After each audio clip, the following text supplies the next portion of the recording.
Welcome to Fiction Audiobooks. If you enjoy the content, like and subscribing would be greatly appreciated.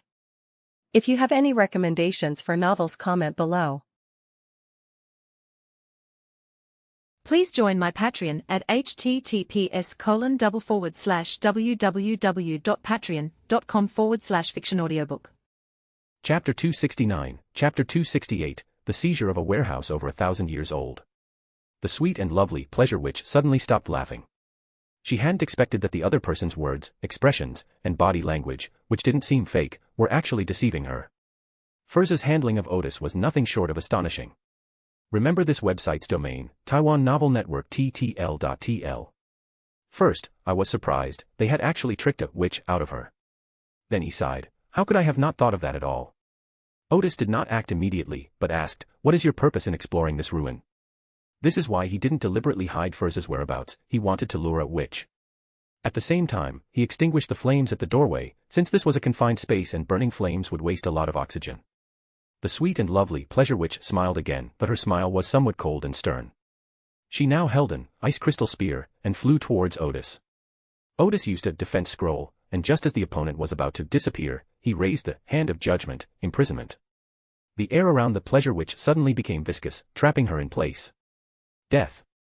Odis lunged forward, swinging his black-gloved hand to send the beautiful Pleasure Witch flying. To be on the safe side, he used death first, because the locked target could not dodge this attack. However, the moment he touched the Pleasure Witch, Odis shuddered.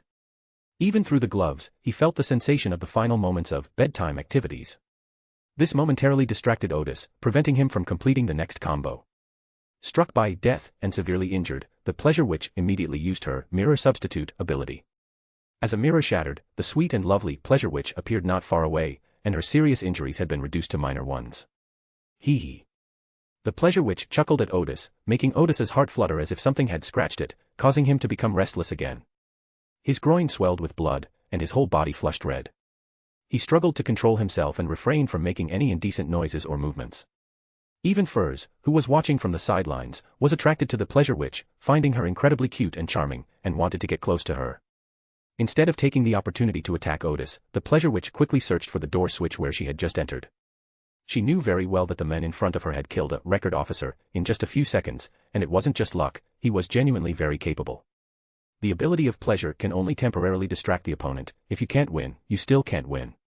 The reason she dared to follow me in was primarily because she was confident in her invisibility ability. Before she launched her attack, other extraordinary individuals of the same sequence would almost never detect her. Secondly, she had also seen some extraordinary mechanisms and knew very well that once she saw someone else open one, she would know how to operate it. Overall, her idea was correct, and Odis did not notice her, but not noticing her did not mean she could not try to trick him. Moreover, the Pleasure Witch clearly overlooked one thing. This was a mechanism from the Fourth Age, and it was entirely written in Ancient Giants characters, which was somewhat different from modern extraordinary mechanisms, so she couldn't open the door for a while. Odis took a deep breath and then crushed a scroll. Phew. A hurricane swept through, knocking the three people in the warehouse off their feet. A cool breeze calmed Odis considerably, while the Witch of Pleasure had yet to find the door switch. Odis then threw out an ice scroll, but the moment the scroll exploded, the Witch of Pleasure raised her hand and controlled the frost that was attacking her to cover the ground instead. But Odis, who was rushing in after him, had already arrived. He felt something tangled around him, and then these tiny threads tightened, like a layer of wire blocking his way. However, due to the time constraints, the number of these spider silks was obviously too small to stop Odis's progress. He still managed to throw out a scroll while using the hand wearing the Harvest Gauntlet to knock the Witch of Pleasure away. The already injured Pleasure Witch was suddenly fatally wounded, but she immediately used her Mirror Substitute ability. Although the other mirror on her body shattered, her fatal wound immediately turned into a serious injury. But in that instant, the scroll that Odis had thrown out earlier exploded, and black iron javelins flew towards the Pleasure Witch, piercing her body almost the instant she used up her stand ability. After a few sharp sounds of weapons piercing muscle, the petite body of the sweet and lovely Pleasure Witch was pierced by thick javelins. This time, she didn't have time to use her stand-in ability. She opened her eyes and felt her life rapidly slipping away until she finally disappeared completely. Because of the support of those javelins, the dying Pleasure Witch did not fall immediately. Odis looked at that beautiful face and said, what a pity. First chimed in, yes, what a pity. The two of them then realized that they had probably said something inappropriate. One coughed to cover it up, while the other turned his head away. Let's go and see what those supplies are, Odis said, changing the subject. Furs quickly replied, okay, okay. Led by Odis, they first took a look at the supplies laid out around them. Most of these supplies were large, rough wooden crates, neatly arranged, indicating that there were strict requirements for the placement of goods in this warehouse. Some of the wooden crates had pieces of paper pasted on them, some of which were still legible, but they probably contained information about the sender and the recipient. Odis opened several wooden crates, but unfortunately, the contents of these crates were mostly rotten. Some of them contained a large amount of spiritual material, but more than 1,000 years have passed, and the spirituality has long been lost. The tissues of some extraordinary creatures have long since rotted away, leaving only remnants. Many of the supplies had decayed to the point that Odis could no longer recognize them. Only 3 supplies are still usable, dozens of bags of ore piled together, dozens of logs piled together. Odis looked at the logs. More than 1,000 years had not caused them to rot. They were still intact, and even the felled parts looked somewhat moist. This wood is called the medical tree or the miracle tree. Living in a wooden house built from this wood can cure almost all chronic diseases, and can even provide limited treatment for physical abnormalities caused by precursors to loss of control. Even people without illnesses can live here in good health and enjoy longevity, hence it is also known as the miracle tree. Odis carefully examined the ores and found the corresponding knowledge in his mind. This mineral is called blade, and it doesn't have any extraordinary effects. However, if a thin layer is applied to the blade, it can make an ordinary knife extremely sharp, easily cutting through and piercing enemy weapons and armor. Some people have even used it as bullet heads, which are extremely lethal. Odis lamented, both of these are good things, but unfortunately neither is very useful. Neither of them had any chronic illnesses, and they rarely used melee weapons or pistols, so they were of little use to them. However, adhering to the principle that a thief should not leave empty-handed, and not leave supplies for the enemy, Odis still stored all these things in the wilderness of knowledge. The third usable item was an inconspicuous little wooden box placed in the corner. Upon opening it, it turned out to be a box of gold. These gold bars are estimated to be worth several thousand pounds. Odis and Furs both took a deep breath, sensing that the colors around the wooden box had changed. The two men exchanged a glance, and Odis said, "It's inconvenient to carry it around. I'll put it away first, and we can divide it up when we get out." Furs had no objection. Okay. Then, the two of them looked at the small wooden box on the stone platform. Generally speaking, items that are more refined should be more valuable. Odis opened the first wooden box, which was filled with star crystals, an extraordinary material of low sequence that many sequences, such as divine beings, could use. Odis estimated that it weighed at least 500 or 600 grams, worth more than 2,000 pounds. For Odis, these star crystals were of greater use, as they could be infused with knowledge for use in the wisdom helmet. In the second wooden box was a necklace inlaid with a huge gemstone, a rose-red gemstone, surrounded by smaller gemstones of the same color. Inside the rose-colored gemstone, it seemed as if faces were forming and then quickly disappearing. Odis touched it with his hand, and as expected, it was a sealed artifact, corresponding to sequence 6 faceless men of the diviner pathway. I glanced at it briefly and quickly put it away. The third wooden box was rather large, containing 3 neatly arranged layers of light blue crystal bottles.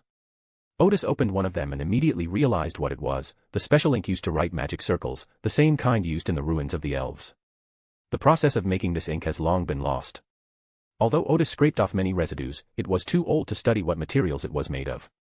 Each exquisite crystal ink bottle is engraved with a small magic circle that continuously replenishes the ink with spiritual energy, and they are still usable after more than 1,000 years.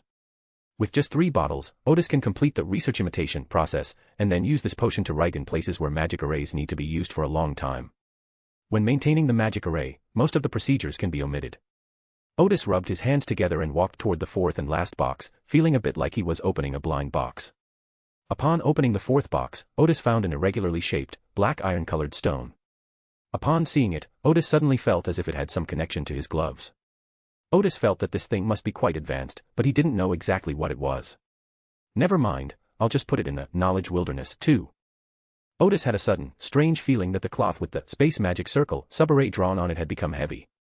This round of exploration yielded considerable results, and Odis decided to try to leave this place after she got out. The strange men in the hall, under the pile of skeletons, gave Odis a bad feeling.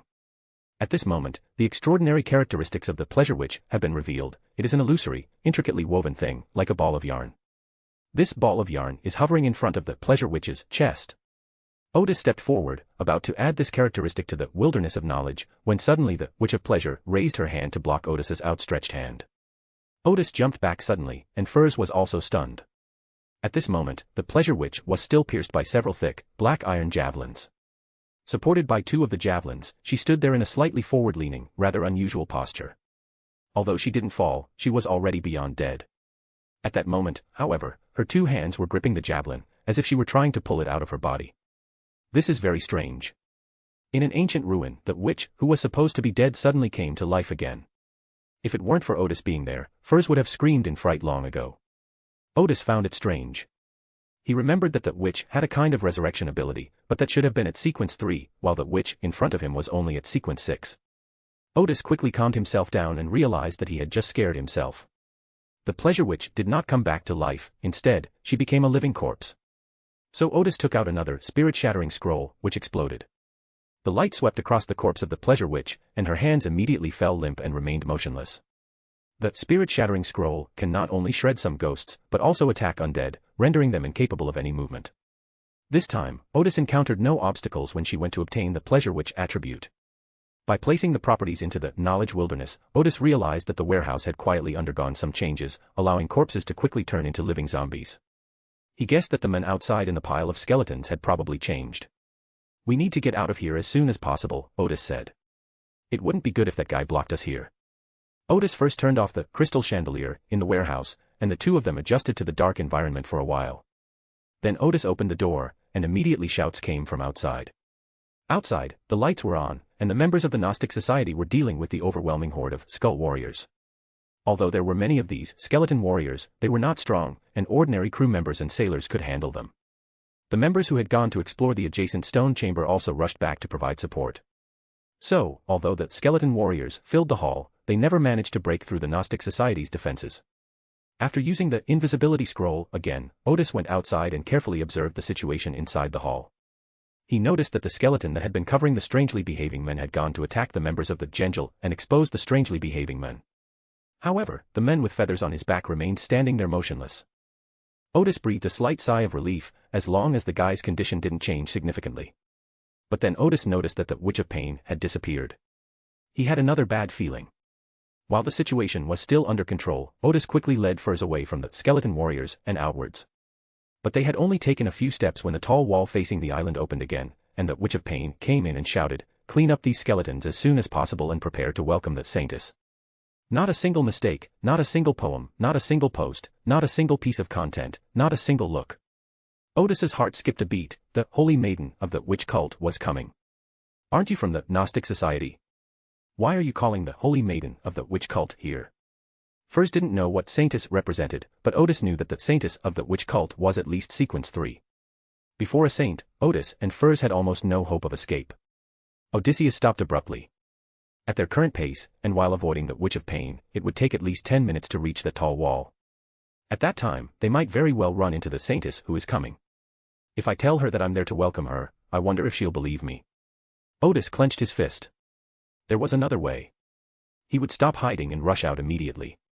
But they also had to bring Furs along, which made it easy for them to get entangled by the Witch of Pain, and then the Saintess would arrive and kill them. Suddenly, Odis looked at the huge stone door next door. At this moment, all the members of the Genius Society, who had gone to explore that area, rushed out and were systematically eliminating the skeleton warriors. Odis suddenly had a bold idea, to leave this place using a teleportation array. He just realized that this ruin had been sealed for over 1,000 years, but breathing was still easy, and he could even occasionally feel fresh air. This indicates that the magic array in this ruin is still functioning normally, otherwise, it would be impossible to breathe fresh air in a place between the real world and the spirit world. Therefore, the most important teleportation array here will most likely continue to function.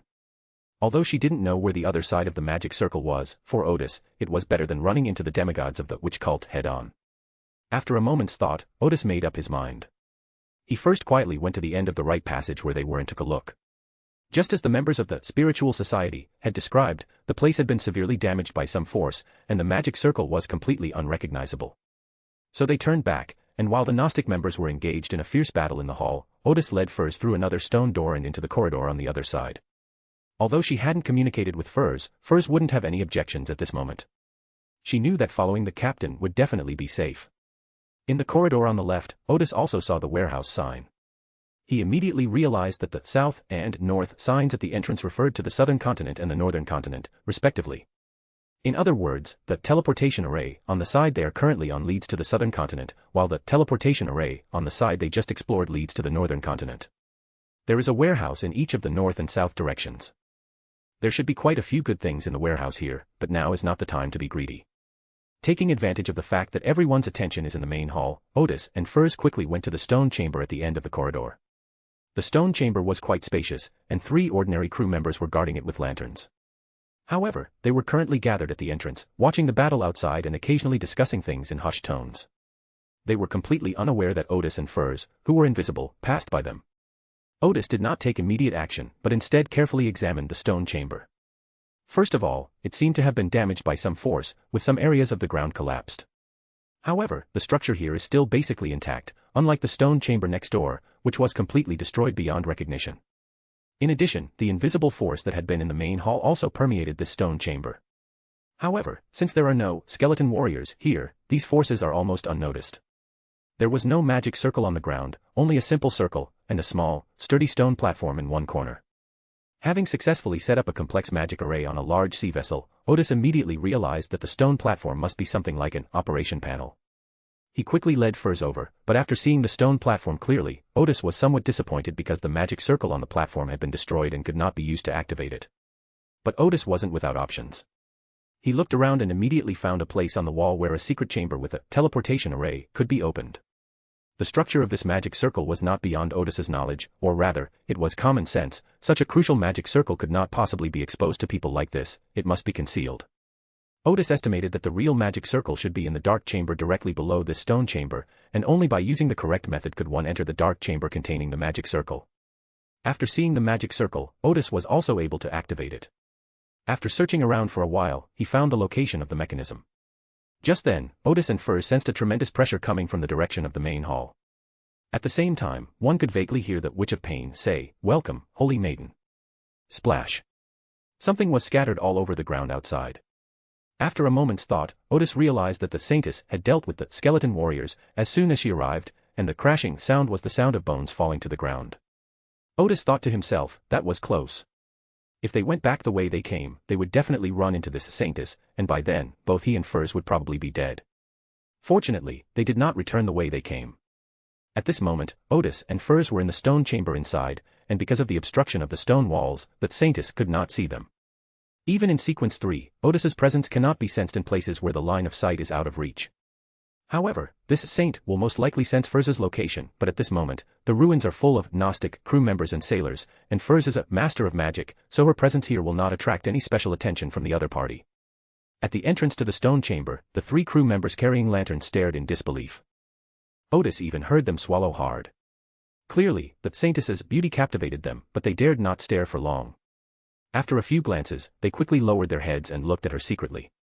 Odis cautiously approached the entrance to the extraordinary mechanism. Just then, he heard a clear, girlish voice outside say, "My friend, I never imagined that after more than 1,000 years, you would still be in such poor condition."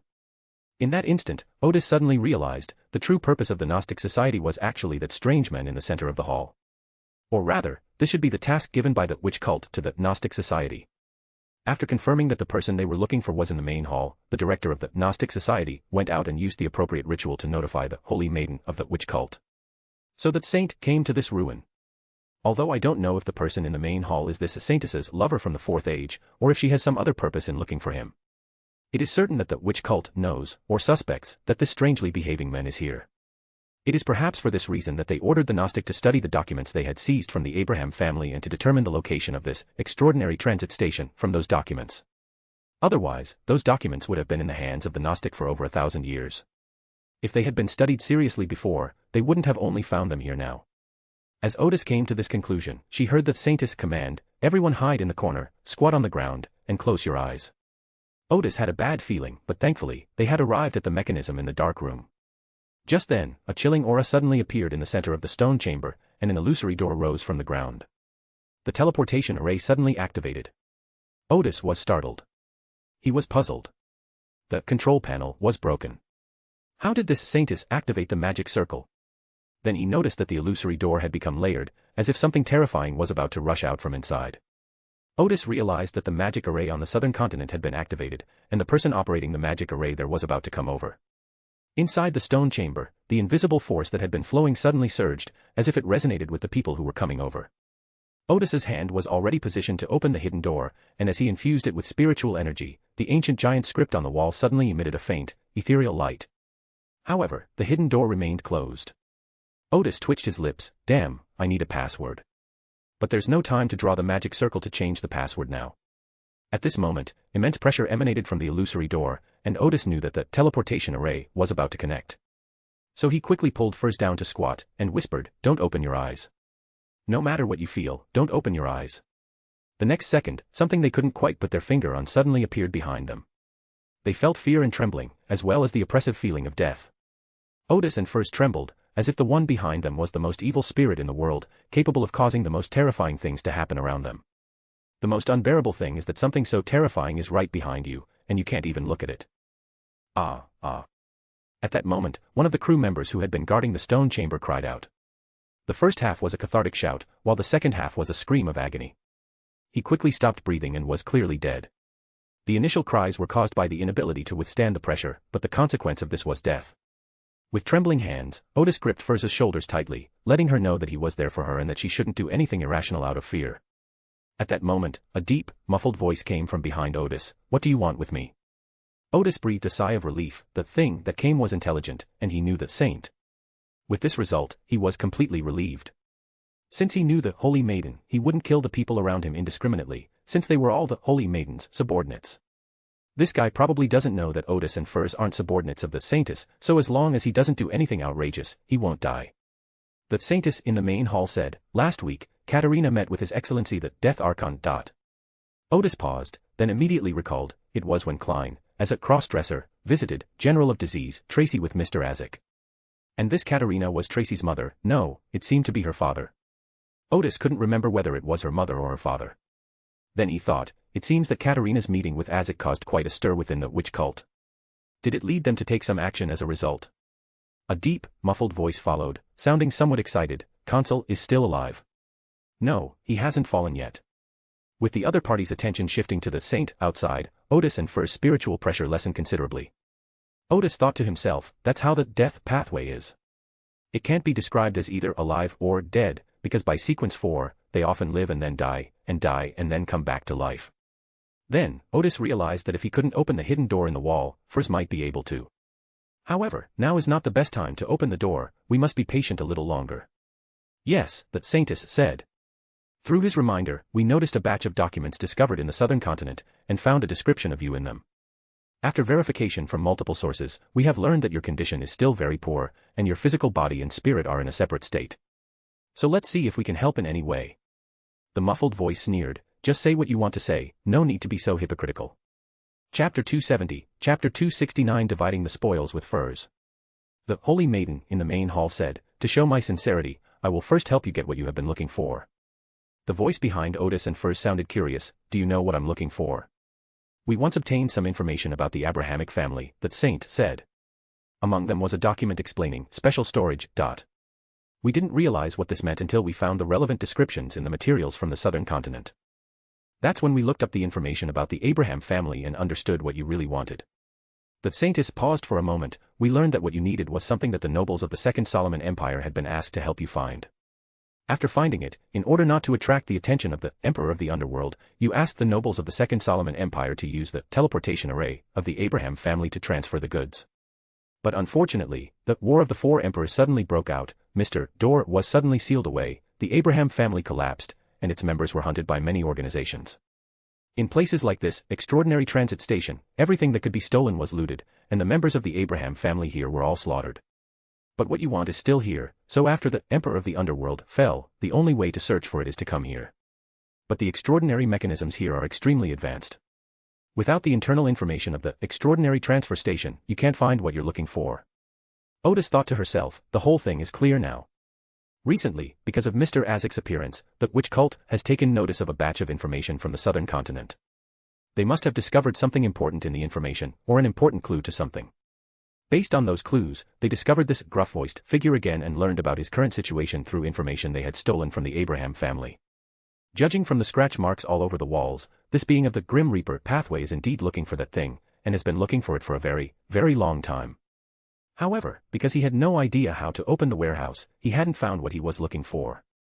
Even after some destructive searching, he still hadn't found it. Meanwhile, the witch cult found this place based on the clues and located this gruff-voiced person. Of course, they wouldn't offer help for nothing, they must have ulterior motives. All of this is for His Majesty the Emperor of the Underworld, the deep, resonant voice said. However, this matter must not attract the attention of others. He didn't continue the conversation, but instead said, since you know what I'm looking for, take it out. Then we'll discuss the terms. The Holy Maiden said, don't worry, our cooperation with you will not cause you any trouble, in fact, you will be very happy to cooperate with us. She paused for a moment and then said, according to some records, the warehouse here is in that corridor, and what you want must be in there. Moreover, the warehouse is easy to open, it doesn't require anyone to have Abrahamic blood or inherit Abrahamic family characteristics. The muffled voice said, I've tried every inch of the walls in both corridors and found plenty of warehouse entrances. Besides, these walls are very sturdy and hard to break. That's because you're not in the right place doing the right thing. The saintess smiled and said, to prevent theft, this place uses ancient giant script, but by the 4th age, very few people understood this obscure script. I don't know if you remember, but the Abraham family controlled a lot of extraordinary trade back then. These transfer stations were built to facilitate trade, and they were definitely designed to prevent them from being robbed or stolen. Moreover, it is said that the buildings here can defend against attacks from demigods, and your years of searching here have proven this. Fortunately, not many people in Abraham's family understand ancient giant script, but they have an explanation in ancient Fusak script. The two men, talking in muffled voices, left the stone chamber and went into the corridor. Odis and Furs felt a significant reduction in pressure. However, now is not the best time to open the secret door. Odis took a deep breath and knew he needed to be patient for a little while longer. Soon, a crisp click sound came from the corridor, indicating that the warehouse in the corridor had been opened. Immediately afterwards, an extremely cold sensation filled the stone chamber. Odis was familiar with this feeling, it was the chill emanating from the river that flowed between the real world and the underworld, carrying spirits, a chill that even spirits would feel. Clearly, what the muffled voice is looking for is related to the underworld or the Grim Reaper. The deep, muffled voice said, it really is here. Judging from his voice, he entered the warehouse while talking. Now is the perfect time. Odis suddenly grabbed Furs's hand, raised it to the correct position, and whispered in her ear, spirituality. Furs understood and immediately infused the place with spiritual energy. Click. Another crisp sound rang out, and the hidden door in front of them was immediately opened. Odis immediately pushed Furs inside, and almost the instant they entered, they both felt death approaching. At the same time, they both felt as if they were seriously ill, and they didn't even have the strength to lift their hands. Clearly, the two demigods noticed something amiss in the stone chamber. They had merely spread their auras there, and Odis and Furs had almost completely lost their ability to resist. Odis has a higher sequence and is more resistant to attacks. The moment he entered the room, he struggled to get up and close the hidden door behind him. The two of them breathed a long sigh of relief. They had moved very quickly, the entire process from entering the door to closing it probably took less than 2 seconds. But in that instant, both of them felt as if they had one foot in the underworld. Odis sighed, thankfully the contents of the warehouse were important enough, and the two demigods were somewhat wary of each other, so they didn't come to the stone chamber immediately, otherwise he wouldn't have had a chance to close the secret door. After catching his breath, OSS was still a little worried, so he quickly got up and looked around. He first found the switch for the crystal chandelier. Once the light came on, Odis saw the ancient giant script inside and locked the door. Even if there were descendants of Abraham's family outside, they would not be able to open the door. This dark room has a sufficient defense system, so even the two demigods outside cannot find a way in for the time being. At this moment, Odis smiled and said, cough cough cough. That was close, that was close. He took out several herbs from the wilderness of knowledge, mixed them into a powder, ate some himself, and gave some to Furs. Fortunately, the saintess hadn't gone all out against them, so the effects of the extraordinary virus on her were limited, and the medicine she concocted herself was enough to alleviate the symptoms. After taking her medicine, Furs realized how dangerous the operation had been. Before the teleportation array was activated, she had no idea that the exploration mission had suddenly become so perilous. When she realized how dangerous it was, she was already overwhelmed by the terrifying aura and had no ability to resist. The two men sat on the ground to rest, completely lacking any decorum. The aura of the two demigods had put immense pressure on their minds and spirits, and they needed to rest before proceeding with their next action. Furs asked, when did you realize the danger? At this moment, she realized that when she came out of the warehouse, the captain seemed to have started to save himself, and she had not felt any danger at the time. From the moment I learned that the saintess was coming, Odis said, I had previously received some information about the witch cult, and the saintess is a demigod of the witch cult. Furs opened her mouth, that was close. If the person on the expedition hadn't been the captain with a wealth of intelligence, they would definitely have encountered the holy maiden who had arrived, which would have been tantamount to suicide. She looked around and saw a small room behind the hidden door, with a staircase leading down the side. So she asked, "Where is this?" It's clear that although there's a lot of dust here, there aren't any signs of damage like outside. Odis said, "Below is the teleportation array, which is the most crucial part of the extraordinary transfer station. Even in the Abraham family's records, it should be rarely mentioned, or not mentioned at all. It is possible that only a few people inside know how to enter this dark room." Just as Furs was about to ask, "Then how did you know?" he suddenly remembered that the Hermit was an expert in mysticism and magic circles, and must have used his knowledge to find out about the existence of this dark room. This relieved Furs once again. Odis, leaning against the wall, stood up and said, "Now the question is how to get out of here." He had just planned to use this teleportation array to go to the southern continent, but little did he know that the teleportation array seemed to have been occupied by a demigod of the death god pathway. The other party clearly used this place as a base, even leaving their own body here. The uncertainty on the other side of the magic circle has increased, and it must be very dangerous there as well. However, Odis has just had a new idea. To figure out how to leave this place, she should first take a look at the teleportation magic circle. The two people went down the stairs, and below was a fairly large space. The first thing that caught their eye was a magic circle that was about half the size of a basketball court. Upon seeing this magic circle, Odysseus was immediately captivated and unable to move. This teleportation array is so advanced that, in Odysseus' eyes, it is practically a near-perfect work of art. In comparison, the teleportation array that Odis designed earlier was a completely simplified version. Wait a moment. He didn't care whether Furs heard him or not, and took out his notebook and pen to start scribbling. After taking notes for 8 pages, Odis finally closed the notebook with satisfaction. "It's so exquisite," he exclaimed. "Sometimes I really wish I could talk to the people who designed these ancient magic arrays." Odis sighed deeply. Why was such a useful thing lost after the 5th age? After thinking about it for a moment, he seemed to understand why. After the decline of the Abraham family, the teleportation array completely disappeared from people's sight. After the elves faded from people's view, the magic array of the underwater city also disappeared. The reason for their loss is likely that these magic arrays were all in the hands of a certain family or race, and when that family or race declined, these magic arrays were lost as well. After Furs saw that Captain had finished memorizing, he pointed to a nearly illusory crystal in the magic circle and asked, "Captain, what is that?" She always felt that the crystal had a mysterious attraction. "That's an extraordinary quality of a traveler," Odis said. "It's the source of this magic circle's extraordinary power." Odis invented a teleportation array that allows a maximum of 2 people to pass at a time, and requires a 1-hour rest period after each use. The teleportation array in front of them was wide enough to transport goods. Odis estimated that each time it was used, 7 or 8 carriages could pass through without any problem. In addition to the magic circle itself being sufficiently sophisticated, each magic circle also requires the use of a traveler's trait. However, only one characteristic is needed for the incoming and outgoing magic circles. For example, the magic array from here to the southern continent uses the corresponding properties, so the secondary array in the southern continent doesn't need to be used. Not only is it necessary to use the traveler attribute, but also to have at least an angelic being to help this magic circle widen the portal to the spirit world. When setting up the magic circle, you only need to widen it once, there's no need to widen it every time you use it. According to Odis's previous plan, after finding this magic circle, he would infuse it with spiritual energy at the corresponding location and then be able to teleport away. However, doing so now would be tantamount to sending himself and Furs into the enemy's stronghold. So the plan changed. Odis decided to open a passage in the wall here, and take Furs out of this space and directly into the spirit world. The space where Odis and the others were located was situated between the real world and the spirit world. Using the teleportation array he invented, a passage could be opened in this space to either enter the real world or the spirit world. After seeing the teleportation array here, Odis felt a sense of connection and became more confident in the plan. Before that, however, Odis went to check out another magic circle in the underground hall. There are 2 large magic arrays in the underground space. Odis's attention was drawn to the teleportation array earlier, and he only has time to take a look here now. After taking a look, Odis was certain that this was a central control array. The ventilation array, oxygen generation array, lighting array, and even the travel array on the tall wall outside could all be controlled to some extent from here. At the same time, Odis also saw a hexagonal crystal floating in midair.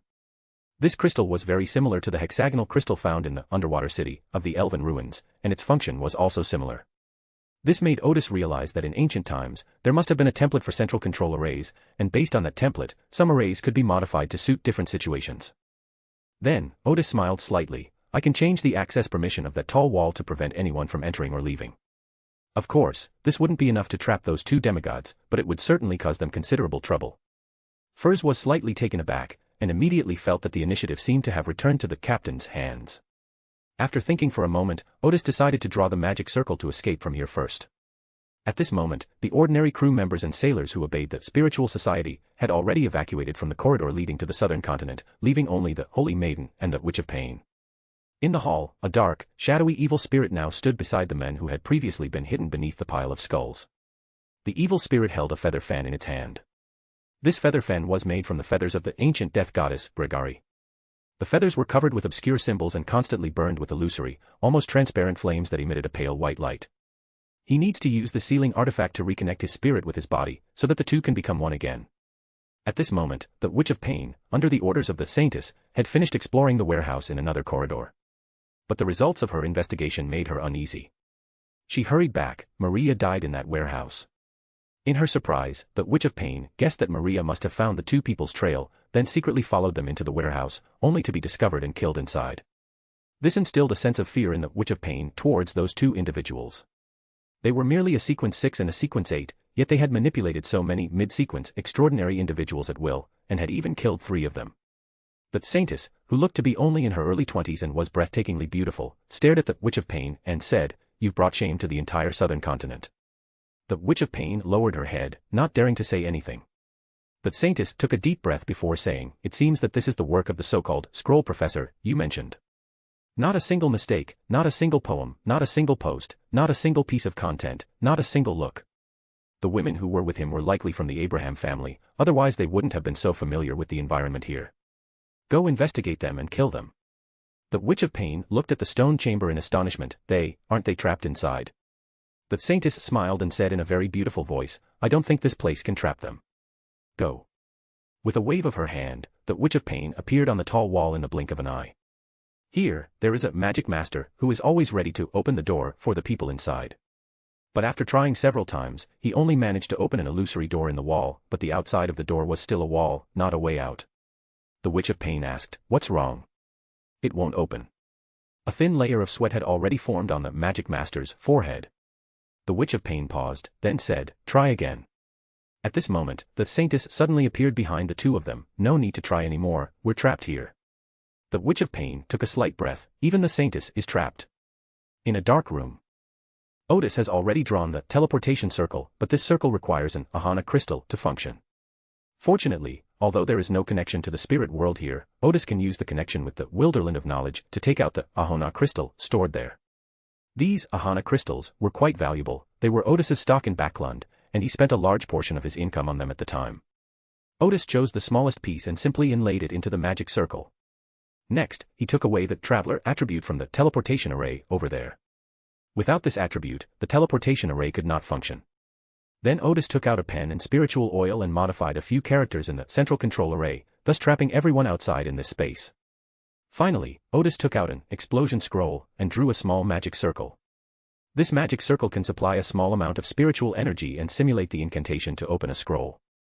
However, Odis has a delay design that allows him to supply spiritual energy after half a minute to detonate the scroll.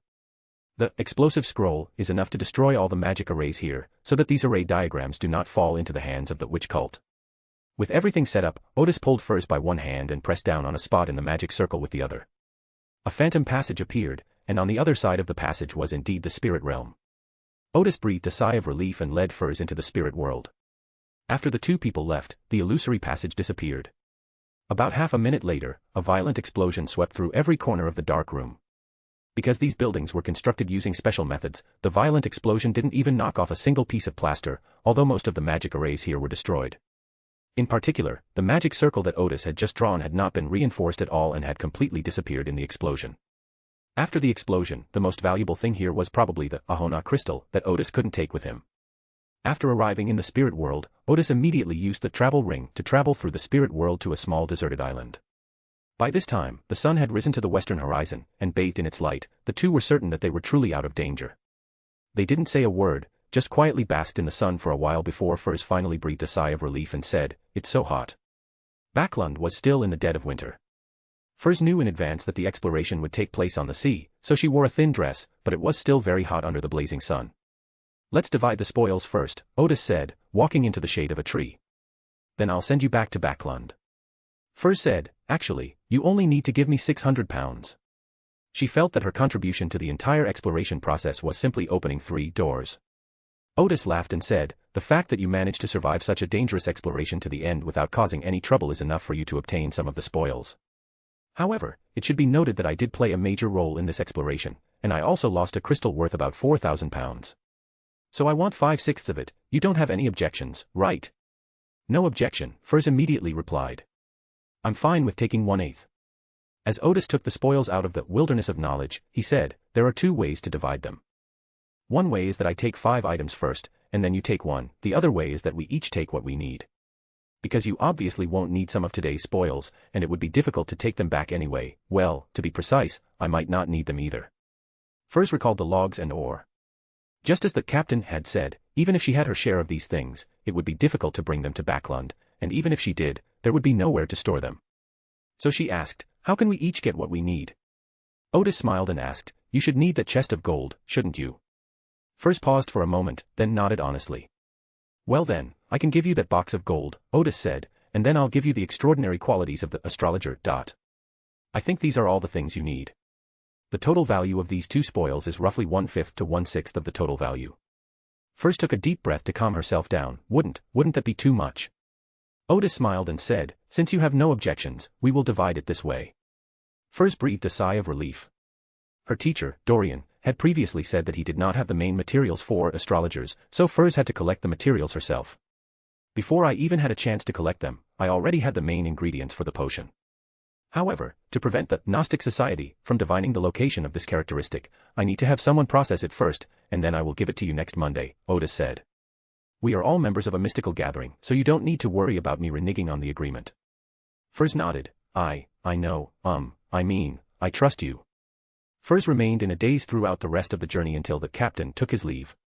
He felt a heavy weight in his hands and suddenly realized he was carrying a chest of gold. A chest of gold worth at least 6,000 pounds. So she stopped walking toward the public horse station and instead hailed a horse-drawn carriage. It wasn't because I suddenly became rich and extravagant, but because taking a horse-drawn carriage was safer. Once inside the carriage, Furs seemed to finally come to her senses. She pinched her cheek. Normally, I always thought of myself as an extraordinary person. My job to make a living is pretty good, and sometimes I even feel quite impressive. But I never imagined that just a chest of gold could make me so blinded. In the end, she exclaimed, exploring ancient ruins can really make money. Then, she recalled the exploration process and thought about it more and more. The captain is really knowledgeable and wise. Even with such a powerful enemy, he still managed to obtain so many spoils of war, and in the end, he only felt a little cold and was not even seriously injured.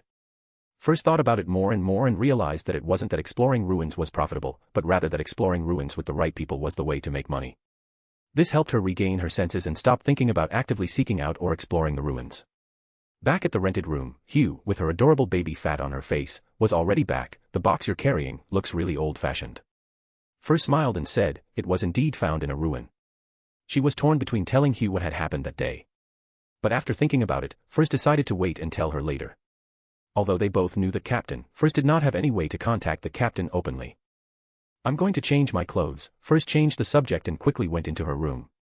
While organizing the documents in his hand, Hugh said, you are indeed dressed too lightly. Seeing that Hugh was no longer paying attention to the box in her hand, Furs said while changing her clothes, by the way, I remember you said that you know someone who collects jewelry and gold. A friend of mine asked me to help him process some gold bars. I can get a reward of 60 pounds, and I'll split half with you. Hugh glanced up at Furs's room. The pay is very high. Such commissions usually only pay a few pounds. At this moment, Hugh, who had already learned some of Odis's skills in intelligence gathering, immediately thought of the box Furs had been carrying in Furs's attire. But she didn't raise any questions. Instead, she said, I'll give you an answer tomorrow morning. Inside the captain's office of the Argo. Suddenly, a magical door opened, and Odis saw that 2 tall wooden crates had appeared in the workshop. These are the last batch of extraordinary puppets, parts sculpted by Kana, and they arrived just in time. Odis did a quick check, then went back to her bedroom and changed out of her somewhat torn clothes. After changing into her work clothes, Odis first used meditation to enter the wilderness of knowledge. Here, he first sorted out today's spoils, especially the ores and logs, which needed to be stored in a considerable amount of space. Then Odis looked at the other spoils of war, first of all the sealed artifacts that corresponded to the Faceless Men. Its main ability was to transform into the appearance of other people, changing their hair color, pupils, and height. Even the sealed artifact itself could change its own appearance, although the rose-red gem could not change its appearance. The second ability is that he can perform divination. For Odis, the ability to perform divination alone made it a very useful sealing artifact. As for the negative effects, they are not very strong. If you wear it for more than an hour at a time, you will start to be afraid of water. If you wear it for more than 2 hours at a time, you will feel very handsome or beautiful, and then gradually you will not want to take it off and will wear it all the time. As long as the wearing time is kept within 1 hour, the negative effects can be neutralized. So Odis transformed it into a pendant with a huge gemstone, and named it the Faceless Pendant. Then, Odis looked at the black iron-colored stone that he didn't recognize but thought looked very high class. After examining it using the central simulator in the Knowledge Wilderness, it turns out to be an auxiliary material for the demigod level of the Lawyered Pathway.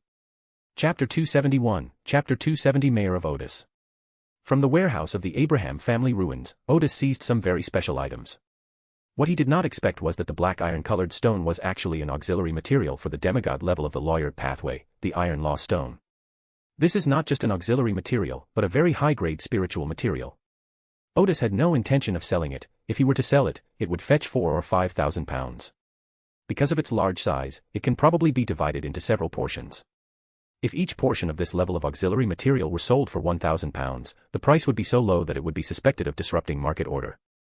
However, if this advanced spiritual material is studied and made into a scroll, its value will far exceed the gold pounds that can be obtained. Just like the dust of vengeful spirits that Odis had obtained before, only 50 grams was enough for him to make more than 100 spirit-absorbing scrolls and spirit-controlling scrolls, or 70 or 80 spirit explosion scrolls. Google search TWKAN. Compared to the Stone of Iron Laws, the dust of vengeful spirits is on a completely different level. Odis is confident that he can create many high-level scrolls by studying this spiritual material. However, we'll have to wait until we have time to study it. This level of knowledge can't be fully utilized in just a day or two. Odis then looked at his other finds. The box of star crystals was exactly what he needed.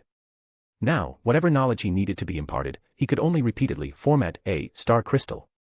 This star crystal was provided by Bernadette, and Odis did not return it after using it. Now it's great. We can store frequently used languages and scripts, such as rune language and script, and Intis language and script, in fixed star crystals. When we need them, we can just take them out and use them. The special inks are also a key focus of research. However, these studies and operations can only be postponed. The most important thing at present is to study the spoils after we have seen them and set up a program for the extraordinary puppet to avoid accidentally harming its own people. The remaining loot consisted of extraordinary traits and notes. A total of 4 traits were obtained this time, with the highest level being the Traveler trait. However, after examining it with the central simulator in the Knowledge Wilderness, he found that it was just a Traveler trait. It seemed that this trait had been destroyed when the magic circle was set up, and the lower sequence traits were taken away and used elsewhere. The other 2 are sequence 6 level characteristics, Recorder, and Pleasure which, needless to say, must be crushed. The last trait, the Astrologer trait that was promised to Furs, will also be destroyed. He had previously suggested taking back the traits and processing them first. On the one hand, this was indeed to prevent the Gnostic Society from divining the location of the traits, and on the other hand, it was to smash them to obtain the traits of Apprentice and Master of Tricks. These features may seem useless now, but they might come in handy in the future. Even if they're not used, these 2 properties could easily fetch several hundred pounds. The Recorder characteristic is surprising, revealing 2 Astrologer characteristics. The Pleasure Witch also has a surprising characteristic, it opens up 2 Instigator traits. This added to the gains. Among the spoils of war, the most important was the note about the teleportation array. With a little study, Odis was able to replicate a teleportation array. Moreover, he now possesses the Traveler attribute, fulfilling all the necessary requirements. The only question is whether he can broaden the portal for entering and exiting the spirit world. After all, his manipulation of angel-level abilities was merely superficial in many ways.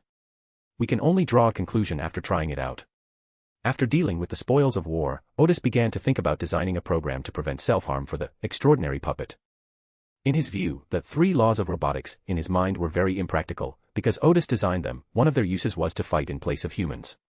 In Odis's view, if he could create them, he was confident that he could destroy them. There was no need to be so insecure as to imprison them with the law of not harming humans. He had this idea entirely because this was an extraordinary world, and even if the extraordinary puppet was powerful, could it be stronger than a demigod? Therefore, in Odis's view, it was enough to make the extraordinary puppets distinguish between friend and foe. After all, when the island's inhabitants and pirates fight, their clothes are all pretty much the same, so the extraordinary puppet will probably be in trouble. After pondering for a while, Odis first decided to design a combat mode. Only after issuing the order to activate the combat mode could the extraordinary puppet fight and kill. Once the command to exit battle mode is given, no further attack actions can be initiated. Secondly, with the help of the commander, visual identification of enemy targets is carried out. Once all identified targets have lost their combat capability, they will automatically exit combat mode and will no longer be able to launch new attacks. Simply creating artificial markers to distinguish friend from foe, such as applying conspicuous paint to the forehead, is not enough. If, while pursuing the enemy, they stumble upon a village where the villagers don't have any obvious markings on their foreheads, that would be troublesome, as the extraordinary puppet might mistake them for the enemy. The third procedure is better to let the guilty go free than to kill the innocent. If you are unsure whether the other party is an enemy, then wound them first, rather than kill them. For now, using extraordinary puppets for small-scale battles, these three procedures are sufficient. If we were to use extraordinary puppets for large-scale battles in the future, we would need a computing center to review the orders for extraordinary puppets, but we'll deal with that later. After these three procedures, Odis brought out the craftsman's pocket watch, the seal that was seized from the Rose School and was meant to represent the craftsman. After naming it the craftsman's pocket watch, Odis kept it in the wilderness of knowledge and rarely took it out to use. Odis wanted to use the materials at hand to create several weapons that the extraordinary puppets could use. Before this, he had already had some very good ideas, but because he was an extraordinary person who had passed the secret seeker path, he was good at drawing magic circles but not so good at creating extraordinary weapons. Now that he has the craftsman's pocket watch, he has made up for his shortcomings. After spending 3 or 4 days in the wilderness of knowledge, according to the time there, Odis designed weapons that he could make with the materials he had, an extraordinary machine gun and an extraordinary mortar. Because the extraordinary puppet has great strength, both of these weapons can be used by a single extraordinary puppet. However, both weapons have certain drawbacks. Although the extraordinary machine gun still does not require the use of extraordinary ammunition, it needs to rest for 3 minutes after being used continuously for 3 minutes to regather its spiritual energy before it can be used again. The extraordinary mortar does not require extraordinary ammunition, but it needs to rest for 1 minute after firing 3 shots. Looking at the work before him, Odis fell into deep thought, wondering if he had taken the wrong path.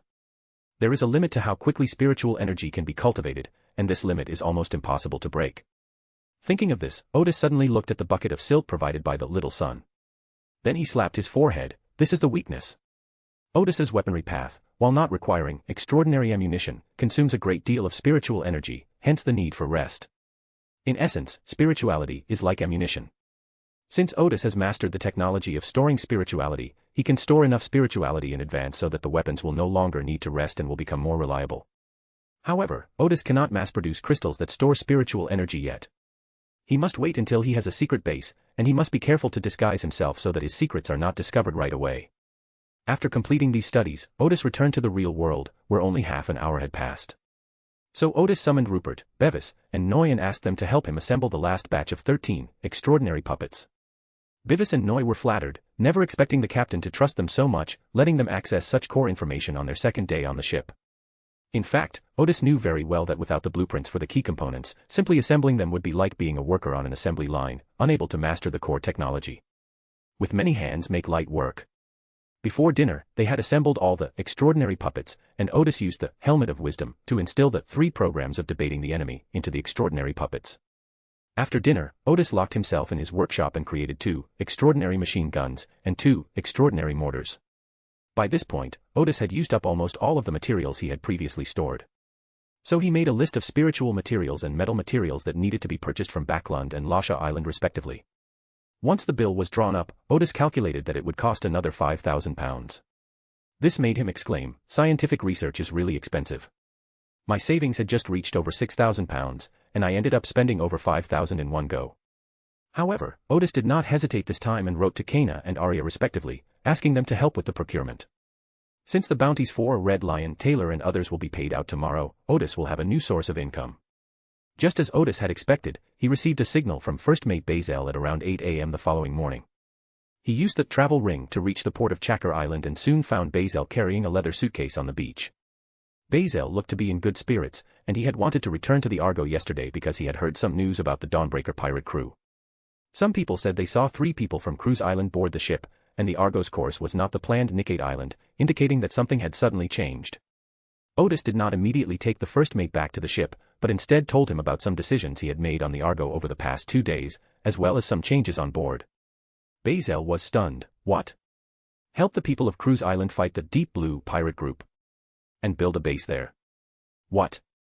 They've recruited 5 more crew members all at once. Bazel felt like he had only had 2 days off, but it was as if he hadn't been on the ship for 2 weeks. After briefly explaining the current situation to prepare Bazel, Odis took him back to the Argo. First, he introduced the new crew to Bazel, and then Odis, along with the first mate and second mate, came to the workshop to divide the money. The bounty for the heads of the Red Lions pirates totaled 10,700 pounds. These bounties mainly came from Captain Taylor and first mate Susanna, whose bounties alone exceeded 8,000 pounds. As is customary, only 90% of the bounty was received.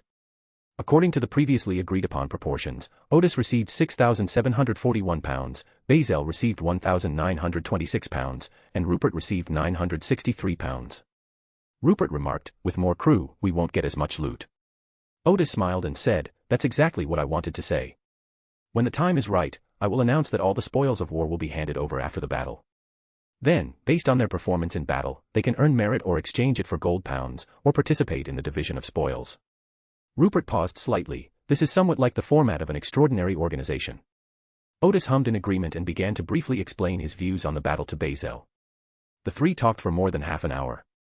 Odis first had the navigator trainees take Donald and the other 2 to their dormitory. Then Odis gathered all the crew members and had the extraordinary puppet test fire the extraordinary machine gun and the extraordinary mortar. This is a great tool for fighting ambush battles, so of course the crew needs to understand its power, how long it can be used continuously, and the rest period. The 5 new crew members, including Bevis, finally understood why the captain didn't hire ordinary sailors and crew members, because there simply weren't any. It wasn't just because of the extraordinary puppets, but mainly because ordinary crew members and sailors were simply sitting ducks in the face of these extraordinary weapons.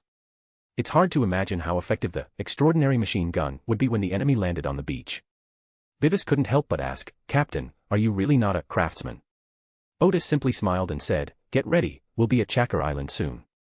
Everyone looked ahead and, sure enough, saw an island appear on the horizon. That was their destination. However, even after seeing Chacker Island, it would still take some time to get there, so Odis first had the extraordinary puppet move the weapons back to the workshop. While there was still some time, Odis explained to everyone the 3 procedures for debating the enemy that he had instilled in the extraordinary puppets the day before, and told them that they must be careful because extraordinary puppets are not as flexible as real people in this regard. After explaining all this, Odis had the 3 men, including Donald, released. "You can go ashore first and discuss the conditions I've set out for you. If they agree, we'll land. If they don't, we'll occupy this place directly." Donahue paused for a moment before seemingly understanding. I can definitely agree. At that moment, he suddenly realized that although the helpers he had recruited were usually quite polite, they were ultimately pirates, not kind people. Once Chacker Island came into view, Odis had the extraordinary puppet bring over a table so that the navigator apprentices could draw up a map of the beach they saw. Odis said to Donaldius and the others, "You may go ashore." Donahue and the other 2 were clearly taken aback, because the Argo was still far from the shore, and it would probably take them more than half an hour to swim. Just as the 3 of them hesitated, Odis took out a flight scroll and threw it among them. "Activate." Amid the exclamations of the 3, they immediately floated up. Wells lost control of his form and almost crashed into the mast. Odis said to them, "Step toward the island." The 3 of them calmed down one after another and, as Captain Gal had instructed, began to walk toward the island. Soon, their screams turned into cheers. It was the first time they had ever experienced flight, and they were all very excited. The newly appointed bosun, Selina, looked at the 3 men with some envy, then glanced at the leather pouch at the captain's waist, wondering if she should use the impending battle as an excuse to ask the captain for a flight scroll. Odis smiled helplessly and shouted into the cockpit, "Orbit around the island." While Donald and the others went to report on the previous transaction, Odis decided to take a look at the situation on the island first. The port of Cruise Island is located roughly due east. The Argo, which Odis and his companions were traveling on, came from the southeast of the island, so they first saw the port, Moon Bay. It's a large bay that looks like a round moon. In fact, it's quite big. With the docks built by the island's residents, it's no problem to moor more than a dozen boats. Not a single mistake, not a single poem, not a single post, not a single piece of content, not a single look. With a little development, it will become an excellent port.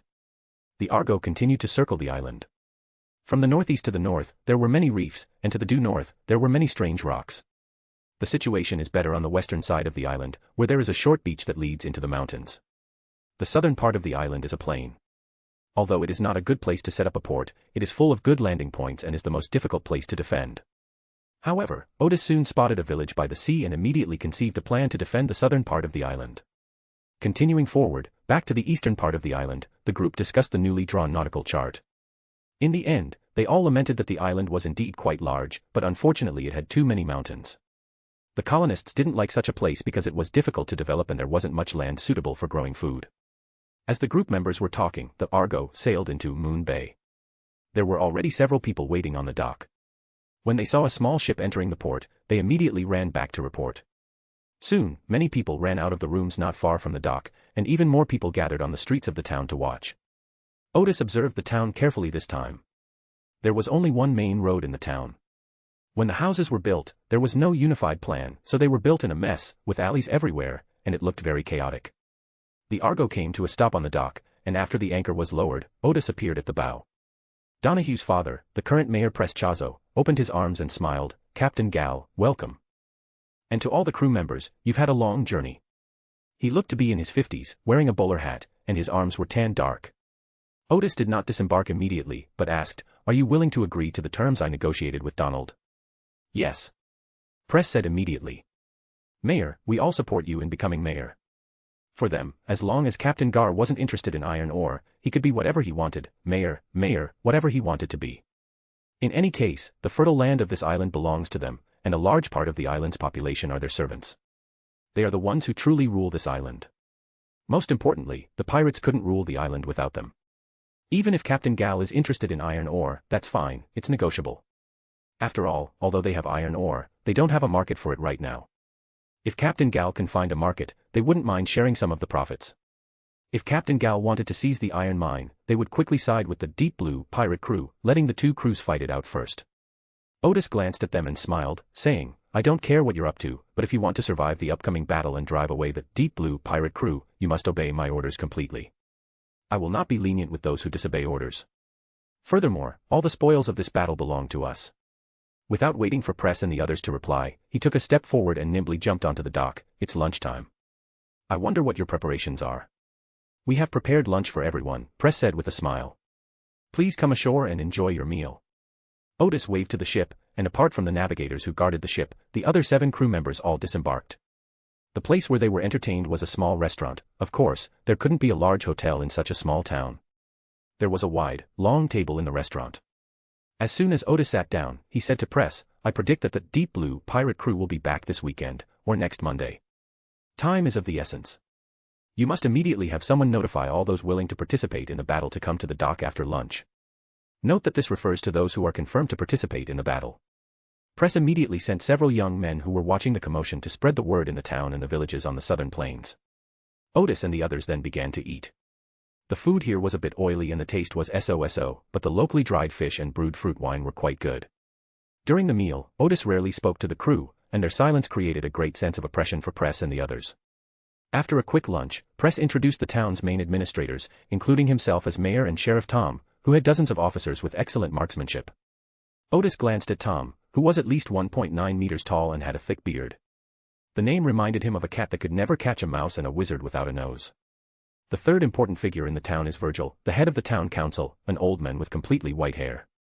Besides the president, the self-governing council has 10 directors, who are the actual managers of the town. Although Mayor Press and Sheriff Tom are not members of the town council, they attend every council meeting and wield considerable influence. At this moment, 6 directors came to dine together. They were all quite old. After listening to a brief introduction, Odis knew that these people were the landowners of this island. The powers of the mayor and the self-governing council seem contradictory, but it makes perfect sense when you know that Mayor Press is the largest landowner on the island. In reality, this was a power structure, similar to a parliament, organized by the landowners on the island. Odis disliked this kind of thing, because such self-governing associations generally only serve to exchange benefits and bicker with each other. Even a poor island like this is no exception. The only dark-skinned person dining here was Wells, who had previously visited Chakra Island. After briefly introducing his crew, Odis added, "Let me reiterate, in the fight against the Deep Blue pirate crew, absolute obedience to my commands is mandatory. After I drive them away, I will build a base on this island. I will probably be at sea most of the time. Of course, I can't say for sure how long I will stay on the island. But as long as I am on the island, I will be the absolute authority here. Press and the others breathed a sigh of relief, realizing that Captain Gal, like the Deep Blue pirate crew, only intended to use this place as a base. So Press stepped in and reiterated that he would absolutely obey Mayor Gar's orders. He also supported Captain Gar in building a base and protecting the safety of Cruise Island. However, they were used to dealing with pirates and didn't realize that Captain Gal was no ordinary pirate. His words just now only confirmed two things: first, to establish a base, and second, that as long as he was on the island, he would be the absolute authority. Odis smiled, having roughly understood the level of this group. It should be noted that the captain in front of them, although he had never participated in politics, had 5,000 years of accumulated reference materials, making him more than qualified to be a town mayor. Press added, "You all must be a little tired. How about we take a nap?" He smiled and said, "I'll find the prettiest and youngest girls to keep you company during your lunch break. Oh, and these two ladies, I'll also find you two handsome young men." Selena smiled nonchalantly, "Am I as handsome as our captain?" Noi had only been at sea for a short time and was not yet used to this kind of topic. Her cheeks flushed slightly. Odis cleared his throat, "Let's get down to business first." As he spoke, he glared at Selena. Selena gave a seemingly innocent smile and gestured with her eyes that she would not say anything inappropriate. Before landing on the island, Odis announced several rules for the island. The first rule was that all crew members must rest together before defeating the Deep Blue pirate crew, and no one could take the women offered by the town. After the battle, whether he went to find a prostitute or any other woman, as long as it wasn't coerced, Odis didn't care. So the other crew members didn't react at all to Press's invitation. Press was also a little surprised, as this was the first time he had ever seen a pirate refuse a woman. So he said, "The process of delivering the message is rather slow, and it may take another hour or two before everyone arrives." Odis hummed in agreement and said, "Then let's go to the docks and take a look first." The group went out to the dock, where many onlookers had gathered, some near and some far. Sheriff Tom, who was following behind, suddenly said, "Captain Gar." "No, Mayor Gar, are we going to blow up the port to prevent the enemy from landing?" Odis looked at the hills not far from the port and laughed. It would be wonderful if they could land at the port. In that case, Odis could surround them in Moon Bay and wear them down little by little. However, Odis did not explain to them. Instead, he took out the sea chart he had just drawn and asked Press and the others about the distribution of the population and the general location of each village. As Odis had predicted, the eastern port and the southern plains housed the majority of the population, while only two villages were located in the north, and the western area belonged to the locals who were unwilling to cooperate. Around 2 p.m., people from each village began to arrive, and it wasn't until around 3 p.m. that everyone had basically arrived. As they arrived, Odis had his crew count the number of people willing to fight in the town, and the number of people willing to fight in the villages was as high as 1,100.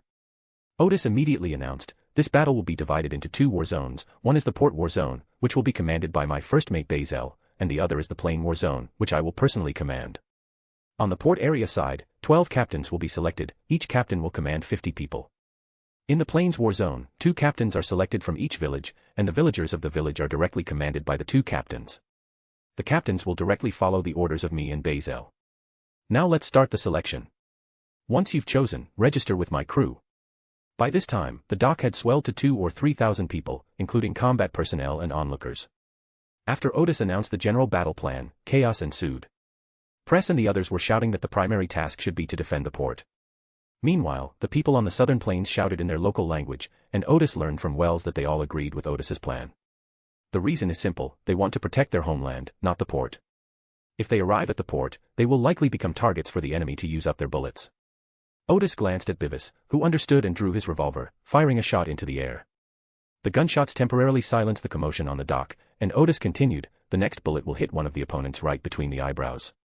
Press and his men immediately sensed that things were going badly. They anticipated that the southern plains might slip out of their control during this battle.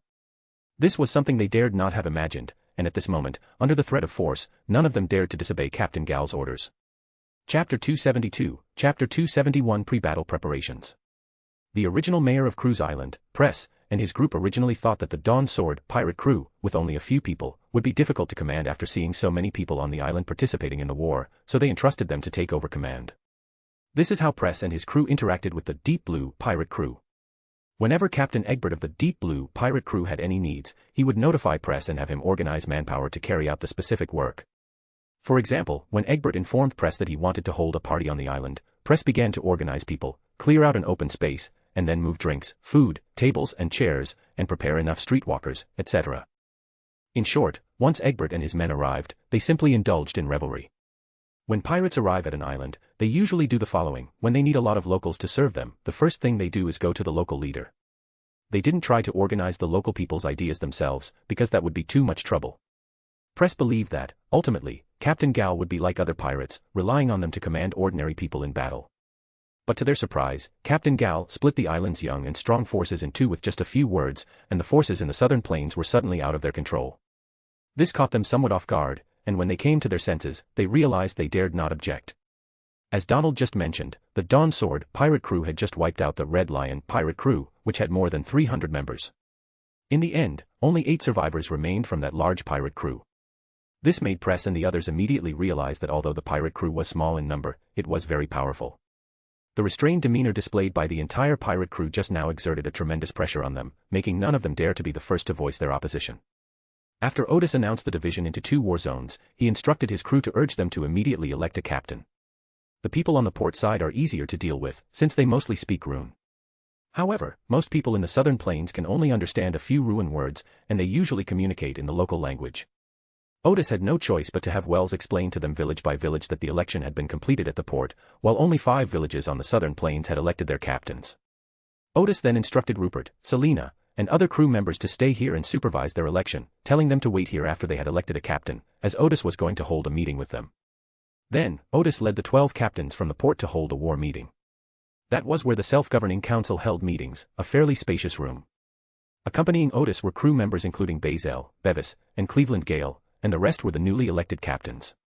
In fact, these ordinary people couldn't play much of a role when fighting the Deep Blue pirate crew. Odis merely used this battle to disrupt the island's original power and authority structure. After all, he planned to build a secret base here and have absolute control over the island. In the conference room, Odis had a captain selected from the port hang up the previously drawn nautical charts and then said, if Egbert had any brains, he wouldn't have attacked the port.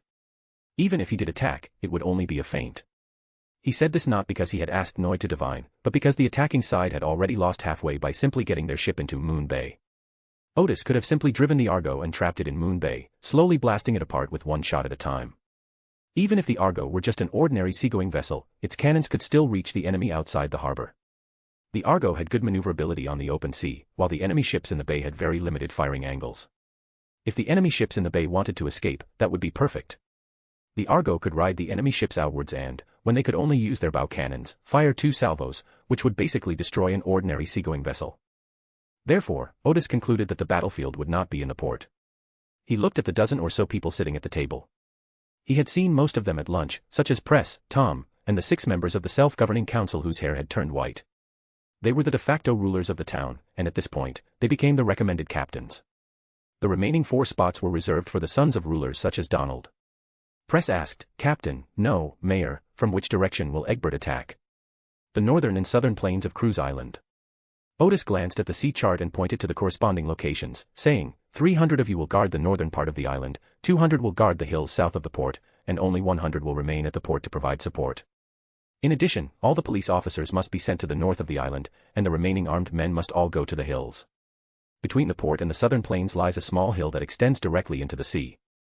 The lighthouse is built on top of it, and the locals call it Lighthouse Hill. Odis gave the subsequent orders because he had just keenly realized that among the 600 or so people guarding the port, the most powerful fighters were the few dozen police officers. They all had guns, and most of them were rifles. This is because they frequently fight against tribes in the mountains, so they are good marksmen and have considerable combat strength. Some residents who were willing to fight also had guns, most of them using revolvers. The last group consists of servants, most of whom are locals who have served the people of the north for a long time. Although the concept of slaves no longer exists on the surface, their status is similar to that of slaves. This group possessed a wide variety of weapons, including guns, bows and crossbows, and melee weapons. They not only had inferior weapons, but also basically lacked the will to fight. If Press and his men outwardly comply but secretly disobey and send these people to the north of the island, then Odis's plan to disrupt the island's power structure will be ineffective. The 12 newly elected combat captains looked at each other in disbelief. They had not expected that Captain Gal's deployment would be so precise. This made them realize once again that Captain Gal was different from the pirate captains they had encountered before, and for a moment they did not know how to resist. When no one answered, Odis asked again, are they all deaf? Or are they all mute? At this moment, a member of the self-governing association said, we are mainly afraid of. Before he could finish speaking, Odis asked Bazel, did you bring a gun? I brought it. Bazel took out his extraordinary weapon, which resembled a revolver. Odis said, anyone who objects, just shoot. Bazel glanced at everyone and said, yes.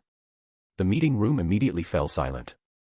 Odis said coldly, I don't have time to explain why it's arranged this way, because even if I did, you wouldn't understand, and even if you did, you wouldn't listen. You only need to know one thing, once you decide to defend your homeland, you must absolutely obey my orders. He paused and then said, the specific arrangements are as follows, Barzil and Cleveland, you will lead 300 men to set off tomorrow to guard the northern part of the island. Remember, hide in the forest to conceal your movements. If you find someone following you, don't hesitate to shoot and kill them. Barzil and Cleveland immediately stood up and said, yes. First Mate Bazel was already quite familiar with Odis, and he knew very well that when Captain Gard laid out battle plans, he would completely change his usual easygoing demeanor and become a different person altogether. Although Cleveland was still a little unaccustomed to it, he liked the current pirate-like atmosphere. I won't explain, but you have to listen to me, or I'll kill you. Odis added, Bivis, tomorrow lead 200 men to the hills south of the port, where we will hide and ambush. Bivis stood up and said, yes. Presa, you will lead 100 men to stay at the port and prepare food for them, Odis said. Note that you will only deliver food once a day. Similarly, if you spot someone following you, eliminate them immediately. Press never expected he'd be in charge of logistics, I'm not going to fight. When he saw Bazel pick up the gun, he immediately changed his tune, saying, yes. I mean, yes. For some reason, Press also had a gun and was an extraordinary being, but he didn't dare to speak loudly or act like a mayor in front of Bazel. What he didn't know was that Bazer was a briber, an extraordinary individual who possessed an inherent air of authority. These are the specific orders. Odis stood up and said, you can discuss how to organize the manpower yourselves. First Mate, the three of you go to the ship to rest first, and come back tomorrow to lead the men to the battlefield. After Odis and the others left, the remaining 12 people were all from Cruise Island. At this moment, the burly Tom said, are we just going to let them control us like this? Connor, a member of the self-governing council, said, at least he is making serious plans and is seriously helping us defend the island. The old man smiled and said, as for his little schemes, don't forget, most of the land on the plains belongs to us. We brought order to this place. Once the battle is over, he will find that managing a small town is very troublesome, and he will still entrust us with its management. Press said, I think he's different from ordinary pirates. As he spoke, he looked at his son Donald, who nodded and said, he is indeed different. He seems to be able to see the most crucial part of a matter at a glance. Everyone recalled Captain Gal's earlier instructions and immediately felt that this summary was very apartment. Captain Gal had indeed hit the nail on the head, leaving them no room for resistance. Odis returned to the dock. The villages on the southern plains had not yet completed their elections. He then had a chair brought over and waited patiently. Around 5 p.m., all 32 team leaders were finally elected. Odis waved his hand, come with me. He walked ahead, striding away from the port and heading towards the southern plains. As they walked, Odis also summoned Wells to inquire about the situation in the south. There are 16 villages on the plains, which were the island's population center before the arrival of the runes. These young men who were willing to fight really didn't want to become miners, even though they were poor but still doing all right. But they heard that miners' lives were not only arduous, but they were also likely to die in the mines. So they decided to take a gamble, but they had no unified command. Each village had its own ideas, so they could only rely on the rune people living in the port to organize them and fight against the Deep Blue pirate group. Their weapons were even more appalling, consisting mostly of bows and arrows and cold weapons. During their conversation, they passed through a relatively gentle valley formed by the hills south of the port and the large mountain in the center of the island. This is why pirates and refugees built a port in Moon Bay back then. At the time, Moon Bay did not have much fertile land, but its geographical location was excellent. If the locals resisted their rule, they would be basically safe as long as they held onto this canyon. As long as they control this valley, they can move into the plains at any time, allowing them to advance or retreat at will. After passing through this valley, the view suddenly opened up, revealing tropical rainforests and farmlands as far as the eye could see. The houses where the locals live are all built with trees, large leaves, and straw stalks. Some families only have a thatched hut. Not many people were working in the fields, most of them were in their thatched huts, staring blankly at Odis and the others. Odis looked at them too. The child's eyes were bright, the adult's eyes were numb, and the old man's eyes were cloudy. In such circumstances, it is truly remarkable that more than 1,000 people dared to resist the invaders. However, he was also well aware that most of these 1,000+ people were observing, and if the battle went smoothly, they would follow Odis. But if several people die right away, they will most likely turn around and run for their lives immediately. Odis then had Wells translate for him, and most of the men went back first, leaving only the 32 captains with him. The group continued onward until nightfall, when Odis and the others arrived at the village they had seen earlier from the Argo. The coastline on the south bank is not a straight line, it has both concave and convex sections, and this is the most convex part of the south bank. Odis planned to hold the meeting on the beach here, but first he needed to fill his stomach, so he asked the two captains of the village to prepare food. Then the absurd thing happened. The two captains quickly returned and reported that the village chief said that food would only be prepared for Odis and his crew, and the others would either have to go back to eat or go hungry for now. Odis smiled and said to Selena, "Go slap the village chief twice." "Okay." Selena took a step forward, then stopped and asked, "Do you want to whip me to death?" "No need." Odis glanced at the bosun. "At most, we'll just need to remove 2 teeth." "Okay," Selena agreed, and immediately had the two captains lead the way to slap the women. Soon, screams rang out from not far away, and Selena immediately returned to report, "The village chief has agreed to provide food for each of us." Odis hummed in agreement. He had been mentally prepared for this. The most difficult part of defending the south bank was not how strong the enemy's offensive would be, but that the villages simply did not know how to cooperate. They were willing to fight the invaders, but unless absolutely necessary, no one wanted to be the one to fire the first shot. It was impossible for the villages to reach an agreement on how many people and how much supplies to contribute. Because they always feel that they have given more and suffered losses, while other villages have given less. At this point, reasoning is far less effective than a slap. As smoke rose from the village chimneys, before dinner arrived, Odis said to everyone, "Our biggest obstacle is the language barrier, and Wells can't translate for us without working all night." As Odis spoke, Wells translated for everyone. "I happen to have a magical item here that can allow you to immediately learn the rune language and rune script," Odis said. "For the sake of victory in this battle, I require each of you to use that magical item." This is precisely why Odis wanted to personally command the southern war zone. He wanted to plant 32 pieces on the southern plains. When needed, these 32 people will definitely play a significant role, because those elected as team leaders are usually the village chief's son, or a young person with considerable prestige in the village. Not a single mistake, not a single poem, not a single post, not a single piece of content, not a single look. Moreover, Odis, contrary to his usual practice, neither sought their opinions nor gave them the power of choice. He knew very well that the rule of press and others had made them extremely wary of the people of the northern continent, and that trying to reason with them would likely be of little use. At the same time, Odis glared at Selena, retorting to her question, "Captain, you have such good stuff." After Wells finished translating, the captains present started discussing among themselves, and some even wanted to run away. However, Odis had anticipated this and had Rupert and the other crew members stand guard behind them. Then, Odis pointed to a captain, "Come here." The captain immediately shrank back, but when he saw Noi draw his gun next to Odis, he quickly went to Odis. Odis took out the wisdom helmet that he had prepared beforehand and put it on the captain's head. The captain immediately looked miserable, as if he was being tortured. Without hesitation, Odis quickly activated the helmet of wisdom, and the magic circle on the helmet lit up with a faint light. In the captain's despairing expression, the process of imparting knowledge had come to an end. Odis said, "That's all." The captain asked incredulously, "Okay, all done." Odis removed her helmet. "What's your name?" "My name is Gulan," the other person said. Odis nodded. "I've been practicing speaking rune with Wells recently, and it won't be long before I've mastered the language." Glenn was stunned, because he had completely understood what the captain meant, and his reply was even in rune. Before this, he could only roughly understand the rune language and couldn't speak it at all. If the other party spoke too fast, he couldn't react quickly enough. The surrounding captains all witnessed this and realized that Glenn now truly understood the rune language. All of this was incredible, so they gathered around and started asking questions all at once. Not only were they amazed, but even Noi and Selena looked at the wisdom helmet in Odis's hand, thinking it was a very practical and magical item. After the captains asked a series of questions in a chaotic manner, they all looked at the helmet in Odis's hand. "Gran, translate this for me," Odis said. "Others may rule this island to enslave you, but my purpose is different, because enslaving you means nothing to me. Furthermore, within my capabilities, I will do my best to help you bring true peace to this island." With tears in his eyes, Glenn translated the passage. He didn't know if Odis's words were true or false, but he was moved by Odis's sincerity. No one from the North Continent ever showed them any kindness, they only took without end. Even when they were asking for something, they never expressed kindness like they are doing now. After hearing this translation, everyone fell silent. Odis added, "Translate this for me again. Anyone who wants to learn rune, come quickly. This is only for one day, you'll be charged tomorrow." After Glenn translated the passage for everyone, the team leaders all expressed their willingness to use the magical item.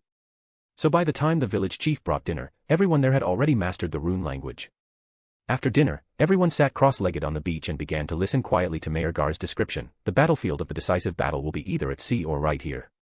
However, one thing is certain, regardless of whether the final battle takes place here or not, a battle will take place here, because this is an excellent landing point. Therefore, we must be prepared to fight the enemy here. There are 5 villages along the coast. Starting tomorrow, the captains of these 5 villages will organize the villagers to keep watch. Remember, you need 1 visible sentry and 1 hidden sentry. The meaning of hidden sentry is to have another sentry hide in the shadows. When the visible sentry encounters danger and is unable to report the enemy situation in time, the hidden sentry shall assume the corresponding early warning responsibility. Villages that are not near the sea cannot be idle either. At least 500 soldiers from about 8 villages should be gathered here, ready to support other villages at any time. Of course, the battle will most likely take place on this beach where we are. Seeing that everyone was listening attentively, Odis continued, let me talk about the logistics issue next. I know that the villages don't have much grain stored up, so they can't be supplied with food in a unified manner like a regular army. That's why I'm asking each village to elect 2 captains, one to fight on the front lines and the other to transport food for the soldiers. As for who will be in charge of combat and who will be in charge of logistics, you can discuss it yourselves. At this moment, Wells, one of the 32 captains, asked, Mayor, how should we fight? As you can see, we only have bows and arrows, axes, and swords. How can we fight against pirates who have cannons and pistols? Of course I know that, Odis said. Your main responsibilities are sentry duty, organizing and evacuating the villagers, setting traps and ambushes, and cleaning up the battlefield. My crew members are the ones who are fighting the enemy head-on. But when the enemy enters the pre-designed ambush and loses the advantage of their firearms, I demand that you dare to rush out and fight. At this point, Odis pointed to the village behind them and made specific arrangements. Once the battle begins, we will definitely set up an ambush in this village. If those pirates sneak into the village and we are tied up in other battlefields, you will have to rush out and fight them. The team leaders nodded in agreement, feeling that the request was perfectly acceptable. After all, if you intend to defend your homeland, you're bound to have to fight some battles. The meeting was a great success, and Odis unified the captain's operational thinking. He then issued specific orders, planning to complete the deployment of defenses on the southern part of the island the following day. After the meeting, Odis did not use his extraordinary abilities, but instead chatted with a few crew members as they returned to the Argo along the beach. Second mate Rupert said, I never imagined that just a few days ago we were fighting pirates, and today we've suddenly become the protectors of this island. Fight this battle well, Odis laughed. This island will become a very important stronghold for us.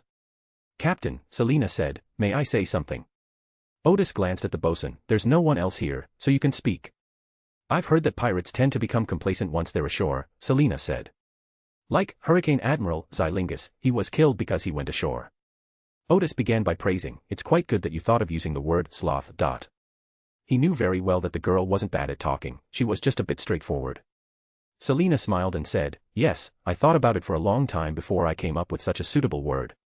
The original words she heard were, pirates never end up well when they come ashore, and she felt that if she said it directly, she might get beaten up. I'm not like ordinary pirates, Odis said.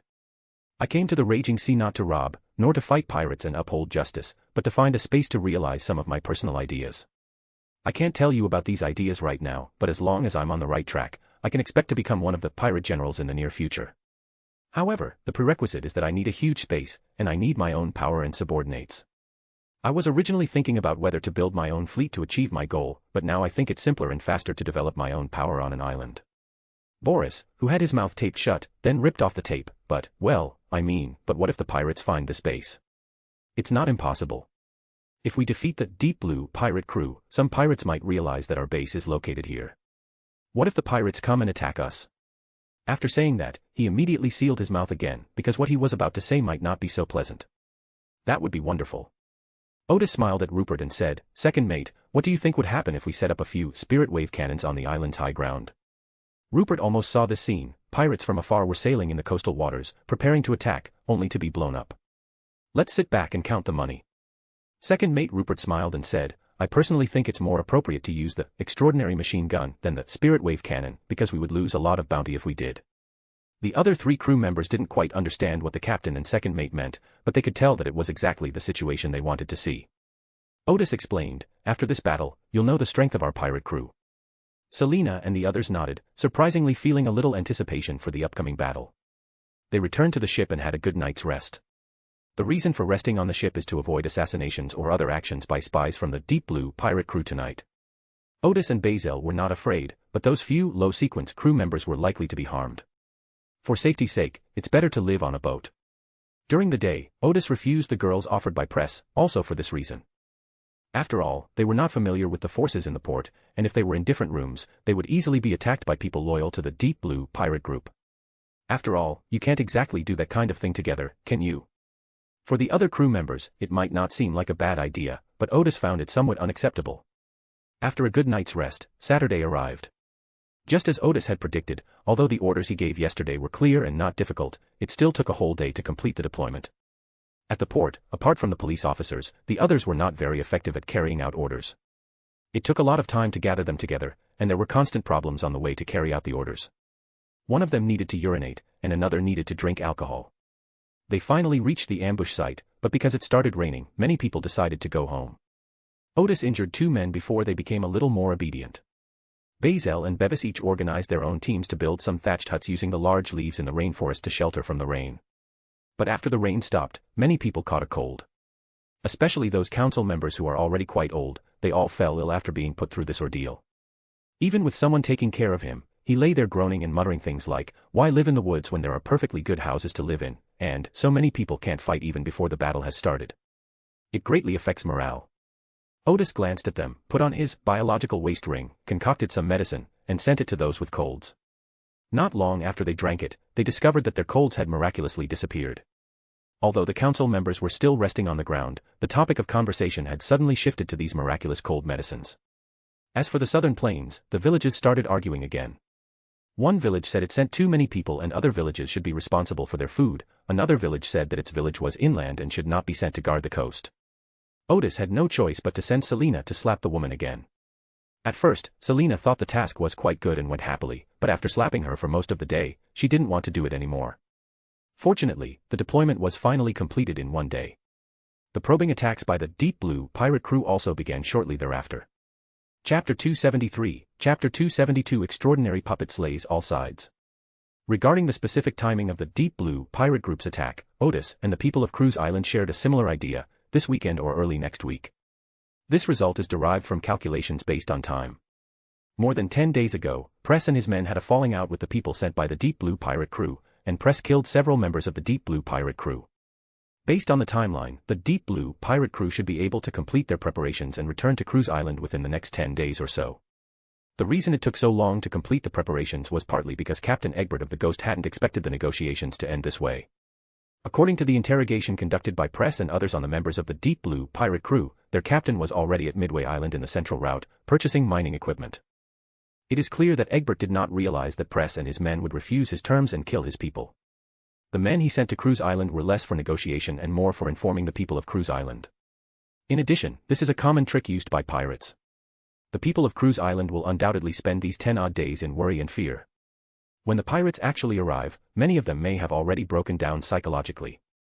As Egbert had predicted, nearly half of the Northlanders living in the port had fled to the surrounding islands and were ready to join the Deep Blue pirate crew. This result was not bad for Odis. Although the time was a bit tight, at least he still had a day or two to prepare. The deployment was completed on Saturday, and the Deep Blue pirate group appeared on Sunday. However, instead of their fleet, a single ship appeared and headed towards Moon Bay. The entire port immediately became tense, with many residents even packing their pre-prepared belongings and fleeing into the mountains, while others planned to search for their families who were lying in ambush in the northern part of the island or at Lighthouse Hill. Odis didn't bother to stop them.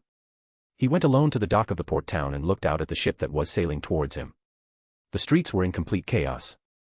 Adults were running around in a panic, many children were crying loudly, and incidents of robbery and fighting were frequent. Former Mayor Press was shouting at people, but without the help of police officers, no one took him seriously anymore. Upon seeing Odis, Press quickly ran over and asked, "Where are the reinforcements?" Odis glanced at the ship that was leisurely sailing towards Moon Bay. "What reinforcements?" "Your guess is completely wrong." Press finally mustered up his courage and said, "Egbert saw through your plan and sent ships to attack our port directly. Didn't I tell you that the harbor is full of Egbert's men? He already knew about you." Odis raised his hand and asked, "Is that Egbert's flagship, the Ghost?" Press paused, then said, "No, it's not." "So which ship of the Deep Blue pirate crew is it?" Odis handed the binoculars to Press. "Look for yourself and tell me which ship it is." Press looked around and was surprised to find, it's not a ship from the Deep Blue pirate crew. "Fools. Odis said coldly, the enemy is just sending a target to test us, and you're all so scared. He was well aware, of course, that not long after he landed on the island, Egbert learned that the Dawnbreaker pirate crew had landed. In Odis's view, the Red Lion pirates had been wiped out several days ago, and Egbert must have heard some news about the Dawn Sword pirates. But he certainly couldn't verify the truth of those reports, and for Egbert, who owned a ghost ship, it didn't matter if most of the reports were true. His ghost ship gave him enough confidence. However, just to be on the safe side, we should still send a ship, flying our own pirate flag, to test our firepower. Odis, of course, would not give him such an opportunity. Starting early that morning, the Argo began its circumnavigation of the island. Because Odis realized this was a test, he did not intend to use the weapons on the Argo for combat. He had already had the Argo stop on the west side of the island when he arrived. Odis looked at Press, whose expression was quite varied, and said, "What are you waiting for? Go and organize the 2 squads you command to maintain order." "Yes, yes, yes." Press then shouted loudly, "Fools, open your dog eyes and take a good look, that's not Egbert's ship at all. There are no cannons or sailors on board. Don't run. Egbert hasn't arrived yet." These words had a significant effect, at least calming down most of the panicked residents. Odis had already noticed that it was a medium-sized merchant ship, which looked like it had just been plundered by the Deep Blue pirate ship. Before even entering Moon Bay, the crew and sailors on board waved white sheets to indicate their willingness to surrender.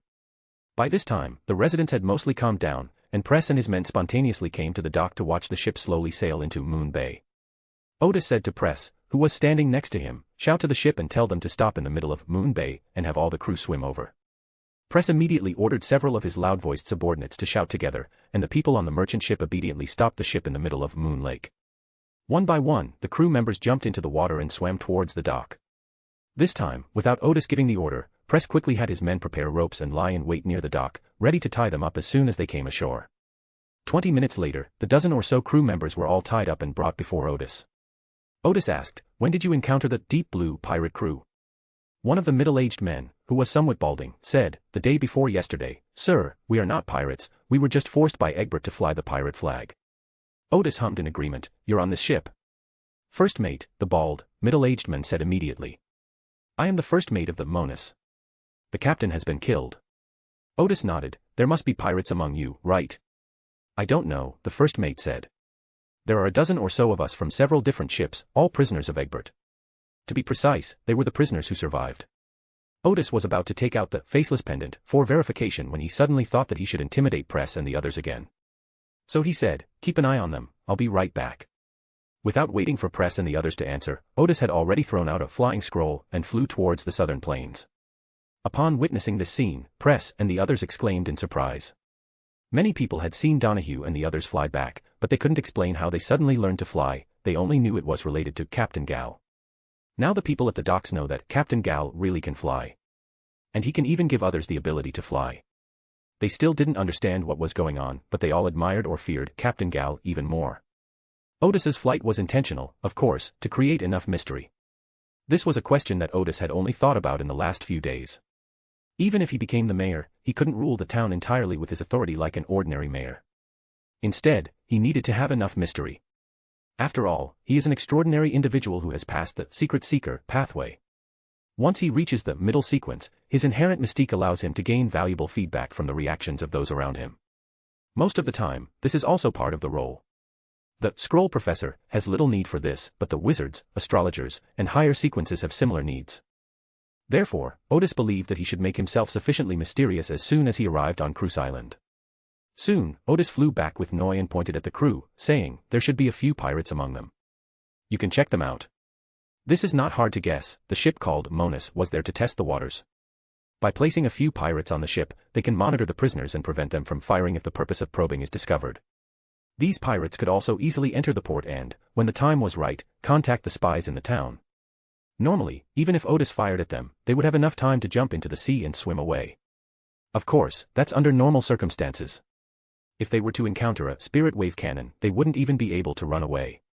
Upon hearing the captain's order, Noi took out a coin, fiddled with it, and asked the men who had just claimed to be the first mate, "Are you a member of the Deep Blue pirate crew?" The first mate replied, "No." Noi flicked the coin, glanced at the divination result, and then approached the second person, "Are you a member of the Deep Blue pirate crew?"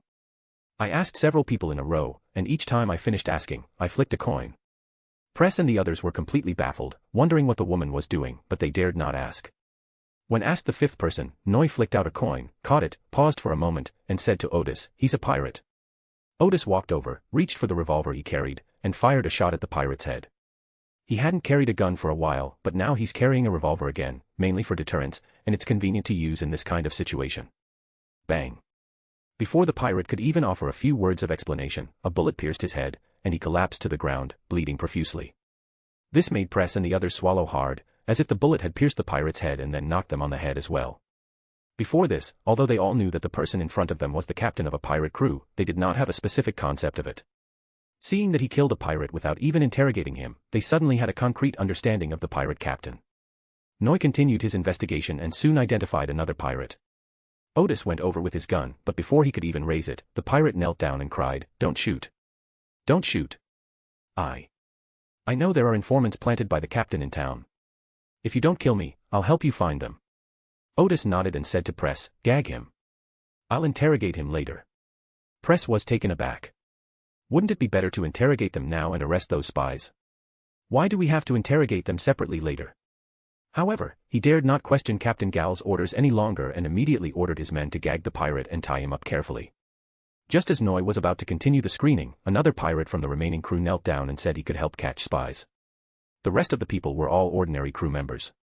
Odis ordered the ordinary crew members to be locked up first, given some food and water, and instructed the town's doctor to examine them carefully to see if anyone had contracted an infectious disease.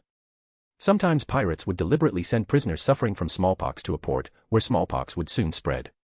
The pirates would then take advantage of this opportunity to launch a surprise attack on the port. This is a bunch of scoundrels, they're capable of using any despicable means. Especially when facing pirates, and given the existence of the extraordinary virus in this world, it's essential to carefully inspect prisoners upon receiving them. Regardless of whether the disease has been detected, we should isolate ourselves for a period of time first. Then Odis had Press choose a few trusted subordinates and find a well-soundproofed house to interrogate the two pirates. But after bringing the pirates into the room, Odis ordered, "No one shall interrogate them, nor remove what is stuffed in their mouths." Press was stunned again, no interrogation. Odis did not answer the other party's question, but said, "From now on, no one is allowed to leave here except me. Noi, watch them. Anyone who tries to leave is a spy. Don't hesitate, shoot them." "Yes." Noi moved a chair, sat down by the door, drew his revolver, and quietly watched Press and the others. Noi wasn't like Selena, she seemed quite quiet, but sitting there quietly, she exuded an imposing aura, and Press and the others immediately lost the will to go out. Press smiled and said to Odis, "Mayor, is there some misunderstanding? I killed Egbert's crew members, how could I be a spy?" "I know you're not," Odis said, "but now we need your cooperation to catch those spies." Press still didn't quite understand Odis's intention. Then why not interrogate these two people?" Odis laughed and said, "I can tell from their appearance that they only know one or two spies. They said those things at the docks just to save their lives. But we can't let them talk. Believe me, if they do, they'll definitely accuse the toughest officers among the police of being spies. They might even accuse some people who are genuinely willing to fight the Deep Blue pirate crew of being spies." Press looked at the two pirates and saw fear in their eyes.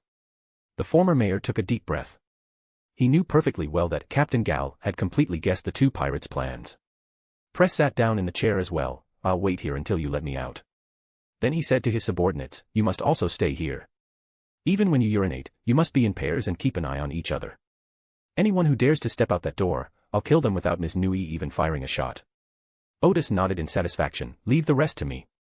He waited for another half-hour before going out, and asked the two captains guarding the port to organize people to prepare to deliver food to the people ambushing in the northern part of the island and at Lighthouse Mountain. While assigning tasks, he casually said, "The task of preparing food today is yours. Presley will slowly interrogate those two pirates today." The two captains naturally inquired about the results of the interrogation. Odis only said, "I'll deal with those spies lying in ambush in the north and Lighthouse Hill first, and then proceed with the next step." Besides the two captains, there were several other people present. It was clear from their conversation that they had uncovered a number of spies. This makes sense, since they were all pirates. After Captain Gal shot one of them right away, they would definitely reveal all the information they knew in order to save their lives.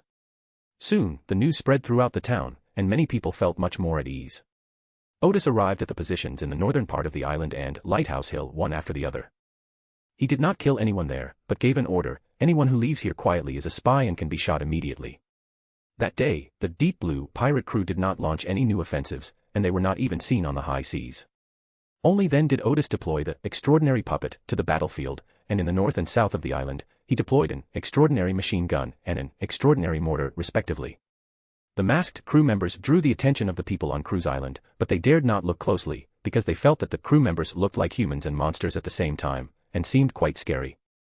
As night fell, a thick fog rolled in at sea, and due to the poor visibility, the Argo, which had been cruising, also stopped to the northwest of the island. Around 9 o'clock, Bazel, who was guarding the north, stared blankly at the sea and the fog in front of him. The captain had just come by and instructed him to keep an eye on the sentries and not to slack off. Because the fog came so strangely, it's estimated that the pirates of the Deep Blue pirate group will definitely take advantage of the fog to land. However, Odis can't say for sure whether they will land from the south or the north. In comparison, the north is easier to defend because there are many reefs in the near sea in this direction, and large ships cannot get too close to the shore.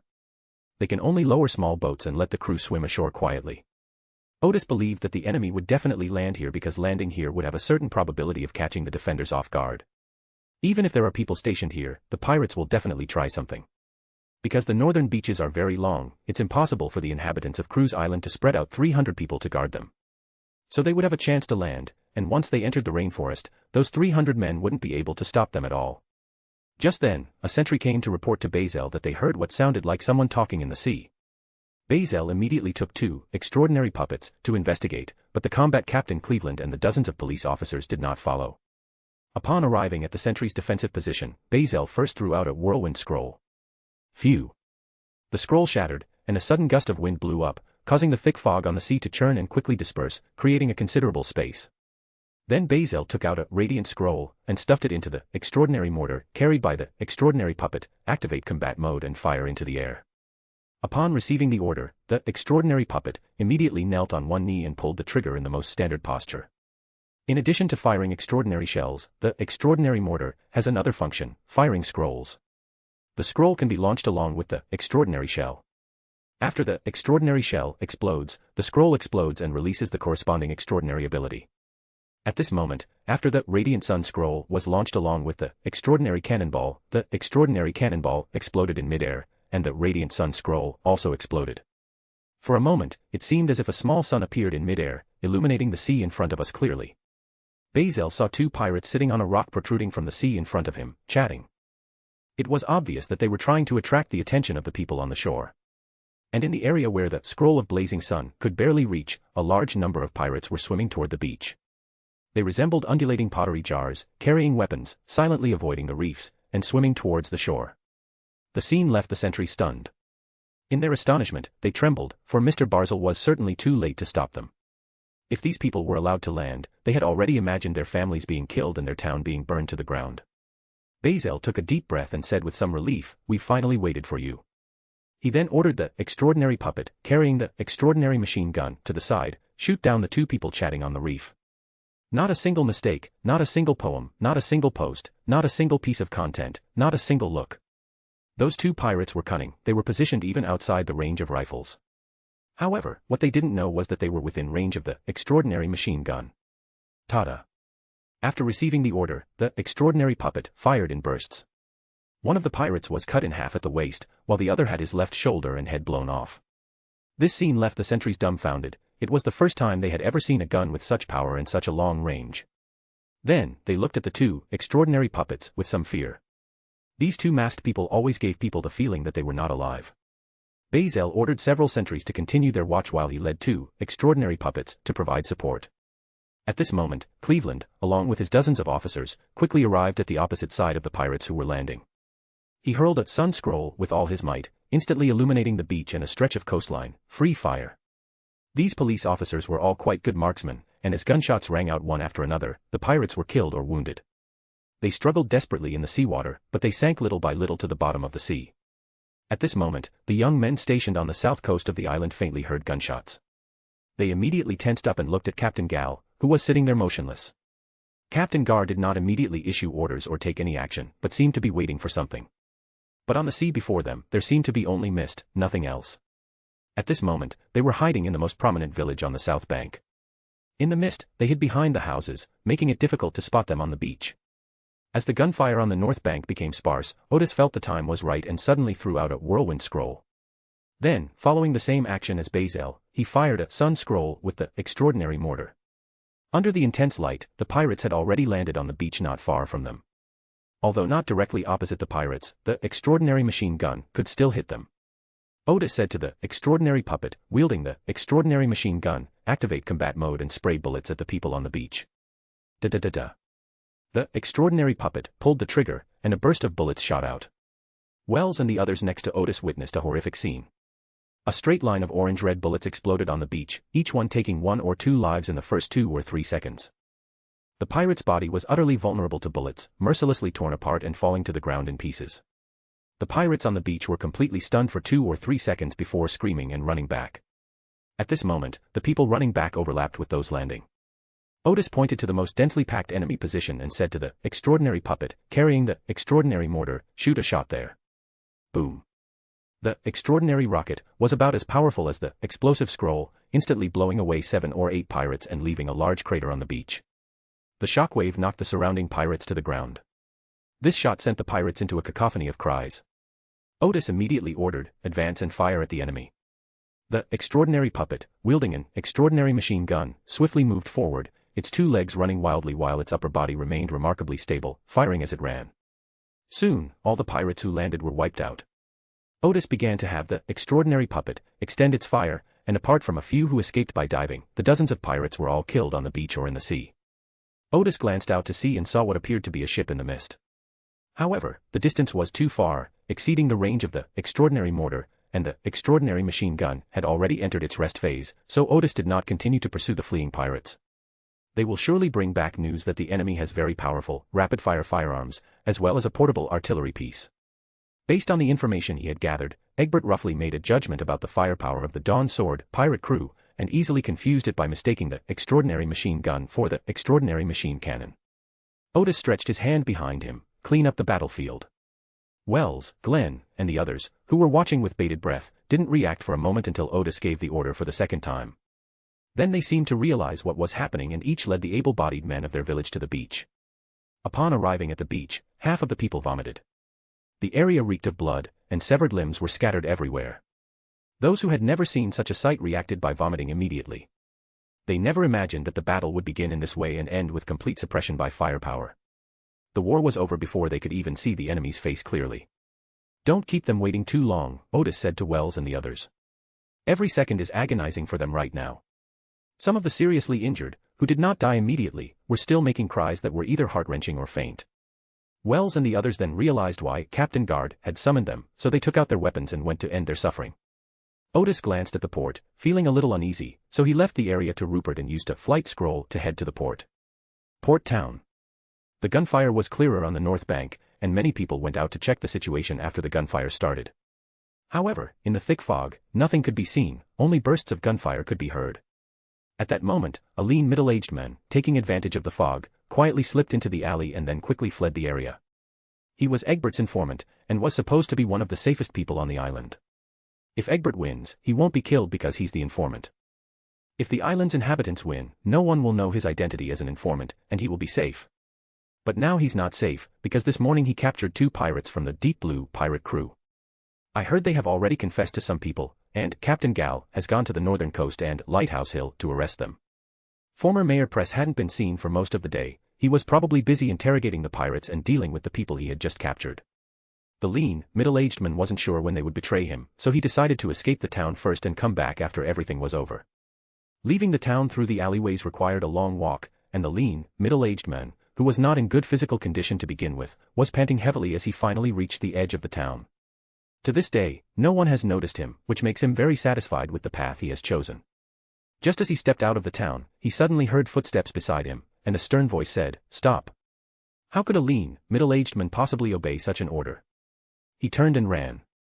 Selina, who had been waiting nearby, rushed in like a gust of wind, stirring up the mist. She punched the lean, middle-aged man, sending him flying. "Didn't you hear me tell you to stop?" Then she rushed over and said to the young men who had come from the villages on the southern plains, "Tie him up." Just then, Selina saw someone peeking out from the alley. "Stop, never mind, get lost." He kicked that person away. She led the able-bodied men from 2 villages to guard the town's location facing the mountains, while Boris led the able-bodied men from 4 villages to guard the dock. When Odis arrived, Selena had already made a considerable haul, capturing several people, while Boris had caught even more, capturing over a dozen people in a short time. Only then did Odis release Press and the others, allowing Noi to help the former mayor interrogate the spy they had just captured. Next, Odis went to the north coast, where the battle went very smoothly, with the pirates held off on the beach by dozens of guns. Bazel arrived with the extraordinary puppet, and, after a barrage of fire, the pirates were routed, leaving behind more than 30 corpses and a dozen or so seriously wounded pirates.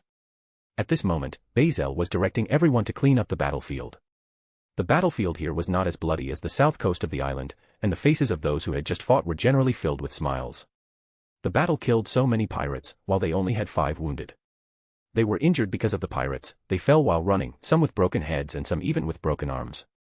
For these untrained individuals, night combat in the jungle was unavoidable. Fortunately, the outcome was good. Although the coastline on the north shore was long, Bazel did not fall into the pirates' trap and did not easily mobilize his main force, which gave the dozens of police officers enough time to react. After cleaning up the battlefield, Odis ordered them to send men back to the port to report on the victory on the north shore. Then Odis began to take stock of the spoils of war, the most notable of which were 3 extraordinary items. 3 extraordinary traits were also seized on the north shore, but they were not of high level, they were all low-sequence traits. Also, they captured 2 bounty hunters, with a total value of only £500. In other words, the enemy's main force and key figures did not participate in the battle in the previous battles, so this was actually a probing attack. The remaining spoils were weapons, which Odis simply gave to those who had participated in the battle. After clearing out the spoils, Sheriff Tom asked what to do with the wounded pirate prisoners. Odis glanced at him. No prisoners. The battle has only just begun, so he certainly won't spare any manpower to guard these unstable factors. Tom's eyes narrowed. Yes, yes. As midnight approached, news of the victory on the northern front reached the town, and everyone was overjoyed, as if victory was just around the corner. After interrogation, Presley captured more than 30 spies. Several of these people died from the residents' beatings and kicks, and the rest were all injured. Odis ordered them all to be locked up and dealt with after the battle. At this point, Odis's orders would no longer encounter any obstacles, and everyone now obeyed the orders of this Captain Gal wholeheartedly. At night, in the eastern part of the turbulent and violent sea, in the cockpit of the Future, the flagship of the Admiral Star, Gadria stared blankly at the bookshelf in front of her. On the table in front of her was a copy of the Rasta Daily, delivered by her subordinate. The newspaper's front page headline was from 4 days prior: the Red Lion pirate crew had been wiped out by a mysterious pirate ship. After a long pause, Katlia exclaimed, "Is that the Elements Dawn banner?" Upon seeing the news about the pirate ship called Argo, Katlia had an inexplicable feeling. Usually, when she had this feeling, it was because her spirit was reminding her that this was very important news. She felt that the ship must be very important to the mysterious queen, and that its importance might affect her through the queen. On the island where the Abraham family's extraordinary transit station is located, the Crick pirate crew had already set up camp in front of the high walls and had been waiting for several days. Tonight, no one slept. Instead, they stared at the illusory mirror that had suddenly appeared on the tall wall. On the tall wall, the mirror finally solidified, and the figure of the director of the Gnostic Society appeared in the mirror. Soon, she finally emerged from the extraordinary transfer station through the mirror. The Witch of Pain then bowed slightly to the air above her. "Thank you for your help." An unusually sweet voice rang out in the air: "Evacuate immediately and do not explore further inside." The one speaking was the Crimson Saintess, who had also been trapped before. It took the 2 demigods trapped inside more than a day to escape. However, rescuing this Witch of Pain at Sequence 5 took considerable effort, and even required the help of an angel to finally free her. The Witch of Pain replied respectfully, "Yes." Then she asked, "Who exactly destroyed this extraordinary transit station?" A sweet voice in the air said, "The Primal One gave a hint: knowledge." "Knowledge?" the Witch of Pain asked. "The people of the Church of the God of Knowledge and Wisdom." "No, I think it may involve knowledge itself." The Witch of Pain opened her mouth, then suddenly realized that this matter involved a very high level. Around Cruz Island, on the sea shrouded in mist, a classic-style ship with a large hull suddenly broke through the fog and slowly sailed forward. This is Egbert's flagship, the Ghost. Behind this ship were 3 large or medium-sized ocean-going vessels. Egbert stood at the bow of the Ghost, gazing at Cruz Island not far away. The sudden appearance of thick fog on the sea surface was a capability of the Ghost. In this sea area, the vision of Egbert, the owner of the Ghost, could penetrate the fog and clearly see the scene before him. "Captain," First Mate Yarlin strolled to the bow, "I don't think continuing the fight is a good idea." At the meeting that just ended, Egbert redeployed his forces and decided to launch a general offensive at dawn on Tuesday. The first mate continued, "They're flying the Elemental Dawn banner. If you weren't out of your mind, why would you be interested in this desolate island that's practically devoid of any morsel?" Egbert said in an icy tone. "And what pirate would be interested in some damn iron ore mine?"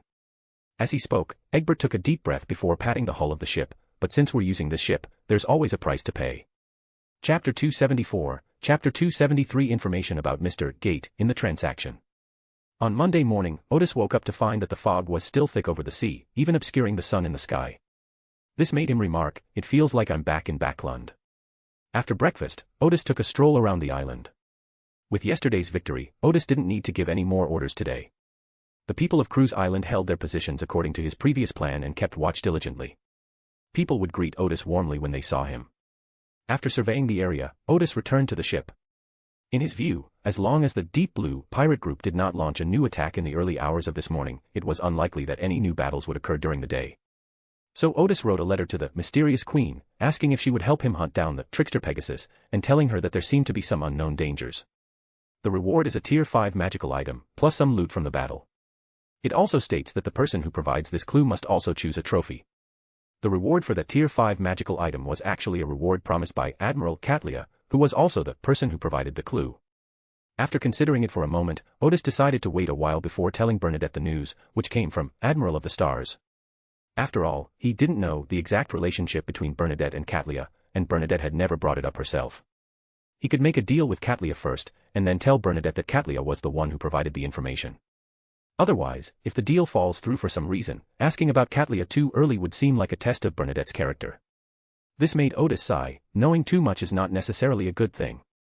In reality, under normal circumstances, this reward wouldn't be enough to hire a demigod for help, since the most crucial part of the spoils should be what Odis and Katlia need. The rest of the spoils may just be some high-grade spiritual materials. However, Odis knew that Bernadette would almost certainly agree if he asked. This is tantamount to using up favors, but the favors accumulated beforehand are precisely what need to be used now. The mysterious queen quickly replied, "Yes." Odis smiled and said that if possible, he would try to reach a deal regarding the location of the trickster Pegasus at this week's tarot meeting. Then, taking advantage of the time before the tarot meeting, Odis created an extraordinary machine gun and an extraordinary mortar.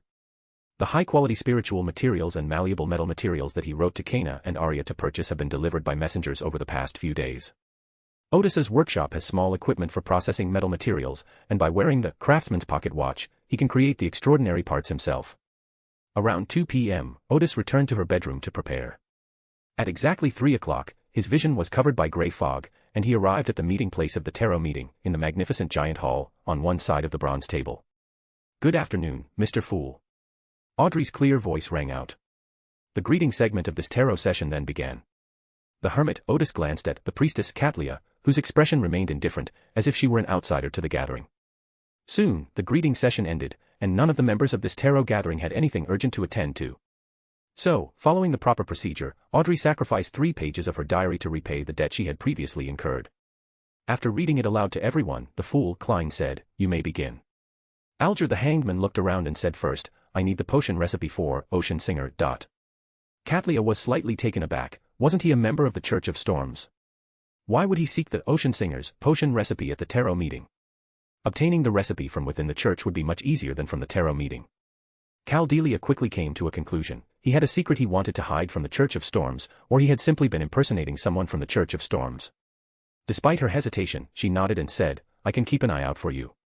Seeing the priestess respond, Alger asked, "Madam, what do you need?" "I can search for clues in advance so that I can use them to exchange for potion recipes later." Klein smiled slightly from behind the grey fog. These two old hands have started testing each other.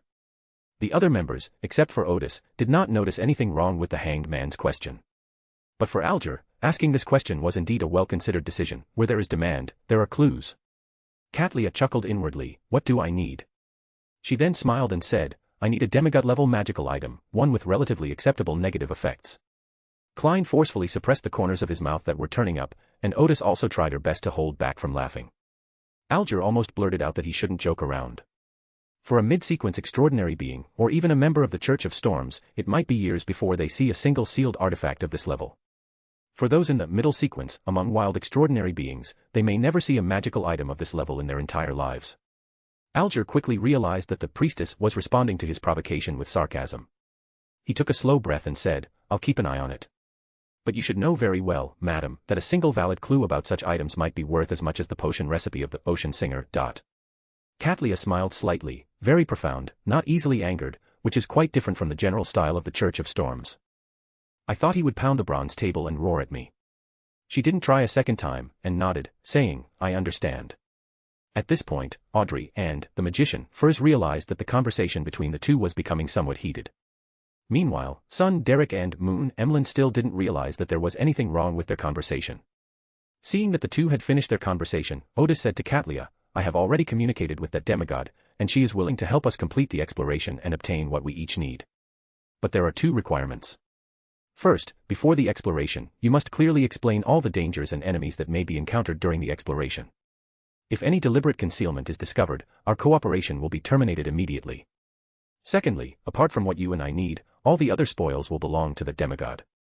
Bernadette hadn't actually made such a request, but Odis wanted to make it clear to Katlia and give Bernadette ample time to prepare. Gadria hadn't expected the deal to move so quickly. Of course, how should I tell you?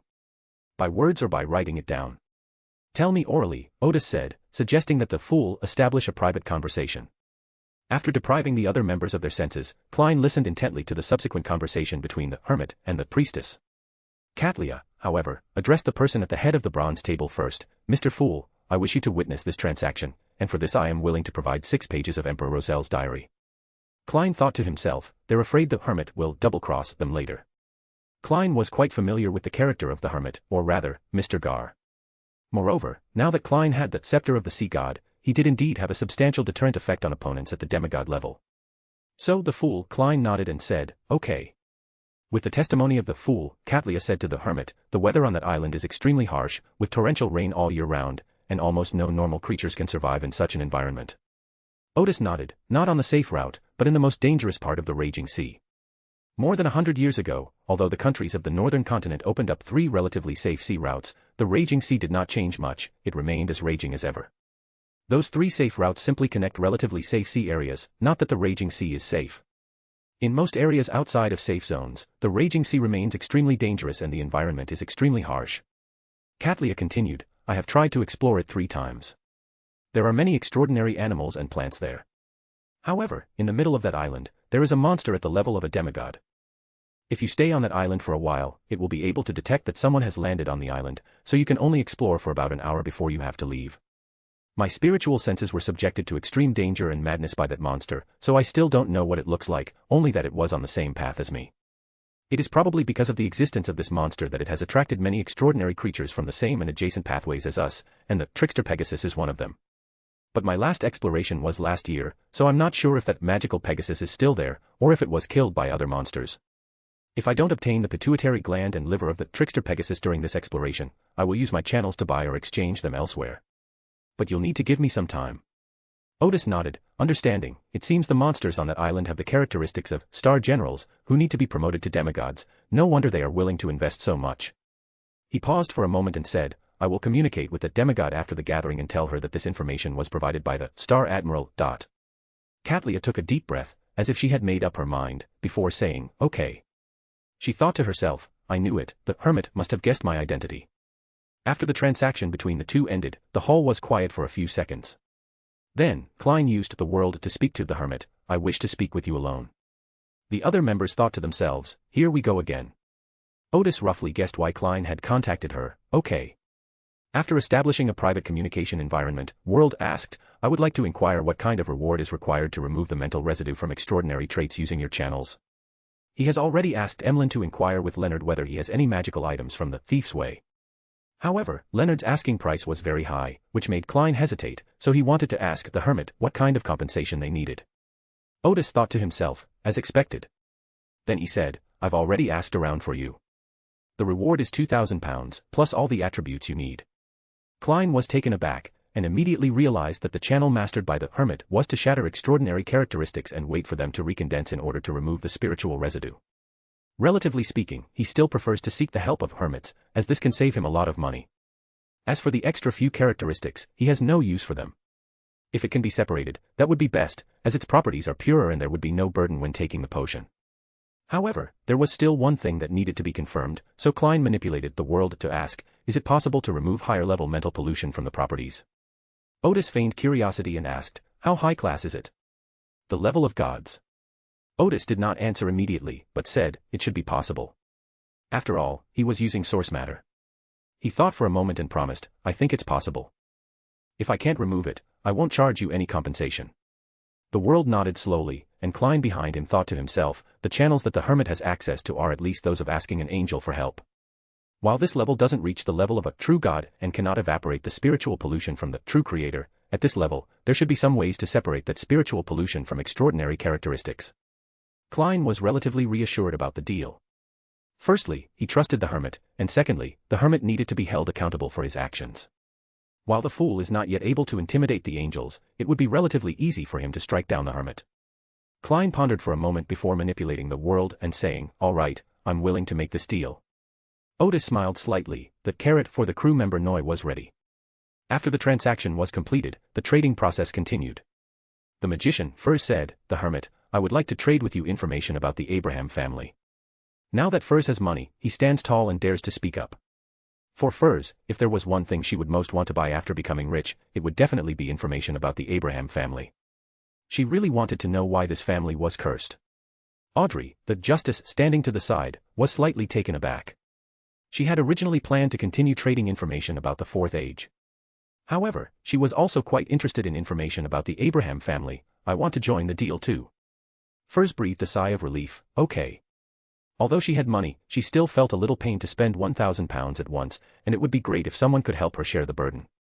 Odis then replied, no problem, the price was agreed upon beforehand, £1,000. At this moment, Gadria also said, I also hope to join this deal. The other men in the Tarot Club weren't very interested in this information, they still wanted to hear more about intelligence deals related to the Fourth Age, so none of them planned to spend money on it. Finally, after a brief discussion, the three ladies agreed that Furs, the initiator of the transaction, would contribute £500, and the other two members would contribute £250. Klein, who was also quite interested in this intelligence, chose to get it for free this time, reasoning that it would be difficult for three people to divide the £500. After blocking the senses of the hanged men and the others, Odis faced the three ladies opposite him and said, you should all have heard that the Abraham family possesses the potion recipes for the apprentice path. All three ladies nodded. Furs was well aware of this, Katlia had heard about it, and Audrey learned about it from Furs. The ancestor of the Abraham family, Mr. Men, was the king of angels of this pathway, Odis described. The higher-level characteristics of this pathway are said to be traced back to the Phoenix ancestor.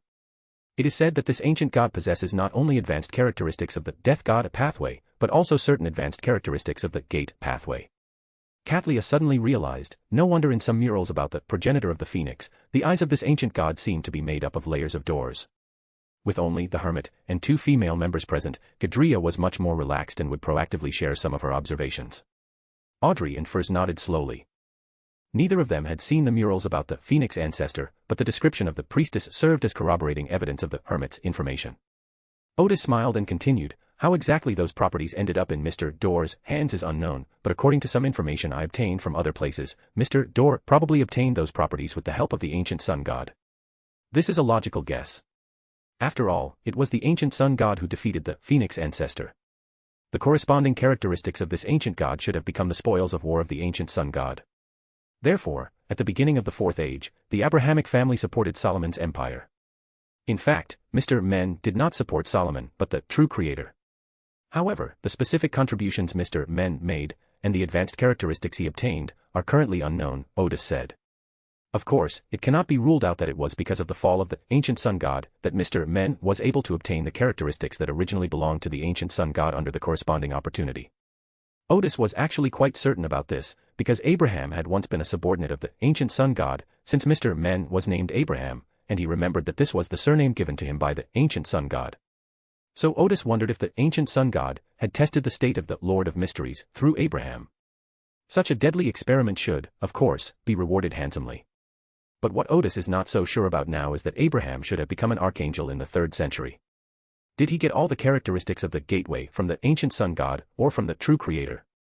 Therefore, Odis also speculated that Abraham might have acquired the corresponding characteristics and become the king of angels after the fall of the ancient sun god, and even the king of kings. Because he can open doors in almost all enclosed spaces, he should be able to obtain the characteristics he needs while everyone's attention is drawn to the fall of the ancient sun god. Therefore, his support for the Solomon Empire was merely a choice made in accordance with the prevailing trend.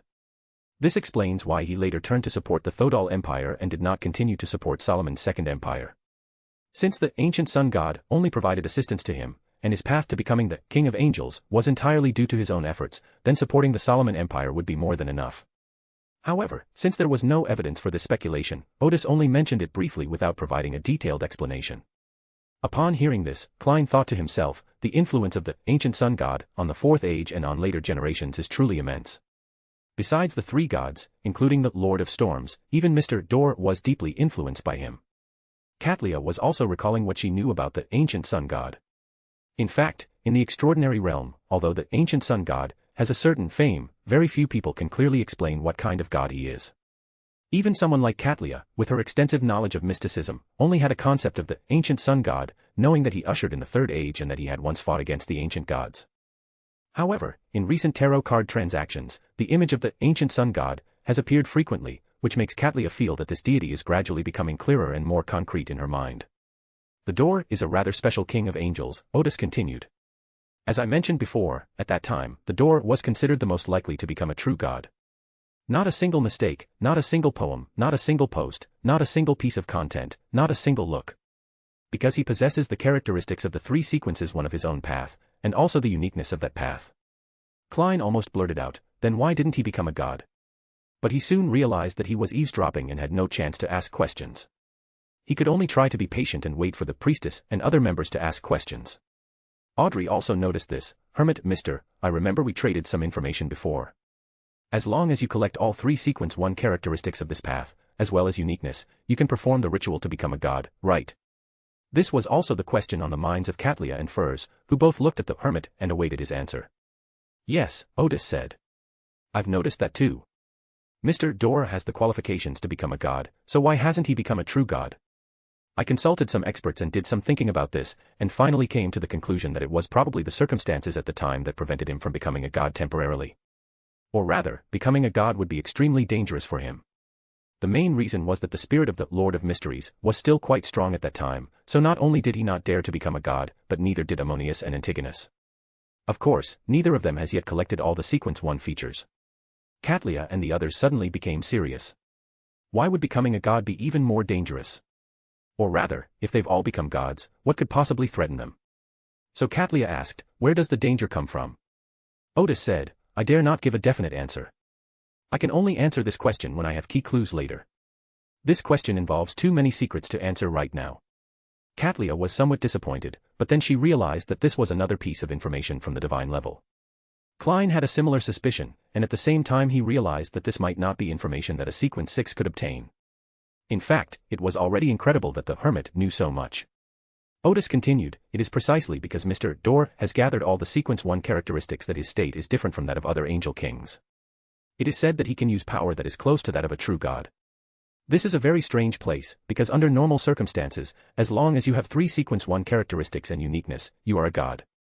Like those ancient gods, they are basically deities whose characteristics are accumulated. Mr. Dor still did not become a god even after collecting 3 sets of sequence 1 characteristics and uniqueness. It is said that because of Mr. Dor's authority in the spatial realm, he separated his own characteristics. Southwest He is only close to a god, but can avoid becoming a god immediately. I don't know if this answer is accurate, so please just take it as the correct answer for now. At this point, Odis smiled helplessly. This transaction involves a lot of knowledge about the divine level. I am only a middle-order being. There are many things about this level of knowledge that I cannot give accurate answers to, but I can only give relatively reasonable explanations. Klein thought to himself, is this the legendary Versailles? The 3 female members, including Katlia, exchanged glances, and finally Furs said, the hermit, you already know a lot of things that we don't. Audrey and Katlia nodded in agreement, especially Katlia, who was very clear about this level of knowledge. Before joining the Tarot Club, she had no way of acquiring this level of knowledge. Odis hummed in agreement and continued, the reason I'm trying to explain Mr. Dor's condition as clearly as possible is to let everyone know how powerful he is. After the Battle of the 4 Emperors began, he was even a being capable of changing the course of the war. So at the very beginning of the war, the Goddess of Night and the Lord of Storms joined forces to seal him away. What? Did 2 deities seal Mr. Dor away? The news came as a complete surprise, leaving the other members stunned. Klein, emerging from the grey fog, was the first to react. I remember now, Roselle once said that Mr. Dor was lost in the depths of the storm. At the time, I thought he was trapped in some dangerous sea area, but it turns out it was because the Lord of the Storm was involved in the sealing. Katlia exclaimed, "This is the Battle of the Four Emperors." A battle of the four emperors where the gods could intervene at any moment. First thought to himself, Mr. Dor has indeed been sealed. And by two gods at that.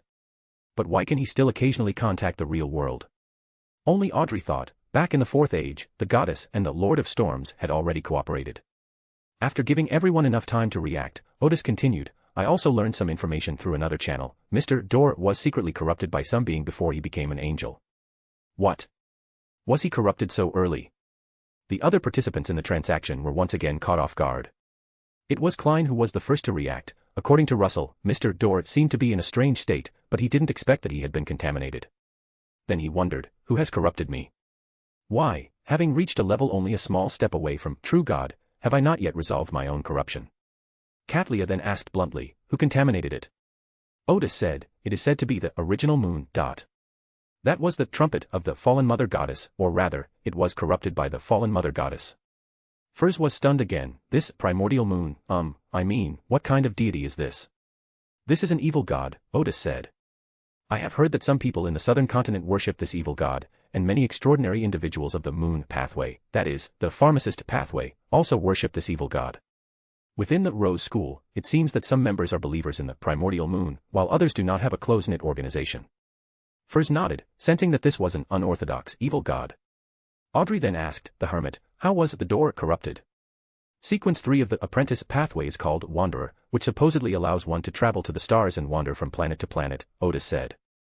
That original moon was hiding in the deep starry sky, and it corrupted him while Mr. Dor was wandering in the starry sky. Mr. Men may not have even known he was contaminated at the beginning. A brief silence fell over everyone. The starry sky felt dangerous. Klein also had a unique feeling, other planets. Before I traveled through time, those were places that required spaceships to reach. In this world, I can go to other planets with my own abilities. Suddenly, he felt as if mythology and science fiction had been mixed together. After a few seconds, Gadria suddenly said, the seals of the Goddess of Night and the Lord of Storms seem to be imprisoning Mr. Dor, but also seem to be protecting him. Klein and the other members were taken aback, finding the idea quite novel. At that moment, Audrey suddenly thought, did the two gods seal Mr. Dor because his corruption was so severe that it had to be sealed away? Then she realized that the priestess had obviously thought of this and made further conjectures.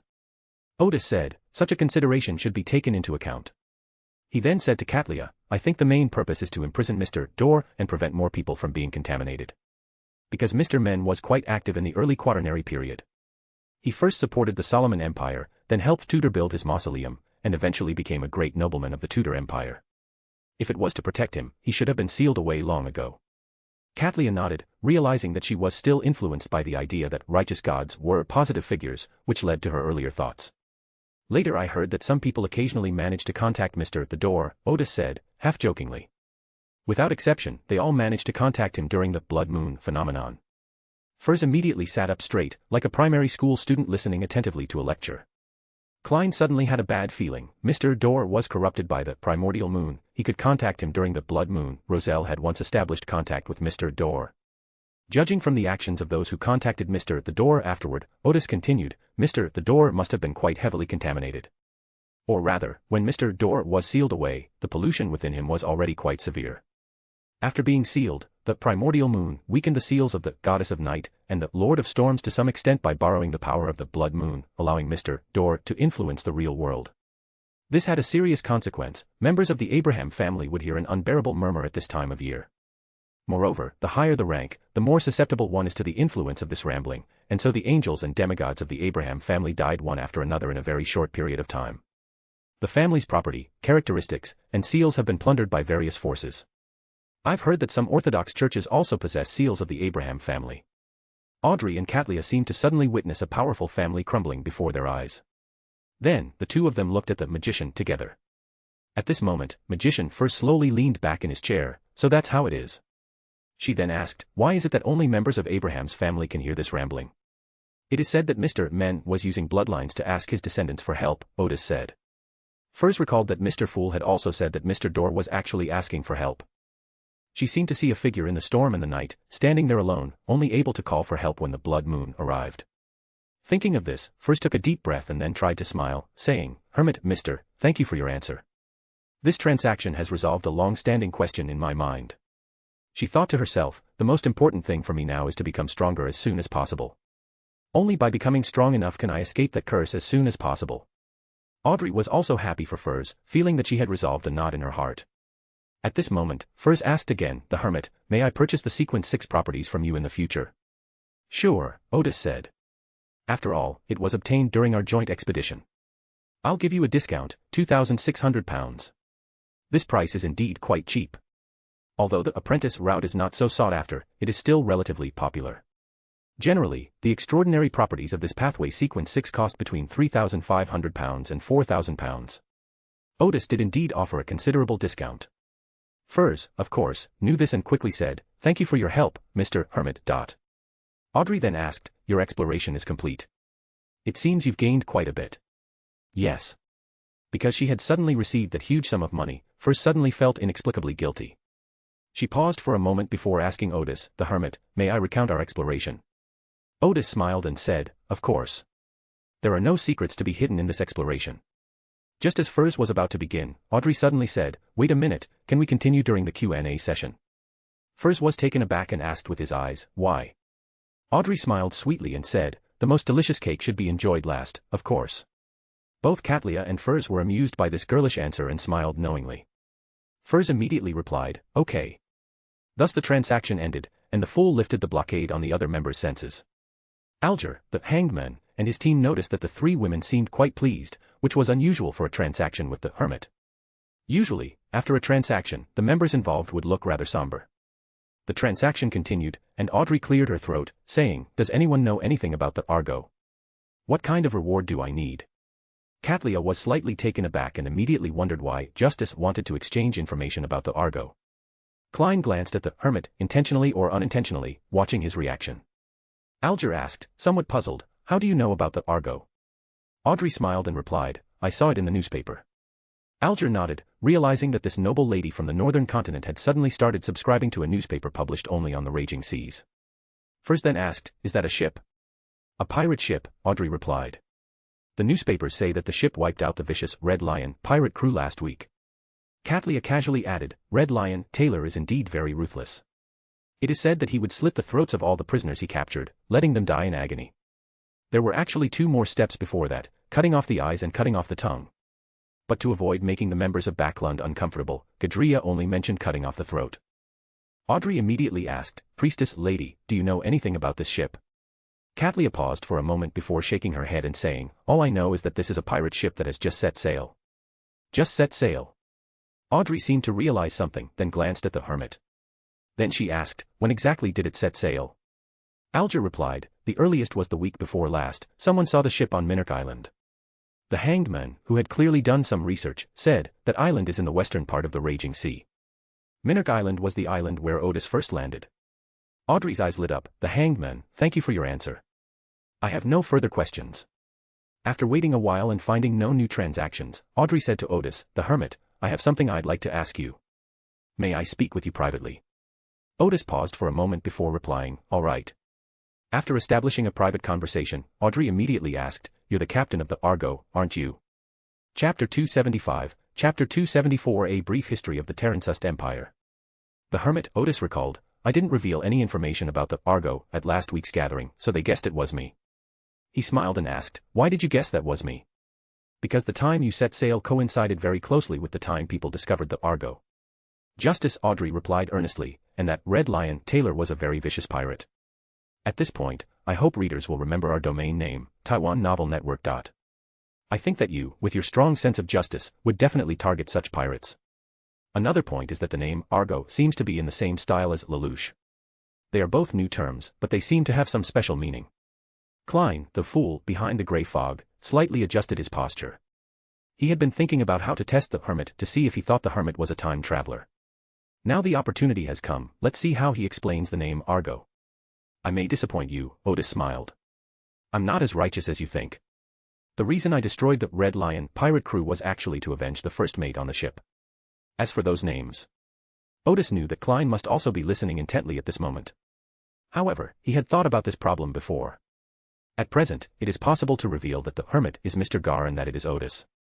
However, it's best not to reveal the fact that you're a time traveler for now, because doing so might attract Klein's surveillance and investigation.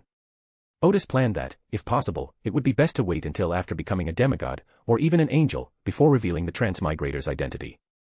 Because at that time, there will be a great need for a comrade in arms who can be completely trusted, whereas before that, the need is not so great. So Odis took this opportunity to explain, actually, I saw those names in some documents left by Emperor Roselle, and I thought they sounded pretty, so I used them. First, shift the blame to Russell. Later, when the truth comes out, explain that it was just a casual excuse to answer Miss Justice's questions, and the matter will be resolved satisfactorily. This was beyond Audrey's expectations. This was also beyond Klein's expectations. I had completely forgotten about this guy. Then he smiled and said, maybe I'm overthinking it. It's very possible that there's only one time traveler in an era. Audrey continued, what kind of information is that? They're all strange and unusual stories, Odis lied. Klein thought to himself, could it be that the Emperor wrote the comic book content into a book and was preparing to publish it back then? Seeing that the Hermit seemed to be hiding something, Audrey didn't press further and returned to the original topic, what grudge does the first mate of the Argo have against Red Lion, Taylor? Odis then recounted to Audrey the story of how Bazel had become enemies with Taylor, and how Bazel later sought revenge. After hearing this, Audrey remarked, in the future, this will surely become a legendary story. That's the true charm of the sea. Then she asked, what is the Argo doing now? We're currently fighting the Deep Blue pirate crew, Odis said without hiding anything. The decisive battle is expected to take place in the next day or two. Klein smiled slightly, what did I tell you? With Mr. Gar on the high seas, the pirates' good days are over. They've fought 2 major pirate groups in a single week, and have already taken down one. This Deep Blue pirate crew is really unlucky to have encountered such an enemy. Even if they aren't wiped out, they'll probably be badly injured. Klein was quite confident in this conjecture because he knew very well that Mr. Gar would not start a war lightly unless he was certain of his success. Audrey took a deep breath, that sounds exciting. It's all right. Odis smiled and leaned back in his chair. It was indeed quite exciting, and he was thoroughly enjoying the current battle.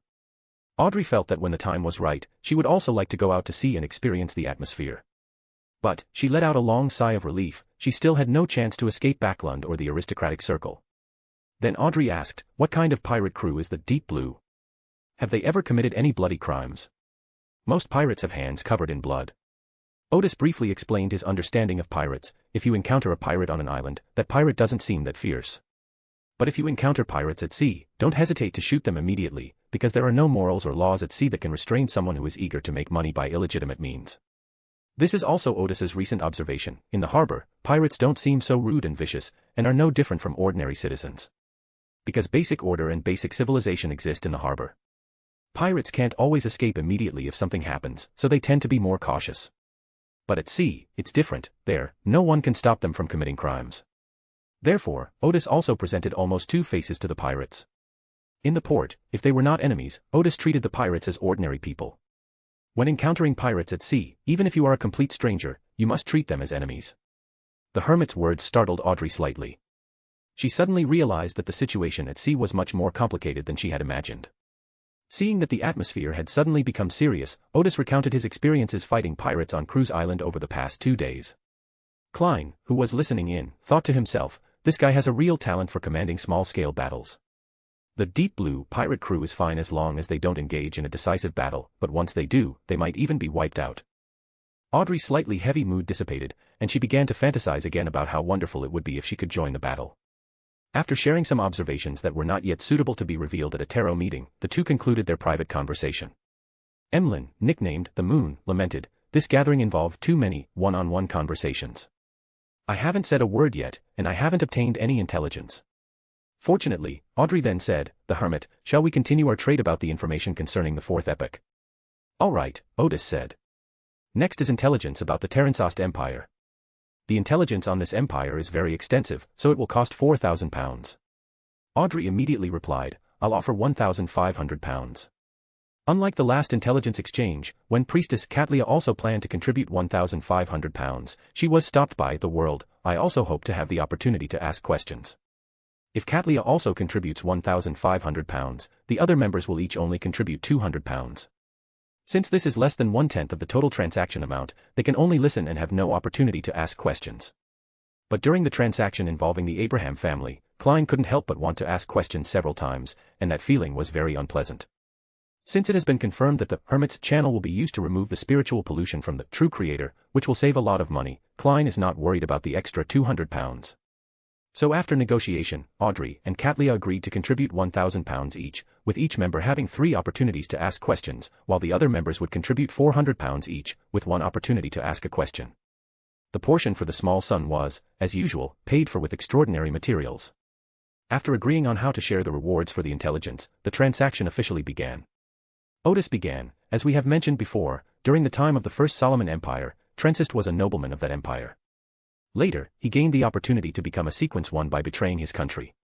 Afterwards, he and Tudor received the support of the 6 gods and established the United Empire. The 6 gods arrangement also has its own purpose. If sequence 1 rules the northern continent, it will not threaten them. Klein, behind the grey fog, thought to himself, he's starting off with such outrageous words.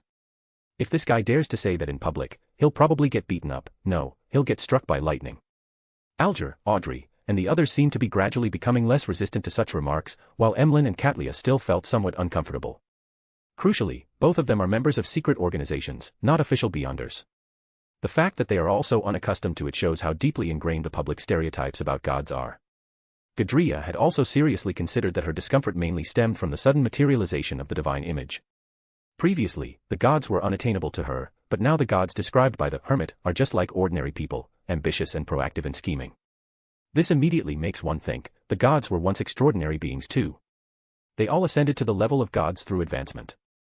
This makes people feel instantly closer to the gods. As Gadria reflected on her feelings, she listened to the Hermit continue. After the collapse of the Solomon Empire, the 6 gods lost their common goal and fell into chaos once again. However, since the rulers of the United Empire are all supported by them, no one can stop the conflicts between them. The United Empire was indeed a unified empire, but within it, besides the rulers, there were 6 forces constantly vying for power. Therefore, I believe that this era, which appears to be unified, is actually a rather divided era that tends towards chaos. So chaotic that Thudder was able to quietly build 9 mausoleums around Backlund. This description gave the other members a renewed sense of epic regarding the history of the Quaternary period. The magician Furs even believed that if it were written as a historical novel, it would be a magnificent epic. Alger then realized that the Blood Emperor was actually a schemer who made full use of the situation to conceal his true intentions. Klein also remarked that the Blood Emperor's experience was very similar to that of a tyrant. Odis continued without pausing, based on the intelligence I have gathered, I have summarized that the extraordinary power of the seemingly peaceful, United Empire era is mainly divided into 3 parts. One is represented by the Blood Emperor, who secretly opposes the rule of the 6 gods, but does not wish to follow the power of the true creator anymore. We've mentioned this force before. Besides the Blood Emperor, there are also 5 high-ranking nobles under his command. At this moment, Klein suddenly asked, why are these 5 noble families unwilling to support the camp of the 6 gods? The other question is mainly about why Antigonus did not support the camp of the 6 gods. However, since we're going to ask, we should definitely ask in a way that will yield more information. This question prompted the seasoned veterans, Katlia and Alger, to nod in agreement, both finding it quite insightful. Odis thought for a moment and said, let me share my thoughts on this. Some of them are my conjectures, and they may not be the real answers. After all, I can't fully immerse myself in that era, nor can I perfectly recreate the thoughts of Mr. Men and the others. The other members nodded in agreement. None of them could do it, but the answer given by the Hermit was certainly a good reference. First, there's a concept everyone needs to understand, Odis said. In the 4th Age, people's attitude towards the gods, especially the angels' attitude towards the gods, was not at all as flattering as it is now. Or rather, back then, it was the norm to be unwilling to be coerced by the 6 gods. This can be seen from the great nobles of the Tudor Empire. Those who supported Tudor were arguably the most powerful angel families at the time. Mr. Dor, as we just mentioned, is close to the divine. As we've mentioned before, Ammon and Adam are both unique kings of angels. These 2 should be considered to be from the same family, or only the Ammon family. Adam only supports the Tudor Empire, but does not have his own family, so he is not one of the 5 great noble families. Antigonus also became the king of angels during the era of the United Empire. It can be said that, in terms of strength, they don't even need to consider the whims of the 6 gods. Of course, the Jacob family and Tamara are exceptions. As we mentioned before, the Jacob family may have been replaced by Ammon when he supported the Tudor Empire. As for the Tamara family, we'll discuss our speculations about him later. In the description of the Hermits, the other members were constantly working on their mental preparation. They found it hard to imagine what kind of era it was that did not respect the gods. But as the Hermit describes it, such an era seems to gradually emerge before everyone. At that time, the 6 gods did not have the power to completely overwhelm the others, which is the fundamental reason why the angel family dared to oppose the 6 gods. Thinking about this, the other members, including Klein, took a deep breath, and suddenly had a deeper understanding of the historical background of the 4th epoch. Specifically, they each have their own reasons. Odis continued. I think Mr. Dor is about to become a god and will certainly no longer be subject to the rule of the 6 gods. His support for Tudor was more like a collaboration. I think the person who supports the Blood Emperor the most in the Tudor Empire should be Mr. Men. Because it seems that their political views are highly compatible, and they both hope to build an empire without interference from the 6 gods. As for Ammon and Adam, they have always had some grudges with the 6 gods. Adam is also an adjacent path to the 3 gods, including the Lord of Storms, so of course he cannot join the 6 gods camp. They are even more disgusted with the rule of the 6 gods than Mr. Dor. Antigonus first had a secret deal with Tudor, though I don't know when they made that deal. Even at the time, few people knew this, but judging from Antigonus's later actions, he must have used that deal to become the king of angels. Secondly, there are some conflicts between him and the goddess of night, which makes it impossible for him to join the 6 gods camp. It can be said that these 4 noble families were in a very awkward position at the time. They wanted to become gods, but they could not, or had no way to, become gods. You might even have to suppress the urge to search for the remaining sequence 1 characteristics, lest you find them and be unable to resist the urge to be promoted. However, these speculations and related information cannot be shared with the other members yet. Klein shifted his posture. If it's just a chance to become the king of angels, it's worth taking the risk despite the pressure from the 6 gods. Then he wondered, did Antigonus have a conflict with the goddess of night before supporting the Tudor Empire? I thought the conflict arose because the Church of the Goddess of Night destroyed the Night Kingdom. Klein then realized that he didn't know much about the Night Kingdom either, which made him sigh. He must find an opportunity to trade for information about the Antigonus family. At this point, the son Derek asked the Hermit, why do Adam and Ammon always have a grudge against the 6 gods? Odis pondered for a moment before saying, they believe that the 6 gods murdered their father. The ancient sun god. Did Lucian murder the ancient sun god? Everyone was taken aback by the news, but soon they each had their own interpretations. Alger thought to himself, this idea makes some sense. After all, there were only 3 gods in the 3rd age, and those 3 gods were subordinates of the ancient sun god. By the 4th age, the 6 gods were already the most powerful beings in the northern continent. They had a motive. Klein noticed that, judging from the Hermit's tone, the matter was definitely not as simple as it seemed. Otherwise, he wouldn't have added the phrase, they believe.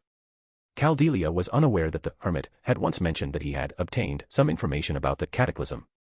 She simply took a deep breath. This must involve a hidden history of the tertiary period, or it might really be related to the fall of the ancient sun god. Audrey was about to ask further, but Derek beat her to it. The Hermit, what is the truth? Did the 6 gods really murder the all-knowing and all-powerful Lord? This issue lies in the transactions of the 3rd age. Odis had no choice but to say. How many extraordinary materials are needed to trade for information from the 3rd age? Derek asked again, somewhat impatiently. How much do you need? I'll prepare as much as you need. Seeing that little son was a little agitated, Odis paused and then said, don't be in such a hurry. Knowing some things in advance is not necessarily a good thing. Not a single mistake, not a single poem, not a single post, not a single piece of content, not a single look. Think about it yourself, what's the point of knowing the answer now? Derek was slightly taken aback by the question.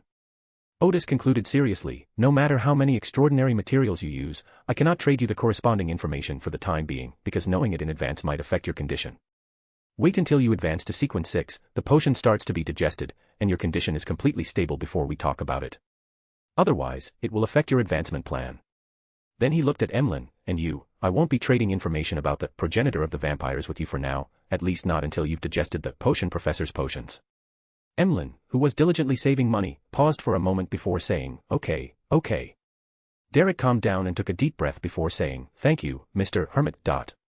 He realized that his most important task now was to become stronger as quickly as possible, and his promotion plan could not be disrupted.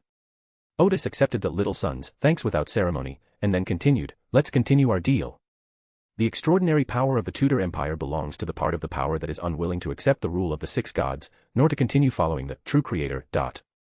There is another force that belongs to the extraordinary forces that are willing to continue supporting the Solomon Empire, or the true creator. As we mentioned before, this includes the great nobles of the Second Solomon Empire, the Zarathustra family and the Zoroaster family, as well as the murdered Medici and his family. Yes, according to some intelligence I have received, Medici has always supported the true creator. Aside from the Medici matter, the information about the other two families had already been mentioned in the previous transaction, so Klein and the other members had no new thoughts at this point. The priestess Katlia, who had not participated in the transactions related to the King of Angels, was taken aback. Medici had been supporting the true creator. She had heard of this angel, but did not know his position. Then Gadria noticed that the other members were not surprised or objected, presumably because some information in the past had mentioned a deal involving Medici. This made Gadria take a deep breath, feeling as if she had taken a leave of absence and returned to school, not knowing where the teacher was in the lesson. Odis paused briefly before continuing. The third force is represented by Trentsist, which strongly supports the rule of the six gods. It was precisely because Trentsist supported the six gods and was willing to engage in deep cooperation with them that, when faced with the pressure of Solomon's resurrection, he, with the help of the six gods, jumped to the adjacent path of the Black Emperor and became the true god of the judgment path, that is, the arbitrator path. Emlyn, Furs, and several other members were the first to realize that the adjacent pathway of the lawyer was the arbitrator. Furs, in particular, thought to herself, I know the adjacent route to Hugh. Klein, Gadria, and Alger all realized that the adjacent paths were occupied by the Night Emperor, which explained why the Blood Emperor could only jump to non-adjacent paths. Odis continued, the nobles who support Trentsist are rather weak, including the Augustus family, the Castile family, the Einhorn family, and the Sorin family. Those who support the Second Solomon Empire are at least 2 archangels, but those who support the Terensust Empire are 4 sequence 2s. This is not hard to deduce. According to the theory that if a true god exists in a certain path, then that path will not have a sequence 1. At that time, both the arbitrator and hunter paths had true gods, so the highest sequence of these 4 families was only sequence 2. Furs suddenly realized he had learned something that sounded very impressive. It turned out that the royal family of the Forsac Empire, as well as the original royal family of Intis, both possessed the potion formula for the hunter pathway. Emlyn thought to himself, if we ignore the support of the 6 gods, the Trentsist Empire seems to be the weakest one.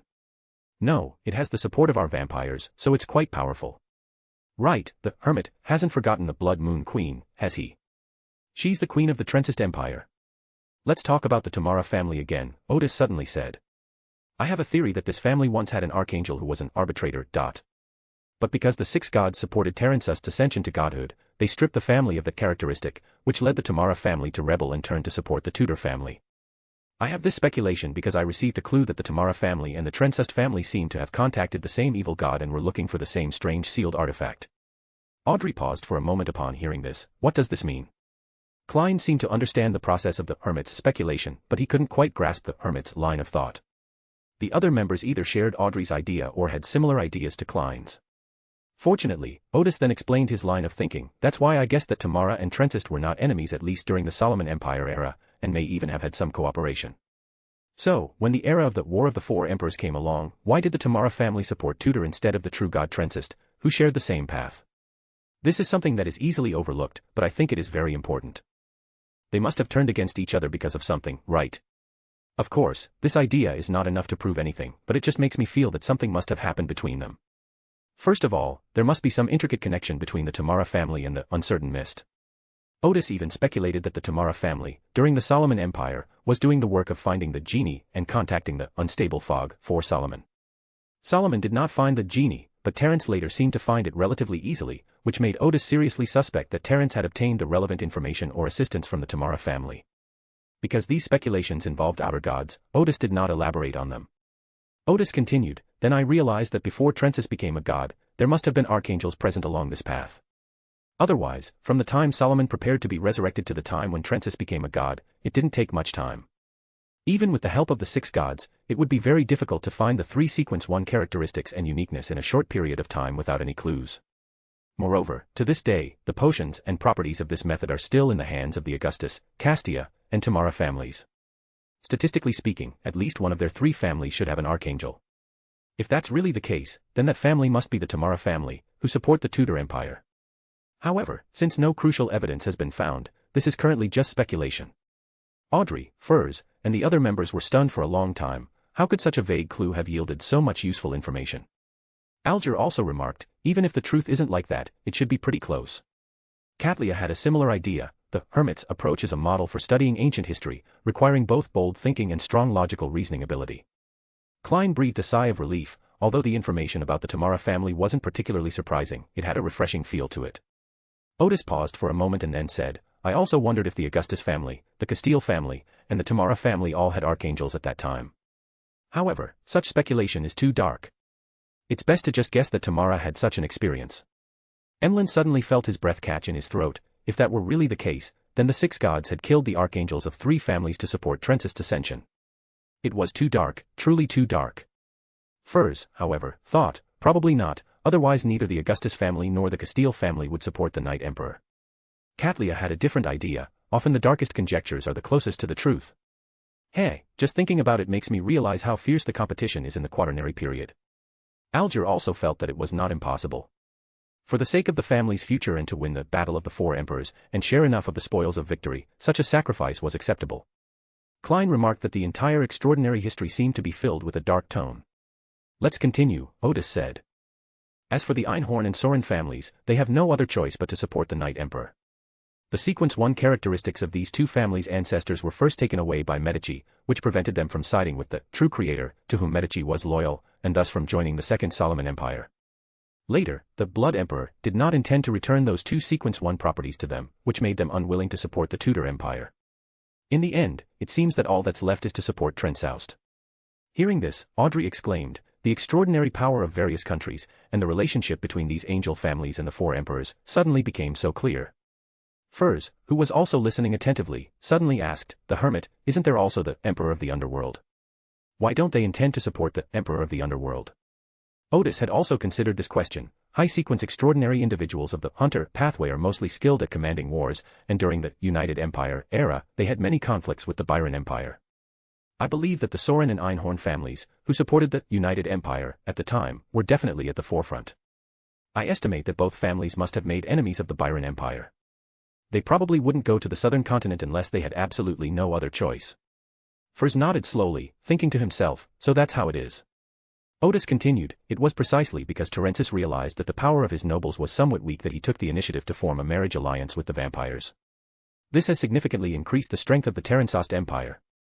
I've heard that there are currently 3 dukes among the vampires, and that the number of high-sequence extraordinary individuals should be even greater during the 4th epoch. Emlyn raised his chin, the Hermit is right. He had also heard that there were currently 3 dukes among the vampires, but he was unsure how many dukes there were during the 4th age.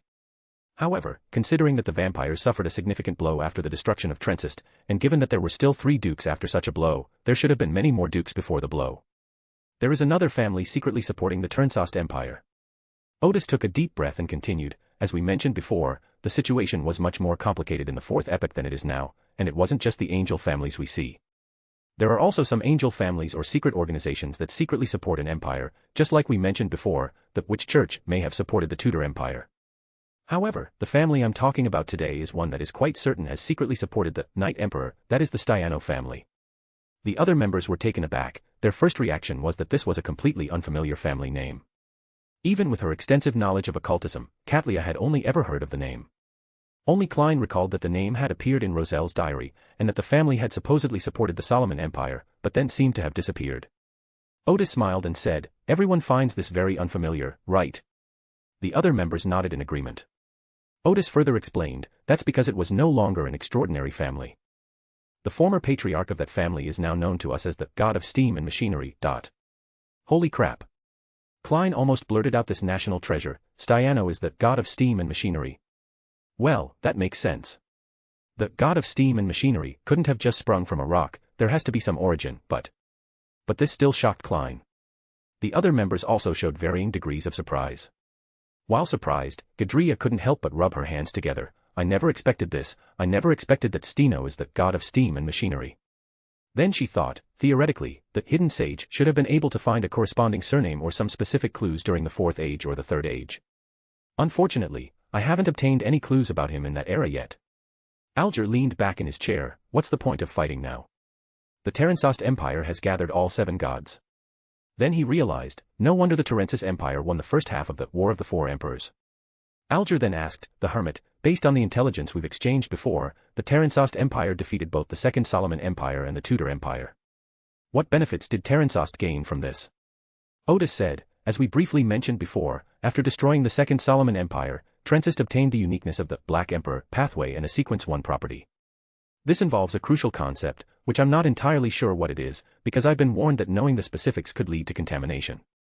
Alger thought to himself, this kind of intelligence must be very high level. Katlia also recalled, I've heard it before, and some things can be corrupted just by hearing about them. Klein couldn't help but frown, because he thought of a question. Mr. Dorr was already in a very bad state, so when he communicated with Roselle, could he deliberately describe some advanced information, so that Roselle would be corrupted without realizing it? However, this was not the time to think about this question. He heard the Hermit continue, everyone just needs to know that gods are also divided into strong and weak. Some gods can become stronger, and become so strong that they can have a very obvious advantage. I don't know how to become stronger, but I think that if the Night Emperor makes good use of the uniqueness of the Black Emperor's pathway and the Sequence 1 characteristic, there should be a chance for him to become stronger. This information made the other members fall into deep thought. Alger thought to himself, I didn't expect there to be such a big difference between gods. Katlia also realized that this level of the true god seemed to contain many secrets.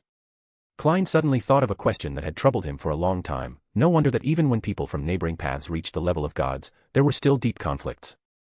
He had previously realized that there was fierce competition among extraordinary individuals on adjacent pathways. But such a relationship is normal between extraordinary beings, but at the level of gods, at the top of that path, is there still competition between them?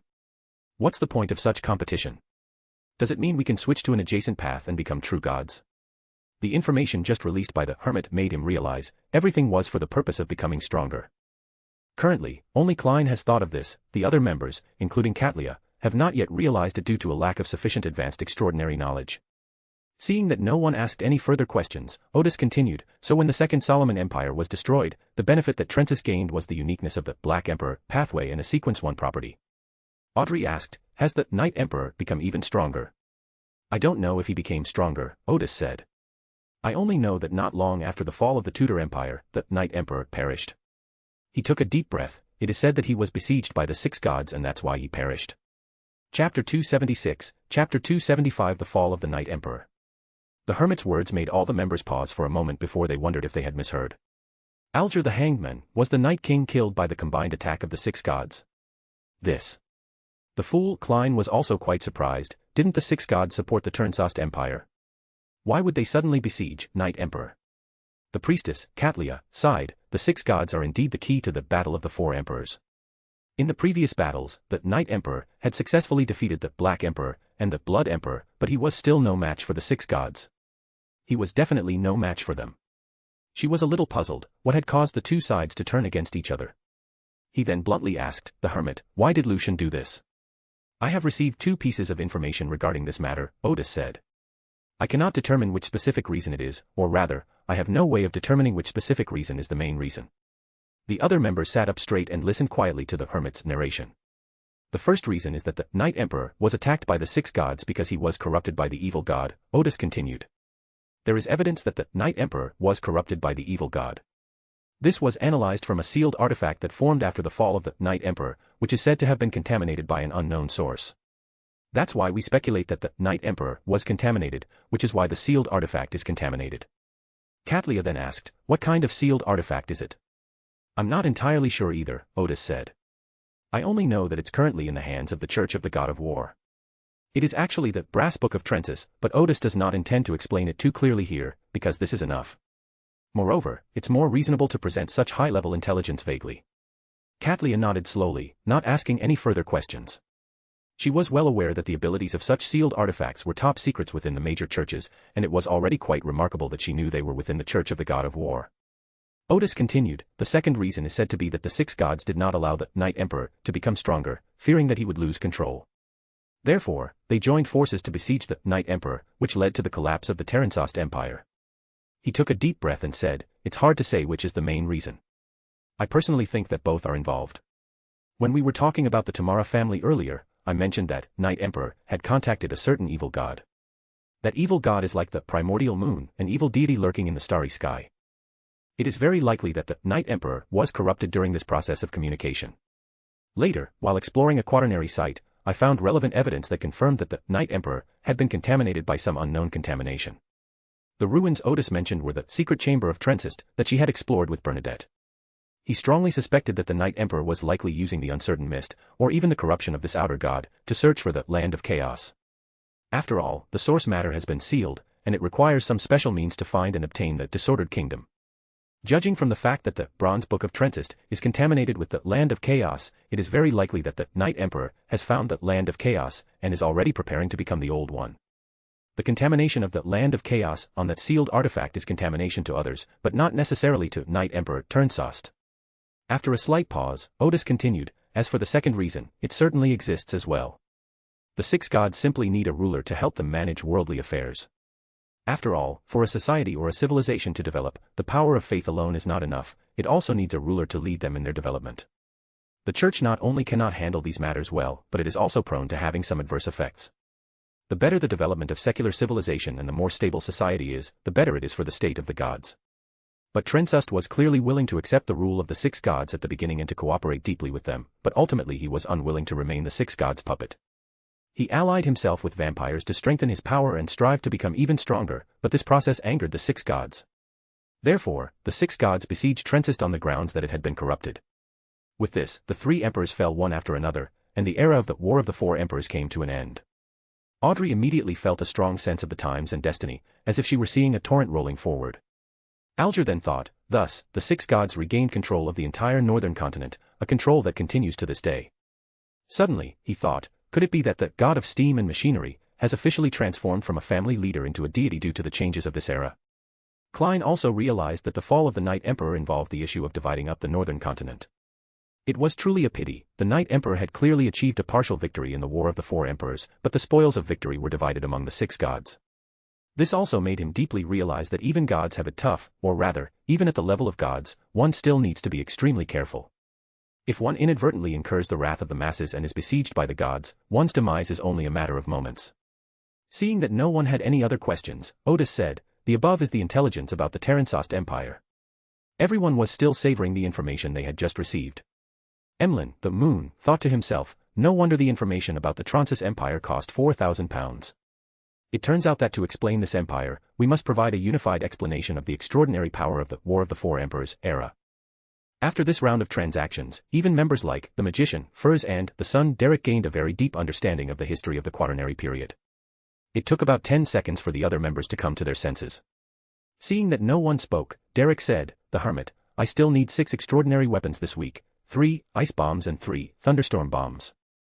Odis thought for a moment and realized that he already had stock of these weapons, so he didn't recommend his scrolls to Derek for the time being. After acquiring the scroll, Odis stopped using his previous one-time extraordinary weapons much, and Derek's needs provided a good opportunity to clear out his inventory. So Odis said, at the last tarot meeting, I still owed you 30 pounds. This time you spent 400 pounds on intelligence and 300 pounds on weapons. So now you owe me 670 pounds. This time I need 10 extraordinary materials of sequence 9, or 5 materials of sequence 8. If that happens, I'll owe you another 30 pounds. Currently, both the intelligence exchange meetings and the mystical exchange meetings have established a fixed demand for extraordinary materials. Odis currently only has 6 materials left, which means she can convert them into cash very quickly. 10 pieces of material still posed no challenge for Derek, no problem. The two completed the transaction, and the transaction process ended there, allowing them to move on to the free exchange phase. As Furs was organizing her thoughts to recount her shared exploration with the Hermit, Derek spoke first. Elder Lovia has been released. I met her in the library. Justice, Audrey recalled for a moment. Elder Lovia. That shepherd. Yes.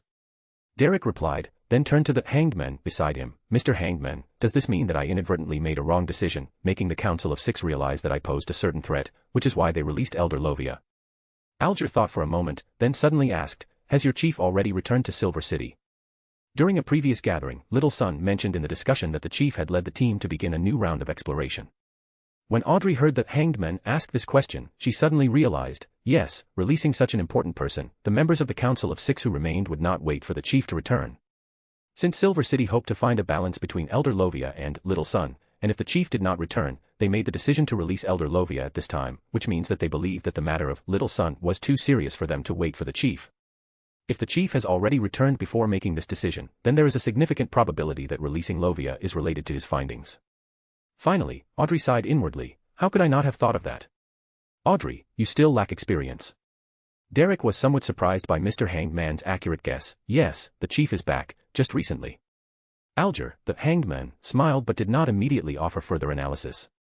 Derek seemed to realize something after being reminded by the Hanged Man. Just then, Furs, who had been quietly listening in, suddenly had an idea based on the information he had gathered earlier. Mr. Son, could it be that this is the case? Your leader, along with the exploration team and that little boy Jack, went to find the path to the outside world, only to discover that it required the power of the true creator. Hee, this is not something I made up, but a deduction based on facts. The little boy Jack's father belongs to the Aurora Society, and they came to your place in search of the sanctuary of the true creator. Your chief decided to release Shepherd Lovia in order to find a way to the outside world as soon as possible, not because of you. Derek listened and became more and more convinced that it made sense. In the end, when he saw that Mr. the Hangman had nothing to say or add anything, he concluded that Mr. the Hangman also agreed with Miss the Magician's opinion. So Little Son thanked her, saying, Miss Magician, your analysis has helped me understand many things. Audrey said with some concern, if that's the case, won't Mr. Son be in danger? Only then did Alger smile and say, no, it's actually safer.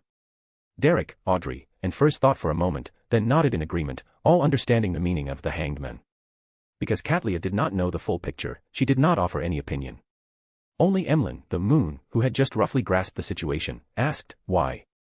Alger thought for a moment before answering, balance.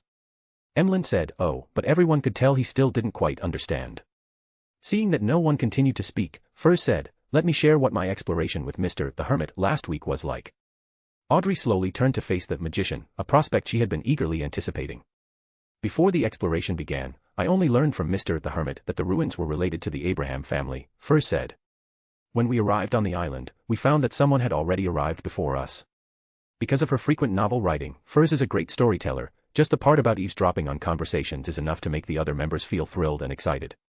When the priestess Katlia heard the words written in the ancient giant script on the high wall, she immediately had a question. So, taking advantage of the magician's pause, she asked, who is the sage mentioned in that passage? This made Gadria wonder, could it be the hidden sage? Klein also noticed this sage, but according to his memory, he did not recall such a person existing. Furs was taken aback by the question and immediately looked at the hermit. The hermit, Odis said, this is the first time I've ever seen such a description. Katlia nodded, somewhat disappointed. As Miss Magician continued her description, everyone marveled at the wisdom and decisiveness displayed by the hermit during the exploration. When they heard that he had hidden in the ruins to become invisible, then ambushed the enemy's weakest point and pretended to leave the ruins, everyone was already very impressed. Later, when he heard that the hermit had taken the opportunity to enter the warehouse, realized the danger during the enemy's conversation, and quietly opened the secret room, even Klein felt that this kind of resourcefulness was rare. Katlia, however, noticed that the hermit made his judgment based on his extensive knowledge and found the optimal solution. She thought, this must be the rich knowledge and experience accumulated by the hermit through constant exploration, as well as the reaction he has developed. This also explains why a large part of the information the hermit obtained came from his explorations. Then Katlia exclaimed, we escaped from the side of two demigods. She unconsciously put herself in that situation and realized that she simply couldn't do it. If she discovers that her opponent is too strong, she might simply stop her exploration and choose to leave immediately. Of the other members, Audrey was the most excited. This is an adventure on the high seas. Mr. Hermit used clever means to not only kill 3 enemies, but also obtain many treasures from the warehouse. What's most admirable is the way they escaped that space, which even exceeded the expectations of the 2 demigods. Audrey also longed to take such an adventure, even though it was indeed very dangerous and one wrong step could have serious consequences, she was eager to try it. While daydreaming, she also sketched a mental picture of herself. My life has always been too stable, which makes me like stability while also irresistibly looking forward to an adventure with controllable risks. Emlyn remarked that although Miss Magician didn't specify what they had found, there must have been many good things to discover in such untouched ruins. Alger, the Hanged Man, pondered for a moment and asked, the Gnostic's main purpose in exploring this ruin seems to be to find the person buried by the skeleton. I think so too, Odis said. And later the saintess of the witch cult also went, which shows that this matter was very important to them. During their conversation, they mentioned that the witch cult had recently found a crucial clue in a batch of documents from the southern continent, which prompted them to search for the relevant information and initiate corresponding actions. Klein was slightly taken aback upon hearing this, information from the southern continent. Could it be the batch of information that was copied from Mr. Azek? In fact, the matter of this batch of documents originated from Klein. He learned from one of the souls in Crawling Hunger that Hurricane Admiral Xilingus had once seized a batch of documents unearthed in the southern continent. Klein believed that the documents were currently in the hands of Admiral Disease, who had taken over the Xilingus fleet, which is why he planned to disguise himself and assassinate Admiral Disease. The assassination attempt failed, and Klein asked Mr. Ascetic, a big shot, to come forward and retrieve the information. However, he encountered an ageless witch who was also an old acquaintance of Mr. Ascetic. The ageless witch promised to make a copy of the information and give it to Mr. Ascetic. It seems that while the document was being copied, the witch cult also examined the document and obtained some key clues. Klein took a deep breath, never expecting that there would be so many follow-ups regarding the information about the southern continent. Odis didn't look at the world or the fool, but continued, "I've been speculating for a long time, but I haven't come up with any clues. However, now that we know about this, we can keep an eye on the actions of the witch cult and the Gnostic Society. If any clues are found, they can be provided to the church." The other members nodded in agreement, but Katlia almost blurted out, "Provided to the church." In her view, the Tarot Club is definitely a newly emerging secretive organization, and the background of the Hermit is also very mysterious, so it should also belong to a mysterious organization. The sudden suggestion to report the clues to the church made Katlia feel both amused and enlightened, realizing that sometimes it was possible to make use of the official extraordinary organization.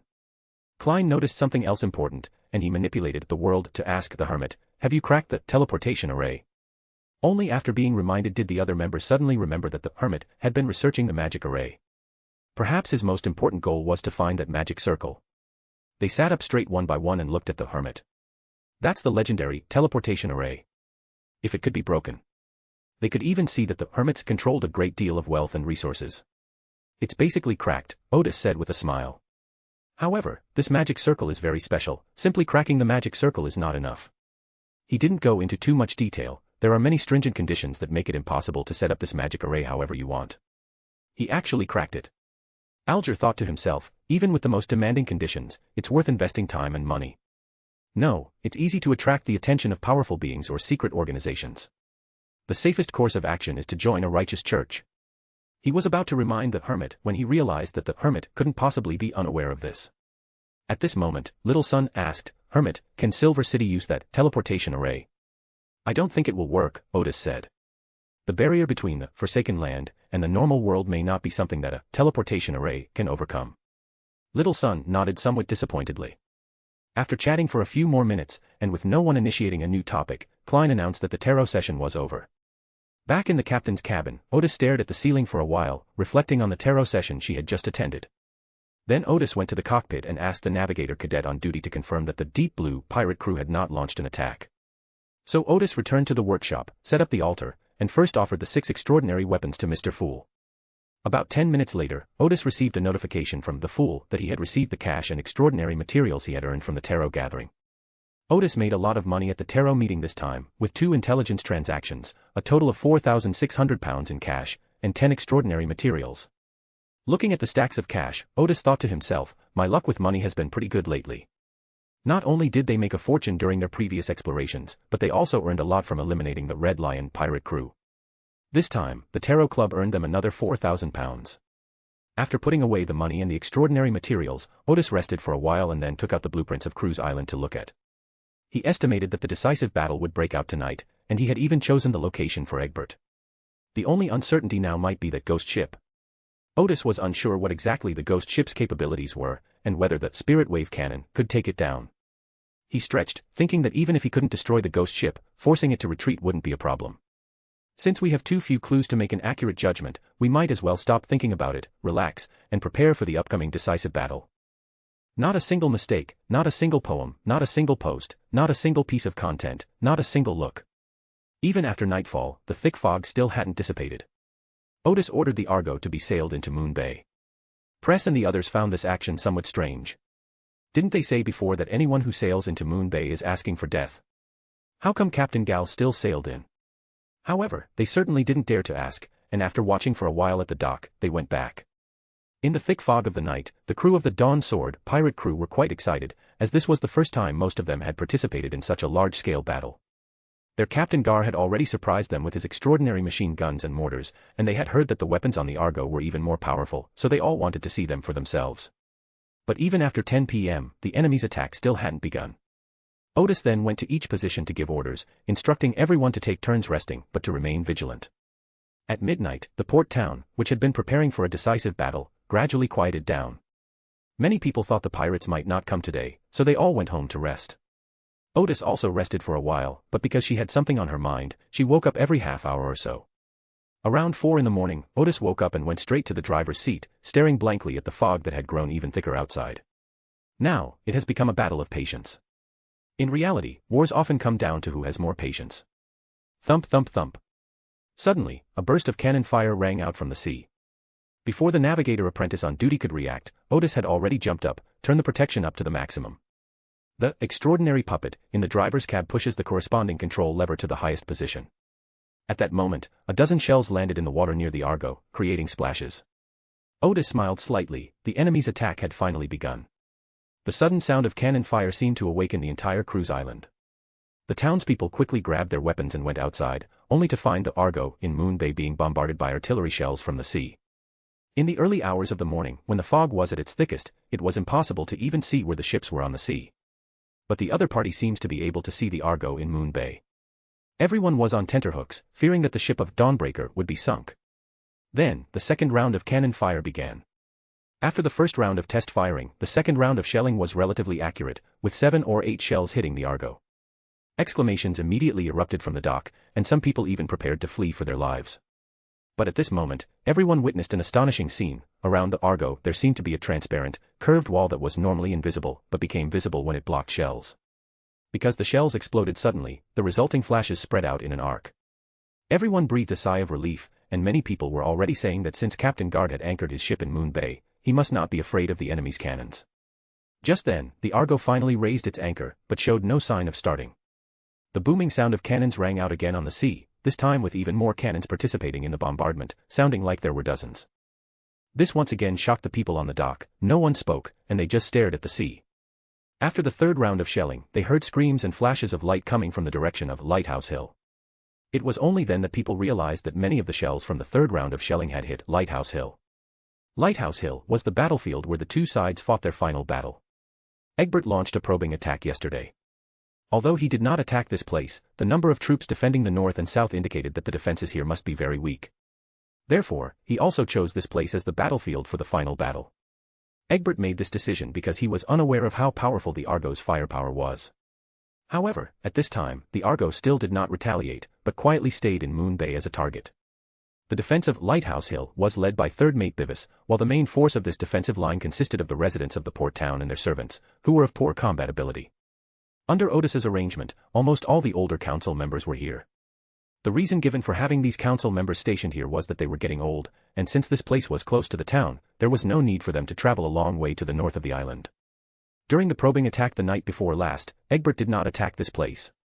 They all thought that no one would attack it, since landing here would require climbing a mountain, which was very inconvenient.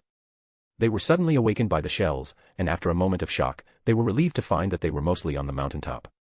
The enemy's bombardment mainly targeted the foot and middle of the mountain. Soon, the people stationed here discovered that something seemed to be stirring up the thick fog on the sea. They strained to see, and finally realized that they were small boats. The small boat was full of pirates, and under the cover of cannon fire, they were quietly and quickly landing. In their view, it was a terrifying scene. The pirates, who had always been known for their rudeness and loud shouting, were suddenly sitting quietly on the ship and rowing it very fast in perfect harmony. Glug. Small boats rushed onto the beach, and the combat captains and boatswains shouted orders to their crews to launch an attack. Within a minute or two, a dozen small boats arrived, and about 200 people landed on the vast beach.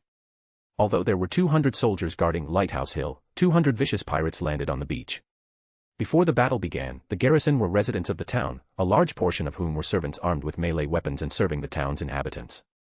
Their first thought upon seeing the pirates land was to run. It wasn't that they were unwilling to fire, but rather that the weapons they carried were mostly revolvers, which were ineffective against the enemy. The pirates, on the other hand, generally had weapons such as long spears, and short swords, and they could attack the defenders as soon as they reached the middle of the mountain. Bivis did not stop their rout. According to Captain Gard's plan, the more chaotic their escape, the better. Thump thump thump. After the pirates landed with little resistance, the bombardment began to extend, soon reaching the top of Lighthouse Hill. The shells exploded right next to Bivis and the others, and cries and screams filled the mountaintop. Bivis held a defense scroll in his hand, but he hadn't used it yet, only planning to use it in the most dangerous situation. As he retreated, he observed the pirates' offensive. As the shelling continued, the lighthouse was the first to collapse, and those who were a little slower to run were immediately blown away and killed. Even the elderly council members were walking briskly, as if they had suddenly become more than 10 years younger. They quickly retreated from the hilltop, and Bivis, who was at the back, noticed that the pirates had already reached the mountainside. So he took out his whistle and blew it loudly. A crisp whistle pierced through the thick fog and cut across the sea. At that moment, Egbert, who was on the Ghost and observing the occupied ship through his binoculars, heard the whistle and suddenly had a bad feeling. On the docks in the harbor, many people also heard the whistle, but they didn't know what it meant. However, it was soon discovered that the Argo had started to move. Even though the sails were still firmly tied to the mast, the ship was moving. Egbert noticed this as well, and he breathed a slight sigh of relief, then gave the order, "All ships turn around and begin firing on the Argo." After learning that the Argo had entered Moon Bay, he knew that the ship was not simple, or that the Dawn Sword pirate crew must have some kind of scheme. At this moment, the Argo started moving, and he knew that the Dawn Sword pirate crew's operation had begun. But Egbert was not worried, because they had 4 ships, one of which was already blocking the outside of Moon Bay, and the other 3 only needed to turn around slightly, and the Argo would soon be able to enter the range of their cannons on its own. Even with the Argo's extraordinary shield protection, it couldn't withstand several rounds of shelling from dozens of cannons. But then, Egbert witnessed a surprising scene. The Argo began to retaliate. Bang bang bang bang bang. The bow cannons fired a barrage of shells, forming a fiery serpent that pierced through the fog and accurately struck the pirate ship blocking the Moon Bay. The large pirate ship was immediately engulfed in flames, screams filled the air, and many people, their bodies ablaze, jumped into the sea. As Egbert held the binoculars, his breathing became increasingly heavy. In just 4 or 5 seconds, the large ship had lost all its fighting capacity, and the sailors and crew who were slower to jump overboard had perished in the flames. Meanwhile, the Argo was rushing out of the port at an astonishing speed. Fire! Egbert immediately gave the order, and then he felt his palms were covered in cold sweat. Thump thump thump thump. 3 ships, including the Ghost, fired together toward Moon Bay, but the barrage was still blocked by the Argo's extraordinary shield. The small Argo sailed out of the harbor and headed toward the pirate ship that was several times larger and blocking the way outside Moon Bay. Just as it rushed close to the pirate ship, a phantom pure white cone-shaped shield suddenly appeared on the bow of the Argo. At first, Egbert thought he was seeing things, but when he saw the cone-shaped object pierce the burning pirate ship first, he immediately realized that it was the weapon the Argo used for ramming. Whoosh! The Argo crashed into the pirate ship in front of it, breaking it in 2, and then charged straight out of Moon Bay, heading towards the Ghost and other ships. Egbert took a deep breath and communicated with the Ghost spiritually, activating the Ghost ship's extraordinary shield. This Ghost ship gives Egbert confidence. However, he soon noticed that the Argo was simply heading in his direction without retaliating. Just as Egbert was wondering what was going on, he saw the bow and stern turrets of the Argo begin to adjust their positions. Once the enemy had finally secured their firing position, Egbert broke out in a cold sweat. Retreat! Quick, get everyone back! But it was too late. Bang bang bang bang bang. The bow and stern cannons of the Argo fired simultaneously. Launch towards Lighthouse Mountain. The pirates at the forefront had just reached the top of Lighthouse Mountain and looked back to see a magnificent view. On the fog-shrouded sea, 2 fiery serpents spewed forth, churning the fog and turning it orange. A series of bright spots were reflected on the sea surface, like pearls strung together. However, this was the last view they would ever see. The next second, the fireballs exploded on the mountaintop, engulfing the area in flames, and heart-wrenching screams seemed to echo throughout the entire cruise island. The island's inhabitants trembled upon hearing this, unable to understand why the battle had suddenly become so brutal. The Argo's bombardment did not stop. Only after the seaward side of Lighthouse Hill was completely engulfed in flames did the 2 extraordinary machine guns enter a rest phase. The thick fog thinned considerably under the scorching heat of the fire. On the dock, the people who were anxiously waiting for the results gradually realized that there were 4 ships in the near sea.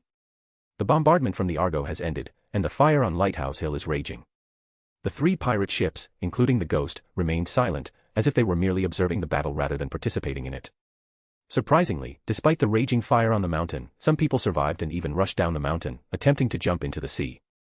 At that moment, the rat-a-tat sound of the extraordinary machine gun rang out on the Argo. Under the machine gun fire and bursts, the men who were running wildly through the flames fell one after another. Immediately afterwards, a hole suddenly appeared in the fire, and a huge evil spirit that could only be seen with spiritual vision emerged there. That was the first mate of the Ghost, who summoned a spirit to help contain the fire. Suddenly, a silver-white ball of electricity shot out from the Argo. The ball exploded, tearing the evil spirit to shreds, and the first mate was also seriously injured. Then a remarkable mortar shell flew over, and Egbert saw the first mate's upper body blown into the air. At that moment, he seemed to suddenly realize something and commanded the ghost to quickly escape with the two ships. However, the Argo did not pursue them, but merely patrolled in front of Lighthouse Hill, firing shots or cannons at the survivors in the fire. This relieved Egbert on the ghost. He guessed that the Argo's powerful cannons, capable of continuous firing, must have had significant negative effects and certainly couldn't be used indefinitely. Otherwise, they wouldn't have let those three ships leave when they had such a good opportunity. As the fire at Lighthouse Hill receded further and further away, and the Argo failed to catch up, Egbert gradually felt relieved. Suddenly, Egbert seemed to sense something, and he picked up his binoculars and looked at the Argo, where he saw something with a mechanical feel rising from the ship's cabin. Two mechanical levers extended, now pointing directly at the ghost. Chapter 277, Chapter 276, A Ghost Ship Captured. For Captain Egbert of the ghost ship, he could finally give an explanation to the forces that provided him with the ghost ship. It wasn't that he didn't try, but that the enemy was too powerful. The pirate crew had a total of about 400 members, and after 2 rounds of fighting, more than 300 died. Early this morning, the first mate of the Ghost, a Sequence 6 necromancer, who led the pirates in their charge, died under the strange weaponry of the Argo. Just when he thought that the Ghost had already exceeded the range of the Argo, his intuition suddenly sensed danger and he quickly glanced at the Argo through his binoculars. Just then, we saw the Argo raise the lingbow cannon. Egbert, of course, did not know what kind of weapon it was, but his intuition told him that it was likely the source of his premonition of danger. Egbert immediately used the ghost ship to summon the whale spirit, a huge, somewhat ethereal whale that suddenly leaped out of the illusion and devoured the 3 ships, including the ghost. As the ghost departed, the thick fog that had enveloped Cruise Island quickly dissipated. Although Press, who remained in the port, did not witness the entire course of the war, he knew that the Dawnbreaker pirate ship had won when he saw the ghost and other ships retreating. Without Odis giving any orders, he quickly organized his men to go to Lighthouse Hill for support. Not long after leaving the port, someone in the group suddenly pointed to the sea and exclaimed, "Look!" A new weapon appeared on the deck of the Argo. The weapon, which looked very complex, had 2 metal rods extending out. The rods gradually became ethereal in the middle, as if the surrounding air was gradually solidifying. Suddenly, a seemingly illusory yet solid point of light was launched at an extremely fast speed. Boom! A huge explosion followed immediately. Press and the others' pupils contracted as they watched the violent explosion shoot straight into the sky. That's the direction the ghost is in. They then realized that no one could possibly survive such a violent explosion. The shock wave from the explosion dispersed all the fog at sea. The eastern horizon was already turning white, the sky was beginning to brighten. It took several seconds for the shock wave to reach the coast of Cruise Island. Even from that distance, Press and the others could clearly feel as if they had been shoved hard. At this point, they finally realized that the Argo had no intention of letting the ghost go, it only planned to attack the ghost after creating some distance between them. The reason for maintaining a certain distance is simple, the weapon used by the Argo was extremely powerful, and using it at close range could easily result in friendly fire. After a while, everyone came to their senses and saw the Argo begin to accelerate, speeding toward the ghost. At this moment, in the cockpit of the Argo, Odis sat in a large seat, observing the front through binoculars and confirming the results of the battle. The whale spirit that suddenly appeared was torn to pieces by the spirit wave cannon. Of the 2 ships following the ghost, one was completely destroyed and the other was reduced to 1/3 of its original size.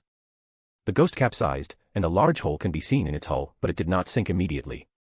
Odis immediately ordered, "Advance 4. Prepare the spirit-destroying cannon." An extraordinary puppet quickly replaced the 2 silver metal rods of the spirit wave cannon with 2 pale white metal rods. The spirit extinction cannon is a weapon modified from the spirit wave cannon. Although it is not as powerful as the spirit wave cannon, it is very effective against undead creatures. This is a weapon that Odis specially customized for the ghost ship. At that moment, a large bronze gate with intricate patterns suddenly appeared on the sea near the ghost, and it creaked open as it shook. Within the crevice lay an endless darkness, from which countless indescribable eyes peered outwards. Simultaneously, a multitude of strange, yet still indistinct, writhing creatures surged wildly towards the crevice. That's the gateway to the underworld. At this moment, many evil spirits and underworld creatures were peeking out, as if they wanted to come out of the door. Meanwhile, on the ghost, the souls of the few remaining crew members and sailors, whether dead or alive, were sucked out of their bodies and into the underworld amidst their unwilling cries. Meanwhile, Egbert appeared on the hull of the ghost. He understood that only by fighting with all his might could he possibly escape. After the gate of the underworld was summoned, Egbert released a large number of undead to attack the Argo. Meanwhile, under his command, the overturned ghost was rapidly approaching the gateway to the underworld. Egbert hoped that the spirits of the dead could hold off the Argo, giving him a chance to escape from the underworld. Every time Egbert enters the underworld, he has to pay a heavy price, but he can't worry about that now. He just wants to escape from here first. At this moment, the Argo was still some distance from the ghost. After seeing the gate to the underworld summoned by Egbert, Odis said, "Spirit extinction cannon, charge up." Sizzle. Unlike the spirit wave cannon, after the spirit extinction cannon is charged, the two extended metal rods turn bone white, and a pale white cylinder appears between them. The cylinder and the metal rod are aligned in the same direction, making it look like a cannon barrel has suddenly appeared. Extraordinary Puppet reported, "Captain, power charging complete." As Odis watched as a large number of the dead were released through the gate of the underworld, he ordered, "Aim at the gate of the underworld, fire." A pale white light shot out, striking directly at the gate of the underworld. This light was not fleeting, but rather, like the laser weapon in Odis's mind, it was constantly being emitted. It's as if someone drew a white straight line between the Argo and the gateway to the underworld. The evil spirits that rushed out of the gates of the underworld seemed to have suddenly seen the thing that terrified them the most, and they turned around and ran back. But they were still a step too slow. The beam of light emitted from the Argo struck the towering gate of the underworld in an instant. Wherever the light touched, the undead had no chance to fight back and were instantly crushed into pieces.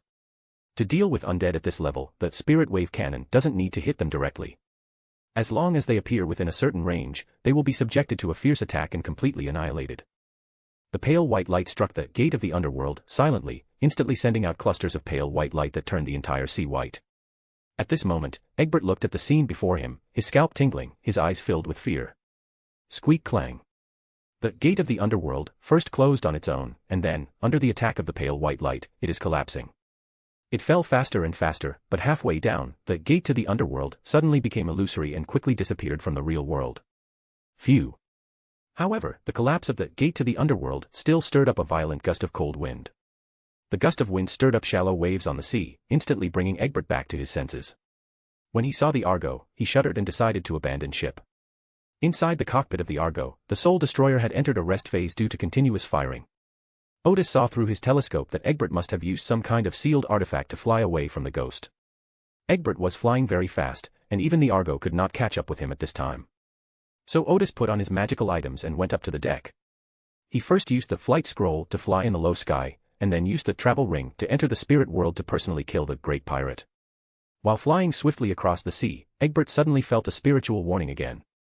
He looked around and saw a phantom door open not far from him. Egbert immediately used the power of the magical artifact to create a gust of wind that concealed wind blades, thus completing the bribery process. As soon as Odis emerged from the spirit world, he used a defense scroll to block the wind blade, but he was still weakened by Egbert, and his physical strength and spirituality became weaker.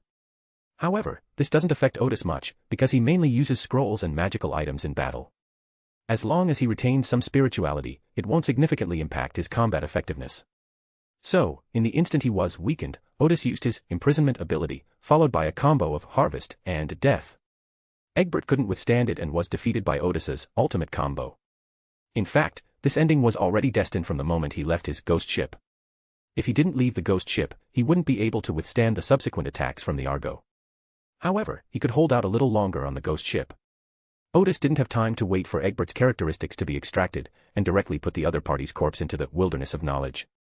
He then used travel to arrive above the ghost. The main body of the ship was not damaged, and the previous damage to the hull is slowly healing.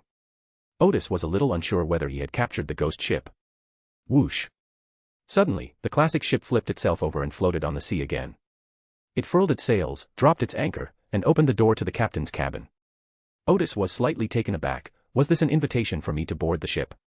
He checked his own status. The weakening effect had disappeared, but the defense scroll effect was still active. So he carefully boarded the ghost. Although the ship capsized, the deck is still relatively dry and there is no water accumulation. The ship had 2 huge masts, and the cables, zip lines, sails and other equipment on them swayed gently in the breeze, but Odis always felt that they would start moving on their own at any moment. They can actually move on their own. They were the ones who just furled the sails.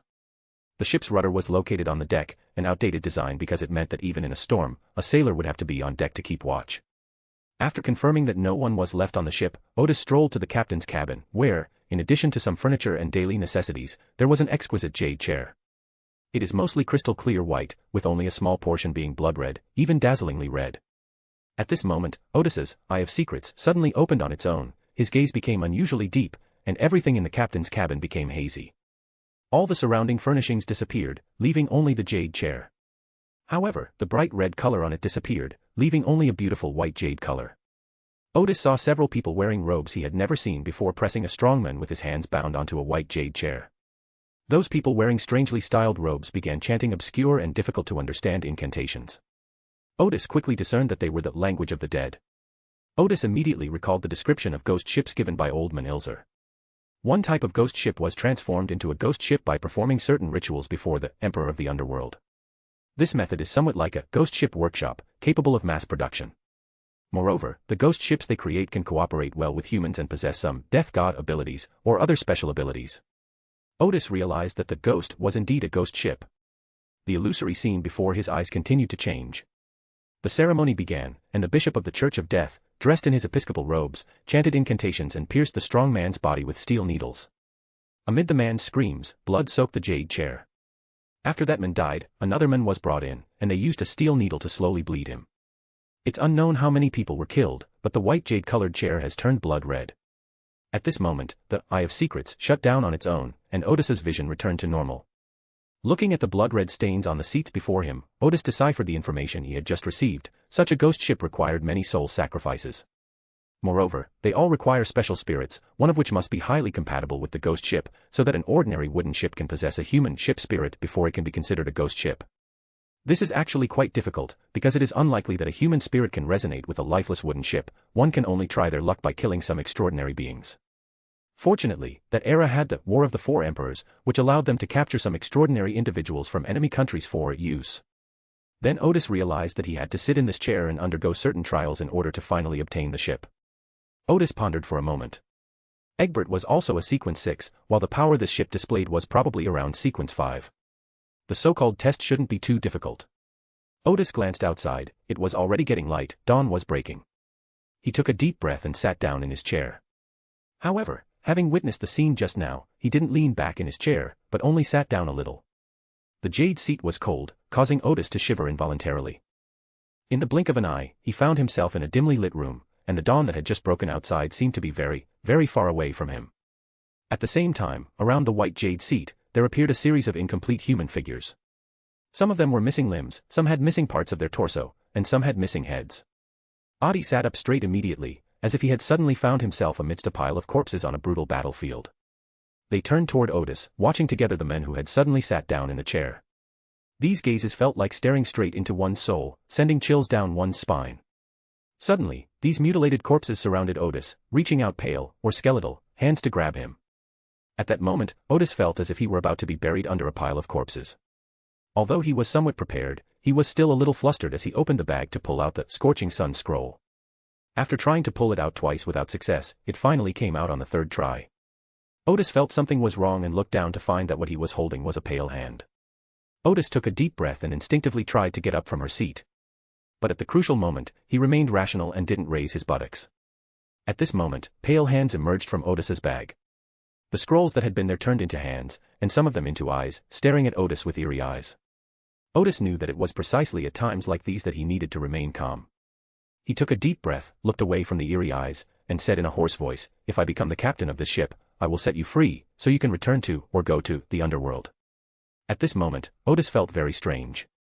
Rationally, having already experienced some strange things, he did not feel fear, but his subconscious and body felt extremely terrified.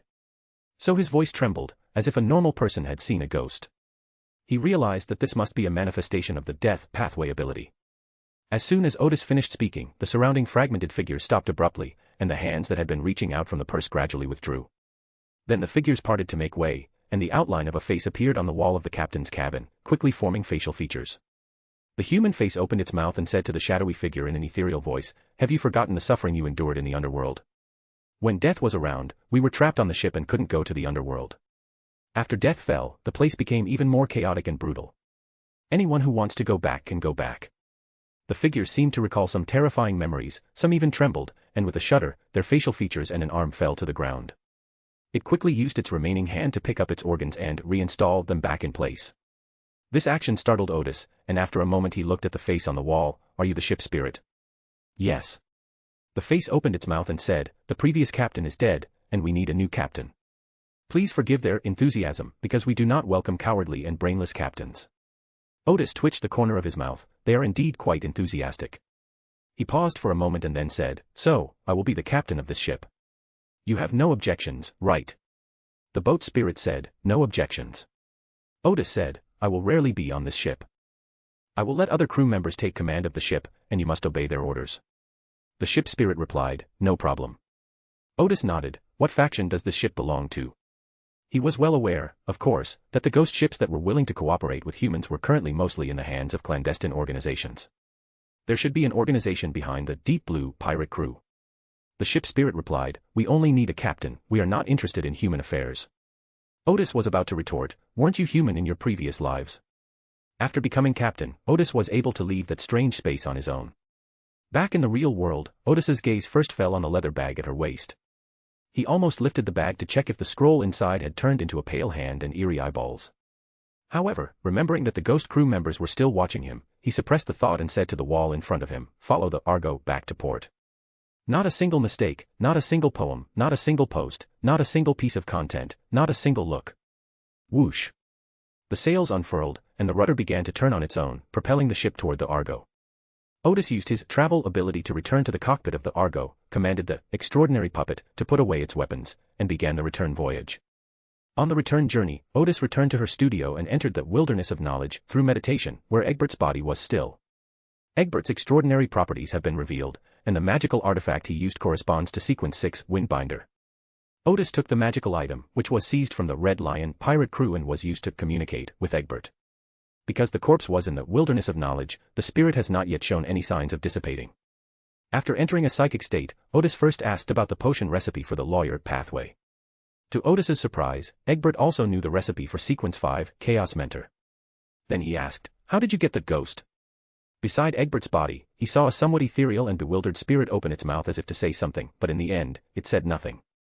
Odis paused for a moment, and only after arriving in front of the central simulator and borrowing the power of the wilderness of knowledge did he discover that Egbert's spirit actually possessed the power of guarding secrets. This is a capability that is only available after the arbitrator pathway Sequence 6. Fortunately, Odis can now draw upon some of the power of the wilderness of knowledge, otherwise it would be difficult to glean any more information. Using his superior abilities, he bypassed that secret ability and asked again, how did you obtain the ghost ship? After a moment of struggle, Egbert, looking bewildered, said, it was given to me by Commander Seeger Baker. Odis was taken aback. Who is Seagull Baker? He is the naval commander of the Kingdom of Feniport at Midway. Odis smiled helplessly. He guessed that Egbert must belong to some faction, but he did not expect that he was a member of the navy of the Kingdom of Feniport. It was only then that he realized, no wonder the Deep Blue pirate crew would be interested in an iron mine.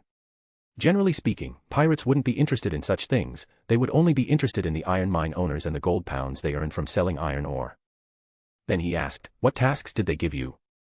They frequently operate in the waters of the Roside Islands, plundering merchant ships of the Kingdom of Rune, Egbert's spirit replied. Odis thought for a moment and then asked, if the ghost is captured by someone else, what kind of people will the Feniport Navy send to search for it? Egbert's spirit seemed to ponder for a moment before saying, they should send at least one flagship and lead a fleet to search for it.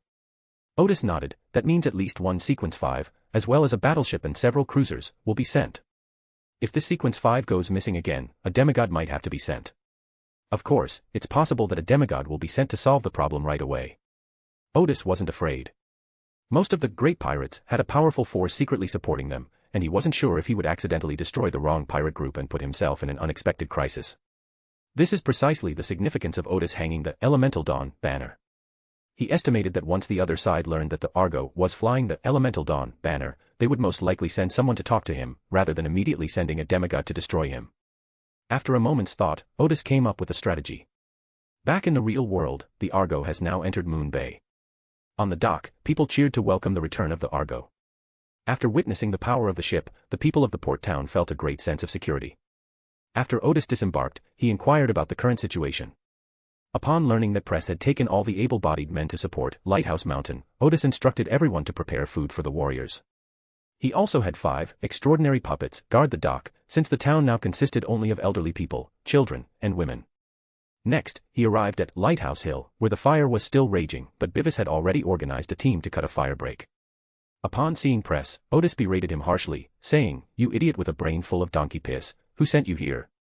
Press was taken aback. The people he brought had been of great help here, and not only had they not received any praise, they had even been scolded.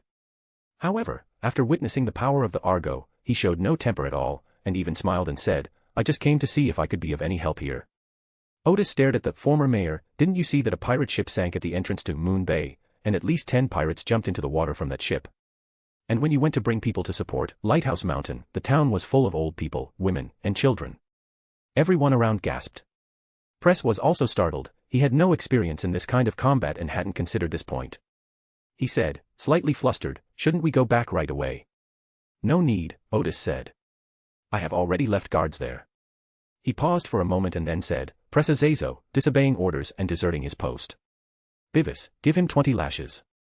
More and more people gathered around, and everyone was stunned when they heard about Captain Gal's punishment. They had only ever seen the mayor whip others, but they had never seen the mayor being whipped.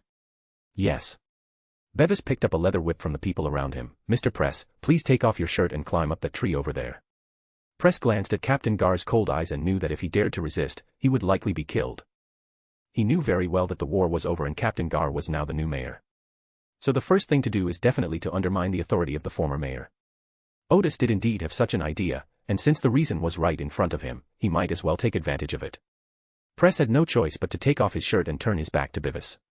He managed to hold back his cries during the first few lashes, but Bivis understood the captain's intention, and after a few more lashes, Press's back was already torn and bleeding. Press could no longer bear it and screamed in agony. 20 lashes were delivered, and the mayor's previously accumulated authority was almost completely destroyed. Then Odis said, "Bivis, you take 100 men and search around Moon Bay. I will have Bivis and Rupert search Moon Bay from both the north and south, and try to capture all the pirates. Presa, you stay here and leave with the others after the fire is extinguished." After Bivis and his men left, Odis went to inform Bazel and Rupert separately. They met up near Moon Bay at around 10 a.m. However, only 9 pirates were found. There are probably still a few who haven't been caught. This is the only group of survivors from the Deep Blue pirate crew. None of the pirates who landed at Lighthouse Hill survived, and there were no survivors on the 2 ships that evacuated with the Ghost. Odis, who was leisurely drinking in a chair in front of the bar, asked Bazel to bring the pirates over. The pirates dared not raise their heads when they saw Odis. What happened in the early morning was truly shocking to them. Their ship was like paper, engulfed in flames in a very short time. Fortunately, they were in the nearby waters and could swim to Cruise Island, but when they got to the beach, they saw an even more amazing scene. Half of Lighthouse Hill was ablaze, and the screams of the pirates attacking it made them regret ever setting sail. So when Bivis and his men were searching, they didn't put up any resistance and surrendered immediately. At this moment, the former sheriff, Tom, asked from the side, "Mayor, should we kill these 9 people as well?"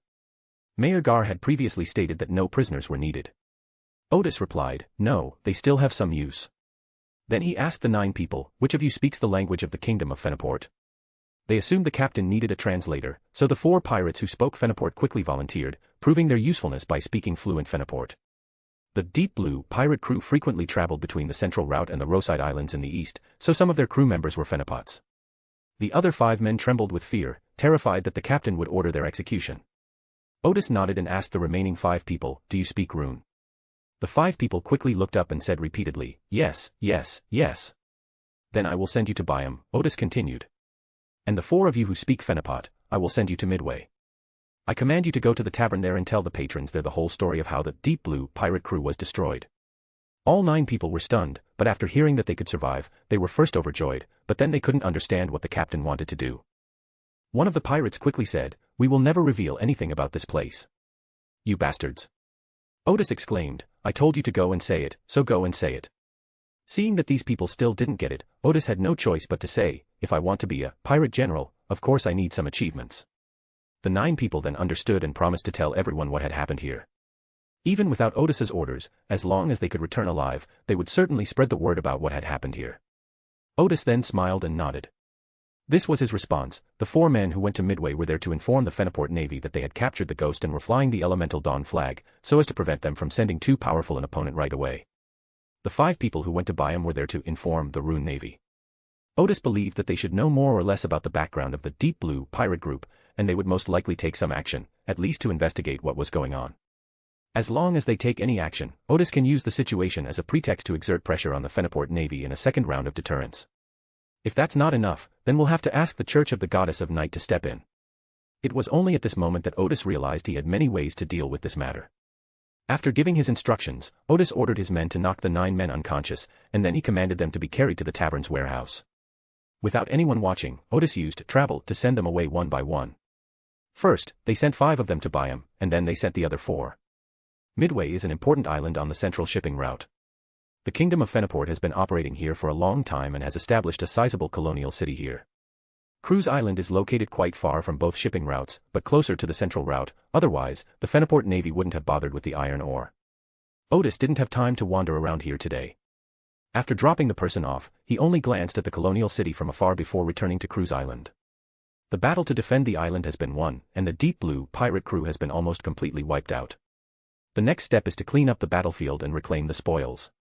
Around noon, a rainstorm began, and the fire at Lighthouse Hill was completely extinguished. The rain on the sea comes and goes quickly. Around 2 p.m., a rainbow appeared on the horizon. Meanwhile, the work of recovering the spoils of war began. Odis did not involve the inhabitants of Cruise Island in this work, but only his own crew and extraordinary puppets to complete it. Bazel leads 15 extraordinary puppets to Lighthouse Hill to retrieve the spoils of war. Rupert pilots the Argo, leading 10 extraordinary puppets to the location where the Ghost was bombarded by the Annihilation Cannon to retrieve the spoils. Bivis led the rest of the crew, along with 10 extraordinary puppets, to the offshore waters outside Moon Bay to retrieve the spoils. Around dusk, the 3 teams that had collected the spoils returned one after another. The town's residents had prepared roasted lamb, roasted chicken, roasted fish, and other food to treat them at the restaurant.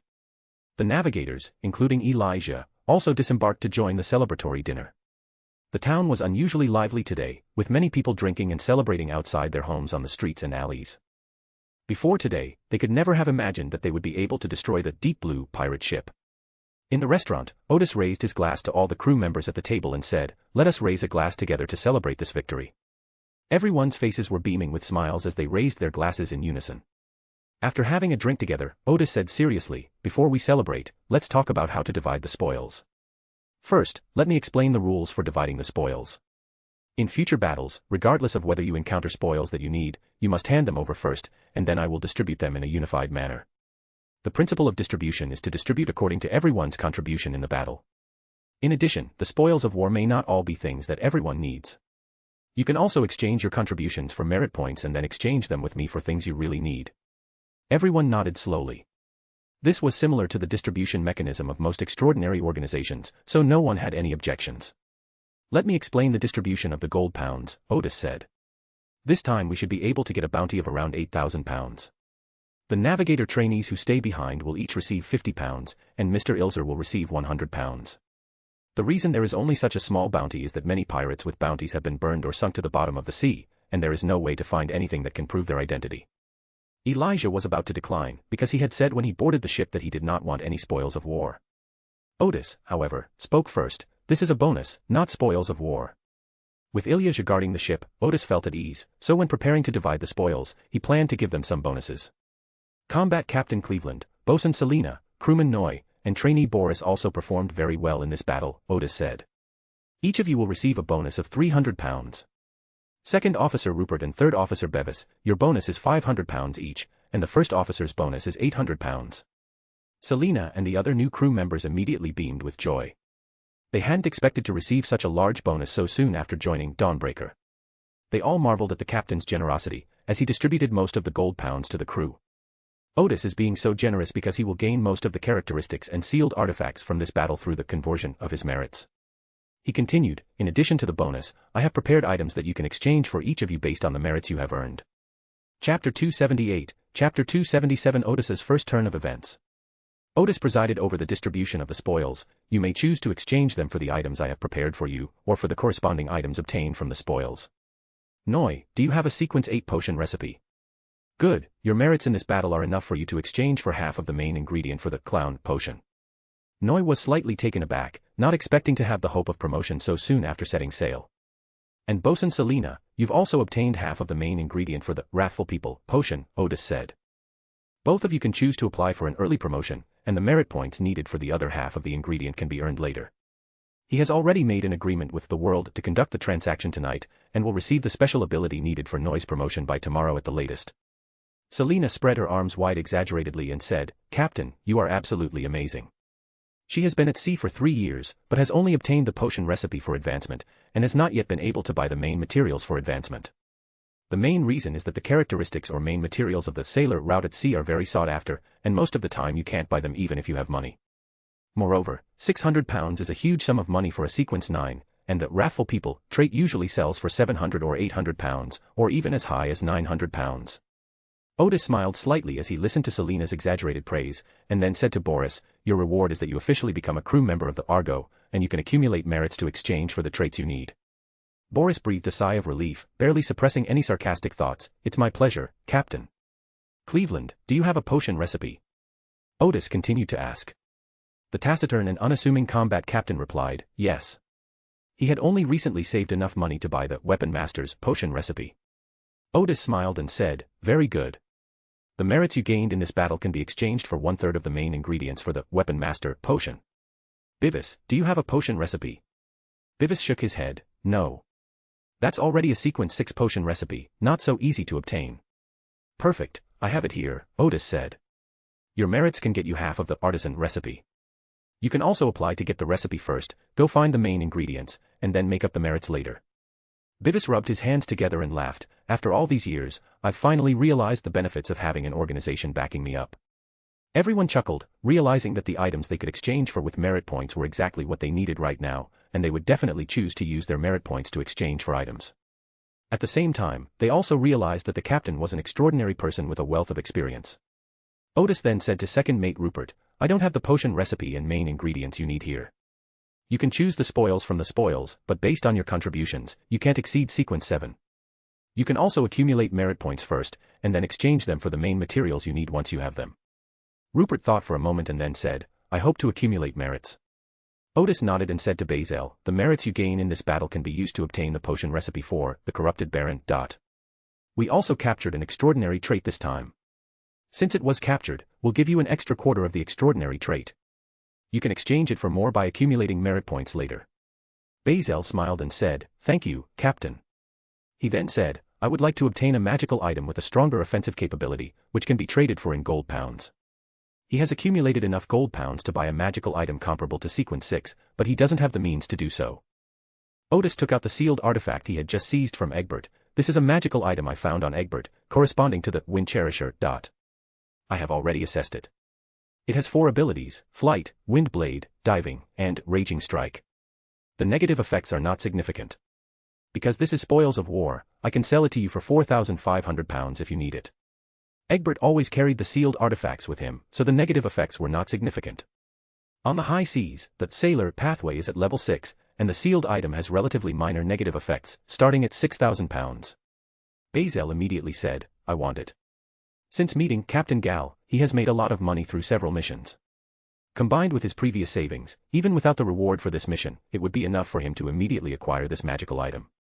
Since everyone has accepted the spoils exchanged for merit points, the remaining spoils belong to Odis. After dividing the spoils, Odis said, "This time we also captured a ghost ship and a merchant ship. Our Sword of Dawn now has a fleet." Everyone was very happy. After all, a fleet is a symbol of a pirate group becoming powerful. Selina couldn't help but say, "How come I've never heard of making money by hunting pirates before?" After a battle, you can not only get promoted, but also have a fleet. Rupert smiled and said, "To be precise, it's because I made so much money fighting pirates with Captain Gar." Bivis quietly said, "Yes." After witnessing Captain Gard's methods of fighting the pirates, he wholeheartedly agreed with Rupert's assessment. It should be noted that among the pirates who rushed towards Lighthouse Hill were more than a dozen extraordinary individuals, including a sequence 6, but they all died on that hillside in less than 10 minutes. Without the Argo, this battle would have been extremely difficult, given that the enemy had a ghost ship and 2 sequence 6 beyonders. This fighting style was completely new to Bivis, and he wanted to ask the captain several times about the workings of those weapons. But he felt he hadn't been in the pirate crew long enough, so he didn't ask. "I am already the mayor of Cruise Island," Odis added. This involves the issue of rotating duties on the island. There must be at least 1 crew member and 1 navigator trainee on the Ghost, and at least 1 crew member on Cruise Island. Odis then made detailed arrangements. The first to be on duty on the Ghost were Bazel and Ansel, and the first to be on duty on Cruise Island were Rupert and Noy. Odis's plan was for the Argo to continue sailing at sea, with him traveling between the sea and Cruise Island. The work he had arranged on Cruise Island would require the crew's supervision. Only after the deployment was completed did they raise their glasses in celebration and truly begin to enjoy the dinner. After a few drinks, the atmosphere of conversation became increasingly lively, and Rupert began to educate the new crew members about the story of First Mate Bazel. This story is widely circulated in the Rothschild Islands, and most people have heard it to some extent. Today, we finally heard the complete version.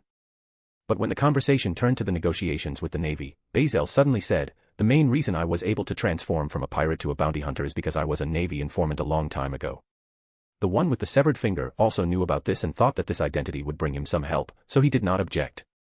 Because I had provided the Navy with several valuable intelligence reports, they agreed to cancel my bounty after I bribed their officers. Everyone was taken aback. Selina didn't understand for a moment. Pirates can get help from the Navy. Bazel laughed and said, "The raging sea is too big. The main force of the Navy is busy containing other countries' navies, and there is not much force that can be used to deal with pirates. So they also need some pirates who can provide them with intelligence and do things for them after paying them some gold pounds. Aside from some financial benefits, the Navy generally doesn't interfere as long as no bloodshed occurs during the looting." Selina nodded slowly, clearly something she hadn't expected. Rupert, however, was somewhat disappointed. This truth really affects the plot of the Bazel's Revenge story. "Then you can continue using the original version," Odis laughed. Then he asked Bazel, "What level of naval officer can you contact now?" Odis already knew that Bazel was a naval informant, or rather, she knew it if she wasn't blind. At the same time, Odis didn't think it was something to oppose. Moreover, among the crew, he trusted Bazel the most because Bazel was very discerning and knew very well that he was first and foremost the first mate of the Argo, and only then a naval informant. Selina glanced at the captain, then at the first mate, and realized that the captain didn't seem to care much about the first mate being a naval informant. Bazel replied, "Colonel, the colonel in charge of intelligence." Odis nodded, "That's good." After chatting for a while, Rupert began to imagine the future development of the pirate crew. Everyone started to show off their boasting skills. After finishing the meal, everyone felt that they would become the king pirate crew of the sea tomorrow. Odis returned to the ship, but instead of resting, he set up an altar and used the gifting ritual to obtain the Master of Mysteries property that had been corrupted by the true creator. This special item is placed in an iron box and covered by a spiritual wall, so you won't hear any babbling if you reach out and touch the iron box.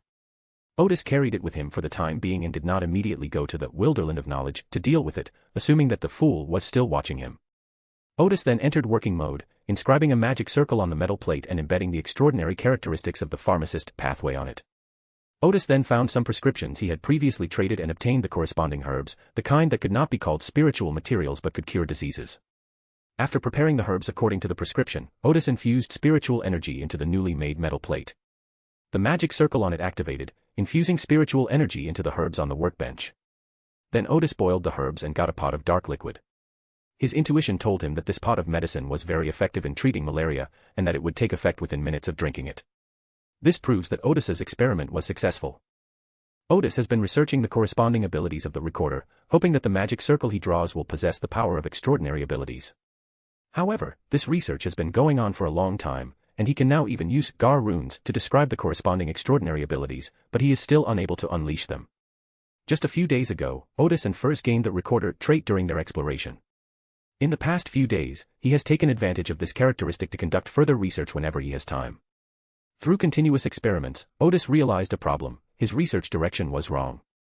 The spirituality of this world, while able to draw upon some of the forces of nature, is more like a physical reaction, if one had to describe it.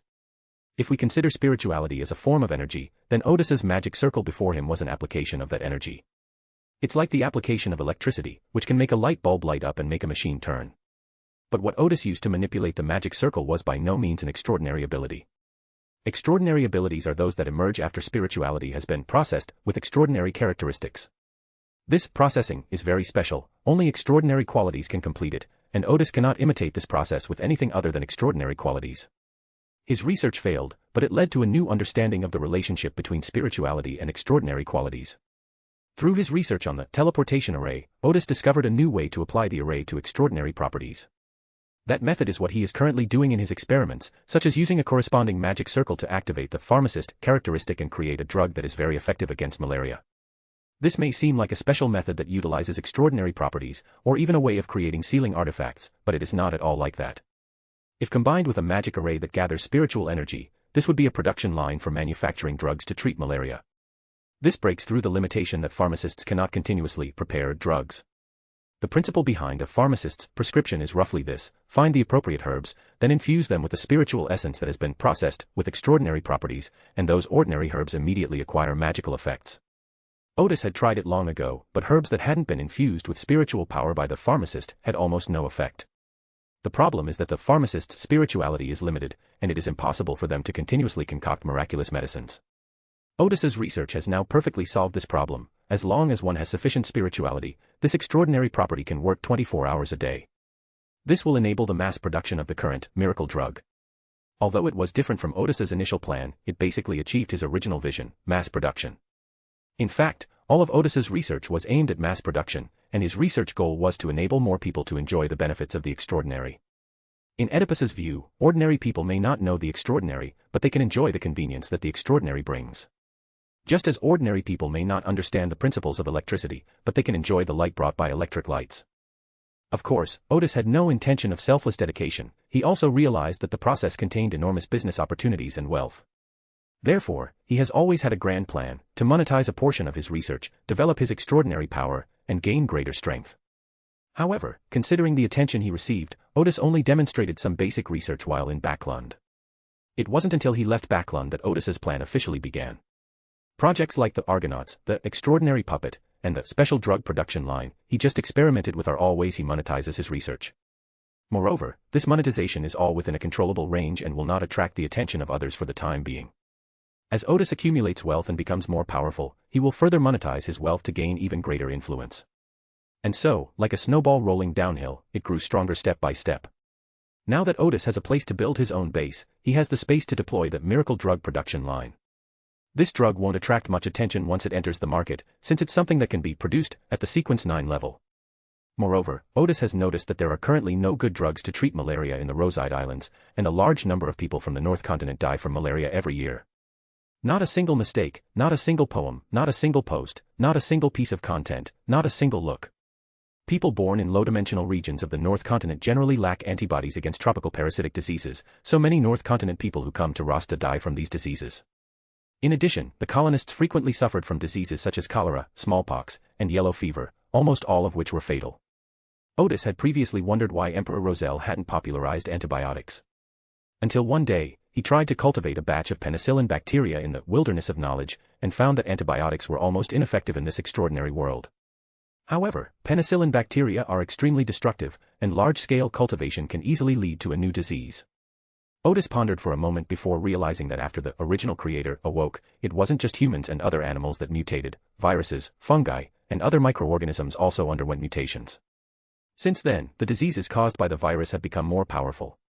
However, because the human body has also mutated, those who survived have become much more resilient, and their antibodies are now able to fight off these viruses. The problem is that although the penicillin bacteria have mutated, the efficacy of penicillin has not changed much. Odis guessed that this might be because the penicillin manufacturing process involves artificial intervention, so the effect of penicillin is still at the level before the original creator awakened. However, the medicine available at that time is no longer effective in curing the diseases we have now. As a result, Odis's plan to cultivate penicillin on a large scale was also thwarted. But now Odis has found a new approach. Since this is an era in which viruses have mutated and possess extraordinary power, it is clear that the methods used to manufacture antibiotics in this world also need to be improved and changed. Odis's newly successful miracle drug is an antibiotic belonging to this world, and such a miracle drug will have a large market in the Rose Island alone. Moreover, the medicines produced by Odis are certainly cheap enough, because the herbs themselves are worthless. The value lies in the processed parts with extraordinary properties. Odis's research rendered this valuable process worthless, with the biggest expense likely being hiring locals to brew and bottle the medicine. After making some simple plans for the future, Odis put away the experimental product he had just prepared, casually placed the Master of Mysteries trait into the wilderness of knowledge, and went back to his bedroom to sleep. Around midnight, a spiritual reminder woke Odis. He didn't open his eyes, but instead took a deep breath and entered the wilderness of knowledge through meditation. Inside the source material, Odis stretched and waved his hand, and the iron box containing the Master of Mystic Puppet property flew over. Upon removing the spiritual wall from the iron box and opening it, Odis heard a very sacred murmur. This puzzled Odis, as theoretically, one shouldn't hear the ramblings of the true creator in the wilderness of knowledge. After a moment's thought, Odis recalled the reactions that occurred when she entered the wilderness of knowledge after encountering the eternal whispers. He now seriously suspects that this kind of talkative stuff can even have a reaction in the wilderness of knowledge. Odis went on to speculate that the means of imparting knowledge also included language, but at the level of the gods, language became talking incoherently. Because the authority of the true creator possesses the ability to talk, the wilderness of knowledge will react accordingly. Having figured this out, Odis began to listen carefully to the babbling, because in the wilderness of knowledge, these babbling could not cause him any harm. These ramblings sound profound in every sentence, but they are mostly incoherent. The only thing that can be clearly understood is the unique way of using the ability to fall. However, Odis had no use for these things, because he did not have the ability to fall into depravity. Then Odis went to the central simulator and shattered the extraordinary properties of this master of puppets. After the properties were shattered, a black, viscous substance appeared. Just as it was about to re-envelop the properties, Odis raised his hand and used the power of the wilderness of knowledge to pull it out and put it into a glass bottle that had been prepared beforehand. In the wilderness of knowledge, this viscous black liquid appears remarkably still. But Odis knew very well that if this glass bottle were brought into the real world, people within dozens of meters could hear the murmurs of the true creator. There was no rush to turn it into a scroll, so Odis temporarily put the glass bottle on the shelf.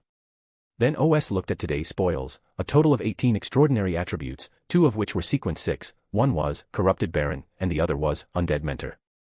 The 4 traits at sequence 7 are navigator, sailor, vampire, pharmacist, interrogator, arbitrator, and briber, lawyer.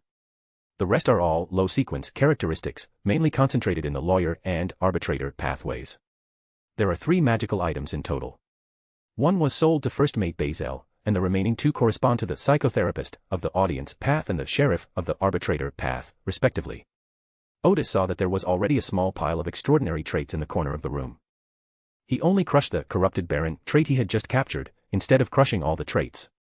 Since this was already quite a lot, Odis was already considering whether to sell some of it. But Odis looked at the pile of gold pounds again. The initial use of the Argo had already allowed Odis to accumulate a great deal of wealth.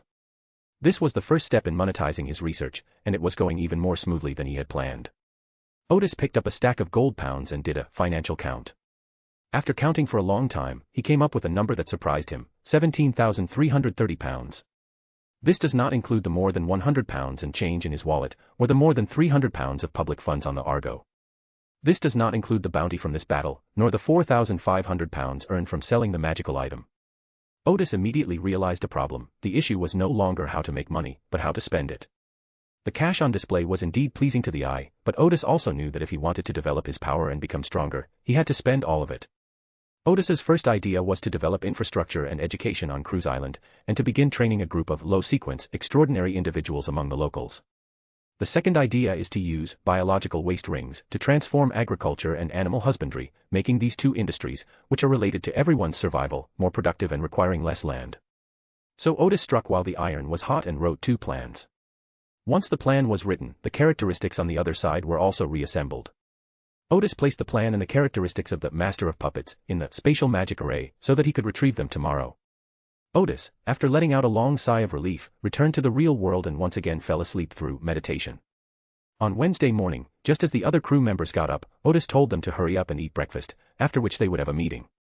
The ship's food is currently being prepared by 2 extraordinary puppets, and while the taste isn't exactly fantastic, it's passable. Odis still wanted to find a chef, but most chefs were unwilling to go on the pirate ship. Upon arriving at the conference room, Odis explained the comprehensive construction plan to be carried out on Cruise Island, leaving everyone somewhat bewildered. They kept asking themselves, am I really on a pirate ship? Am I really a pirate? After outlining the general outline of the plan, Odis began to make specific arrangements. Bazel, go to Byam first, I have a few tasks for you. First, redeem the bounty.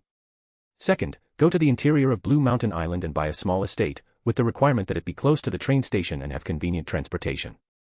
Third, arrange an intelligence exchange meeting on Friday. Fourth, rent a shop to sell a special drug for treating malaria. Fifth, contact your old subordinates and have them procure a batch of supplies and food that are useful on the island and not too expensive. You can check what supplies and food Cruise Island needs. In addition, we have them purchase building materials in large quantities, buying as much as is available on the market, until the price increases. Please ask me for all the above expenses. Make sure to keep a detailed account.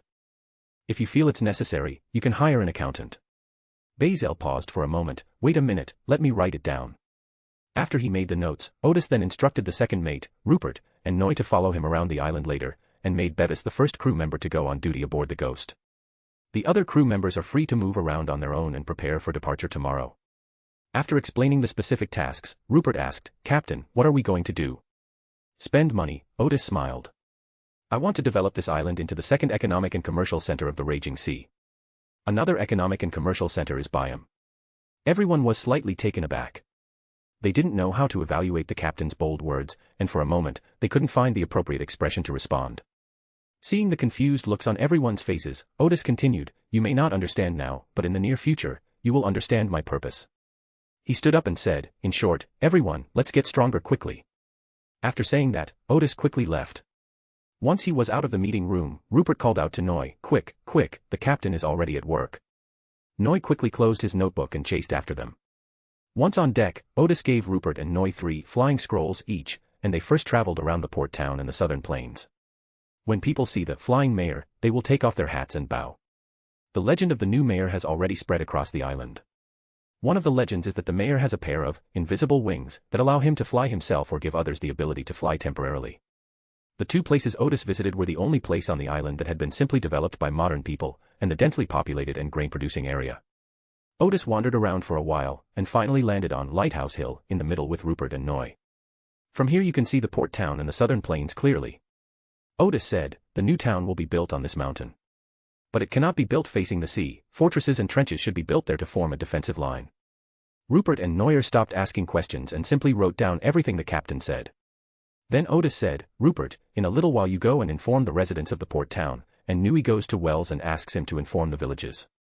After that, the island was divided into 2 towns, one was the port town, and the other was the plain town. The mayor of Plains Town is Wells, and the deputy mayor is Glenn. I will personally go and confirm the specific location for the town government in a couple of days.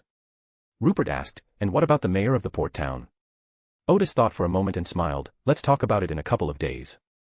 For now, let the self-governing association play the role of the town government. Oh, right, you also need to tell them that I've chosen Lighthouse Hill as my base and that I'm going to requisition one of their large warehouses." This was a condition they had agreed upon beforehand. Odis took a deep breath, feeling suddenly overwhelmed with a lot to do. Chapter 279, Chapter 278 Handing over the spoils to Bernadette. Next, Odis, along with Rupert and Noi, used the flying scroll to take a look at the northern part of the island.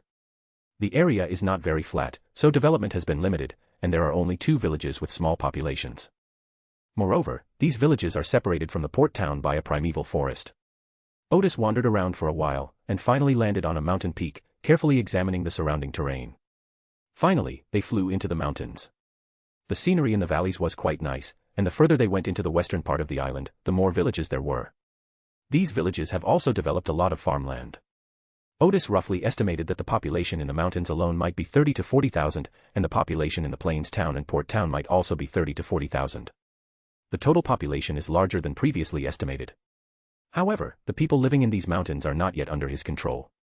After looking around, Odis returned to the port town and went to the town's only tavern for a drink. This tavern is a wooden structure. In fact, most of the structures in the town are wooden structures, with very few stone buildings. Because on such islands, timber is the easiest resource to obtain, cement and steel bars can only be bought in Byam, but not on this deserted island. The cabin was fairly spacious, with a bar and several tables. There weren't many customers at the moment, and the tavern owner was still wiping the bar. When he saw Odis come in, he quickly smiled and said, "Captain, no, Mayor, would you like a drink?" Odis nodded, "A specialty beer, please." "There's only one kind of beer here," the chubby owner said with a smile. "It's a light beer that I brew myself. You can try it." Odis grunted and sat down at the bar. "How much?" "It's free." The shopkeeper said with a slightly flattering smile, "It's my pleasure to buy you a beer." Odis did not refuse. "All right, this drink is on you, but you don't need to treat anyone who comes in after you." "Yes, yes, yes," the fat boss said, not quite understanding what the mayor meant, and went to pour himself a full glass of beer. Just as Odis took a sip, Sheriff Tom entered and said, "Thank goodness, we finally found you, Mayor Gar. Hunter, give me a glass of fruit wine." Hunter is the name of the fat boss. Odis asked, "What is it?" "I wanted to ask a question. What should we do with the 2 pirates we captured earlier, and the dozen or so Egbert prisoners?" Tom asked, sitting down next to Odis and taking a sip of fruit wine. "Hang the 2 pirates right here on the dock, so everyone can vent their anger," Odis said. "Keep the dozen or so prisoners for a couple more days and observe them. If they don't have any diseases, I'll still have a use for them. Tom smiled and said, but what about their food? He explained, the town's residents are unwilling to support these dozen or so idle people. Odis thought for a moment, let the restaurant cook for them first, and I'll pay for whatever it costs. In addition, there should be 5 police officers to take turns guarding the area, and I will pay each of them 1 sol per day for overtime. This small amount of money is nothing to Odis now. Tom immediately beamed with joy. Great. Great. After exchanging a few words, as he got up to leave, Odis reminded him, pay for the drinks. Tom was taken aback. He usually didn't pay when he came here, but since the new mayor asked him to pay, he didn't dare disobey and obediently paid for the drinks. Not long after the sheriff left, Virgil, the white-haired head of the town council, came in again. I've finally found you, Mayor. There are many government affairs in town that need your attention. He smiled kindly, while most pirates would frown at the word political affairs. The mayor of Gar smiled and said, oh, tell me, what are your official duties? Virgil said, let's talk in the conference room. Let's say it here, Odis said casually. Virgil then sat down and said to the tavern owner, Hunter, a glass of rum, please. He took a sip of his drink before saying, the first question is, if we divide it into 2 towns, where should we use as the dividing line? The central axis of Lighthouse Hill, Odis replied. Virgil was stunned for a good 2 or 3 seconds. Mayor Gar's answer was enough to show that the order to divide the town into 2 was not given casually, but was a decision he had thought through carefully.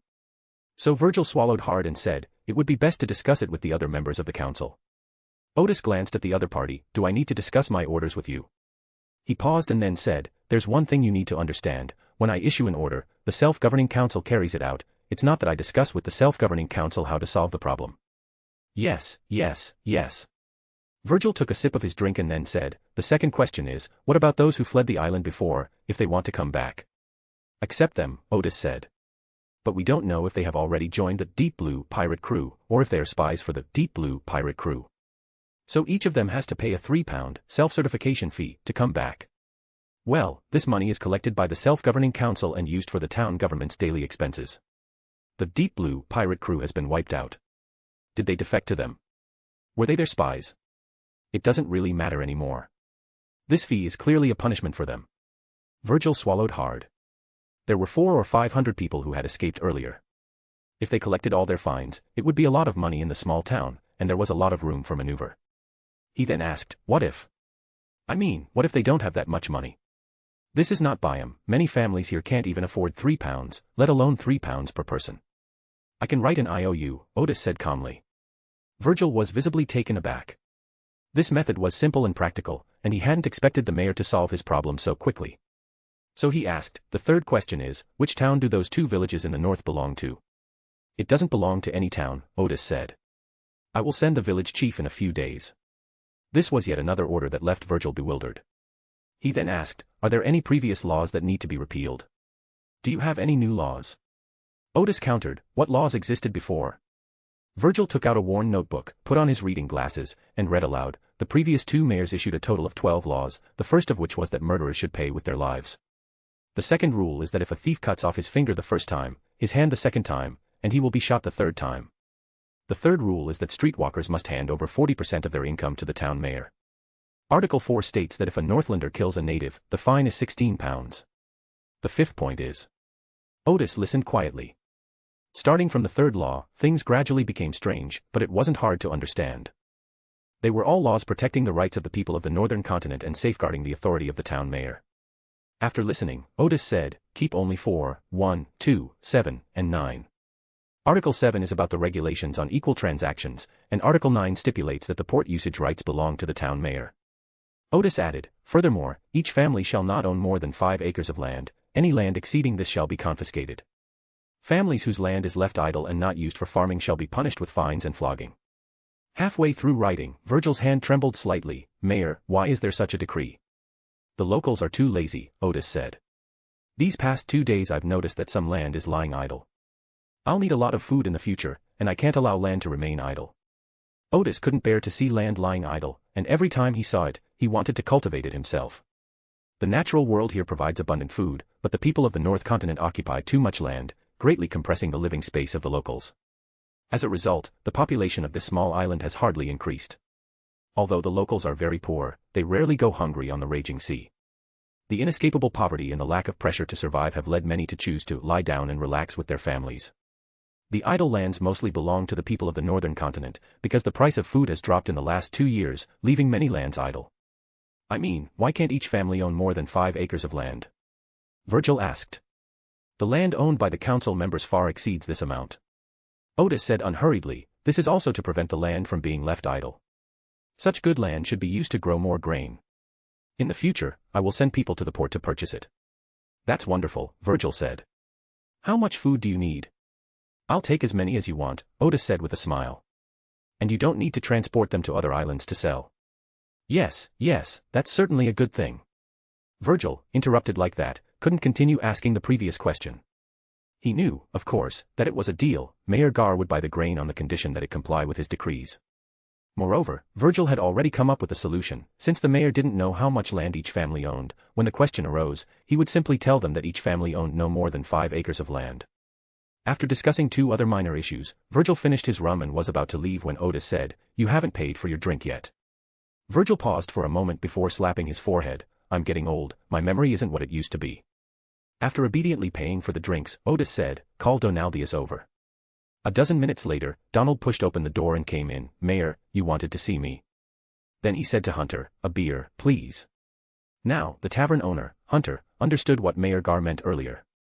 He was now the 3rd person to ask for drinks after the mayor. These people usually come here to drink without paying. Odis took a sip of his drink and said to Donald, "I need you to organize a dozen or so young men who are willing to go to sea and sail that merchant ship to Chacker Island. Chacker Island is a relatively large island that is close to here, which is why they had the opportunity to take a boat to Chacker Island to seek help." Upon hearing the order, Donald was taken aback. He was initially delighted, but then smiled wryly and said, "We don't know how to pilot such a large ship." "Those dozen or so prisoners will be." Odis said. "I will make that first mate the captain, and you will be the first mate of that ship. The people you find should learn to sail this kind of large ship as soon as possible. We will have more merchant ships like this in the future." Donald immediately replied, "Yes, Mayor, we will learn as soon as possible." He hadn't expected that his father had been clearly ostracized by the new mayor and had completely lost his former power, while the new mayor was obviously preparing to put him in charge of the merchant ships, giving him a good job. As Donald was about to leave, Odis reminded him again, "Pay for the drinks. Go tell everyone that in order to boost the town's economy, everyone must pay after making a purchase, and there can be no exceptions." Donahue nodded repeatedly, Yes, I'll go tell everyone right away." Odis grunted in agreement, finished his drink, and said to Hunter, "Next time, I'll pay too." Hunter realized that if he said he didn't want the money, it would be like going against the mayor, so he quickly replied, "Yes." Odis got up and left, first taking Bazel to buy him and giving him 1,000 pounds.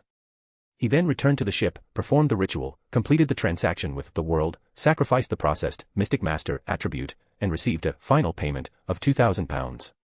Odis didn't put the 2,000 pounds in cash into the Wilderness of Knowledge. Instead, he selected a seal item that matched the title of Sheriff and 3 extraordinary traits from the spoils of the Wilderness of Knowledge, and then took these items back to the Emerald Palace. After inquiring that the mysterious queen wouldn't be back until noon, Odis returned to her courtyard and rested in an armchair for a while. "I've been busy these past 2 days, and there's still a lot to do this afternoon, so it's a rare chance to take a break." When lunchtime arrived, Odis went to the restaurant and, as expected, met Bernadette there. "Come and sit down," Bernadette said. "We have your favorite lamb chops for lunch today." Odis did not sit down immediately, but handed the purse in her hand to Pasha, the mysterious queen's personal maid. "I'm here today to hand over the spoils of war, and also to freeload a meal." He then sat down and took a sip of his aperitif. And she thought to herself, life here in Bernadette is so refined, you can hardly find such a good aperitif anywhere else. At the same time, Pasha opened her purse and turned to the mysterious queen. Bernadette remarked, "You've been doing quite well lately, haven't you?" Odis had only been at sea for less than 2 weeks, and he had already handed over this much of the spoils, just 1/10 of the total. "I've discovered that the Argo has given me the strength of a pirate general," Odis laughed. "I wiped out both pirate crews I encountered." This was mainly due to the Argo's powerful weaponry and Odis's effective strategy, which allowed him to fully utilize the power of those weapons. He then gave a brief account of what he had experienced over the past week. When the appetizers were served, Bernadette took a sip of her drink and said, "I'm starting to regret only taking 1/10 of your spoils."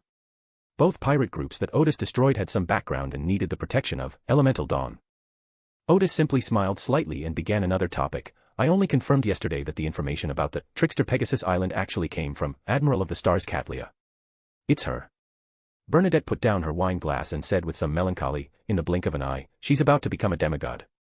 Then she looked at Odis. You've suddenly come to talk to me about this. Have you heard something about it?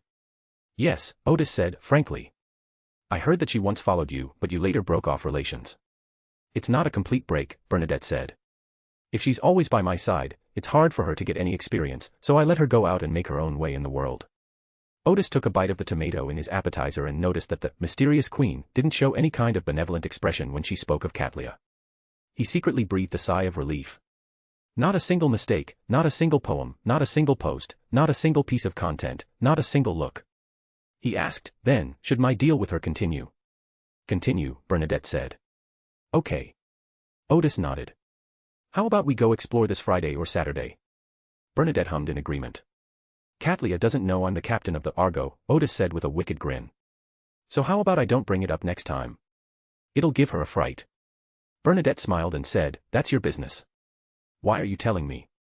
Okay, I understand, Odis said. Bernadette asked, now that the island is under your rule, what are your plans? I plan to build a base there and develop it properly, Odis said with a smile. The process of building up such a poor little island is quite interesting to think about. Your idea is rather unusual, Bernadette said. Few people would invest in such an island, and even if there were iron ore deposits, it wouldn't be a very worthwhile investment. However, she paused and said, I will go to that island to take a look after some time. A warm welcome. The two chatted and ate lunch, then drank tea and chatted for a while. Odis then went to the craftsman diff to order a batch of extraordinary parts before returning to the small courtyard he had reserved for himself and taking a short nap. With the help of the craftsman's pocket watch, Odis was able to complete those extraordinary parts, but he simply didn't have that much time now. He actually hoped that Bivis could be promoted soon, so that he could have another helper. The parts ordered this time include key components for a lingboat cannon, 3 extraordinary machine guns, and smart cubes, and signal processing crystals, used in 50 sets of extraordinary puppets. They then ordered 60 sets of parts for the extraordinary puppet from the factory. The total cost of these items was approximately £6,000. This made Odis himself quite proud. I'm quite good at spending money. In just one day, I spent nearly £7,000. In the afternoon, Odis, having had a good rest, returned to the Argo and sailed around the northern part of Moon Bay several times. As night fell, a light rain began to fall in the surrounding sea. As the lights of the port town gradually went out, the entire island seemed to fall asleep in the rainy night. Odis braved the rain and used a flying scroll to fly into the air, stopped at a spot he had found in the afternoon, and then used a diving scroll to plunge into the water. Soon, they arrived at the seabed. Odis took out the bubble scroll that she had prepared beforehand, and immediately created an airtight space on the seabed.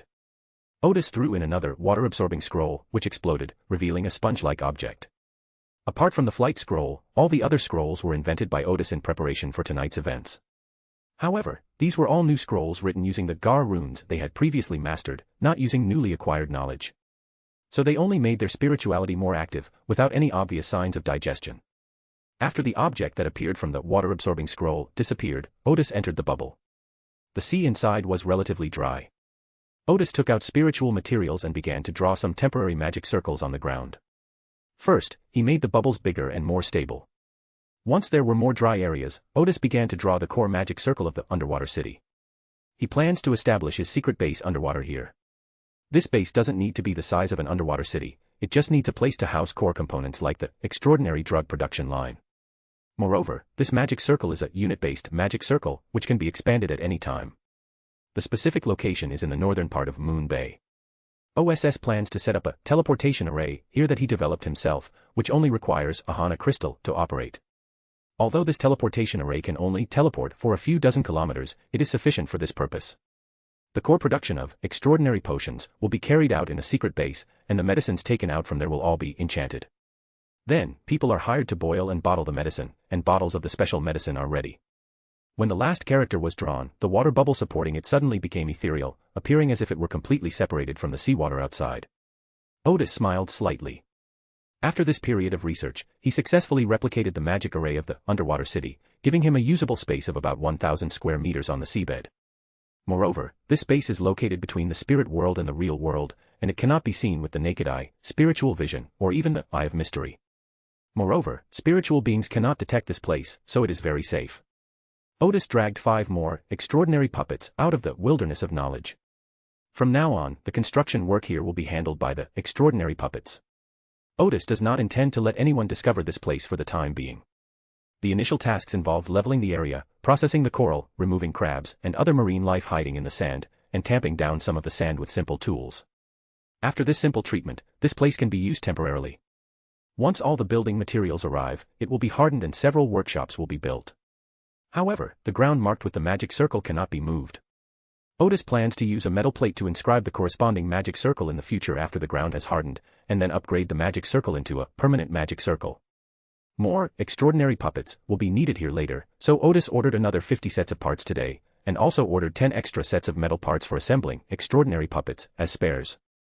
After outlining the activity range and the areas that needed to be addressed for the extraordinary puppet, Odis used the power of the travel ring to return to the Argo. They discovered that the captain's cabin was nowhere to be found. The captain's cabin was inside the workshop, and there was only one door on that wall, but I just couldn't find my own room. Odis sat in her studio and sighed. The negative effects of the travel ring were acting up again. So Odis simply didn't rest, but instead took out the scales he had previously collected from the former sea god Kabatuva from the wilderness of knowledge, and began to study them in his workshop. By studying the characteristics of the dust of vengeful spirits, we can create several scrolls with new abilities. Theoretically, studying the characteristics of these scales should also provide good ideas for creating several new scrolls. Previously, the dust of vengeful spirits could only be considered a mid-sequence spiritual material, but these scales are at the demigod level. They should be able to research some more advanced scrolls. Through continuous experimentation, Odis gained a sufficient understanding of the extraordinary characteristics of these scales, but unfortunately, he found that he was not at a high enough level to create a scroll that could unleash the full power of these scales. Odis was not discouraged. Even at his current level, he could still create 2 new scrolls with decent results. Then, by crushing the ingredients and mixing them with the corresponding spiritual materials, he wrote 2 kinds of 6 scrolls. One scroll's ability is Scale Armor. After using the scroll, you can gain 1 layer within 3 minutes. This Scale Armor can block all physical attacks and most extraordinary attacks below the level of demigod. However, if it encounters an attack from a demigod level, the scroll's power cannot last for 3 minutes, nor can it completely block the opponent's attack. Of course, this might be an overreaction, because at Odis's current level, if he encounters an enemy at the demigod level, he probably won't even be able to use the scroll. The second scroll is called Sea Serpent Attack, which can shape water into a large sea serpent to fight for you for 30 seconds, provided there is water around. This sea serpent's main abilities are biting, swallowing, and whipping. Its strength is enough to hold back a sequence 5 target. After finishing the scroll, Odis leaned back in his chair with satisfaction, admiring his work. They looked thicker than ordinary scrolls and emitted a faint bluish-green glow, giving them a completely different feel. The scrolls made from materials of demigod level were indeed extraordinary. At the same time, Odis sensed signs of the potion being digested, and this time even more was being digested than before. He assessed the situation and figured that after about 2 more cycles like this, his potion would be completely digested. Odis recalled the high-grade extraordinary materials he had obtained, and immediately remembered the Stone of Iron Law he had obtained on his last expedition, as well as the True Creator's ramblings that he had just received. If these 2 things were made into a scroll, it would most likely be able to completely digest the potion. Odis then quickly wrote down his insights in the draft of the scroll, from beginner to expert, which became the core of the book. I've been quite busy lately. I've almost finished digesting the potion, and I've only written less than 1/10 of this book. This makes Odis plan to take some time to go to the wilderness of knowledge to organize the model texts of the scrolls he invented, so as to speed up the writing of this book.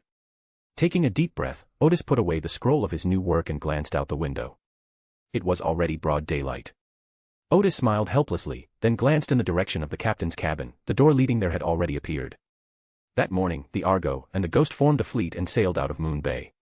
Many people in the town watched the 2 ships leave, including Odis, who said to those who came to see them off, "I will stay on Cruise Island for the time being to oversee the construction of the base. However, I spend most of my time wandering around Cruise Island. If you need anything, just ask my second mate, Rupert." It's clear that this decision surprised the president of the Self-Governing Association, Virgil, and others. Odis did not give them a chance to ask further questions, and flew directly to Lighthouse Mountain, seemingly to continue surveying the terrain. Odis's plan was to leave with the fleet, but he would definitely have to come back often. If he didn't tell everyone that he had stayed on Cruise Island, he would have to hide from the island's residents when he returned. Having flown to Lighthouse Hill, Odis used the travel ring to enter the cockpit of the Argo, forward 3, target Chakra Island. A smile played on his lips. Let's do something pirates should do. He had previously asked the ship spirit of the Ghost and learned that the maximum speed of this ghost ship was similar to that of the Algor at forward 3. It can indeed travel faster, but it can't maintain that speed for very long. The bosun, Selina, scratched her head. What are pirates supposed to do? Robbery. Odis chuckled. We need to let the people of Chacker Island know they have a new neighbor. After saying that, Odis left the cockpit. Selina then belatedly realized, that's right, I had forgotten if the captain hadn't mentioned it. Fighting pirates isn't our job. After boarding the ship, she heard from the second mate Rupert that Dawnbreaker had recently wiped out the Red Lion pirate crew. They just helped the residents of Cruise Island eliminate the Deep Blue pirate crew. This straightforward girl even had the illusion that she had joined the Navy, not a pirate crew.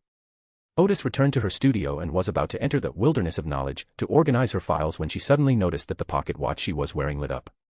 The light emitted was red, indicating that Bazel needed to speak with him. So Odis checked his scroll, told the bosun and the battle captain, and used his travel ability to come to buy him. Guided by her spirit, Odis met Bazel at the wizard's office, where Bishop Dean was also present. Captain, Bazel said upon seeing Odis, Bishop Dean wanted to see you, so I called you here. Odis looked at Bishop Dean, who was wearing a soft cap and bishop's robes. Please sit down. May I ask what brings you here? After the three of them sat down again on either side of the sofa, Dean said, Red Gloves hopes you can offer some assistance. Chapter 280, Chapter 279 Leonard's Voyage. Odis was slightly taken aback, not expecting that it was Red Gloves who asked him for help.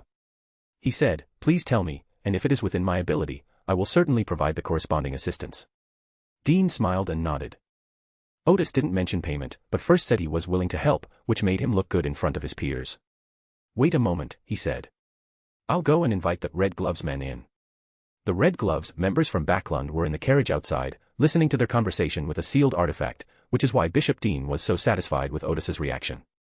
Soon, a young man with black hair and green eyes, who was very handsome and wearing a black trench coat, followed Bishop Dean in. It was Leonard Mitchell, a young member of the Red Gloves. Odis had met him once when he was in Backlund. The other person smiled and asked Odis, should I call you Gandalf the Wizard, or Chief? Odis held out his hand, we're at sea, you should call me Captain. The two men burst into laughter and shook hands. Bishop Dean, standing to the side, was slightly taken aback. You two know each other. We met once before, Leonard said. The wizard, the captain made a deep impression on me. Odis smiled and said, please sit down. Then he said to Bazel, go and close the door. We won't be receiving any guests for now. Yes. Bazel, who went to close the door, was surprised that the captain knew a member of the Red Gloves. At the same time, he asked the servants to go out first and personally made tea for Leonard and the others. After the group sat down again, Leonard said to Odis, Bishop Dean said before that you are well informed and have a ship, so we thought of asking you for some help. The Church of the Goddess of Night has almost no power on the high seas. If they encounter trouble at sea, they usually ask the Church of the Storm for help. However, the Church of Storms is not always able to provide timely assistance. For example, this time, they did not have enough captains and sailors of sufficient caliber to help Leonard complete his mission, so they suggested sending a pirate ship to provide assistance. Bishop Dean then recommended Odis and his Argo to them. The news that the Argo had wiped out the Red Lion pirate crew had spread throughout by him. Undoubtedly, the ship was powerful enough to provide assistance to the Red Gloves. Instead of using a pirate ship with ties to the Church of Storms, it would be better to use a ship from Odis, which has a partnership with the Church of Tranquility. Others might not know that the captain of the Argo was the same captain who held the intelligence exchange meeting, but Bishop Dean knew, because he was well aware that Bazel was now Odis's first mate. After learning that the captain of the Argo was the leader, Leonard agreed to Bishop Dean's suggestion, and that's how they came here together. Odis asked, what exactly do you need me to do? Leonard briefly explained, we've received concrete information that Iron Hand Balk is plotting a conspiracy against the Rothschild Islands, and we hope to stop him. Odis pondered for a moment before asking, why not leave this to the Church of Storms? Iron Hand Balk is also a great pirate, and it is said that his flagship is a ghost ship. According to some information obtained by Odis, his strength is close to that of a pirate general. For pirates as difficult to deal with as these, the Red Gloves, who are not skilled in naval warfare, could simply hand the case over to the Church of Storms. But they didn't do that, and they weren't even willing to wait for the Church of Storms' help, which was very unusual. Leonard considered for a moment and then said, we hope to ask Balk a few questions in person. Odis nodded in understanding. It seemed that stopping Balk's plot was just a side matter, their main goal was to obtain some information from Balk. Then he asked, is it okay to ask questions using psychic methods? I doubt he would have answered our questions willingly while he was alive, Leonard chuckled. That makes things easier, Odis said. The task becomes more difficult if the goal is to capture the enemy alive. Odis took a sip of tea, considered for a moment, and then said, according to the information I received last week, Balk seems to be active near Norhouse Island. I wonder if he is still there this week. At the last intelligence exchange meeting, Odis learned roughly how Bulk was located through an intelligence deal. All we know is his location from 2 weeks ago, Leonard said, shrugging. That's where we need your help, we can't pinpoint his exact location now. Odis grunted in agreement and said to Bazel beside him, go to the Sea Lion bar and ask Pa if he has any updates on the Skull Pirate crew. The leader of the Skull Pirate crew is Iron Hand Bulk. Perth, who frequents the Sea Lion bar, has access to the corresponding channels on Nohaz Island. Through 2 intelligence exchange meetings, Odis had gotten to know most of Biam's intelligence dealers and knew roughly what channels they had access to. Bazel agreed and immediately went out. After the door closed again, Odis said, I'm willing to help, but I have 2 conditions. Leonard nodded and said, go ahead. First of all, if this operation involves naval combat, I will be in command, Odis said. No problem. Leonard was quite agreeable, after all, you're a professional. Secondly, all the spoils from this operation are mine, and you will need to help me collect the corresponding reward. Leonard immediately agreed, no problem, but there are some extraordinary features that we hope to purchase with gold pounds. Odis took a sip of tea, that's all. Leonard and Bishop Dean were both taken aback. They had thought that the captain would take the opportunity to ask for some other compensation that the Church of the Goddess of Night would have to pay. Odis didn't mention it at all because it was a favor, and it would be pointless to bring it up now. That way, when they need to repay favors in the future, they will be even less likely to refuse.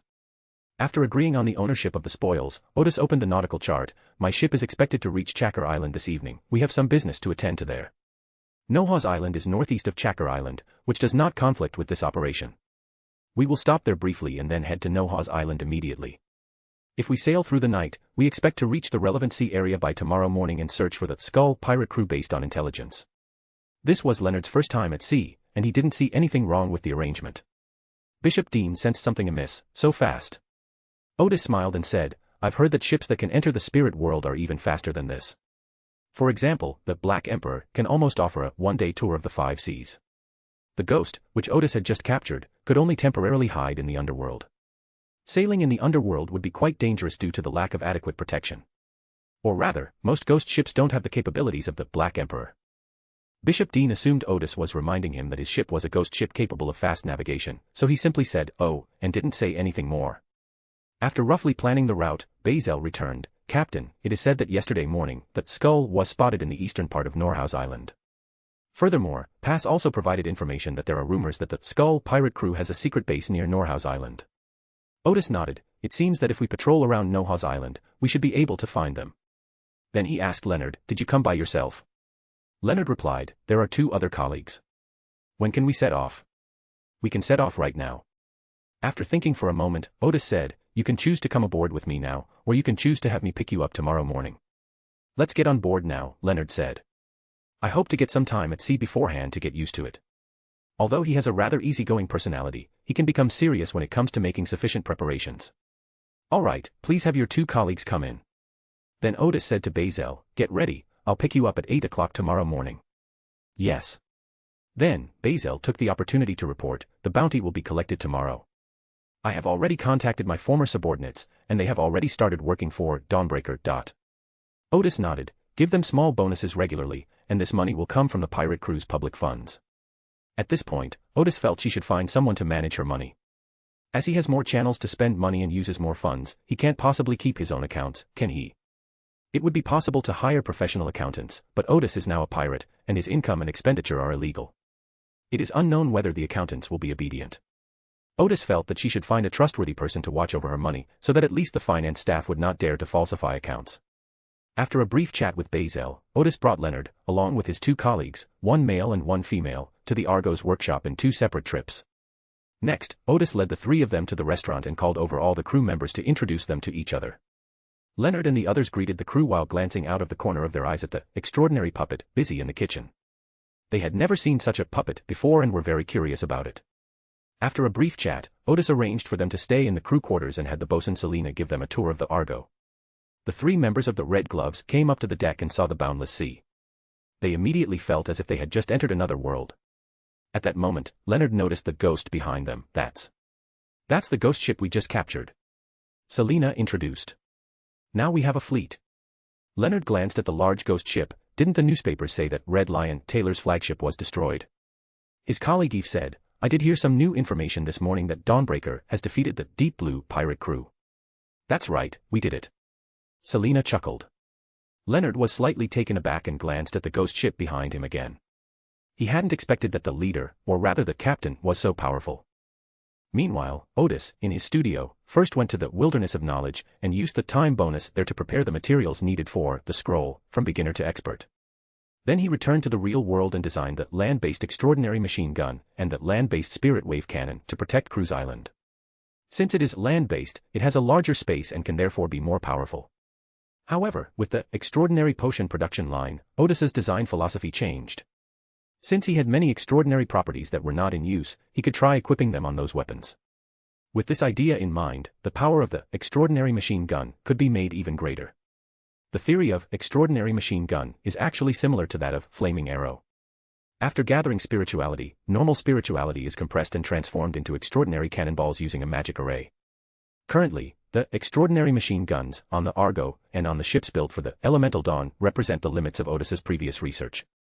At that time, Odis was somewhat stubborn and wanted to solve any problem with spirituality. Now Odis's thinking suddenly expanded. Since this world has extraordinary characteristics, there must be a reason for its existence, and its existence cannot be ignored. This made Odis realize a problem. Perhaps the combination of extraordinary characteristics and living beings is the root of all chaos and instability. As for the Lingbo cannon, it was the most crucial part of all of Odis's research. It is also the most cutting-edge application of spirituality.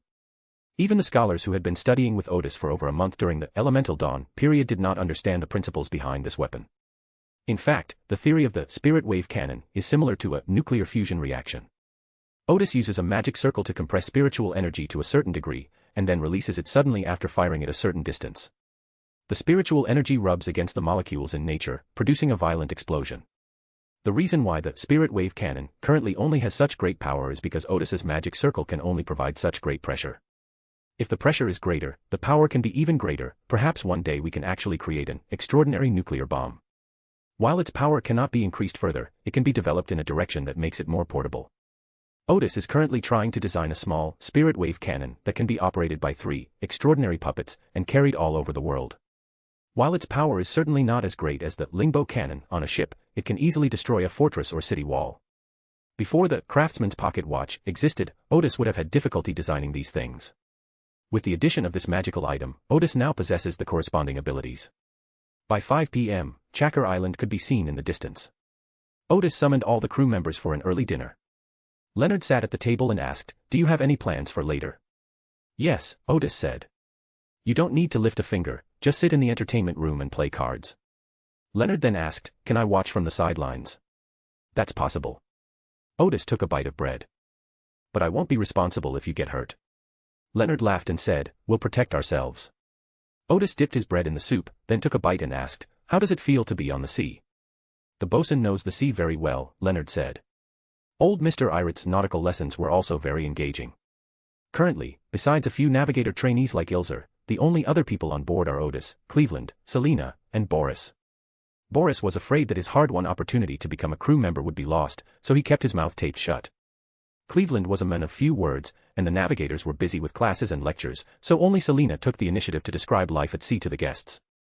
Leonard added, "I originally thought that as a captain, your daily task was to drink coffee and chat with the crew. I didn't expect you to be so busy." "That's just an ordinary captain," Odis remarked.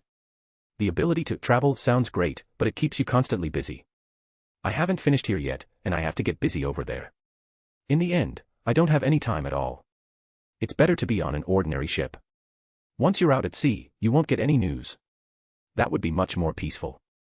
Not a single mistake, not a single poem, not a single post, not a single piece of content, not a single look." Selina, shoveling her steak into her fork, said, "In that case, I'd envy those who can get news from the shore anytime." Odis smiled and said, "Indeed, humans are indeed insatiable creatures." Leonard took a sip of coffee. "Your conversation has suddenly risen to a philosophical level." Selina was taken aback. "Really?"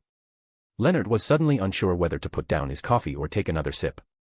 After a simple dinner, the bustling port could be seen from the deck. Odis then used travel to fetch Second Officer Rupert and Neuer and ordered them to prepare for battle.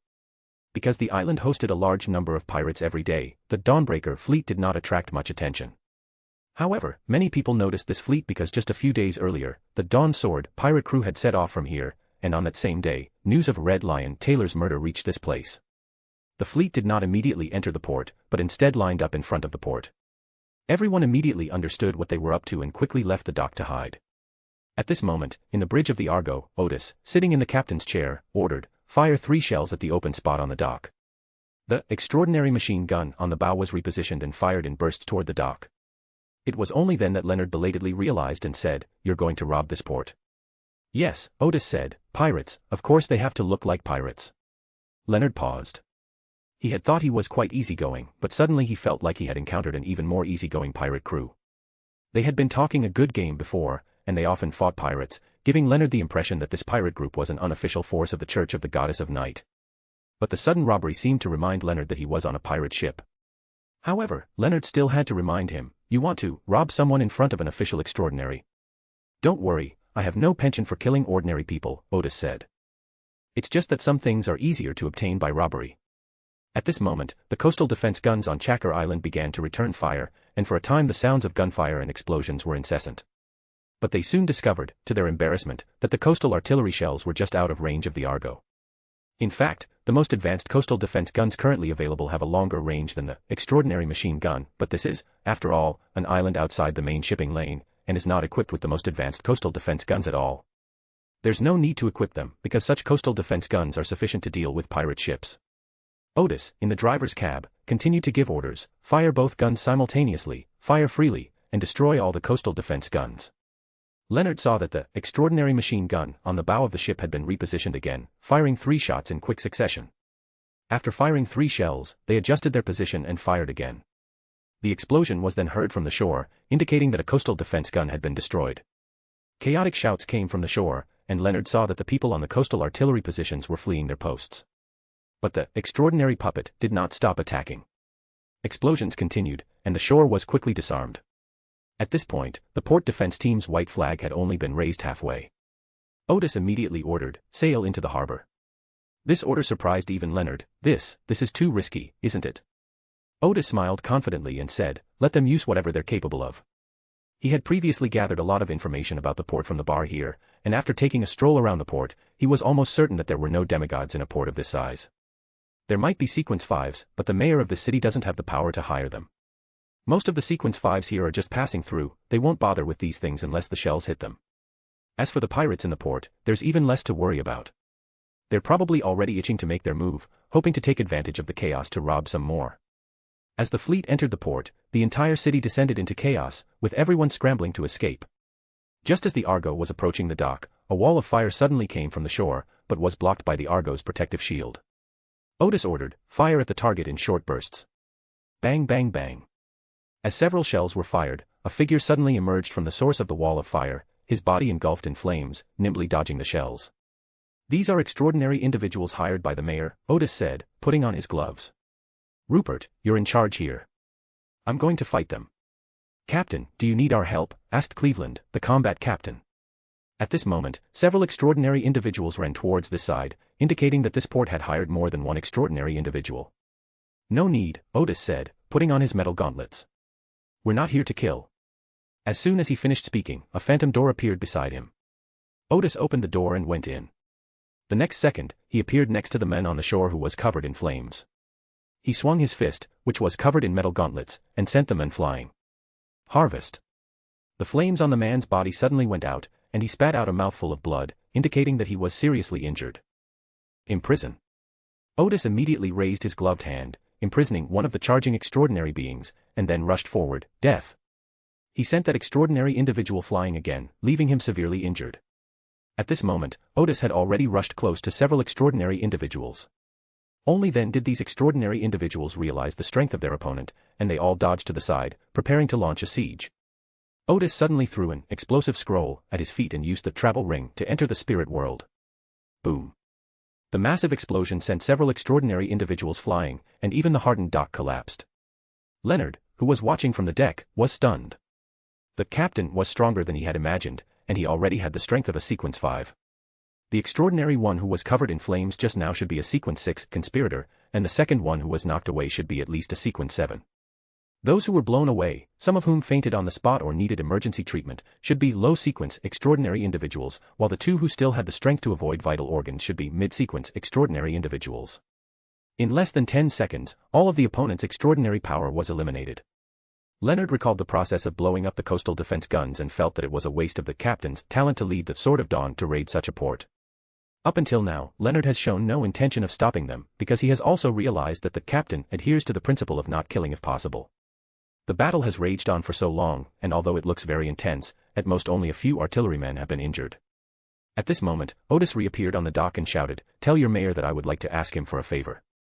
The injured extraordinary individuals thought to themselves, should we ask the mayor for help with the cannons? What do you need, Captain Gal? A round-faced middle-aged man in a formal suit walked quickly, followed by several armed guards. Odis asked, "Are you the mayor?" A thin layer of sweat had already formed on the other party's forehead. He had witnessed the strength of the Dawn Sword pirate crew, which was even more powerful than the great pirates. It should be noted that with the defensive capabilities of Chacker Island, even the most notorious pirates wouldn't dare to rob it. At the same time, the mayor also noticed that Captain Gal did not seem to have any intention of killing, and only came over after hearing that the other party had a need. Odis asked, "Do you have a construction crew here?" The mayor was taken aback. What? Leonard thought he'd misheard. Construction crew. Odis patiently repeated, "Do you have a construction crew here?" "You mean the kind that builds houses and repairs roads?" "Yes, yes." The mayor had never heard of a construction team being robbed before, and he didn't react for a moment. 3 construction teams, not too big, but they need to have all the trades. Odis seriously stated his conditions, thinking to himself, you've never seen anyone robbed at the feet of a robber. The mayor finally realized what was happening. Okay. He quickly said to a guard standing nearby, "Go to the city government and tell them that Captain Gal needs 3 construction teams that are not too large, but have all the necessary skills." Odis nodded in satisfaction. "Are there any teachers in the city who teach grammar and mathematics?"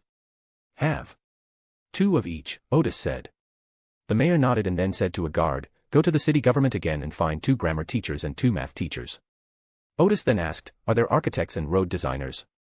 The mayor thought for a moment and said, "It seems like we don't have that, but I can ask around for you." Odis nodded in satisfaction. "Send someone to ask. You wait here for a while." The mayor knew he was being held hostage, but after learning Captain Gal's demands, he didn't panic. He quickly ordered his guards to carry away the wounded extraordinary individuals and directed them to maintain order. Odis shouted loudly to the fleet behind him, "Ghost, dock."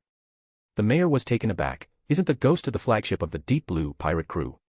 Odis took out his pipe, stuffing it with tobacco as he said, "The Deep Blue pirate crew will no longer exist." Gulp, the mayor swallowed hard. Where did this pirate crew come from? They took down 2 major pirates in just 2 weeks. And they even dared to rob a small city with coastal defense cannons and protection from extraordinary individuals. Odis rubbed his thumb and forefinger together to light his pipe. "I remember there were a few brick kilns and a small cement plant on Chacker Island, right? On the high seas, these small cities have a lot of construction needs, and it's impossible to transport all the construction materials from other islands. Especially for cheaper bricks, if they are transported from other ports, it would be better to spend money to hire a few craftsmen who know how to make bricks." The mayor seemed to realize that Captain Guard's intention was, yes. "You now occupy Chacker Island?" "That's right." Odis nodded. "In a while, I will also need a brick kiln and a cement plant. Prepare the necessary manpower, and I will transport them there in a few days." The mayor gave a wry smile, feeling that these people wouldn't be able to come back alive after they left. But he couldn't risk offending a powerful pirate for the lives of a few dozen laborers and workers, so he immediately agreed. Odis then talked about metallurgical plants, steel forging plants, and other factories, which relieved the mayor, because only Byam had such factories. And Dawnbreaker would never go to Byam to steal players. Odis was already planning to send Bazel to Byam to scout out the location and prepare for the kidnapping. A dozen minutes later, the construction team members were brought in one after another by the guards, followed by a group of family members crying and shouting to see them off, and the dock was immediately thrown into chaos. Odis put away his pipe and shouted, "If anyone causes trouble at the docks, I'll take him with me." The family members who came to see him off quickly left the dock and stood at the port, weeping. Next, 4 young teachers were brought in, followed by a family, a construction engineer from Backlund who was vacationing in the Rothschild Islands and his family. They had disembarked for dinner on a passenger ship that was passing by Chacker Island, and were subsequently arrested. After everyone was put on the ship, Odis shook hands with the mayor. "Thank you for your help." The mayor was both amused and exasperated. Of course. Chapter 281, Chapter 280 The Poet's True Purpose for Going to Sea. Odis returned to the Argo and made further arrangements. Third Officer Bevis and crew member Boris piloted the Ghost, with 8 extraordinary puppets, and escorted these people back to Chakra Island. At maximum speed, we can get back tomorrow morning. Odis and the rest of the crew continued their journey to Norhouse Island aboard the Argo, where the 2 ships parted ways. After the Argo left the area, Odis went to the restaurant to pour himself a beer to celebrate the success of the operation. Upon arriving at the restaurant, Odis slapped his forehead. I forgot to snatch the chef. Rupert suggested, we could go to Norhouse Island and rob it. That island was about the same size as Chakra Island, and it certainly couldn't withstand an attack from the Argo. Odis nodded, that's a good idea. At this moment, the handsome Leonard asked, excuse me, do you guys often steal like this? Not often, Odis said. Today is the first time, so I don't have much experience. I should have made a list, Odis thought again, and I forgot to rob the carpenter. Fortunately, there are carpenters in the port town of Cruise Island, who can be requisitioned when needed and paid wages. As he pondered this, Odis took another sip of beer and thought to himself, being a pirate is really great. There's no need to consider other people's feelings. If you need someone, you can just capture them. Anyway, they'll be paid wages in the future, and in terms of food and safety, it'll definitely be better than on Chakra Island. On the beach of Chakra Island, a woman in her 30s, who looked thin, watched the Argo ship speeding away from the shore. Her strength has already surpassed that of an ordinary Sequence 5, she commented. This is the Iron Cross investigating the murder of Red Lion Taylor. With the intelligence gathered over the past few days, she realized that she had to report what she had learned to her superiors as soon as possible, because she alone could not solve the case against the killer. Furthermore, the factor of elemental dawn must also be considered. By this time, night had fallen, and the ships of the Sword of Dawn were no longer visible on the coastline. Phew! The woman was engulfed in flames. The next second, the flames went out, and she disappeared from the spot. On the Argo. Late at night, Leonard lay alone on the deck, staring blankly at the starry sky. He didn't know how much time had passed when he whispered, Old man, this ship is strange. The strangest one is the captain, said Pélez Zoroaster, the old man inside the body of this Red Gloves member. Leonard was slightly taken aback. You mean, his strength is too great? No, he is the cherisher of the night, the true cherisher. Leonard sat bolt upright. What? Because the noise was so loud, Cleveland, who was on night duty in the driver's seat, came out and asked, Mr. Leonard, what did you just say? It's nothing, Leonard quickly replied, the starry sky here is just too spectacular. He smiled and said, I haven't seen the stars in Backlund for a long time. Cleveland nodded, I've also heard that the fog is quite thick in that city. After saying that, he returned to the driver's cab to continue his night watch. If it were Bosun Selina, she would definitely ask about the specifics of the Backlund fog. Leonard lay on the deck and asked in a low voice after a few minutes, Old man, why did you say that just now? Because he has the protection of the night, Pale said with a chuckle. That feeling is unmistakable, once he's out of sight, you won't feel his presence. Leonard was slightly taken aback, he hadn't noticed that. However, he was a little puzzled, why is he favored by the goddess? You're not the only one in this world with secrets, Pale said. Didn't you say that? Leonard gave a wry smile, took a deep breath, and recalled his former colleague from Tingen. On Thursday morning, the Ghost sailed into Moon Bay. At this moment, the first rays of sunlight shone on Cruise Island, and the docks were already bustling with activity. The reason we're busy so early is because the mayor just arrived and not only ordered the restaurant to prepare food, but also had Tom send a group of police officers to be on standby. The Ghost docked and lowered its spiral staircase. The people who had been captured yesterday disembarked with blank expressions. They had lived in fear all night and still had no idea why the pirates had kidnapped them. To be precise, they were neither tied up nor imprisoned. They were allowed to rest in the cabins, but some terrifying guards stood watch over the doors leading to the deck, preventing them from escaping. After disembarking, the police officers, who had already received orders, loudly commanded them to have their meal on the dock. Because they hadn't slept well all night, many people hadn't even eaten dinner last night. Everyone basically wolfed down their food, finishing breakfast in just 10 minutes. Odis, who had also eaten breakfast at the restaurant, gathered the people together and stood on a high place, saying to them, there's no need to be so nervous. As you can see, this is an island that is not heavily developed. I need a lot of construction workers to build roads and houses. I also need excellent engineers to help me plan how to build the town and how to build the roads. As for the teachers, I need you to teach the humanities and basic mathematics here. Many people breathed a sigh of relief, at least for the time being, that their lives were no longer in danger. Of course, I will also pay you. Odis smiled and said, start calculating your wages from today. Your job is to build your own rooms first. You can sleep in a warehouse at night for the time being, and then move in after the house is built. Also, this designer's 2 children don't need to participate in the work, but I suggest you take them with you. When people heard that there would be compensation, some could hardly believe their ears. This suggests that the pirates will likely release them later, otherwise, there would be no need to pay them, since no one would pay dead people. Odis then said to Tom, who was standing nearby, send 10 officers to watch over them and ensure their safety. Take them to the warehouse to rest for now. Those 10 police officers also receive 1 sulfur's worth of overtime pay every day. The restaurant will still be responsible for their meals for the time being. Tell the restaurant owner that I will settle all expenses every 3 days. That warehouse was requisitioned by Odis from the port town. It was quite large and could easily house dozens of people. Tom smiled and nodded, I'll keep an eye on them. On Cruise Island, there are no jobs that can earn you 1 sol a day. Normally, the police officers on this island do not receive a salary, nor do they have a fixed working hour. They only take up arms and drive away the indigenous people when they are harassed by the locals in the mountains. Therefore, the police officers' income basically comes from the small amount of loot they seize and from extorting the residents of the town. Now things are much better. The new mayor is essentially providing them with some job opportunities. Because opportunities are limited, Tom prioritizes his cronies, which makes him more authoritative among the police officers. Afterwards, Odis had Tom take the group to the warehouse that had been arranged for them, but he left the designer behind. Odis sat on a chair by the restaurant entrance and asked, "What's your name?" "Cyril." The other person was somewhat nervous. "Mr. Pirate, my name is Cyril Darren." Odis said, "Oh," and added, "You can call me Captain." "Yes, Captain. Come on, I'll show you the terrain." With that, Odis stood up, used a flight scroll to take the designer Darren flying. Ah. Ah. Amid Cyril Darren's screams and the residents of the surrounding towns taking it all for granted, the two flew toward the high mountain opposite Lighthouse Hill. Lighthouse Hill is just a hill, but the mountain opposite it is very tall and offers a bird's-eye view of the entire eastern and southern part of the island. After Cyril recovered from his surprise, Odis pointed to the southern plain and said, "I want to build a small town on that plain. Do you have any suggestions?" As he spoke, he handed Cyril a pair of binoculars. Cyril took the telescope and looked at it for a while before saying, "There are 2 options. One is to build it in the middle of the plain. I see 2 villages near that location. We can merge the villages to increase the population. Another option is to build along that curved coastline. I saw that with a little digging there, we could create a small port, which would make it easier to go out to sea in the future." Odis nodded. "I prefer to build a town in the center of the plain. Building a port now wouldn't be very useful. After you get back, you can start drawing up the design drawings, and I will send someone to take you to conduct an on-site survey." He paused and then said, "Your family will also receive preferential treatment.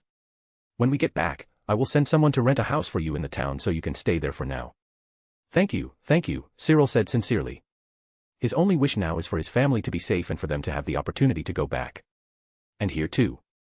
Odis pointed to Lighthouse Hill. "I want to build a permanent base on the seaward side, and some office buildings, residential buildings, and other structures on the inner side.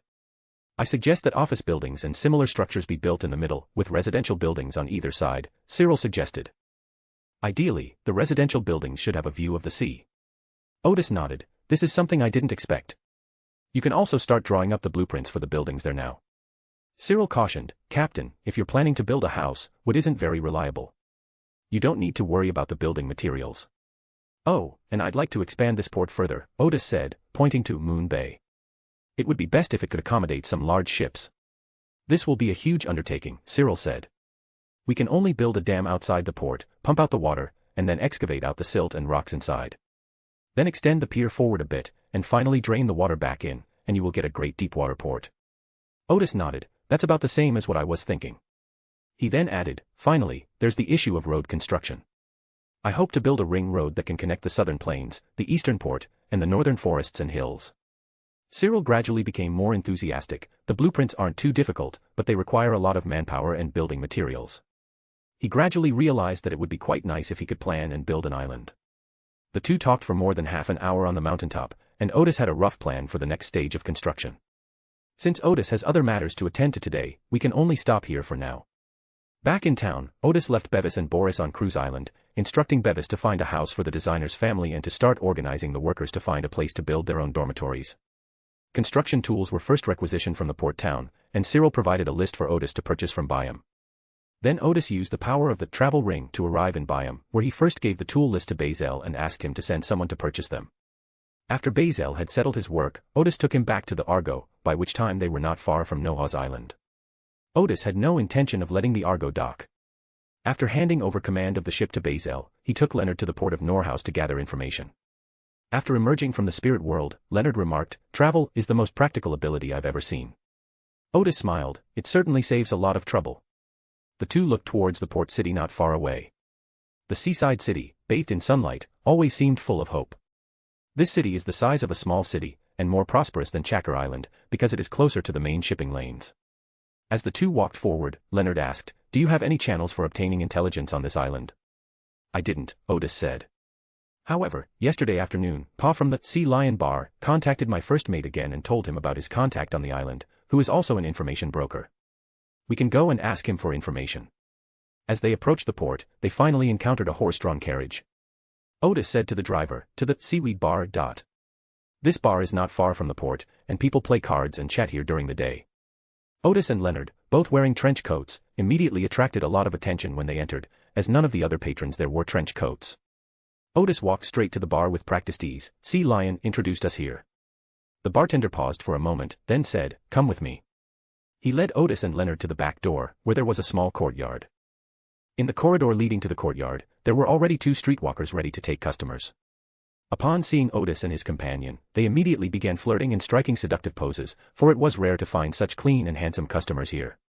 After walking down the corridor, the bartender led them to the door of a room and knocked, saying, "Mr. Gavin, we have a guest introduced by Sea Lion. Please come in." A male voice came from inside. The bartender pushed open the door. Although the inside was messy, the middle-aged man sitting at the desk who had just gotten up was dressed reasonably. After giving the bartender a tip, he said to Odis and Leonard, "Please come in, gentlemen." After closing the door, Gavin quickly wiped the chair. "I'm sorry, you two, I rarely have customers here. I usually entertain guests at the bar. Not a single mistake, not a single poem, not a single post, not a single piece of content, not a single look. However, it's only a little past 10 o'clock this morning, and he has just gotten up. It's all right." Odis didn't sit down, but said, "We have a few questions to ask." "Please feel free to ask," Gavin joked with a smile. "I love the question and answer part the most." Odis said, "I want all the information about the Skull pirate crew." Gavin thought for a moment, glanced at Odis and Leonard, and smiled. £300. Odis straightened her trench coat. "I just saw 3 bars near the port. £280. Gavin said sincerely, "I can guarantee that no one has more comprehensive intelligence than I do." Odis glanced at Gavin. £30. Gavin laughed and said, "Then you should look for someone else. But I dare say, on Norhouse Island, no one will be cheaper than me." Odis smiled. "Do you think I'm a first-timer at sea?" He said to Leonard, "Let's go." The two opened the door and were about to walk out when Gavin said, "Wait a minute. Since it was Sea Lion who introduced us, £30 it is." Odis then led Leonard back inside. "You should be glad I negotiated with you." Gavin paused for a moment, then immediately understood what the other party meant. If there was no negotiation, they would likely take him away for interrogation. He quickly stood up and said politely again, "Please sit down, please sit down." Odis then sat down, and Leonard, who was sitting next to him, followed suit. He didn't say a word the whole time because he didn't know the value of this information or how to negotiate the price. The Skull pirate crew is called that because their flag is a skull. After agreeing on the price, Gavin began to say, "It's a very retro flag. It said that in the beginning, pirate flags were all kinds of skulls. Iron Hand Balk is named so because he lost one of his hands in his early years. He first wore an iron hook, and later he wore a more flexible iron hand. This pirate group frequently appears around Norhouse Island, so many people speculate that they have a base nearby. Yes, they just finished resupplying at the port and left 3 days ago. Also, Jeff from the department store seems to be their intelligence officer and contact." Odis asked, "What direction were they heading when they left the port?" "South," Gavin said. "But they often circle around, so they might not actually be heading south." Odis then asked, "Are their supplies proportional to their consumption?" Gavin paused for a moment, then asked, "What do you mean? For example, will they return within a month after replenishing their food and water for the previous month? Or about a month? Or more than a month?" Odis had no choice but to explain. Gavin recalled, they usually replenish their food and water for half a month and return within half a month, or reach another port. Odis took out his pipe and asked, "How many islands are there nearby?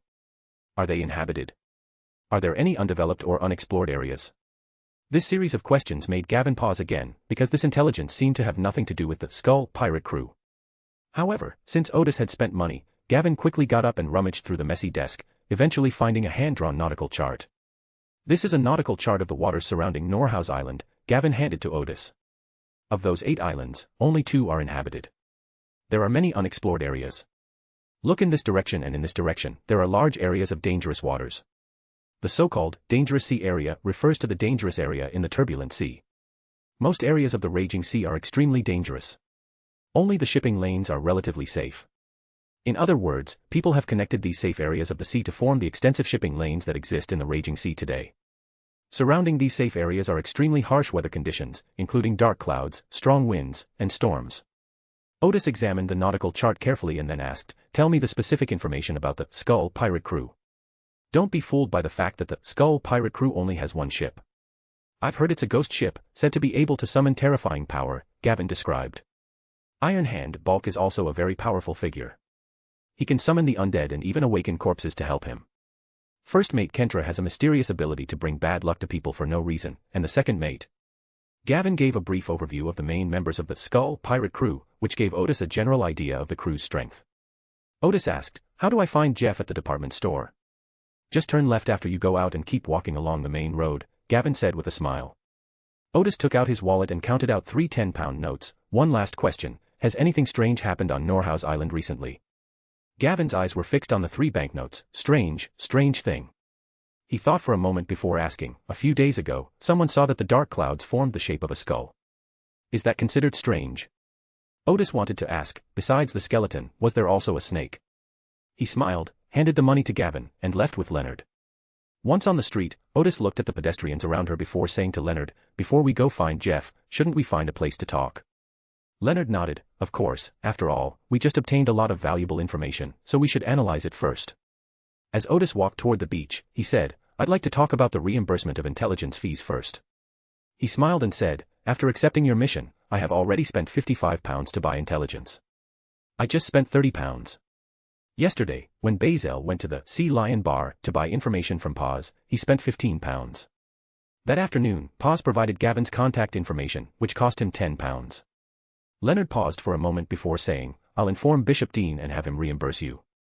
The mention of reimbursement reminded him of 2 colleagues he had worked with in Tingen. The 2 chatted about money as they walked to a deserted beach. Seeing that no one was around, Odis said, "This task may be a little more complicated than I thought. The Skull pirate crew has no base in this area. They are patrolling this sea area, probably looking for something." Leonard was quite surprised by Odis's words. We didn't get this information in the trade." "This is not something that is hard to predict," Odis said. "First of all, apart from the dangerous waters, there are no unexplored areas in the surrounding seas, so there are no conditions to establish a base. Of course, it is possible that they found a relatively safe area in the dangerous waters and established a base there. But their supply consumption is incorrect. If there were strongholds, the consumption of supplies would not be so high. Because the outpost would share some of the food and fresh water consumption. For example, it would replenish food and water from Norhaus Island for half a month. When they returned to the outpost, they would prefer to fish, gather, and eat some fresh food. In that case, it might take them half a month, or even a month, to return to Norhaus Island for supplies. But the fact that they were able to resupply on time indicates that they had no other resupply locations." Leonard opened his mouth, surprised that so much intelligence could be derived from this information. "But there's something rather strange," Odis said. "It sounds like Balk should be a necromancer, so he should be able to control quite a few undead. Why doesn't he use undead as crew members?" "Oh, well. I roughly know what that means." Leonard said, "I've heard from a friend that zombies can only obey some simple commands, and the execution process is generally not very flexible. It's fine for ambushing enemies on land, but it's not so reliable against zombies at sea. You can't exactly have them steer the ship, keep watch, or stand guard in the wheelhouse at night, can you?" Odis paused for a moment, then said, "I can certainly relate to that." Normally, he wouldn't dare to completely delegate these tasks to the extraordinary puppet. All matters requiring a lot of subjective judgment were still supervised by the crew. Since there's no stronghold nearby, it's quite strange that they're still frequently loitering in the surrounding waters, Odis continued. The key point is that they're not waiting for merchant ships or cargo ships to carry out robberies. If merchant ships were frequently robbed, Norhaus Island would probably be in decline by now, or there would be naval vessels patrolling the area. Since they're not looking to plunder merchant ships, they must be looking for something." Leonard remarked, "The leader of the intelligence community is indeed formidable. It would be great if Red Gloves could hire you to analyze intelligence for us." "Sure, as long as you can offer an attractive price," Odis said immediately. Leonard grinned. My teammates often say I'm too casual and seem unreliable. Now it seems I chose the wrong career. Would I have been more suited to be a pirate? Odis smiled and said, you're welcome anytime. If you'd like to come, I'll let you be the first mate. Leonard joked. At this point, a normal gentleman would say a few words of modesty, indicating that he is not qualified for the position, and politely decline on the grounds that he is not familiar with the situation at sea. Odis said, oh, I understand. You mean your invitation was just a polite gesture, and you were praising me in this way? But you don't seem like a proper gentleman either. I thought you really wanted to invite me to help you. Leonard skipped over Captain Gar's assessment of him. To be honest, that's what I really think, but I'm afraid that Red Gloves can't afford that price. The two stopped, looked at each other, and burst into laughter. After laughing a few times, Leonard remarked, if only all my colleagues were as easy to get along with as you. That would make the whole Red Glove organization unreliable. Odis smiled. All right, let's get down to business first. I suspect you're looking for the same thing as Iron Hand bulk, and I'd like to know roughly what that thing is. Because this operation may require us to enter dangerous waters, we must be adequately prepared. Moreover, the opportunity to search for things at sea is very short and easy to miss, and there may not be time to explain it then. Leonard nodded, thought for a moment, and then said, to be specific, my task is not to find that thing, but to stop Bulk from finding it. He took a deep breath and revealed, you should have heard of the Spirit Order, right? Although it's an organization, it has many factions, and Bulk is a member of one of them. As for what he's looking for, you've probably heard of the Pale Age, right? It's said that over 1,000 years ago, the Emperor of the Underworld launched an attack on the northern continent. At that time, there were still many landmasses and islands in the Raging Sea, which were at least larger than the Rothschild Islands. To support the war in the northern continent, the Byron Empire has established many outposts in the current location of the Raging Sea. Odis said, oh, and added, there must be a lot of good things there. No wonder they're unwilling to wait for the Storm Church's support. When faced with ruins on adjacent paths, Odis isn't willing to wait even a second longer. We've cracked a case involving the Spirit Order in Backlund, Leonard continued. My mission is simply to verify the accuracy of this intelligence and stop Bulk from pursuing it further. After that, we just need to go back and report, because there are many powerful monsters in that military station that are beyond our level to deal with. This is also a reminder, or rather a warning, to Odis. Even if he encounters that ruin, he should not explore it recklessly out of greed, because that would be courting death. Odis pondered for a moment and said, this time we're probably going to enter dangerous waters. Leonard paused for a moment before nodding and asking, are you confident? Odis grinned, I've wanted to try it for a long time. It's said that many treasures and islands that no one has ever set foot on are buried in those dangerous seas. Chapter 282, Chapter 281, The Underworld Emperor's Military Station. Odis and Leonard hurried to the department store on Norhouse Island, a small town department store that couldn't compare to the department stores in Backlund. Although it has 2 floors, Odis always feels like a small supermarket in a county town. After circling around and finding the office area, Odis and Leonard barged in and found Jeff, the department store owner, flirting with his female secretary in his office. While Jeff was still in a daze, Odis had already strode forward, grabbed Jeff by the collar, and lifted him up. I want to ask you a few questions. Leonard then gestured for the somewhat frightened female secretary to leave and closed the door. Then he looked at Odis and Jeff, thinking to himself, it seems very impolite to ask questions like this. Remember this website's domain, TaiwanNovelNetwork. Jeff struggled for a moment, but when he realized he couldn't break free, he knew he had met a formidable opponent. You may ask. Odis asked, how can we find Bulk? Can't find it. Odis pretended to throw Jeff out. We really can't find one. Jeff quickly said, who can find a ghost ship on the high seas? Odis then asked, in what direction has he been mainly appearing on the island of Norhouse lately? I really don't know.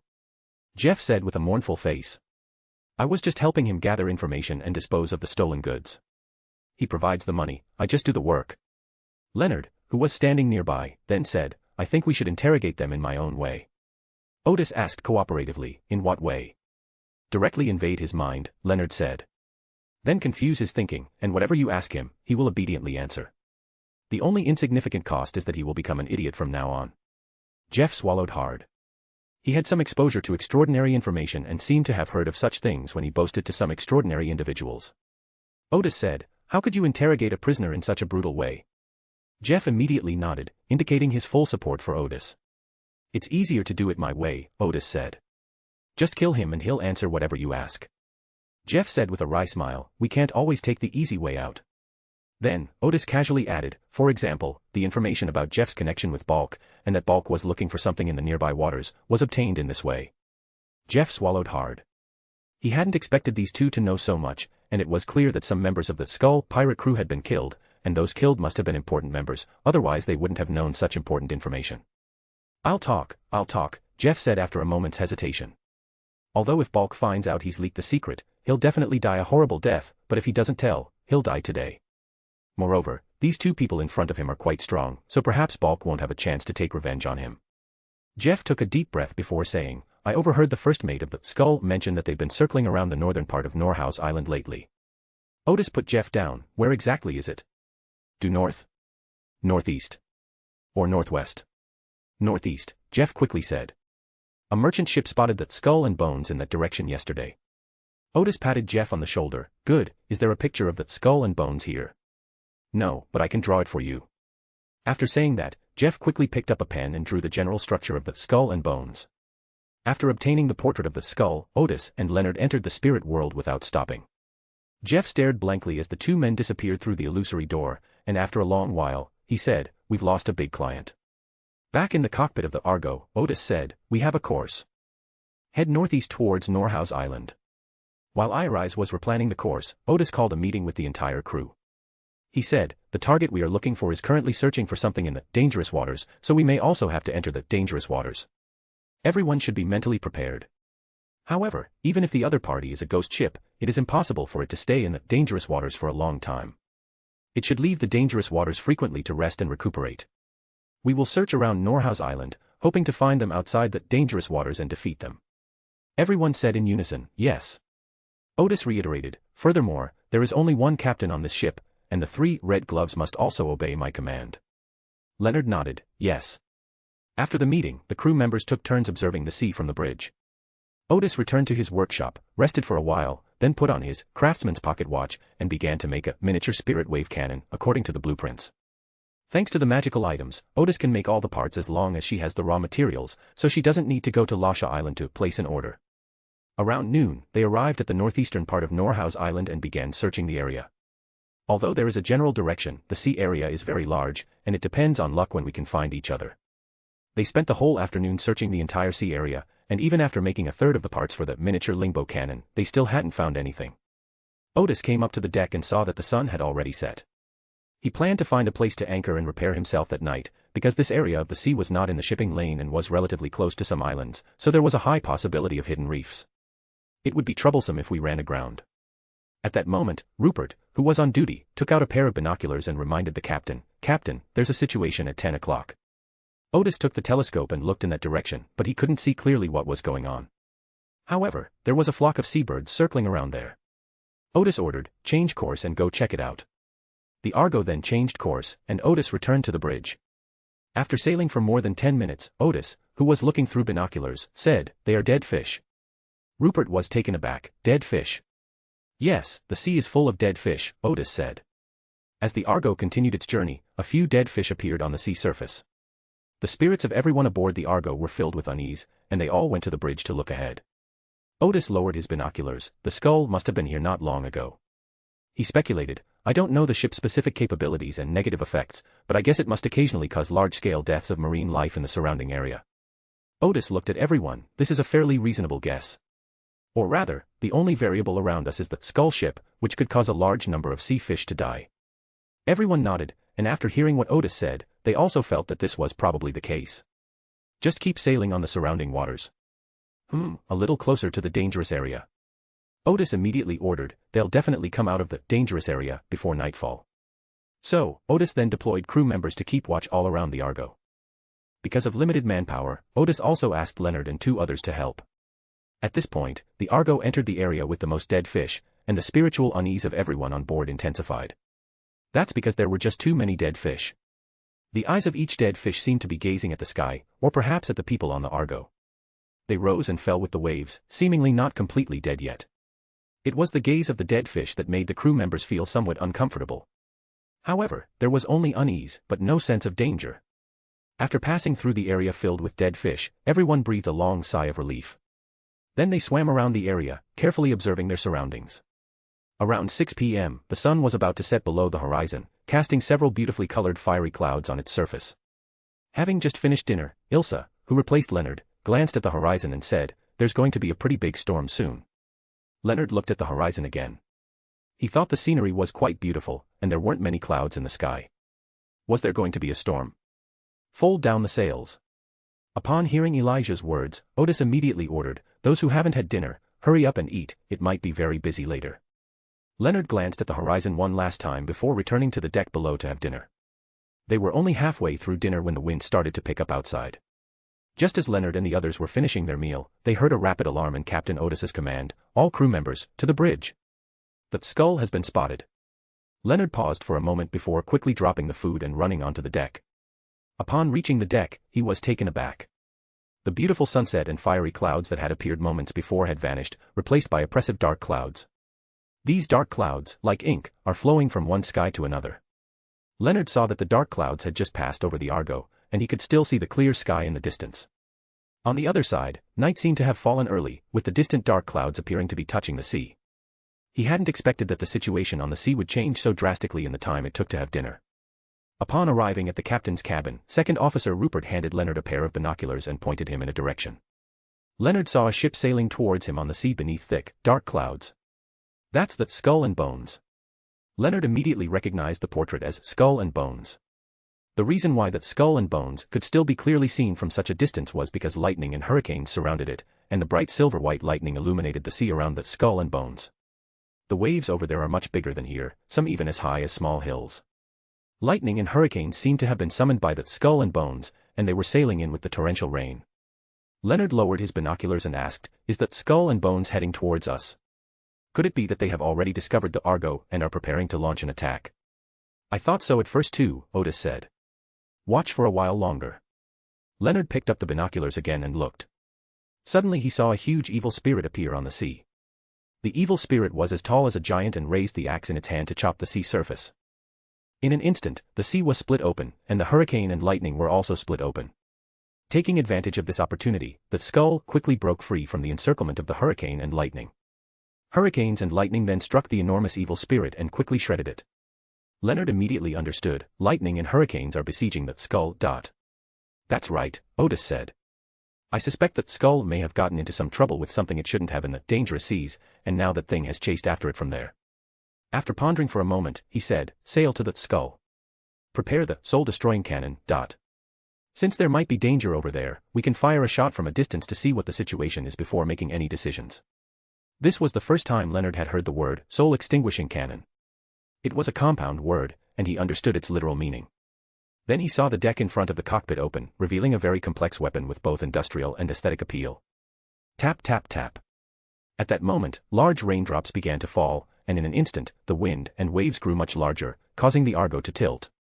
The oppressive feeling of the storm made Leonard and the other two members of the Red Gloves, who were on their first voyage, feel incredibly small.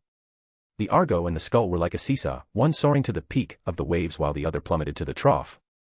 At this moment, the spirit extinction cannon had completed its charging, and the pale white barrel reappeared, making the dim deck shine.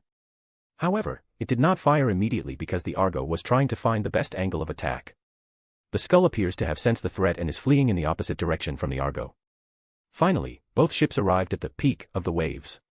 As Odis, who was looking ahead with his telescope, was about to order the cannons to fire, he suddenly saw a man following behind the Skull. The person was holding something that looked like a staff, running across the sea, chasing after the Skull ship. On the sea, he moved with the same agility as if he were running on flat ground. The hurricane swirled around him, causing his robes to billow and fly away. They flew and ran, keeping up closely with the ghost ship, and occasionally attacked the Skull with lightning. Odis paused for a moment before giving the order, "Spirit extinction cannon, stop charging, switch to spirit wave cannon." Soon, the pale white cannon barrel disappeared, and after waiting for more than 10 seconds, an extraordinary puppet replaced the two protruding metal rods. Although more than 10 seconds had passed, the spiritual energy that had been gathered had not yet dissipated completely. Under the influence of the magic array, it had undergone certain changes, causing a layer of white frost to cover the extraordinary puppet. It was lifted back below the deck by two extraordinary puppets before it began to recharge. Once the extraordinary puppet reported that aiming was complete, Odis immediately ordered, "Fire." The Lingbow cannon does not require a very stable firing angle, it can be fired as long as the position is right. Leonard saw a tiny point of light emitted from that intricate mechanical structure. That point of light seemed to contain enormous energy, tearing through the waves and crashing against the hurricane, as if nothing could stop it. Boom. Even amidst the thunderous storm, the deafening sound of the explosion could not be masked. From the waves parted by the flash of light, Leonard saw a massive explosion, with flames and shockwaves shooting straight into the sky, clearing away much of the dark clouds. Odis was staring at the person chasing behind him. The other person seemed to have dived underwater and probably wasn't seriously injured. Soon, the waves closed up again, and the explosion was no longer visible. At this moment, Leonard seemed to come to his senses. What is that? Not a single mistake, not a single poem, not a single post, not a single piece of content, not a single look. The bosun, Selena, standing nearby, chuckled smugly. That's a cannon invented by the captain. How about that? It's very powerful, isn't it? I was quite startled when I first saw it. She emphasized, it was a real jump. Leonard nodded blankly and asked again, what's that? Odis took off his binoculars. Just think of it as an extraordinary weapon. He then ordered, forward 4. Turn left to avoid the skull and bones directly behind. Regardless of who is chasing the skull ship, Odis intends to stay away from it. In such large waves, forward 4 is extremely dangerous. Even with the balance system operating at full capacity, it can still feel violent shaking. But now we must speed things up and check on the skull and bones. Finally, upon reaching the peak of the waves once more, Odis, using his binoculars and the dim light, saw that the explosion had caused the skull to capsize, and it appeared that many crew members had fallen into the water. However, the ghost ship was not an ordinary sea vessel, so it must have used some kind of protective measures to avoid being directly destroyed by the spirit wave cannon. At that moment, the person who had been running on the sea parted the water and emerged from the waves. He was indeed unharmed, and continued to hold up his scepter, summoning lightning to attack the skull. Suddenly, several large tentacles parted the seawater, wrapped around the skull ship, and dragged it away from the attack of the person wielding the staff. Odis noticed that the large tentacles looked like those of a sea monster from the deep sea. However, its color was very abnormal, and it seemed to show signs of decay, so it should be the corpse of a sea monster. Since they can still summon the corpse of the sea monster, it means that Balk is not dead, and the skull can hold on for a little longer. Odis ordered, follow them. Since someone was chasing the skull ship, Odis was naturally happy to follow and watch the show. However, they cannot be too far apart, otherwise they may miss the best time to collect the body. Odis lowered his binoculars and took a deep breath. Where did that skull ship get involved with that guy? Leonard and the others also saw the person emerging from the waves. But they had no clue. Odis then speculated, could it be that they found the ruins, but because they weren't warned, they explored them and ended up getting involved with the wrong people or things. The ruins had existed for over 1,000 years, so it was unlikely that any living people still existed there. That's why Odis called them things. Leonard observed that skull and bones outside and said, that's very possible. Odis took a deep breath. The weapon of the fourth epoch is still functioning properly. Leonard put down his binoculars and said, to be honest, I wasn't that surprised, especially after witnessing the power of the spirit wave cannon. Then he asked, what should we do next? Follow at a distance, Odis said. Even if the skull is a ghost ship, it must have been damaged by the spirit wave cannon. With such a powerful enemy behind it, it should be sunk soon. We can wait until that guy with the staff leaves before we go collect the body. Leonard asked, what if the person with the staff doesn't leave? If he doesn't leave or take Balk's body with him, we'll leave, Odis said. We don't know who the other party is yet, so we can't risk taking Balk's body. Even so, your mission is basically complete. First, you stopped Balk from continuing his exploration. Although you didn't stop him, he really couldn't continue exploring. Secondly, the ruins are almost certainly in the nearby, dangerous waters, and the guy chasing Balk with the staff probably came from there. If you feel that this is still not enough to explain things, we can wait until the storm subsides and then try to find the exact location of the ruins again. Leonard seemed to have a different opinion, but in the end he simply said, okay. After all, Captain Gal had previously emphasized that all actions at sea should be carried out under his command, so it was already quite kind of him to explain it so earnestly. Then, silence fell over the driver's cab as everyone carefully observed the situation ahead amidst the swaying. The sea monster's corpse, which was entangled around the skull ship, seemed tireless, dragging the ghost ship at an extremely fast speed, which even the Argo 4 could hardly keep up with. Meanwhile, the people chasing after the skull and bones seemed quite relaxed, keeping up at a leisurely pace. After chasing for more than half an hour, Odis and the others saw through their telescopes that hail had begun to fall from the sky.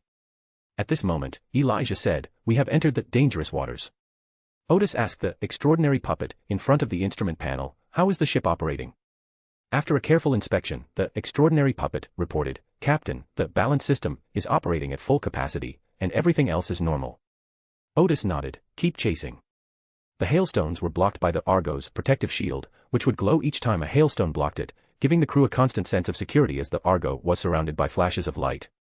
Especially Irais, who had seen ships sunk by hail and knew how terrible hail at sea could be. But soon, that sense of security vanished. At first, everyone saw some enormous objects falling from the distant sky. Upon closer inspection, they discovered that the hailstones were the size of large ocean-going ships, which completely exceeded Leonard and the others' understanding of hailstones. Odis quickly ordered the extraordinary puppet, extraordinary machine gun, stand by. Attack the large hailstones. But soon, the hailstones in the sky grew to the size of small mountains. The extraordinary machine gun had a limited firing angle and might not be able to destroy them in time. After all, it was not an anti-aircraft gun. The situation is now extremely dangerous, even the Argo would be damaged if it were to strike like that. Odis looked ahead again through the binoculars and finally decided, prepare to dive. Submerge. Leonard thought he had misheard. He had heard that they had developed ships that could fight underwater, called submarines. But the Argo is a seagoing vessel, so how could it submerge? In fact, not only was he very surprised, but the other crew members were also very surprised. Selena exclaimed, I thought I had seen all the functions of this ship, but it always manages to surprise me. After asking the extraordinary puppet in front of the dashboard about the operation of the magic circle, Odis said, with the buffer of the seawater, we can easily avoid these huge hailstones. Then he gave the order, activate the water-repellent membrane. The extraordinary puppet pushed a control lever to its maximum, and a thin film suddenly appeared around the Argo, protecting the ship as if it had turned into a giant egg. After checking and seeing that the water-repellent membrane had been successfully deployed, Odis issued the second command, activate the anti-buoyancy array. His design for the diving system did not employ traditional submarine technology, but instead utilized mystical alterations to mechanics to manipulate the Argo to sink or rise. Just then, a huge hailstone fell not far from the Argo, creating a large splash even in the stormy waves, almost capsizing the Argo.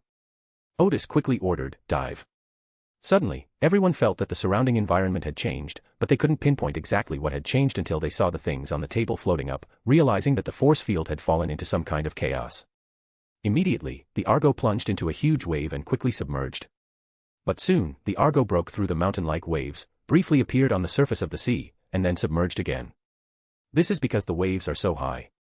When we were diving, we were at the mountainside, but now we are only at the foot of the mountain, on the other side.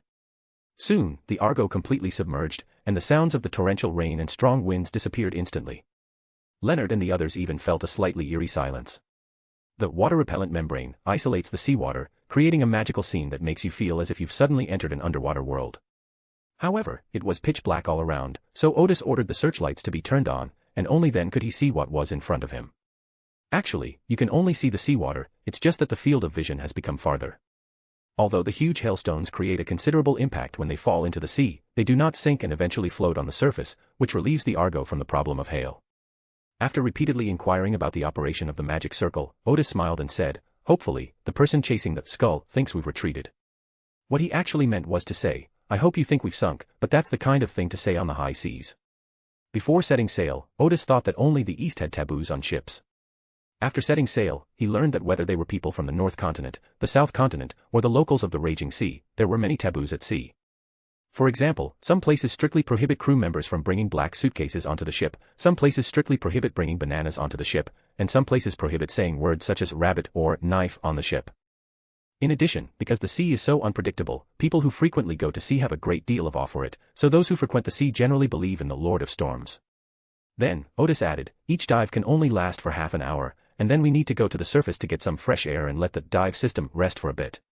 At that time, everyone should determine the location of the skull and bones as soon as possible to see if the course needs to be adjusted. A few seconds later, everyone seemed to come to their senses and accept the fact that they were now in the sea. Second Officer Rupert asked, will being in the water affect our speed? It won't have much of an impact, Odis said. The currents in the sea are propelling us forward now. No one had any other questions, they were all staring blankly at the sea in front of them. Occasionally, sea fish or other marine life can be seen swimming around, but not in large numbers.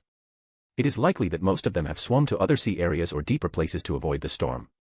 Odis sat down on a chair to rest, as the chase at sea was very tiring. Half an hour later, the Argo returned to the sea to rest. Large hailstones were still falling on the shore, and the sea wind had become much stronger, causing the Argo to tilt to one side. The wind was so strong that you had to shout to be heard. The driver's cab was tilted at about 30 or 40 degrees, and Odis and the others only felt comfortable when they leaned against the wall. By this time, it was completely dark, and everything in sight was gloomy, looking as if it were the end of the world. After searching for a while, the location of the skull was confirmed again. This ship is really resilient. Half an hour has passed and it is still being chased, but it does not seem to be sinking. Because the sea was still dangerous and the wind was too strong, Odis chose to dive again. With the sound of the wind gone, the surroundings became quiet again, and everyone breathed a sigh of relief. Odis poured herself a cup of coffee and sat down to rest for a while. A few minutes later, Rupert, who was observing from the glass window, looked outside and suddenly said, "Something's not right." Everyone was taken aback and rushed to the driver's side window to look out. For a moment, they didn't notice anything amiss, but their intuition told them that something was wrong with their surroundings. 2 or 3 seconds later, Odis suddenly realized, there isn't a single fish here. Last time I went down, I could occasionally see fish swimming around, but this time there was nothing at all. At that moment, everyone saw a white light on the seabed ahead. Such light was particularly striking in the dark sea. Odis strained to observe through his telescope, but due to poor visibility, he had to travel some distance before he could see the ruins on the seabed emitting a pale white light. That should be Leonard's goal. That military outpost from the Quaternary period. Spirit-destroying cannon, charge.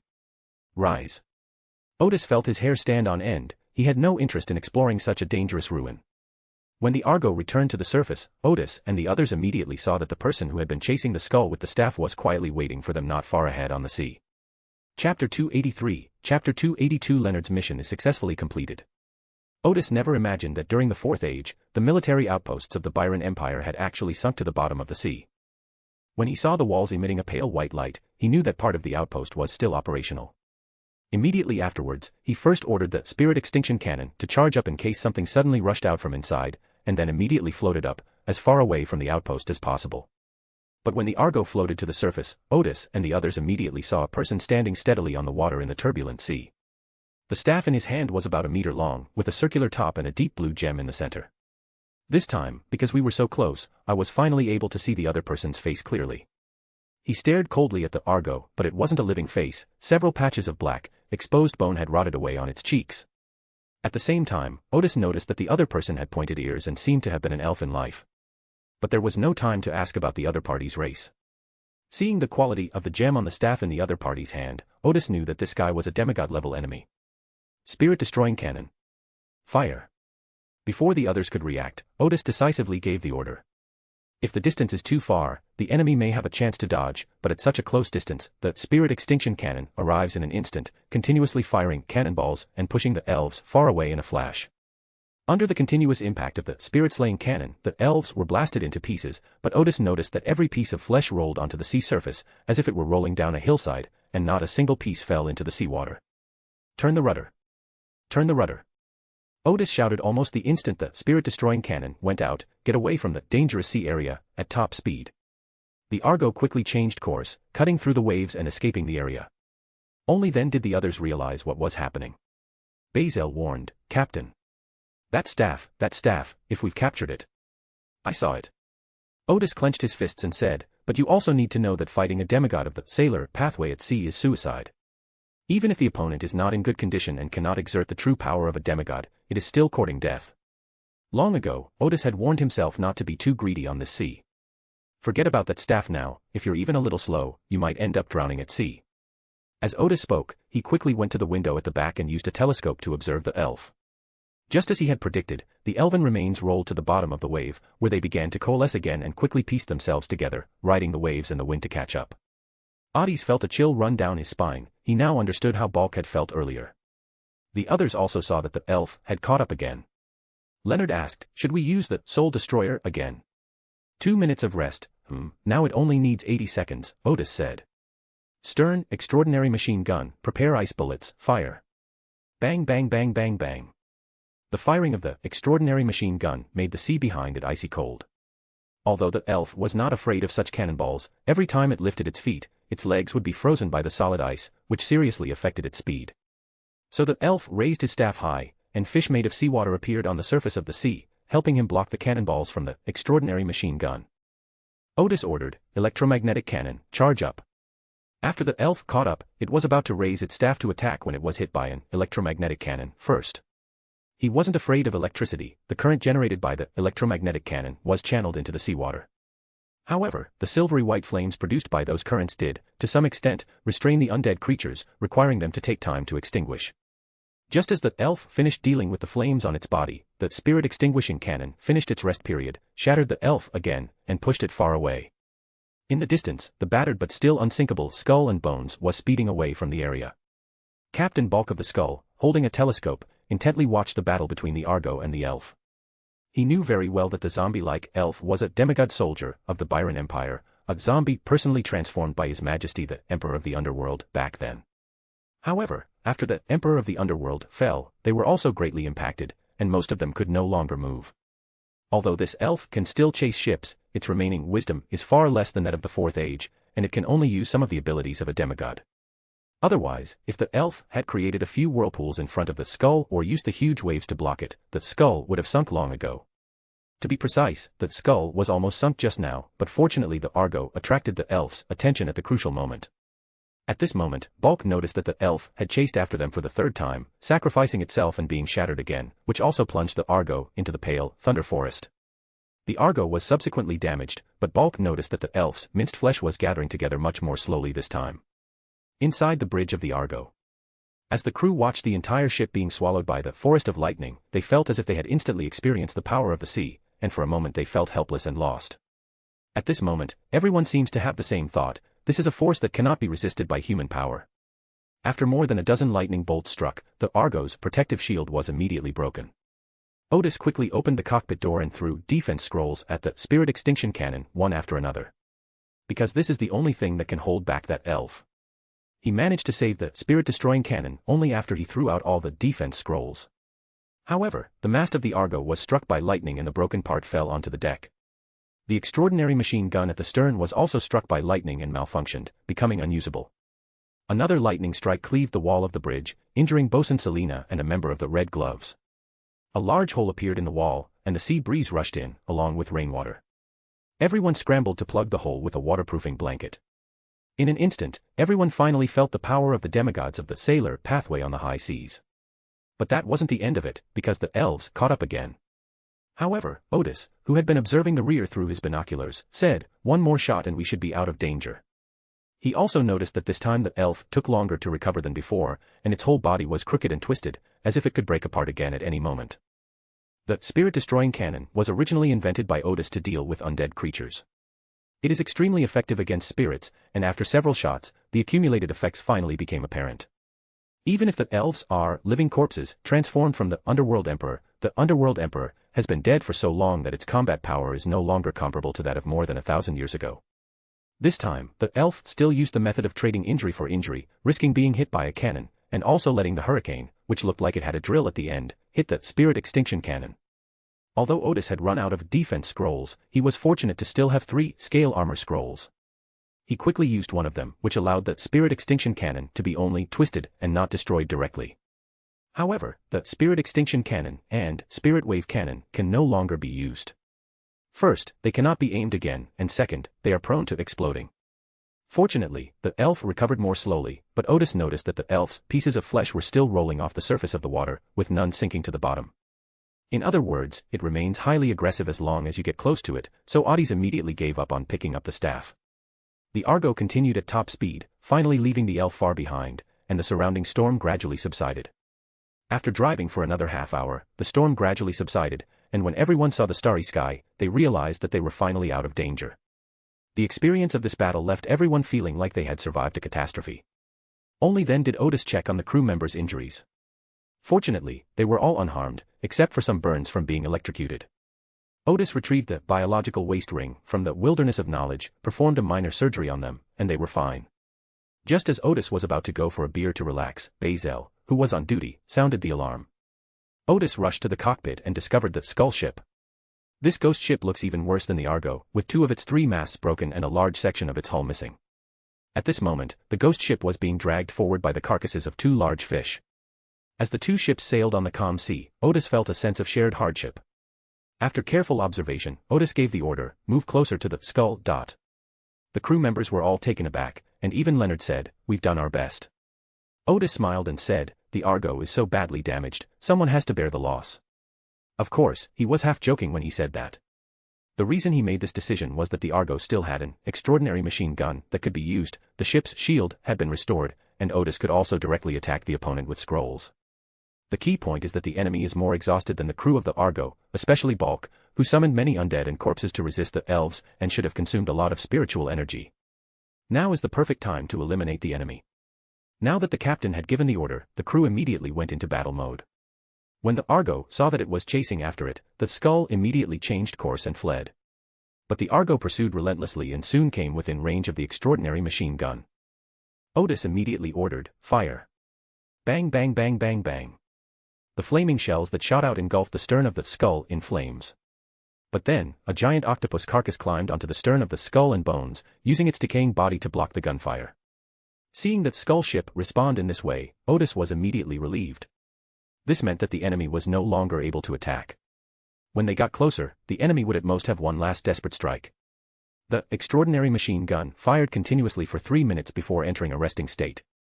In those 3 minutes, the ship smashed the bodies of several large marine creatures and riddled the stern of the Skull and Bones with holes, causing it to begin sinking from the rear. At this moment, the combat captain, Cleveland, who was on lookout duty on deck, reported, "Captain, the Skull has suddenly slowed down." Odis lowered his binoculars and ordered, "Noi, guard the bridge. The rest of the crew, get on deck and prepare for battle." Once on deck, First Mate Bazel directed the extraordinary puppet to hurl the broken mast into the sea. However, iron chains have been attached to the mast, which will be towed by the Argo, because the mast has many extraordinary features that cannot be easily discarded. Just as Odis had predicted, the Skull was slowed down in order to engage the Argo in close combat. When the two sides were close enough, the giant evil spirit that had previously cleaved through waves, lightning, and hurricanes appeared on one side of the Skull and Bones. However, this time, the evil spirit was not as solid as before. The giant evil spirit brandished its axe and charged toward the Argo. The crew braced themselves for the shield to break again, as the extraordinary machine gun was not very effective against the evil spirit. However, Odis calmly threw a sea serpent scroll into the sea. Whoosh! Leonard and the others saw a surge of seawater that transformed into a gigantic sea serpent. This sea serpent, with scales made of water and a forked tongue made of water, rushed forward, coiled around the giant evil spirit, and bit its axe, completely trapping the giant evil spirit. Leonard glanced at Captain Gar next to him. He had heard of the Scroll Professor's abilities, but he had never heard of such a scroll or ability. At this moment, he deeply realized that Bishop Dean's assessment was correct. Although Captain Gal was only a Sequence 6, he already had the strength of a pirate general. Balk, whose left hand was made of iron, had just rushed to the vicinity of the Argo under the cover of the giant evil spirits and with the help of the corpses of evil spirits or large fish. Balk's arrangement was wise, as he discovered that the Argo was a small seagoing vessel with few crew members and combat personnel. So, after that Skull had almost completely lost its spiritual power, Balk chose to engage in melee combat. They were met first by extraordinary machine guns and extraordinary cannons, something Balk had anticipated, using the carcasses of large fish as cover. Surprisingly, these two weapons did not kill many people. However, the attack from the extraordinary mortar caught them somewhat off guard. Especially when used in conjunction with the explosive scroll, it can blast a large area at once. As the giant's evil spirit grew dimmer and gradually disappeared, the sea serpent summoned by Odis also transformed back into seawater, sprinkling into the ocean. Just then, the pirates of the Skull pirate crew successfully boarded the deck of the Argo. At this point, extraordinary weapons such as machine guns could easily injure their own people and were no longer usable. However, what awaited them were extraordinary puppets wielding swords, with steel bodies and no fear of death. Almost simultaneously, Odis used a scale scroll and charged towards the enemy, kicking one of them back into the sea. At that moment, two enormous tentacles suddenly emerged from the seawater, accompanied by a foul stench. Balk summoned another giant sea monster carcass, attempting to drag the Argo into the water. Odis quickly used a sea serpent scroll to dive into the sea and fight the corpse of the sea monster. He searched around and soon found Balk standing on the carcass of a large sea fish. Odis grabbed a flying scroll and rushed over, but at the moment the scroll exploded, a bright light flashed. As Odis plummeted downwards, he realized he had made a silly mistake, mistaking the scroll of the sun for the scroll of flight. Just as he was about to fall into the water, he opened the second scroll, this time finally a flight scroll. Odis quickly flew a distance away, throwing Leonard a flight scroll as she shouted, the one hiding on the skeleton. The reason he made that basic mistake was probably due to the first mate's incompetence, which made him very unlucky. Leonard, who was fighting the pirates, kicked his opponent away, caught the scroll, and saw the target Odis was pointing to. That was the first mate of the Skull pirate crew, a catastrophe priest. Not a single mistake, not a single poem, not a single post, not a single piece of content, not a single look. Leonard used Flying Scroll and quickly rushed towards his opponent to engage in combat. Odis then appeared beside Balk in the form of Travel, Harvest. Balk tried to dodge, but the ability was impossible to avoid. He had no choice but to summon an evil spirit to shield himself, but Odis punched him, knocking both him and the evil spirit into the water. Although the evil spirits prevented Balk from being seriously injured, he was still wounded nonetheless. He quickly summoned a skeleton more than 3 meters tall on the sea surface. The skeleton wielded a two-handed greatsword and slashed heavily at Odis. Odis completely ignored the attack, instead raising his gloved hand, Imprison. The two-handed greatsword struck Odis, but a layer of illusory dark blue scales appeared where it was struck. The giant sword slid and slid into the sea. Odis, however, was unharmed. Death. Odis used a combo attack, flying over and knocking Balk away. This blow severely injured Balk, who was about to summon the help of the undead again, but Odis once again used the Harvest ability, striking Balk in the abdomen and shattering all his internal organs. The great pirate convulsed a few times and then died in the cold seawater. Odis took a deep breath. Although the Harvest ability could be used consecutively, using it a second time would consume a lot of spiritual energy. He carried Balk's body, flew into the air, and shouted, "Balk is dead." The pirates wavered, and some were already preparing to run back. After Odis threw Balk's body onto the deck, he went to join Leonard in attacking the cultist priest. While Leonard was dealing with his bad luck, he launched an offensive and gradually gained the upper hand. Odis's arrival immediately expanded their advantage, and they soon killed the first mate. With the deaths of the captain and first mate of the Skull pirate crew, they completely lost their morale and finally began to flee back. But at this moment, they saw that the Skull had already sailed away on its own, heading towards the dangerous waters.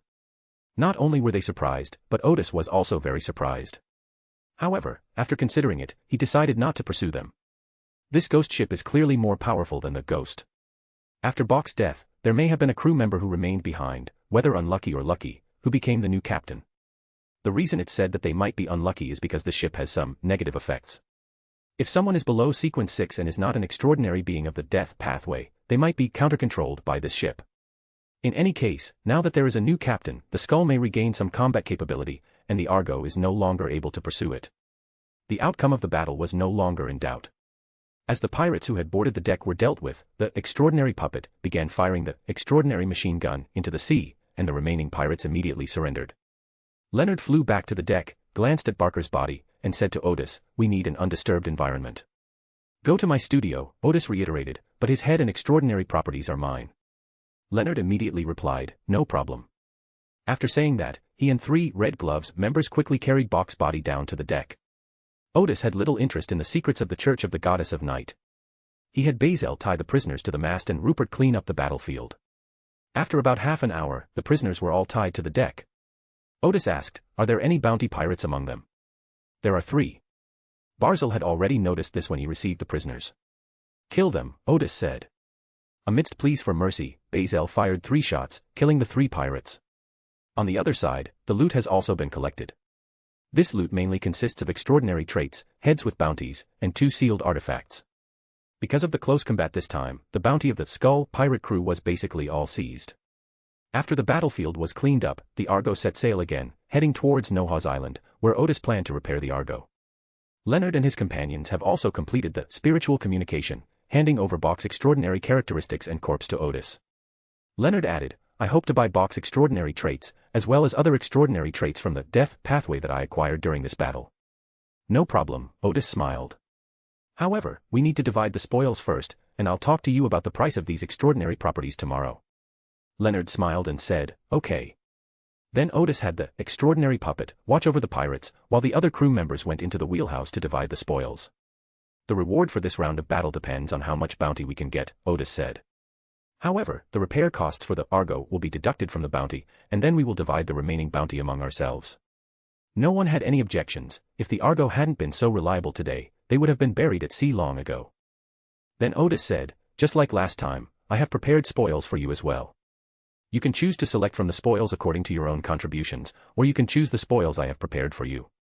He paused slightly before saying, "First mate, you already gained a quarter of the extraordinary trait in the last battle. With the contribution you made in this battle, you are fully capable of obtaining the complete trait. Second mate, you chose to accumulate merits in the last battle.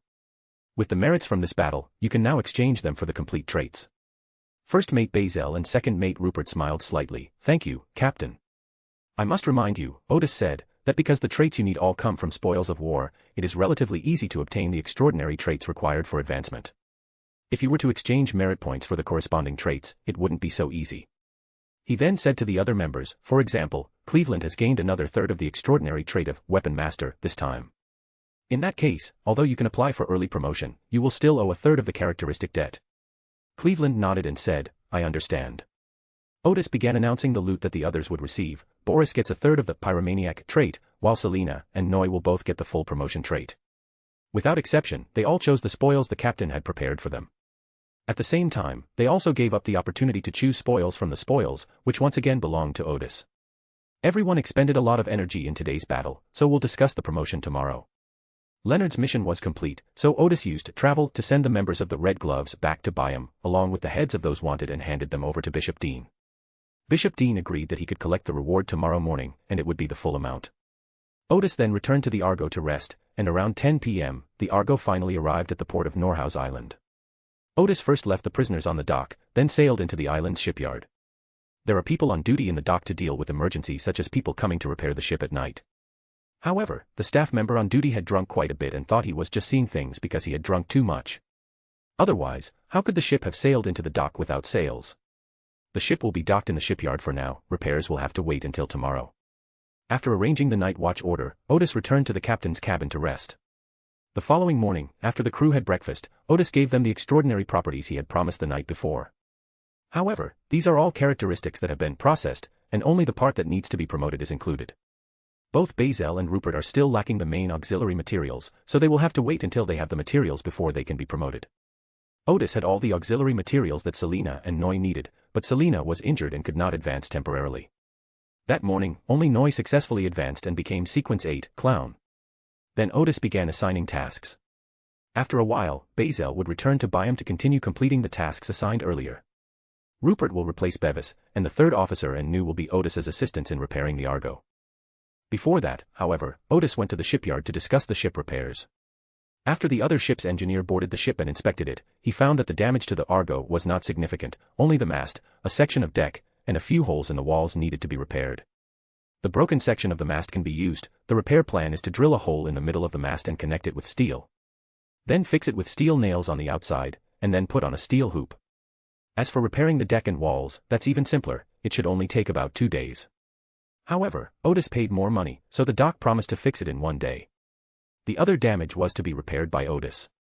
He first had Rupert replace Bevis and then prioritized repairing the Spirit Wave Cannon. Last night, Odis's scrolls were not wasted. The main structure of the Lingbo cannon was not damaged, only some parts that fixed the cannon body and adjusted the direction were broken. The machine gun at the stern was severely damaged, requiring a hole to be patched in the shield, and many key parts and magic arrays were also damaged. Odis first made the parts that needed to be sculpted and gave the blueprints to Bevis and Noi so they could sculpt them in the workshop. Odis then took Bazel back to Byam, where Bazel was the first to collect the bounty previously earned by the Deep Blue pirate crew. A total of £8,100 was awarded, £3,350 was given to the crew, and the rest was all Odis's. After a brief chat with Bazel, Odis used travel to reach a corner around the Church of Tranquility, then entered the church to meet with Bishop Dean. The two returned to the same meeting room where they had first met. Bishop Dean, dressed in his bishop's robes, smiled and said, Leonard began his return journey last night. They went back by airship, and by then they may have already reached Backlund. Odis nodded, thinking to himself, this route seems to be for workaholics who don't wait even one night. Leonard asked me to say goodbye to you on his behalf, Bishop Dean added. He said it was a pleasure working with you. Odis smiled and said, I also find it very pleasant to work with him.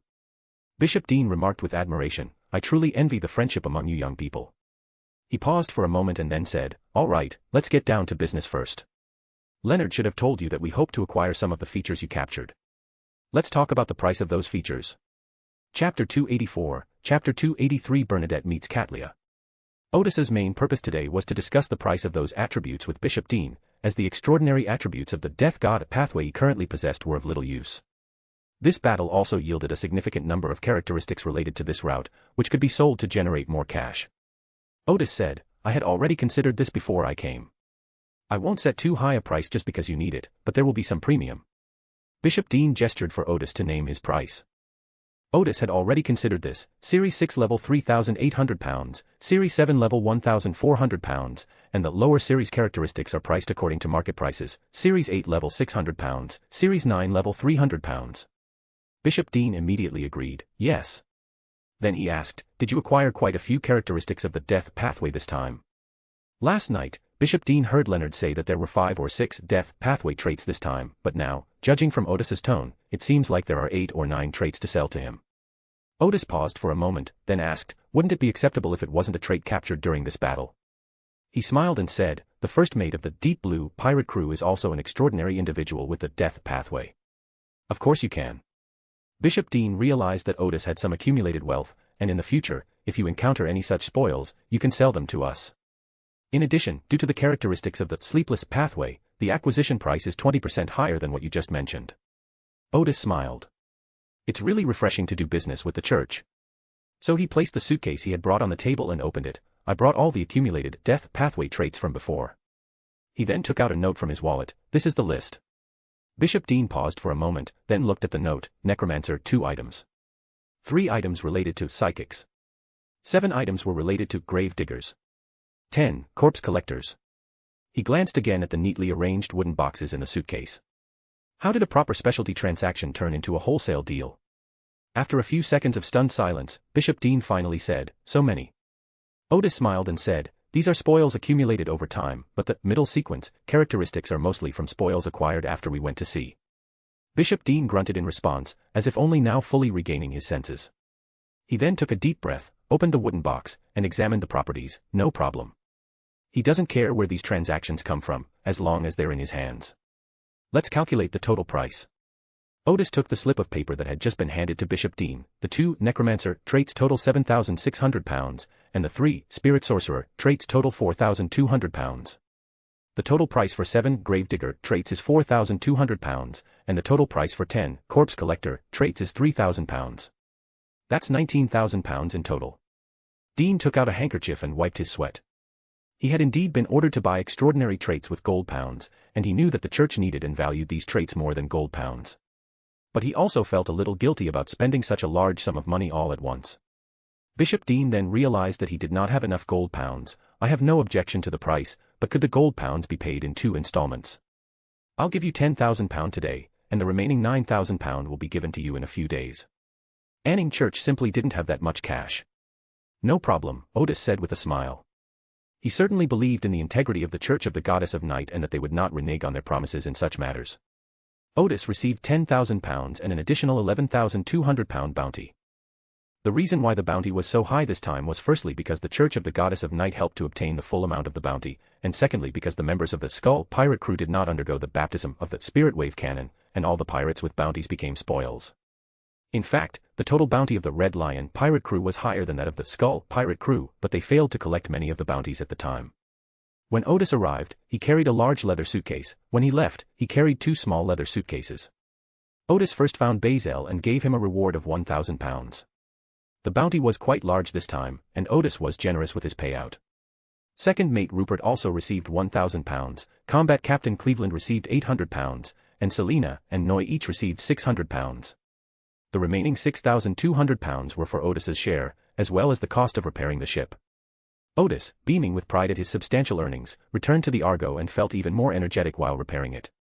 After lunch, Odis, with the help of his crew, repaired the Lingbow cannon, and around 4 p.m., he also repaired the damaged, extraordinary machine cannon. The mast was repaired by evening, and Odis connected the magic circle on the mast, thus restoring all the weapon systems of the Argo. After dinner, Odis gathered everyone in the conference room to discuss the upcoming itinerary. Originally, when I set sail, I only planned to rob Chakra Island and then go back, but I didn't expect to receive such a mission. It would take more than 2 days to get back to Cruise Island, but there would be no point in the Argo going back now, so it would be better to continue sailing. Dawnbreaker now has 2 options: either enter the main channel and attack any pirates encountered, or if no pirates are encountered, travel to the eastern part of the Raging Sea and then return. The second option is to head southeast from there, where there is a ruin that you can explore. The ruins were acquired by Odis during the last intelligence exchange meeting. There's probably nothing valuable there anymore, so it's just a place to relax and have a picnic. After a brief discussion, everyone unanimously decided to go and see the ruins. However, there was no rush this time. Odis told everyone to explore the island and leave the next morning, while he stayed behind to guard the ship. After the crew disembarked, Odis returned to her studio and first confirmed the exploration itinerary for the next afternoon with Bernadette and Katlia by writing letters and asking the fool to contact them. Odis seemed to have already seen Katlia's surprised expression. Once the crew members had returned, Odis went back to the captain's cabin and entered the wilderness of knowledge through meditation to sort through yesterday's spoils. In addition to the death pathway traits sold today and the bounty received today, yesterday's loot also included 2 sealed items and 8 extraordinary traits. The 2 sealed artifacts, corresponding to Sequence 7 Magician and Sequence 8 Listener respectively, were of no use to Odis, so he casually placed them on the shelf over there. As for those extraordinary properties, there were 8 when they were captured, but there were more than 8 when they reached Odis. With a new design concept for the extraordinary machine gun, Odis now had a renewed motivation to crush these properties. After crushing them, he placed them on the shelves according to their path and level. Next, Odis took advantage of the time bonus of the Wilderness of Knowledge to begin writing the scroll, from beginner to expert. All the materials are ready, now all we need to do is start writing according to the outline we outlined earlier. Odis wrote until he felt he had exhausted himself, then he returned to the real world, looked at his pocket watch, and saw it was already midnight. However, Odis was not sleepy, so he sat down at his desk and began to think about his next plan. The more he thought about it, the more he felt he should find a trustworthy person to help him manage the affairs on Cruise Island, as well as his future business in Biome and even the northern continent. Now it's possible to let Bazel, Rupert, and the others carry out their plans. However, they are not professionals after all, and as their power grows, they will certainly find it difficult to handle increasingly complex matters. Moreover, the Dawnbreaker now has 2 ships, and the first and second officers are also on combat missions, so they will definitely be even more inseparable in the future. After careful consideration, Odis decided to return to Backlund and ask Mandy, the manager of the Nanma Ballroom, if she would be willing to develop her career at sea. Although Mandy was just a dance hall manager, Odis had long noticed that she had great potential and a lot of room for advancement. However, the entire power could not be entrusted to one person to manage. Odis still wanted to keep both personnel and finances under his control. This suddenly reminded Odis of the manager of the Adventurer's House on the island of Dylinius. At that time, Odis felt that this person had the ability to recognize people. In Odis's view, this was a special talent, coupled with an ability cultivated from meeting so many people. Such people often gain an understanding of another person's personality and general situation after just a few words of conversation. They are not spectators, but in some ways they are better than spectators. Because they not only have the ability to observe, but also know in what position a person can maximize their strengths and abilities. Such people are rare in real life, which is why Odis was so impressed with that manager. So Odis decided that if he had the time, he would capture the other party and see if he was willing to work for him or not. However, Odis needs to go to Backlund first. He changed into formal attire and used his travel as an excuse to arrive at the alleyway of the Nanmu Dance Hall. The busiest time at the Nanmu Dance Hall had already passed, but there were still quite a few customers dancing on the dance floor, most of them planned to stay overnight. Odis, who wasn't wearing a mask, entered the room and found a corner to sit down. Because he wasn't wearing a mask, no one in the dance hall recognized him as Mr. Garrison. Odis ordered a bottle of wine and then asked the waiter to invite Miss Mandy, saying that a friend of hers needed to speak with her. Mandy was still a little confused when she came downstairs, but the moment she saw Odis, she stumbled and was supported by the messenger beside her. She quickly came to Odis and said, "Mr. Odis, we meet again." The waiter standing nearby was slightly taken aback. It was the first time he had ever seen Miss Mandy lose her composure like this. He then glanced at Odis, who looked young and handsome and was dressed in a formal suit, and many guesses flashed through his mind. "Please have a seat," Odis said with a smile. After Mandy sat down, she dismissed the waiter and then asked in a low voice, "Mr. Gar, you're back." "No, I want to take you away."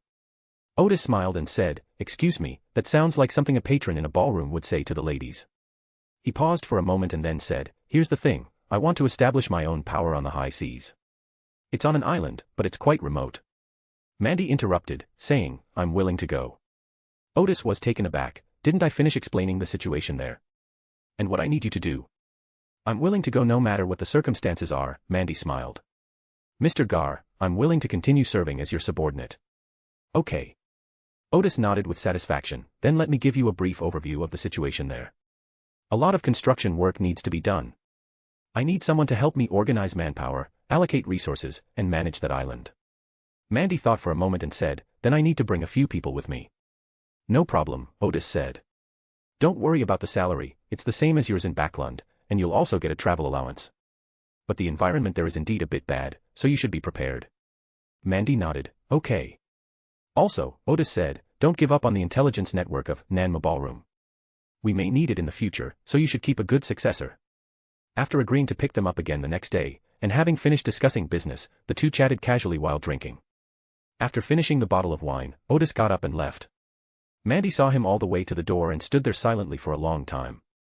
The following morning, Odis entrusted the matters of setting sail and determining the route to Bivis, and then used travel to rush to Byam to preside over an intelligence exchange meeting. During this exchange, Odis obtained information about the whereabouts of the Crick pirate crew. Last week, Odis learned that this pirate crew had a background with the Gnostic Society.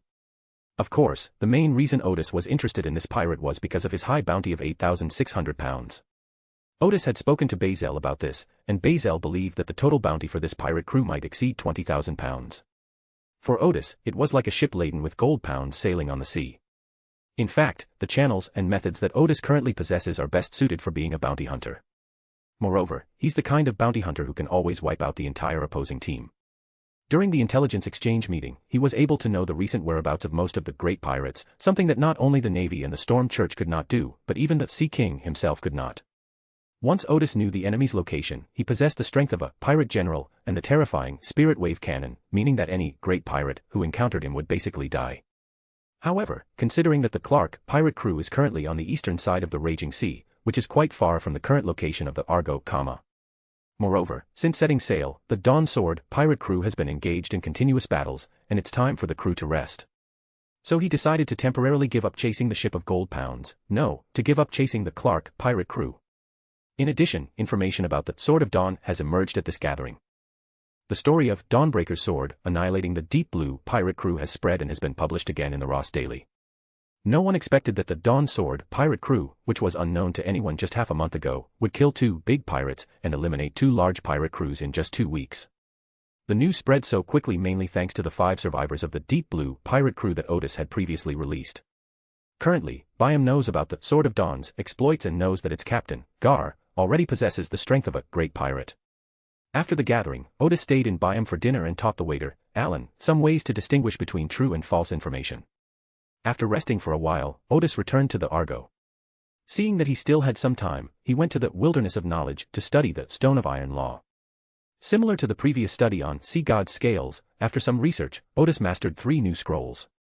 Back in the real world, Odis took out the Iron Law Stone that had been ground into powder and combined it with other high-grade spiritual materials to make writing materials. Not a single mistake, not a single poem, not a single post, not a single piece of content, not a single look. Odis then quickly wrote 3 new scrolls, totaling 9. The potion was digested again, with only a tiny bit remaining before it was completely digested. Around 2:40 p.m., Odis used travel to arrive at Wilcha Island in the eastern part of the Raging Sea. This is located in the eastern part of the Rosyth Islands, on a small island that has a small town thanks to its excellent harbor.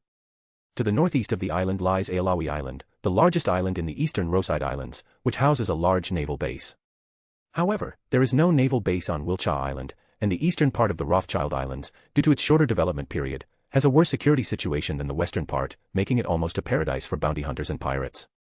Many bounty hunters dare not come here to try their luck, for fear of being killed by the wanted criminals. Odis arrived near the port of Wilcha, and after getting his bearings, he went up to a small hill on the east side of the port. Although the mountain is not far from the port, it has not been developed and is still covered by virgin forest. Odis searched for a while on the mountaintop and then spotted the figure standing on the rock, gazing into the distance. She wore a classic long robe adorned with numerous runes, underneath which was a light-colored long skirt cinched at the waist. A beautifully crafted leather handbag, studded with jewels, was also slung across her waist. There was also an astrolabe with blue diamonds and a short scepter hanging there. This is the priestess Katlia. She has long black hair, wears glasses, and has deep purple eyes. She looks very quiet. It even reminded Odis of a female professor who was very famous and had great integrity in a certain field when she was in college.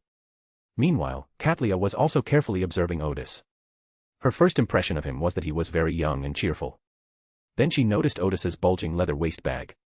"Hello, madam," Odis greeted with a smile, "won't you invite me to come up and stand for a bit?" The rock was large and high, offering views of the distant Wilcha harbor and the vast sea. Katlia smiled slightly and stepped aside. Odis leaped up and used his hands to push himself up. "How much longer do we have to wait?" asked Gadria. Odis took out his pocket watch and looked at it. "Don't rush, it's still 2 minutes until 3 o'clock. Calderia gave a seemingly calm, but she was actually very wary. If she saw the demigod again and sensed anything was wrong, she would quickly flee from there. Odis chatted with Katlia. I heard you've been to the easternmost part of the Sunia Sea. Yes. Gadria paused for a moment before saying, it's dangerous there. The first time, she went with the Queen. It is said that demigods from other sources face great danger there, but the Queen has a way to avoid those risks. Just as she was thinking this, Katlia suddenly saw two illusory vines hanging down from midair. For a moment, Katlia stood there, stunned. At the same time, after the vines drooped onto the boulder, a large patch of illusory vines suddenly grew on the boulder. Then, wearing beige trousers for easy movement, black leather boots, a white shirt, and a dark coat, Bernadette, with long chestnut hair, slowly descended from midair. Katlia took 2 deep breaths before kneeling on one knee. Your Majesty the Queen. Get up, Bernadette said with a gentle smile. I was also a little surprised when Odis told me that this was a collaboration with you. Why didn't you seek my help directly from the beginning? Odis, who was watching the commotion from the sidelines, was somewhat disappointed. Why was he only surprised for a moment? Then he looked aggrieved. After getting up, Katlia lowered her head slightly like a child who had done something wrong and said, I don't know how to say it. Bernadette sighed. I know you must have been blaming me. Odis suddenly had this feeling. A parent spent a lot of effort and time arranging a job for their child, only to find the child dissatisfied with it. Although this scenario was very different from her current situation, for some reason, Odis felt there was a striking similarity between the two. Katlia immediately denied it. No, I just don't know how to ask you for help whenever I need it. Odis thought to himself, this is even more like it. Bernadette walked over. Those years, and even now, I've been looking for my best, looking for an opportunity to get promoted. Continuing to keep you around will not help you at all. The key is that I hope you can grow further. Odis suddenly recalled that Roselle had a profound influence on Bernadette, especially after Roselle's death. Bernadette's condition was also affected to some extent, and she did not dare to promote herself casually when there was an opportunity for promotion.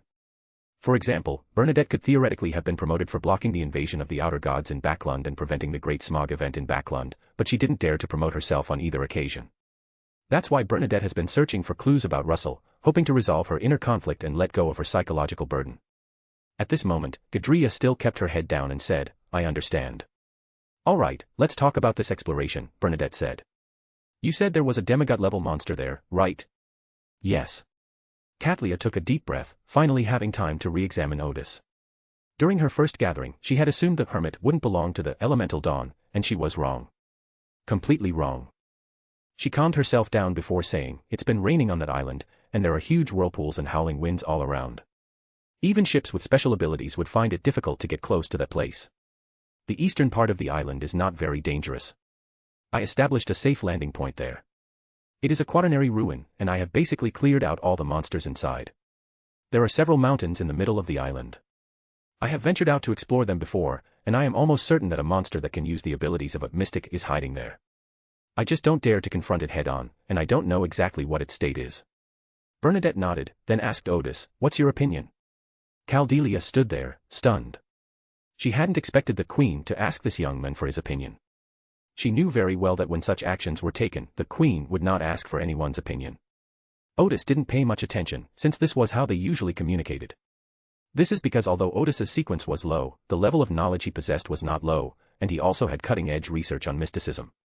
Therefore, when discussing issues, Bernadette would habitually ask for his opinion. Odis asked Katlia, did you find any clues from that ruin, such as which faction it belongs to? If it's another outpost of the Underworld Emperor, then it must be hiding many dangers, no, many good things. If it were just Odis and Katlia, it would be dangerous. But now that Bernadette is by your side, she is a demigod-level prize. I saw such a complex symbol there. As she spoke, Katlia opened her right hand, and a beautiful ball of star sand appeared in her palm. The star sand was molded and formed into a symbol. The main body of the symbol is a solid inverted triangle, with a geometric shape consisting of a circle, line segments, and endpoints in the center. Behind these solid parts, there is also an illusory equilateral triangle. The two triangles form a six-pointed star that is neither real nor virtual. It looks like the mark of an extraordinary organization, or a family crest, said Gadria. Odis stroked her chin, this looks familiar. Bernadette replied, I think I've seen this logo somewhere before. Odis immediately looked at the mysterious Queen, but Bernadette said, but I've forgotten about it now. Forgot. This surprised Odis even more. You could forget. At Odis's current level, his memory has been greatly enhanced, and he hardly forgets anything. Bernadette is a demigod, how could she forget any information? This is perfectly normal. Bernadette glanced at Odis, then at Katlia, before explaining further. The spirituality of our path is very high, so if some memories may bring danger, or if some memories are dangerous in themselves, the spirituality will help us forget them, or at least try to prevent us from actively recalling them. Furthermore, you may not have a deep enough understanding of the hidden sage. If he so desires, 1 + 1 = 2 will become 1 + 1 = 3 tomorrow. Katlia opened her mouth, firstly because she was surprised by the advanced level of the hidden sage's abilities, and secondly because she was surprised that the mysterious queen could expound such advanced knowledge. In her memory, she could hardly recall the queen ever mentioning this level of knowledge. Odis pondered for a moment and then said, I only knew that he most likely represented knowledge itself, but I didn't expect that he also had such powerful abilities. In other words, some memories are not forgotten, but altered. It's not that the memories have been altered, but that the cognition has changed. But deep in my memory, I still vaguely remember what I knew before, which is why I have a sense of forgetting. For example, in the example you just gave, after the hidden sage changed 1 + 1 = 2 to 1 + 1 = 3, if someone asks me, I will definitely say it equals 3 immediately. But I have a vague feeling that there might be other answers. Bernadette smiled slightly, that's the point. Many ordinary people with high spirituality have this feeling, but they think it's just an illusion and don't take it too seriously. Only when you reach a certain level will you notice these occasional changes in your understanding. Odis recalled two names, the hippocampus effect and the Mandela effect. The former refers to the feeling that you have been there before or experienced something here before because of a sight you see for the first time. The latter suggests that the same memory error has occurred across the entire human population. Unexpectedly, these feelings might all be the work of the hidden sage. Taking a deep breath, Odis asked Bernadette, so do you think the reason the symbol was forgotten is because it's dangerous, or because the hidden sage is behind it? Katlia thought to herself, the hermit style is as always. If it were me, I would say it was a miracle rather than a trick. Bernadette thought for a moment before saying, let me take a look. She took a deep breath, and her eyes suddenly flashed, becoming extremely deep, like the sea before a storm. Then her eyes clearly lost focus, and her gaze seemed completely blank. At that moment, Odis seemed to see some blurry images playing rapidly in Bernadette's eyes. Soon, Bernadette closed her eyes, and when she opened them again, her gaze had returned to normal. After calming down a bit, she predicted, we will encounter high-level enemies on this expedition, but there will not be much danger, and we will also have unexpected gains. Odis was taken aback, so, there might be enemies on that island that are even more powerful than demigod monsters. That's possible, Bernadette said. It's also possible that while we're exploring, a powerful enemy suddenly appears and shares the same goal as us. Odis gave a wry smile, so, should we go or not? Go, Bernadette said. Didn't I tell you? There won't be much danger. Chapter 285, Chapter 284 Bernadette's brother. Odis looked at the island before him, shrouded in darkness. For a moment, he felt as if he had arrived in a land forsaken by the gods. As far as the eye could see, there was only darkness and no sun. Only when lightning occasionally flashed in the sky could he see the situation in the distance. This is an island without any normal vegetation, the ground is bare, but it's not entirely devoid of anything. In the distance, there seem to be some animals and plants, but they all appear somewhat abnormal in appearance.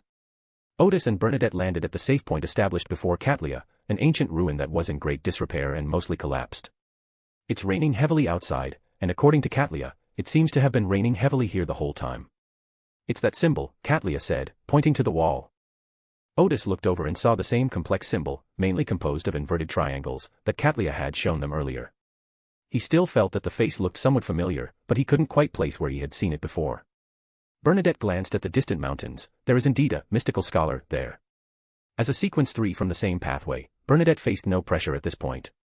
Upon reaching the exit of the ruins, a brightly colored umbrella appeared above Bernadette's head, floating larger and larger until it completely sheltered Odis and Katlia.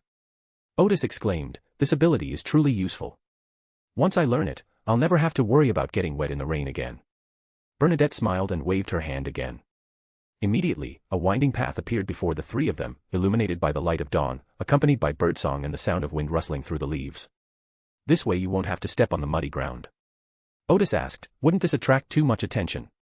Bernadette replied, this road is visible only to us, including the three of us. As long as we're under this umbrella, no one else can see us. Odis exclaimed again, this ability is truly enviable. Gadria observed their interaction and had a strange feeling that they weren't superior and subordinate, but rather two friends out for a walk. Walking along this path bathed in the morning light, Odis found that with each step she took, she could move forward a great distance. In just over half a minute, the three of them arrived at the foot of a valley, with towering mountains on the other side. This made Odis feel somewhat regretful, because it meant they missed the extraordinary creatures they encountered along the way. While Bernadette paid no attention to those extraordinary creatures, Odis thought they were worth hunting. Bernadette stared at the other side of the valley for a while before saying, "There seems to be a ruin in there." Odis was taken aback. He had thought it was a wilderness hunt, but it turned out to be a ruins exploration. "Stay close to me," Bernadette said. "Watch my gestures. If I tell you to leave, Odis will immediately use travel to take Katlia away. I will buy you time to enter the spirit world." Odis nodded, "Okay." At a time like this, he certainly wouldn't try to be a hero. The three entered the valley, and Odis asked, "Where did you find that magical winged horse before?" "It's in this valley," Katlia replied, "but at the time I didn't dare explore the valley, and I didn't know exactly where its lair was." Odis said, "Oh," and could only hope that he was lucky and that the magical Pegasus was still on the island. After passing through the valley, a tall tower appeared before the three of them. This tower has a distinct quaternary asymmetrical style, with a semicircle on the left and a square on the right. Although it has been raining here, the tower still looks very sturdy, unlike the buildings outside that seem like they could collapse at any moment. Bernadette looked around but didn't sense any danger. Odis said, "That demigod-level monster, could it be that he sensed you were too powerful and went into hiding?" Bernadette smiled and said, "That just shows that it is indeed quite weak." She paused and then said, "Let's explore this tower first." Odis and Katlia definitely followed her wishes and had no objections to the decision. The tower's doors were closed, but Bernadette summoned an invisible servant to push the doors open a crack. The three people filed in, and the sound of the rain outside seemed to be immediately shut out. Thanks to Bernadette's abilities, they haven't been rained on yet, and their shoes are even dry. The tower was very empty, except for a stone statue in the middle. On the walls, however, are formulas, geometric shapes, and descriptions of nature. These scripts are written in Old Fusak, a language that was the common language of the northern continent during the Quaternary period. Finally, all three of them focused their attention on the stone statue in the middle. He was dressed in asymmetrical clothing from the Quaternary period, holding a pen in one hand and a writing board in the other, as if he were writing something. Odis glanced at the formulas again and guessed, a polymath. Bernadette nodded, "That's a good idea. It's very likely that what they're trying to express is generalist. She glanced at the stairs, "We can go up to the next floor and see if we can figure out what this is describing." So the three of them went upstairs. The place was still very empty. In the middle was a stone statue. Its clothes had changed. In one hand it held a classical magnifying glass, and in the other hand it held a book that looked a bit tattered. The surrounding walls had been transformed into murals. The first thing that caught their eye was an elf riding on the waves, a giant wielding a heavy sword, and so on. The three people, who had extensive knowledge of mysticism, immediately realized that the murals depicted 8 ancient gods. Continuing on, there is a sacred mural standing before a giant cross, with a sun behind it, gazing at the scene with a look of pity. That was the ancient sun god. Continuing down, we see a mural depicting an emperor from the Quaternary period. The mural is predominantly black and portrays a mature middle-aged man with black hair and eyes, a brooding yet wise gaze, and an imposing presence. Odis said, "This should be Black Emperor Solomon." He remembered that among the 4 emperors, only the Black Emperor seemed to have black hair. Katlia asked, "But why aren't the Blood Emperor and the other 3 emperors included?" Bernadette, rubbing her chin, said, "Perhaps, when this tower was built, there was only the Black Emperor. So it must be an early quaternary building. It must have been treated with some special methods, otherwise the murals wouldn't still look so vibrant." Bernadette glanced at the statue and said, "It seems this is an archaeologist. The three of them then climbed the stairs to the 3rd floor, where the stone statues became more complex. In front of the stone statues was a stone platform with a stone hat on it. The stone statue stretched out its hands, as if telling Odis and the others about the power of the hat. "This is sequence 7, Appraiser." Odis looked around at the walls, which had turned into writing on this layer, all in Gibbon script, recording some precautions for the appraisal. Upon reaching the 4th level, the stone figure appears to be dressed as a blacksmith, setting gemstones into a stone helmet. The surrounding area was filled with descriptions of the creation of extraordinary weapons and sealed artifacts, which Odis treasured. However, he couldn't examine them closely at the moment, he only glanced at them briefly before planning to recall them later.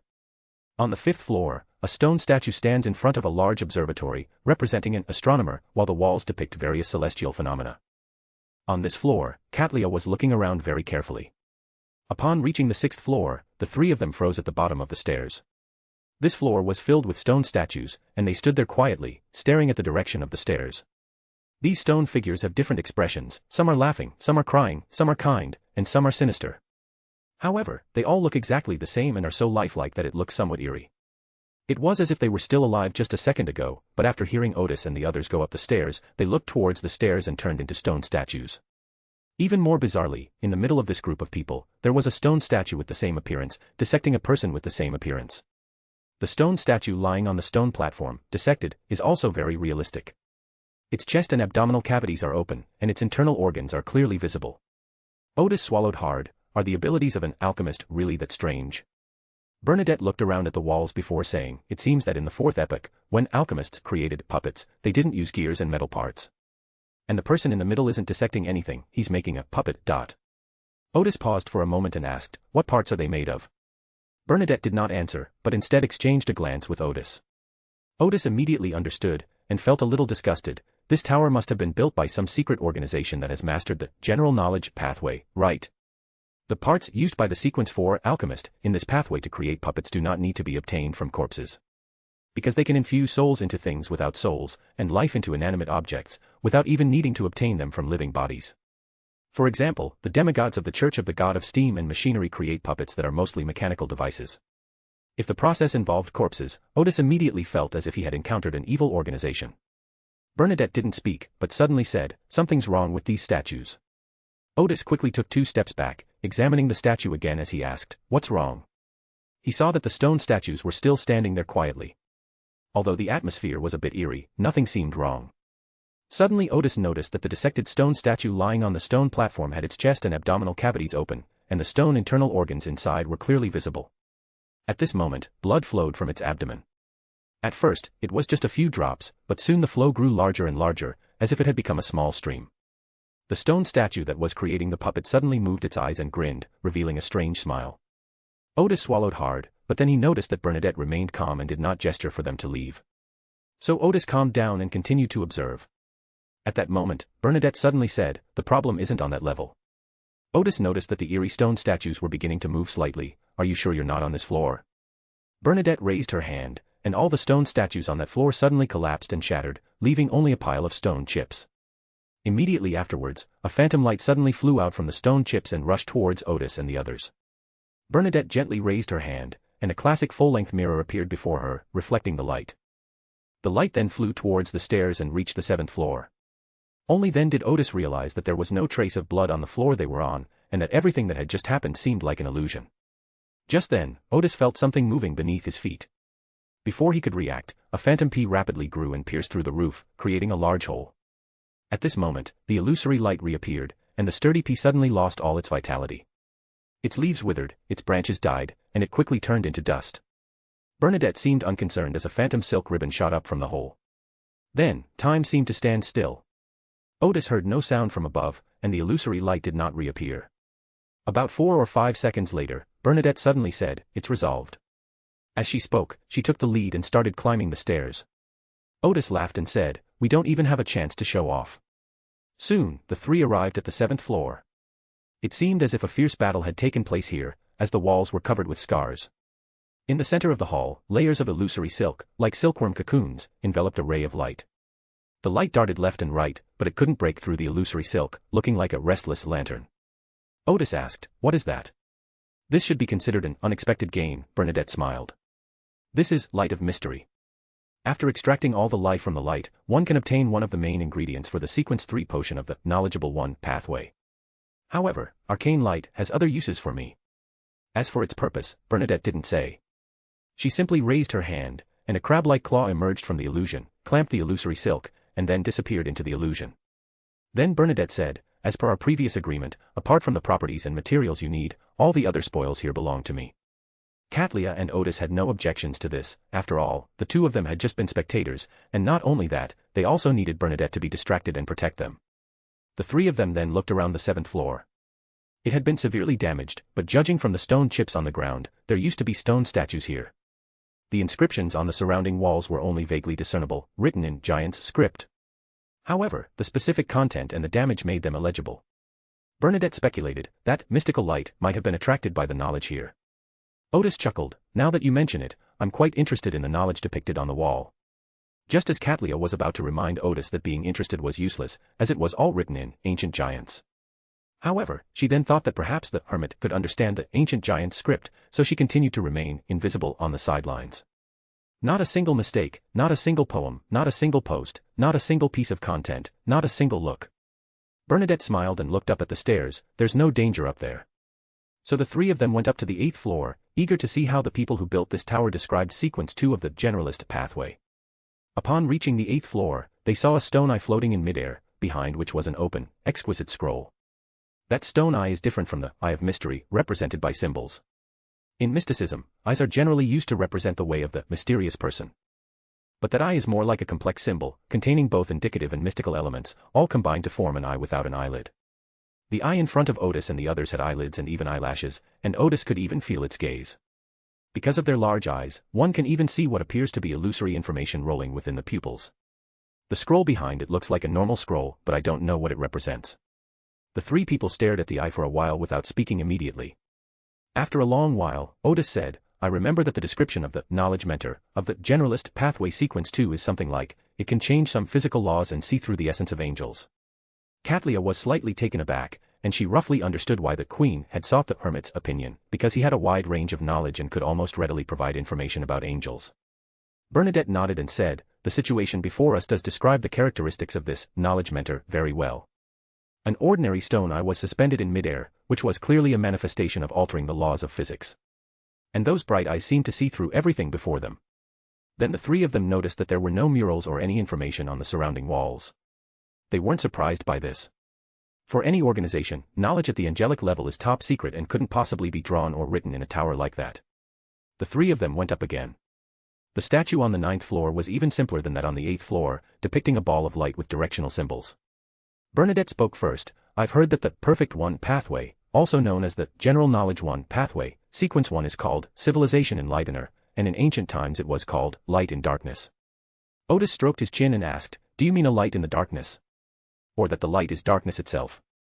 Bernadette did not answer, and Odis did not ask any further questions. This is already the top floor of the tower.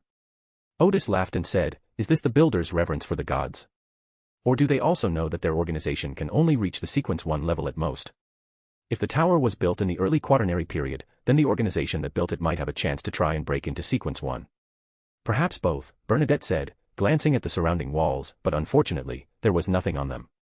However, Odis made a discovery on the ground. Beneath the light, there seems to be a magic circle. The stone light was also floating in midair, and Odis saw that there seemed to be several symbols on the ground below.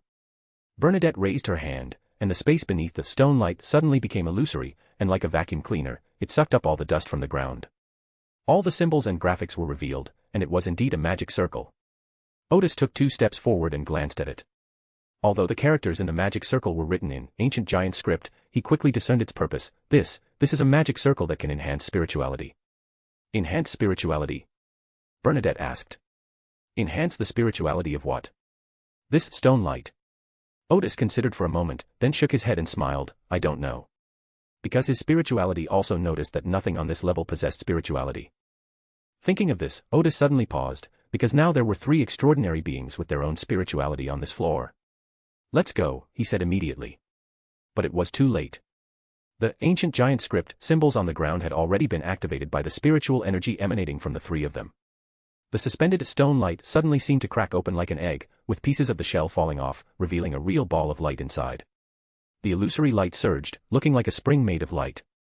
The next second, the light suddenly spread out, and Bernadette reappeared with the magic mirror, blocking the way for the 3 people. But it did not stop the illusory light. The circle of light passed through Odis and the other 2, through the tall wall, and drifted away to who knows where. Odis and the other 2 quickly checked their condition and found that they were not injured. Bernadette then quickly raised her hand and summoned the pumpkin-shaped carriage. But before the 3 of them could get into the carriage, it was struck by a hazy, ethereal light that appeared out of nowhere, and vanished without a trace. Odis hurriedly infused his spirituality into the travel ring, but before he could open the illusory door, Bernadette used her reappearance ability first, and a thick clump of golden hair surged out from beneath the feet of the 3 of them. The hair flowed like a waterfall, carrying the 3 people down the stairs. Almost instantly, Odis and the others had returned to the lowest level. Although it was only for a short while, Odis realized that the situation had become so dangerous that it was too late to enter the spirit world. The moment the 3 of them reached the bottom of the tower, Odysseus immediately felt a penetrating gaze, as if his heart, liver, spleen, and lungs were clearly seen through by that gaze. In that instant, Odis seemed to realize something. It's the master of knowledge. They were just talking about the perfect one pathway, sequence 2 angel, knowledge mentor. Bernadette noticed this as well, so as soon as her feet touched the ground, she took out a wooden box and put on the forehead ornament shaped like a vertical eye with diamond inlay. In the next instant, Bernadette summoned a scrolling stream of information at the top of the tower, which, like an umbrella, sheltered the people above their heads. The penetrating gaze vanished instantly. Just as Odis was about to use her travel ability to escape again, the travel gate that opened emitted a hazy light. Odis quickly stopped maintaining the gate of travel. Clearly the mentor of knowledge had already sensed that Odis's ability to travel was guarded by the spirit world. If this gateway to travel is fully opened, the other person may quickly appear beside them. Bernadette was about to maintain the information flow while seeing Odis and Katlia off when Odis noticed, there's a magic circle on the first floor too. Now is not the time to study the magic circle. Bernadette's spiritual sense did not detect any urgent or dangerous aura, but she was certain that the other party was an angel. Odis, however, searched for the corresponding symbols while saying, no, I've seen this magic circle before. It's right here. He had found the corresponding symbol and immediately infused it with spirituality. In that instant, the three of them lost their footing and plummeted to the basement of the tower. Odis saw that the hole above his head immediately closed automatically. Just as the three were about to hit the ground, Bernadette used her power to make each of them grow transparent wings like dragonflies on their backs, and the three landed gently. Bernadette glanced at the ceiling. Is there such a magic circle on the door of that secret chamber of Trencist? Back in Backlund, the two of them had explored a quaternary ruin together, which Odis suspected was the secret chamber through which Trencist communicated with the outer gods. Odis nodded, that's right, except that the magic circle was written with a symbol I've never seen before, while this magic circle is written with ancient giant script. This means that the magic circle did not originate from the stars, but is a product of the real world. In addition, Odis also saw a similar magic circle at the entrance of the Abraham family's teleportation station. The purpose of those magic arrays is to conceal the location of the entrance, making it difficult to find even from the spirit world. This is a very special lock that even Bernadette couldn't break through. Odis had studied this magic circle for a long time, but was unable to replicate it.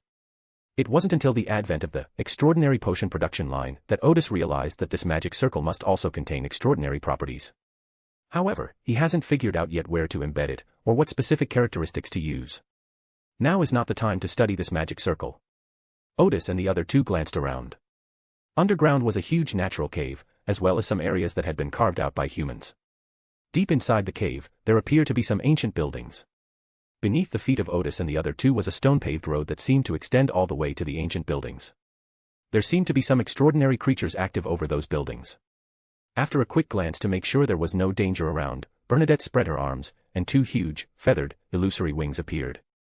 Just as the illusory wings were about to obstruct Odis's view, he suddenly saw a white horse with wings take flight in the distance, the deceptive Pegasus. Bernadette glanced at it. It is indeed Pegasus of Deception. She glanced at the top of the vast space again, seeing no signs of it being opened. She also realized who the angel above was, and that the situation wasn't as urgent as she'd imagined. So she said, finish the hunt as soon as possible.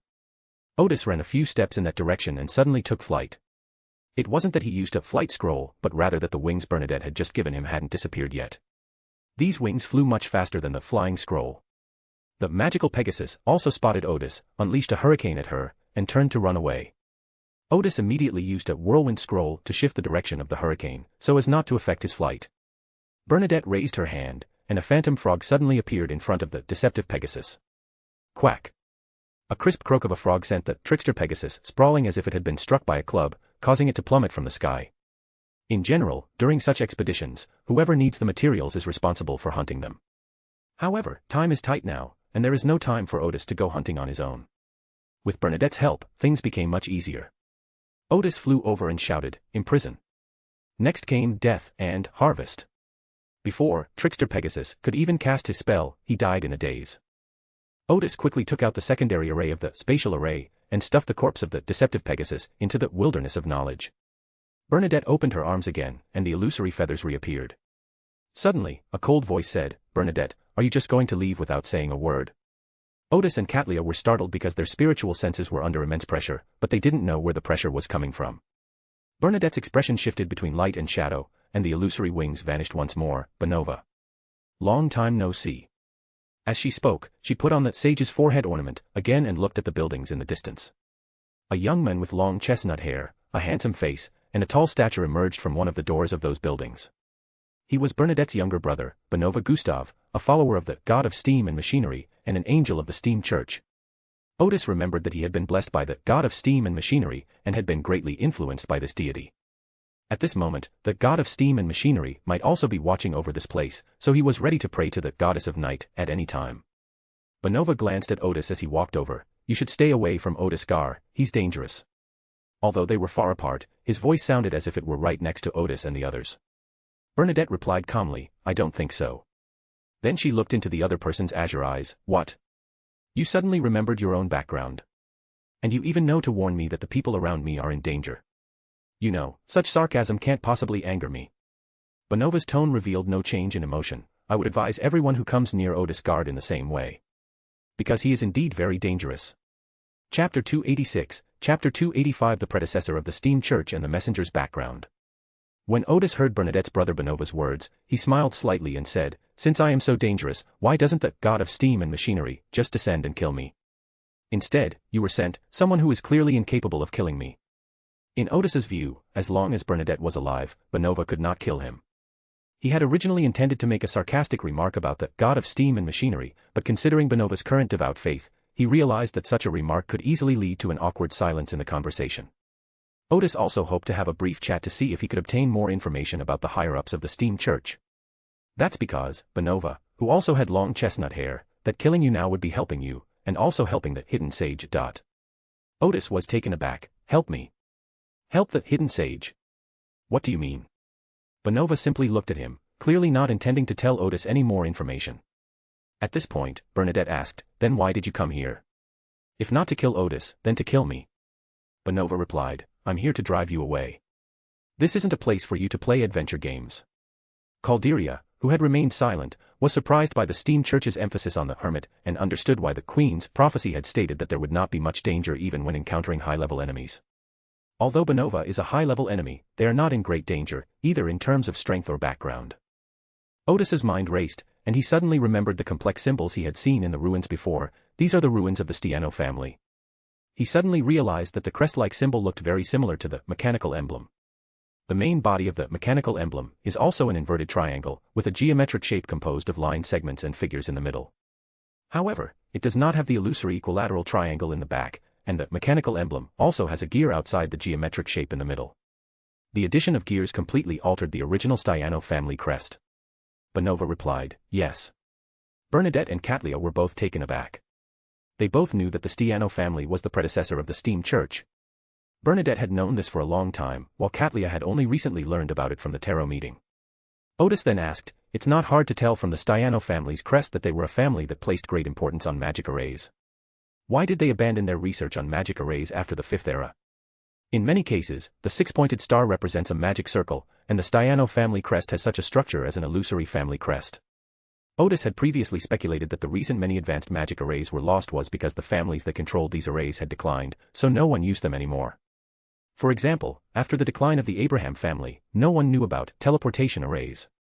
However, the Stiano family did not decline, on the contrary, they flourished. Why did they abandon the research on magic arrays? Benova said, Because popularizing advanced magic arrays and ancient occult texts could easily awaken a very evil being, the steam church simply stopped the research and inheritance of advanced magic arrays. Because ancient occult scripts are different from human writing and thinking, they don't need to be strictly prohibited, so gradually fewer and fewer people know them. Odis was taken aback, not expecting such a response. He then asked, What kind of being should be awakened? Benova glanced at Odis with her azure eyes, and just like before, remained silent. Bernadette suddenly found the situation somewhat comical. She hadn't expected Odis and Benova to be able to chat. Katlia was once again bewildered by the Hermit's knowledge, wondering where he got his insights from and why he wasn't shy about talking to an angel. Benova then said, All right, you can leave now. No problem.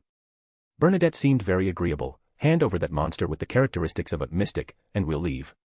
Benova paused, then asked, Why would I do that? Not only was he stunned, but Odis was also momentarily stunned when he heard Bernadette's request. Bernadette smiled and said, We came here chasing that monster, it is our prey. Odis slapped his forehead. This idea is quite unique, but I like it. Benova seemed momentarily stunned, pausing for a second or two before saying, This is the ruins of the steam church, there are no prey for you here. For some reason, even though what he said was clearly the truth, Odis and Katlia felt it was far-fetched, even like he was making excuses, because of Bernadette's previous words. Bernadette suddenly raised her chin, adopting a parental posture. Benova, I don't blame you for being loyal to the steam church that betrayed your father. After all, you've grown up, and I respect your choice. But what did I tell you when you were little? Just because you're a noble doesn't mean you can be unreasonable. Benova froze again, as if recalling some memories deep in her mind. Odis noticed that the way he looked at Bernadette had suddenly changed. They weren't as indifferent as before. But soon, the change stopped, and that gaze gradually turned cold again. Bernard, you don't understand the mysteries of this world, nor do you know what happened back then. Bernadette was somewhat disappointed. I don't need you to tell me what happened, because what you call the truth is a distorted truth. Finally, she said, you are no longer Benova. Benova's tone became less polite. Since you won't leave, I'll have Northwest choice but to drive you away. Bernadette retorted without backing down, that depends on whether you have the ability. As she spoke, she gestured to Odis and Katlia, signaling them to leave on their own. Because their battle will definitely make this place very dangerous, and who knows if the god of steam and machinery will descend upon us. Just as the siblings were about to start fighting, a building some distance away from them suddenly emitted clusters of illusory light, illuminating the massive underground structure. Odis saw that at the top of this space, there were also huge and complex magic circles composed of runes and graphics. The buildings in the distance, built according to the terrain, are magnificent and tall. It is unknown who activated this huge magic array. Odis grabbed Katlia and quickly used the travel ring ability to leave. However, as soon as the two entered the spirit world, Odis's vision was covered by light, and then he felt a force pulling him apart from Katlia, taking him into an unknown spirit world space, and then quickly returning him to the real world. The light before Odis's eyes quickly faded, and he found himself in an unfamiliar environment, and Katlia was nowhere to be seen. The intense light from before made it difficult for Odis's eyes to adjust to the darkness. Unable to see her surroundings clearly, Odis first used a defense scroll and assumed a defensive stance. A few seconds later, his eyes gradually adjusted to the darkness and he found himself in an ancient and grand hall, which was so tall that it seemed to be the dwelling of a giant. Deep inside the main hall, there is a beautiful altar and two huge statues. The symbols on the altar are still the Stiano family crest, composed of a six-pointed star in geometric shapes. After seeing the symbols on the altar, Odis realized that she had not yet left the underground space she had just been in. Odis then guessed that he seemed to have somehow found himself inside those magnificent buildings he had just seen. Only then did he realize that the pulling force he had felt in the spirit world was likely the power of some kind of magic array. The specific ability is likely to pull targets that have entered the spirit world within a certain range back into the real world. A year ago, Odis would have thought this magic circle was amazing, but in the past 6 months, after entering ancient ruins many times and seeing many more advanced magic circles, he felt that even the most peculiar magic circles no longer seemed strange. Then, Odis carefully examined his surroundings and, finding no danger, walked forward to examine the two statues. The sculpture depicts a male and a female figure. They are beautiful and handsome, but they are not wearing asymmetrical clothing characteristic of the Quaternary period. Instead, their clothing is more like that of the Tertiary period. They look gently toward the altar, with the same eyes and expressions of elders looking at younger generations. Odis guessed, are these two angels from the Stiano family? He remembered that the god of steam and machinery was more feminine and had the nickname, Mechanical Girl. So who is this man? Then he thought, it's also possible that the god of steam is this man, because his full name seems to be Hugo Stiano, which doesn't seem like a woman's name at all. So, the same question remains, who is this woman? At this moment, Odis suddenly thought of her messenger, but the messenger was just a skeleton, and apart from her classical hunting attire, there was nothing else she could refer to. After some thought, Odis did not immediately summon the messenger to verify the information, because he was unsure of the messenger's stance. If Odis needed help, she preferred to pray to the goddess of night. Then Odis saw some exquisite murals behind the statue. The murals in the sacrificial hall usually depict information about the objects of worship, so Odis bypassed the statues to look at the murals. In the very center mural, Odis saw a familiar figure. He floated in midair, his wide robes fluttering, possessing a divine charm and beauty reminiscent of Eastern depictions of immortals. Odis was almost certain that this was the same person who had spoken with the Queen of Calamities, Goshenum, in that underwater city. In this mural, his face is depicted as a series of characters, and it is impossible to see what he actually looks like. The entire mural depicts him conversing with the figures sculpted from the two statues behind the altar. Odis, with his relevant knowledge, knew that the murals in the sanctuary would contain descriptions of the origins of the objects of worship, or, more accurately, their roots. The credibility of these murals is very high before the 5th period. But by the 5th age, the roots of the 7 gods had become part of the original creator. This description is not wrong, after all, the origin of every extraordinary being lies with the original creator. The problem is that they skipped many intermediate steps. For example, when talking about the goddess of night, there should actually be a mural of the destroyer wolf. However, in the corresponding murals of the Church of the Night during the Fourth Age, this ancient god was almost no longer present. Odis continued looking down, and the next mural depicted a tall, mountain-like cross. In front of the cross stood a serene-faced man gazing ahead with the purest and gentlest eyes. The gaze was so penetrating that Odis felt as if he were looking directly at her, and this gaze gave Odis an urge to bow in respect. Odis quickly looked away to examine the other parts of the mural, and the urge to bow disappeared. Another part of the mural shows the two angels from the Stiano family bowing slightly to the men. Although there were no descriptions of the sun behind the men, the tall cross was enough to prove that he was the ancient sun god. Odis stroked his chin. I never imagined that the Stiano family had once pledged allegiance to the ancient sun god. The third mural is somewhat abstract, depicting the female angel of the Stiano family embracing a tall cross. Odis frowned. This description was somewhat ambiguous. It could be interpreted as the female angel being deeply trusted by the ancient sun god, and the two having a close relationship. It can also be interpreted as them having an affair. This made Odiston immediately think that the description was a bit far-fetched, because the level of the ancient sun god could no longer be described by male and female genders. He can be male or female, both a man and a woman. The key is that the divinity within him should have already freed him from human desires. Adam and Ammon were both born by the ancient sun god on their own, so how could they possibly have gotten involved with the angels of the Stiano family? If you really want to relive certain human feelings, wouldn't it be better to find a witch? Odis smiled, wondering if the Stiano family was trying to curry favor with the ancient sun god. When they reached the fourth mural, Odis was shocked. The main subject of this mural was still a tall cross, and the female angel of the Stiano family stood on one side of the cross, looking forward with a kind expression. In front of her were two adorable children, about 7 or 8 years old, one with blonde hair and golden eyes, and the other with black hair and a monocle made of crystal. Although the two children are small and do not appear aggressive, Odis is certain that this depicts Adam and Ammon. These two actually have a mother. Odis suddenly recalled that when he first met the messenger, he seemed to know many secrets about the ancient sun god, and said that he also had some connection with Adam and Ammonius.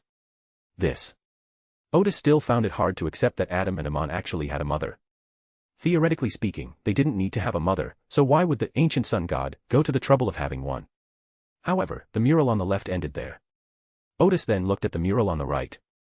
The second mural on that side was the same as the one on the opposite side, depicting two angels from the Stiano family bowing to the ancient sun god. The third image is different. It depicts a being with an oriental charm conversing with an ancient sun god, against a backdrop of a cross. Meanwhile, the male angel from the Stiano family stood behind the presence of those with an Eastern aura, listening to their conversation. This conversation must have involved the exchange of very important information, or it must have been a very important meeting in the extraordinary realm. This male angel was proud to have just participated in this meeting. Or perhaps the content of this conversation, even just the part that the male angel overheard, was enough to change the course of the Stiano family's development. Odis grew increasingly curious about the being with an oriental charm. But after thinking it over, he couldn't recall any being who could be connected with him. The one most likely to be connected to him is probably the hidden sage, and Odis remembers that the god of steam and machinery seemed to have been a member of the Moor's penitentiary. Could it be that the hidden sage comes from? No, wait. Odis then thought, it is now almost certain that the hidden sage is likely a uniquely activated deity, at the level of the king of angels. Did his bloodline awaken during his resurrection? Did he acquire the appearance of an Easterner? Thinking about this, he shook his head, feeling that he really didn't know how to guess further. Odis continued looking down, and the next two murals depicted the male angel leading his people into battle. In the two murals, his two adversaries are the god of war and the god of knowledge and wisdom. After a quick glance, Odis roughly understood that this meant he did not suffer any losses when fighting the two gods separately. This is indeed a glorious thing. Generally speaking, when angels encounter the true god, they can only protect themselves. If they run a little slower, they will be seriously injured, and it may even affect their condition for a long time to come. This male angel, in 2 battles, not only withstood the attacks of the true god without being injured, which is enough to earn him a place on the family tree. After watching for a while, Odis couldn't tell when the battle took place, but he guessed it might have been in the early Quaternary period. Since the Stiano family once pledged allegiance to the ancient sun god, they must have stood on the side of the true creator during the Solomon Empire era, and were likely to clash with the 6 gods of that time. After viewing these murals, Odis gained a completely new understanding of the Stiano family. He had previously thought that this family was just an ordinary angel family before the god of steam and machinery became a god, but today he learned that this family actually had so many secrets. Or rather, every angel family must have had a glorious past. Then Odis noticed something. The hall was surrounded by walls and had no exit. However, after observing for a moment, he noticed a magic circle directly opposite the 2 statues. Generally speaking, if there is a doorway, it will definitely be in this direction. He strode over, carefully observed the formation, determined its function, and then infused spiritual energy into the corresponding characters. Sure enough, 2 illusory gates appeared before him. Odis pushed open the door, and outside was a pitch-black corridor. The left side of the corridor is a wall, while the right side has many rooms and passageways, making the structure look quite complex. He came to a corridor and felt a gentle breeze on his face. The end of the corridor seemed to connect to the outside world. So Odis decided to walk along the corridor to take a look, but after only a couple of steps, his spirit sensed danger coming from somewhere unknown. This prompted Odis to immediately hide in a room with windows and several other exits. Her sense of danger intensified, but she still didn't know where the danger was coming from. Odis quietly hid under a windowsill. He wasn't too nervous, because as long as he wasn't in the other person's sight, even Benova wouldn't be able to find him. Just then, he saw a faint starlight suddenly appear in the corner, like fine gauze inlaid with diamonds. Katlia appeared there, gestured for Odis to be quiet, and quickly moved closer to Odis. Odis twitched his lips. He himself wouldn't be discovered by the other party, but if he were with Katlia, it would be easy to be discovered. However, he couldn't speak up to remind her at this moment, so he could only move closer to Katlia. When the two of them met, the stardust in Katlia's hand reappeared, and a thin layer of gauze, like starlight, appeared in front of them. The fine yarn concealed their tracks, and eventually even the fine yarn disappeared. The source of danger lingered around for several minutes before leaving, but neither of them spoke immediately. Instead, they waited another minute or two before Katlia whispered, "That's a monster with the characteristics of a mystic. It seems both crazy and quite intelligent." Odis nodded slowly. He knew, of course, that madmen weren't fools, they just thought differently. At that moment, Odis had a sudden thought, did it just activate the magic circle? Roughly speaking, this place has been neglected since the formation of the Raging Sea. Not a single mistake, not a single poem, not a single post, not a single piece of content, not a single look. Odis had just noticed that this huge underground space only had many magic arrays at the top, and unlike the underwater city, it did not have a space built between the spirit world and the real world, so it was not very well hidden. That's why some extraordinary creatures were attracted here, and the constant rain outside may have created many entrances to this huge underground space that didn't exist more than 1,000 years ago. The monsters with mystical scholar characteristics, as well as those extraordinary creatures, must have come from there. Regardless of what kind of monster it is, since it possesses demigod-level characteristics and its condition is acceptable, its level of intelligence must be quite high. Moreover, the characteristics of the peeping into secrets method have a certain enhancement to the brain and thinking. As long as the other party does not lose control on the spot, they have extremely high intelligence. That's why Odis made this guess. After the monster fully understood the place, it found a way to activate the magic circle. Katlia pondered for a moment, then nodded, adjusted her glasses, and asked, "But why does it need to activate the magic circle? If the magic circle isn't activated, Benova and Bernadette won't notice it, at least not now. Activating the magic circle is tantamount to exposing themselves. And it even dares to search outside like this, isn't it afraid of running into Benova or Bernadette?" Odis thought for a moment before answering, could it be that it doesn't know that the Queen and Benova came here for different purposes? Perhaps it saw Benova talking to us from afar and thought we had the same goal, that we were all here to hunt it. As for why it dares to wander around outside, it's probably because, based on its understanding of the magic circle, neither the Queen nor Benova could possibly be in the surrounding area at this time. Or simply, it intends to attack us two middle-sequence extraordinary beings. Katlia was taken aback. "Why do you say that?" "The reason is simple." Odis took a deep breath. "It knows very well that one of us needs the properties within it if we both die. So, is there a chance that the Queen and Benova will leave?" Gadria was somewhat surprised. It actually thought of this. Odis laughed and said, "If I can think of that, why can't it? Although the path of the secret seeker may seem unrelated to cunning, whether it is a wizard, professor, or scholar, they are all symbols of wisdom. In Odis's view, wisdom and cunning are often not so different." The two fell silent for a moment. After a few seconds, Katlia said, "Now we should find the Queen as soon as possible, or find a way to get the Queen to find us. But the problem is, Benova is likely to find us first, and we may also meet him first." Odis thought to himself, compared to Bernadette, Katlia looks like a child, but she has now reached the level of a pirate general, and has grasped the key point immediately. He smiled and said, "This problem is actually very easy to solve." Katlia asked, "What do you plan to do?" "Pray to the Queen." Caldelia smiled. She was laughing at herself for not having grasped the point. "But first, we need to figure out where we are," Odis said. "Now that the monster has just left, let's take a look around." As long as they were within the prayer area, the mysterious Queen should be able to locate them, but to be on the safe side, Odis thought they should first observe the surrounding situation to see if the mysterious Queen could give any guidance. Katlia nodded, okay. The two quietly entered the corridor and walked towards the end. The monster never appeared, and the two of them successfully reached the end of the corridor. There was indeed a window leading to the outside world, but it was pitch black outside and they couldn't see anything. Looking down or up, you can see the lower and upper layers of ruins, but the line of sight doesn't go very far. Odis initially thought it was a problem with his eyesight, but when he saw Katlia looking at him, he knew that she hadn't seen anything either. To avoid being exposed, the two went to a room with many interconnected passageways to discuss their next move. Odis first raised his question, why can't we see the scene in the distance? Katlia frowned, clearly she hadn't figured it out either. After a few seconds of thought, Odis said, we can only pray to the Queen now and see if she can find us based on our prayers. Katlia nodded and hummed in agreement. So Odis cleared his throat, the Holy Spirit who pursues knowledge. A beacon in a mysterious world. Eyes peering into fate. The King of the Sea. The Holy Bernadette Gustav. After praying only once, Odis felt as if his spirituality had been suddenly elevated. He looked up and saw some somewhat illusory figures appearing in the air in front of him. But then Odis sensed something was wrong. When she prayed to Bernadette before, her figure was solid and sacred, but this time it seemed like there was a bad signal, and she looked somewhat blurry. You have entered a special space. Before Odis could speak, Bernadette said, that space seems to be in the spirit world, or at least connected to it, which is why I was able to hear your prayers. Odis suddenly recalled that after entering the spirit world, he felt a pulling sensation, as if he had entered a special space. When Odis returned to the real world, he thought it was an illusion, but he never expected that he had actually entered a strange space. Odis asked, Your Majesty, how do we get out? I haven't found the entrance yet. Benova said it's a space blessed by the gods, and without finding the right way, I can't help you at all, Bernadette said. However, the good news is that the entrance is controlled by a magic array. That's certainly good news. Odis took a deep breath and asked, that monster with the characteristics of a mystic is also in here. How was it able to get in? Bernadette paused for a moment and then said, I suspect that the monster originated from that space. It knows how to enter and exit that space. Odis was taken aback. He wondered if the monster might be a survivor of the ruins. He pondered for a moment and then asked, Benova didn't know how to get in either. I don't know, Bernadette said.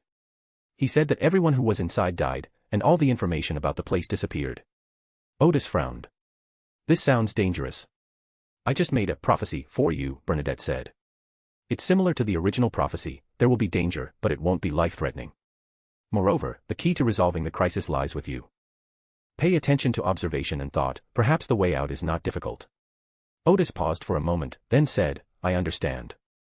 Bernadette's figure became increasingly ethereal, until it finally vanished completely. Caldelia, who was standing nearby, asked, What are your thoughts? She could hear what the Queen had said and knew that the key to resolving the crisis lay with the Hermit. She even wondered if the Hermit's method was to seek help from the Fool. Let me think about it. Odis had indeed considered praying to Klein and asking for the Fool's help. After all, he was the spirit realm ruler, and Odis and Katlia were likely in the spirit realm at the moment. But then he thought that Klein's restored strength was limited at this time, so it would be better to ask the messenger for help. But in the end, Odis decided, let's find an exit first. If he found the appropriate magic array, he was confident he could get out of here. With the mindset of, it's better to rely on yourself than others, he decided to try to find the exit himself first, and only ask for help if he encountered danger. Caldelia had no objection to this, okay. However, Odis did not set off immediately. Instead, he analyzed, usually, such entrances are located on the lowest or highest level. If that monster frequently enters and exits from here, it will surely leave some clues. Let's go to the bottom floor first and take a look. You also need to keep an eye on things for me. While the Queen's prophecy says that the key to resolving the crisis lies with me, it's also possible that you found a clue, which inspired me to come up with a solution. Caldelia hummed in agreement, you don't need to explain it so clearly. Odis paused for a moment before realizing that his crew, apart from Bivis and Noi, lacked sufficient knowledge of the occult, so he had become accustomed to explaining things clearly. However, Gadria was far more knowledgeable than Bivis and Noi, so there was no need for her to explain herself so clearly. After making some preparations, the two searched the corridors of the ruins and quickly found the stairs, so they went down to the bottom floor in one go. Upon arriving at this floor, Odis and Katlia saw 5 corpses lying neatly side by side in the corridor. Perhaps due to the unique environment here, they did not completely decompose, but instead became mummies with their facial features dried out and blurred. Odis approached cautiously, and after confirming that they were no longer a threat, he quietly entered the corridor. What he saw instead was a scene that sent chills down his spine. The entire corridor was filled with neat rows of desiccated corpses lying on the ground. Each row contained 5 corpses, arranged very neatly, as if they had all fallen together after standing in a line. Recalling Bernadette's warning, "Everyone in this space is dead," Odis felt a chill run down her spine. He seemed to see something dangerous happening here, and how everyone who died came to this floor and lined up neatly, and as time passed, they gradually dried up. Or perhaps they came to this floor after being seriously injured, lay quietly on the ground, and waited for their lives to slip away before finally dying. Either way, they all seem rather eerie. Odis and Katlia were silent for more than 10 seconds before Katlia said, "That monster rarely comes here. If I came here regularly, the mummies here wouldn't be so neatly arranged by now." Odis thought so too. "Let's go up there and take a look." So the two of them went back the way they came, and they tacitly refrained from discussing the strange scene that had just occurred. If the danger here is really that great, there's no point in discussing it. Moreover, for them, that monster was a greater threat than the dangers here. Or rather, both of them understood a very simple truth: don't waste energy on guesses that are beyond your capabilities or have no solid basis. After climbing just 2 floors, the threatening feeling emanating from the monster reappeared. Odis and Katlia quickly entered the corridor on this floor and hid in a room with many interconnected passageways. They dared not breathe, sensing the danger drawing ever closer. A few seconds later, they suddenly realized that the source of the danger had stopped in the corridor outside their hiding place. "We've been discovered." The two men had this idea almost simultaneously, and then, without any communication, these two old hands immediately ran towards the nearest door. At times like this, there's no room for wishful thinking. The fact that the other party has stopped means that they've at least found a clue.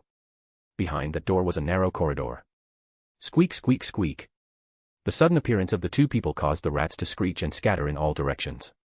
Odis and Katlia frowned, because the narrow corridor was very dirty and messy, with many animal skeletons and rat droppings. Only bones remained of the remains, suggesting that this was where the monster ate, while the rats living there followed behind, eating the scraps. There are only 2 doors in this corridor, and you can only walk forward along the corridor. Odis immediately used a flight scroll, and the star sand in Katlia's hand reappeared. The two of them flew up and passed through the corridor in midair. That sense of danger followed closely behind. Clearly, the monster had caught up. However, Odis found it strange that the other party was moving so slowly. Theoretically, a sequence 4 should be able to catch up with a sequence 6 and a sequence 5 immediately if it wanted to. But there was no time to worry about that now. Odis and Katlia flew out of the other door at their fastest speed. There was another wide corridor, but it looked as if large groups of wild beasts had often fought there, with deep claw marks on the walls and broken animal carcasses on the ground. After flying a distance further, Odis and Katlia noticed a faint light at the corner ahead. The moment they saw the light, they were immediately drawn to it, feeling that the source of that light was what they had been most looking forward to and most wanted to have. At that moment, Odis felt a moment of disorientation, and slowly landed on the ground, walking slowly toward the room with light. Even as the sense of danger drew ever closer from behind, the two of them remained unmoved and continued walking very slowly. Odis's mind was aware of the danger and he tried to save himself, but he seemed to be completely out of control, and a force interrupted his thoughts several times. In the face of crisis, he suddenly recalled several of Klein's self-rescue methods and quickly tried to meditate into the wilderness of knowledge. He had initially thought his meditation would be interrupted, but to his surprise, he easily entered the wilderness of knowledge. Upon returning to the real world, Odis, who had briefly regained consciousness, immediately took out a scroll that was flashing with black light, mental shock. This was one of the 3 scrolls he had just developed using the Stone of Iron laws. A mental shock exploded around them, causing some damage to Odis and Katlia's minds, but also freeing them from their previous state. Odis immediately replied in ancient Hermes, I summon in my name. A spirit that wanders in delusion, a messenger belonging solely to Odis Gard. This is a carefully considered request for help. In such an emergency, the Fool and the Goddess of the Night may not notice it immediately and may not respond promptly. The space in front of them became illusory, and a skeleton dressed in hunting attire appeared before Odis. Odis's messenger glanced around and said, "Didn't we agree that you'd help me find the right traits after you became a demigod? Why are you here now?" Chapter 287, Chapter 286, Acquiring the First Level 1 Sealed Artifact. The moment Odis's messenger, Elbarastiano, appeared, the sense of threat behind them vanished without a trace. Before Odis could ask for help, the messenger lady raised her hand, and a ball of light flew out from her palm. Squeak, squeak, squeak. Odis immediately heard a sharp squeaking sound from behind. He and Katlia turned around and saw a huge rat dressed in human robes, its body the size of a human, fleeing quickly. Unlike ordinary mice that crawl, it walks upright, but with shorter limbs and a slower pace. This book is first published online by Dot. At that moment, it was struck by the light emitted by the messenger. The light pierced its body and emerged from within, causing it to scream in agony. The giant rat was then completely engulfed by the intense light. When the light dissipated, the rat turned into dust, leaving only its extraordinary properties rapidly coalescing. Odis turned his head, about to ask the messenger Elbera a few questions, but the messenger first raised her hand. "Wait a moment before we talk." As she spoke, she strode towards the glowing room, and the light immediately became even more dazzling. This light still held great appeal for Odis and Katlia. The two took a deep breath and hid in the corridor next door, whereupon the immense attraction weakened. Odis rubbed his temples. "I never expected that monster to be just a rat in this space." The mental shock just now left Odis feeling dizzy and a little nauseous. It would take several days for her to recover from such an impact. Fortunately, the impact just now helped him and Katlia break free from that strange state. It seems that rat absorbed a portion of demigod-level characteristics and survived by sheer luck. At this point, Gadria pointed to the glowing room. "What's that?" "My messenger," Odis replied. The two people, who had extensive knowledge of occultism, immediately understood what had happened with the rat. It had absorbed a portion of the occultist's characteristics and miraculously survived its loss of control. However, it must have taken a long time for it to regain its rationality. The scratches in the corridor were probably left by it during its frenzied phase shortly after it acquired its devouring ability.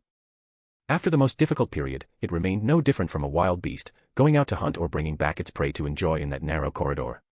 Whether it was through reproduction or not, the mouse's condition improved afterward. It even started wearing clothes and walking upright, indicating that it had at least the intelligence of a normal human. Today, the appearance of Bernadette and Benova disrupted the rat's peaceful life. In order to drive away these two powerful enemies, it activated the magic circle in the space outside and hid here quietly waiting for the people outside to leave. Odis suddenly realized that the reason he was here was because he was attracted by something in the room, rather than being pulled in by the power of some magic circle. After all, he has a certain connection with the knowledge wilderness. Normally, this wouldn't cause any trouble, but when he encounters a relic that is related to the general knowledge path, this connection might react with some things within the relic. That pulling sensation is very likely the pulling caused by this reaction. Because Odis was using the abilities related to the travel ring at the time, Katlia was also affected and dragged into the situation. The mouse was unsure about Odis and Katlia's background, especially since no one had been allowed in for a very long time. The sudden arrival of two people made it uneasy. Therefore, it did not take immediate action after discovering Odis and Katlia. However, it knew these lights were dangerous, so it drove Odis and Katlia over, intending to use them to deal with the two. Just as Odis understood this, the light from the other side suddenly became extremely bright, but in the next instant, the light disappeared, and the two of them immediately felt that the attraction they had just experienced had also vanished. Odis now understood why this light had such a mysterious attraction. Those lights must represent the characteristics of an adjacent path, at least at the demigod level. He also believed that it should be something like a messenger's body, possessing certain abstract meanings and the ability to attract those on the same or adjacent pathways. The attraction they felt came from their extraordinary qualities. Another 10 seconds or so passed before Odis's messenger, Elbera, came over, stretching her arms as she did so. Odis was slightly taken aback. Although the messenger lady was still dressed in hunting attire, she now had flesh and blood. Her appearance was exactly like that of the female angel from the Stiano family that Odis had just seen. Elbella wasn't particularly beautiful, but she had a wonderful presence. This presence reminded Odis of a young female professor in college who was exceptionally talented in her field and whose textbooks were written by her. That female teacher had a similar temperament, neither arrogant nor humble, neither hurried nor slow, giving the impression that knowledge makes one's character strong. "You must have a lot of questions right now, right?" Elabella's voice finally returned to normal. "Yes," Odis said. "Are you really the mother of Adam and Ammonius?" "What?" Katlia thought she had misheard. The messenger of the Hermit was the mother of Adam and Ammon. "I guess so," Elbella replied. Before Odis could ask, she continued, "I know what your question is. The ancient sun god can indeed give birth to life on its own. But when it comes to uniqueness, it must borrow another male or female individual to expel relatively smoothly and produce a corresponding life with a certain degree of humanity, rather than uniqueness itself generating wisdom." Odis nodded slowly, finally resolving his earlier doubts. In other words, if it were only about eliminating extraordinary characteristics, there was indeed no need for such a complicated process. However, when eliminating uniqueness, even at the level of the ancient sun god, if it didn't rely on the most basic laws governing the generation of life in nature, it was very likely that uniqueness would develop its own intelligence.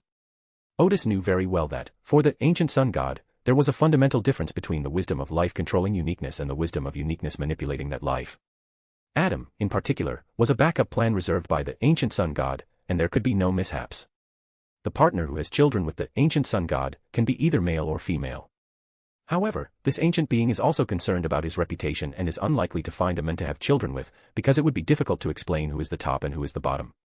Bella continued, some characteristics of the perfect one pathway allow me to accept the uniqueness within the ancient sun god relatively easily. And after I gave birth, I wasn't greatly affected. After all, in some ways, I was a ray of light back then. Odis felt that he had gained more useful knowledge, and he was surprised that the perfect person approach had such advantages.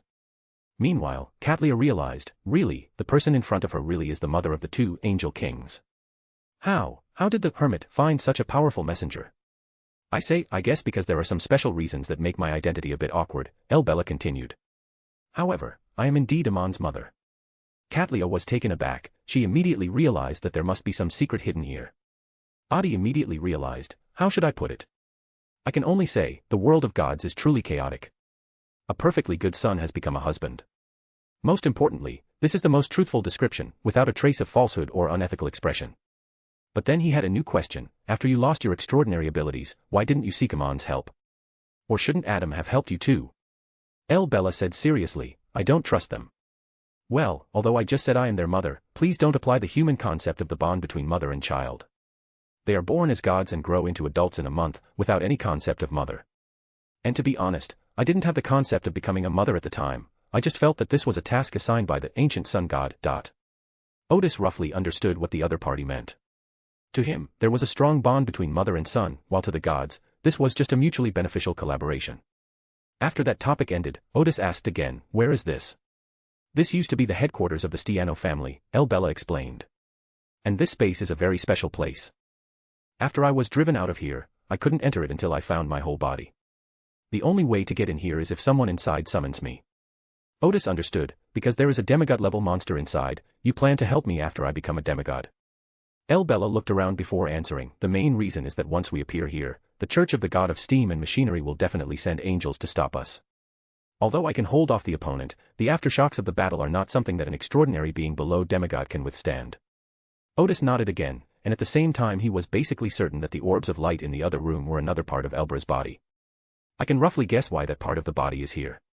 But just to be sure, he asked, I heard that everyone who came here before is dead. They should all be dead. Bella said with almost no change in expression, after all, Yugos did something dishonorable here, and it's impossible for anyone here to live. She smiled slightly, you probably guessed it, right? That's right, he found the uniqueness of the perfect person pathway in advance, so he needs the extraordinary characteristics within me. At this point, Bella's expression changed somewhat. I originally thought he would talk to me about this properly, because I was already looking for a way to expel the sequence 1 characteristics from my body. In this world, I am the one who most supports him becoming a god. Odis thought to himself, as expected. Caldelia did not know the true name of the god of steam and machinery, but after hearing the description, she guessed some of the truth. Then, she was shocked by her own guess.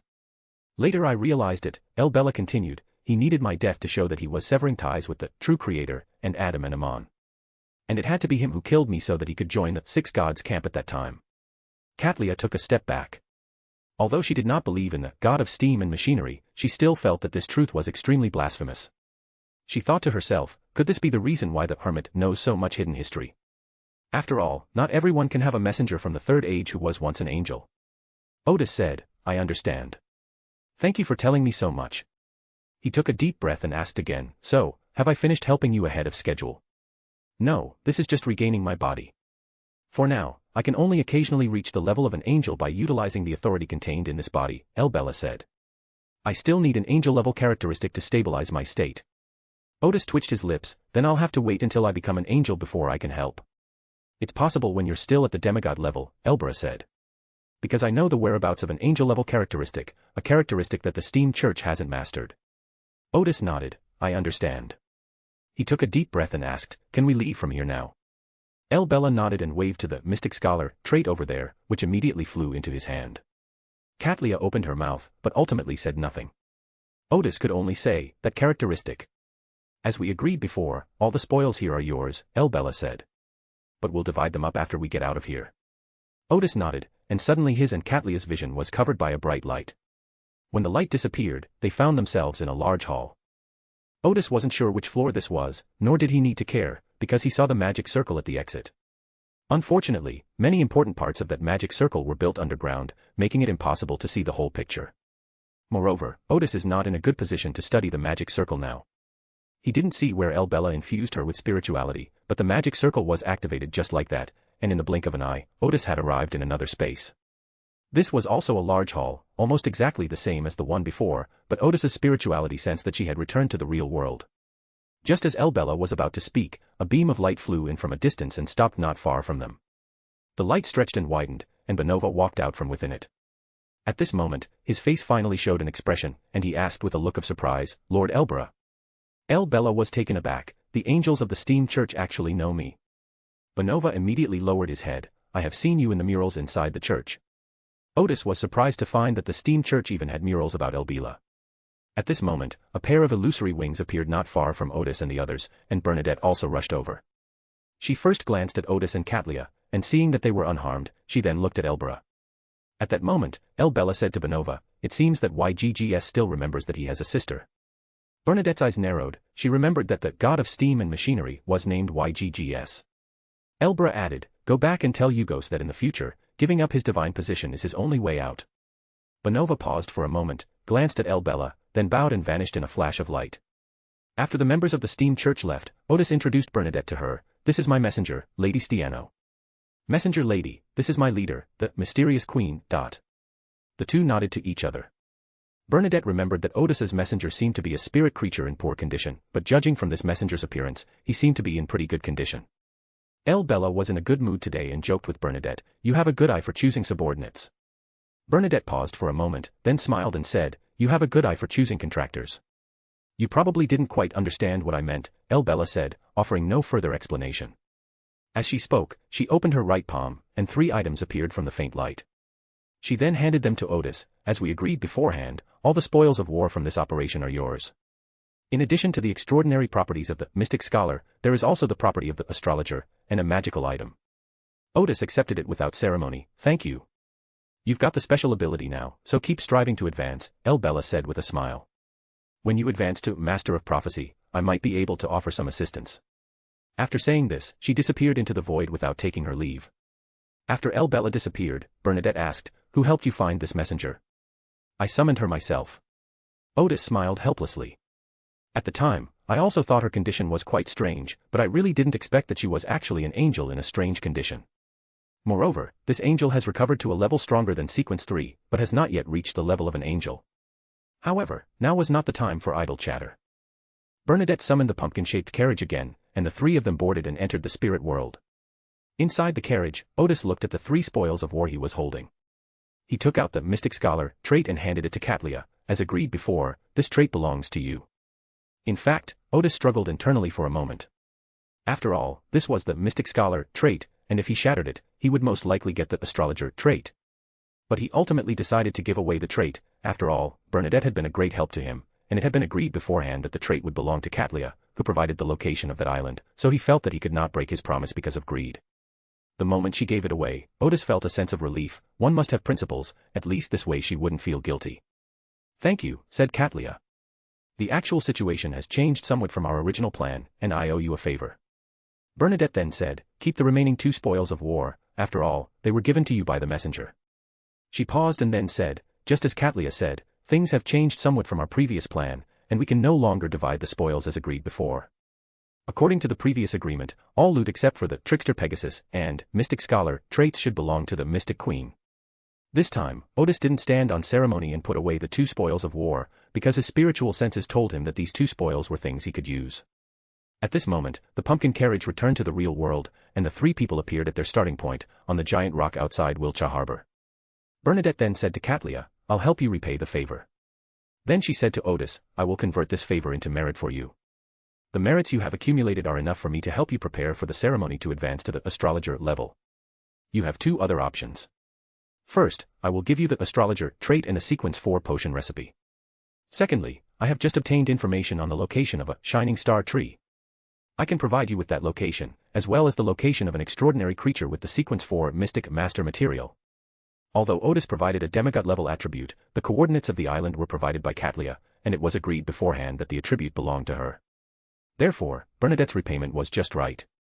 Odis made his decision almost immediately. "I choose the shimmering star tree." Having the astrologer trait does make advancement easier, but he still doesn't have the fruit of the shining star tree, an auxiliary material that's not easy to trade. It's possible to buy it from Bernadette, but Odis still hopes to obtain the entire Shimmering Star tree, and a clue to a sequence for extraordinary material, because that would mean another batch of spiritual materials. These spiritual materials related to the Secret Seeker path are excellent ingredients for making scrolls, but for Odis, obtaining the main ingredients for potions is more cost-effective. Because at Sequence 5, there is a great need for scrolls, and more powerful scrolls can be crafted, so the demand for these extraordinary materials will only increase. All right. Bernadette nodded.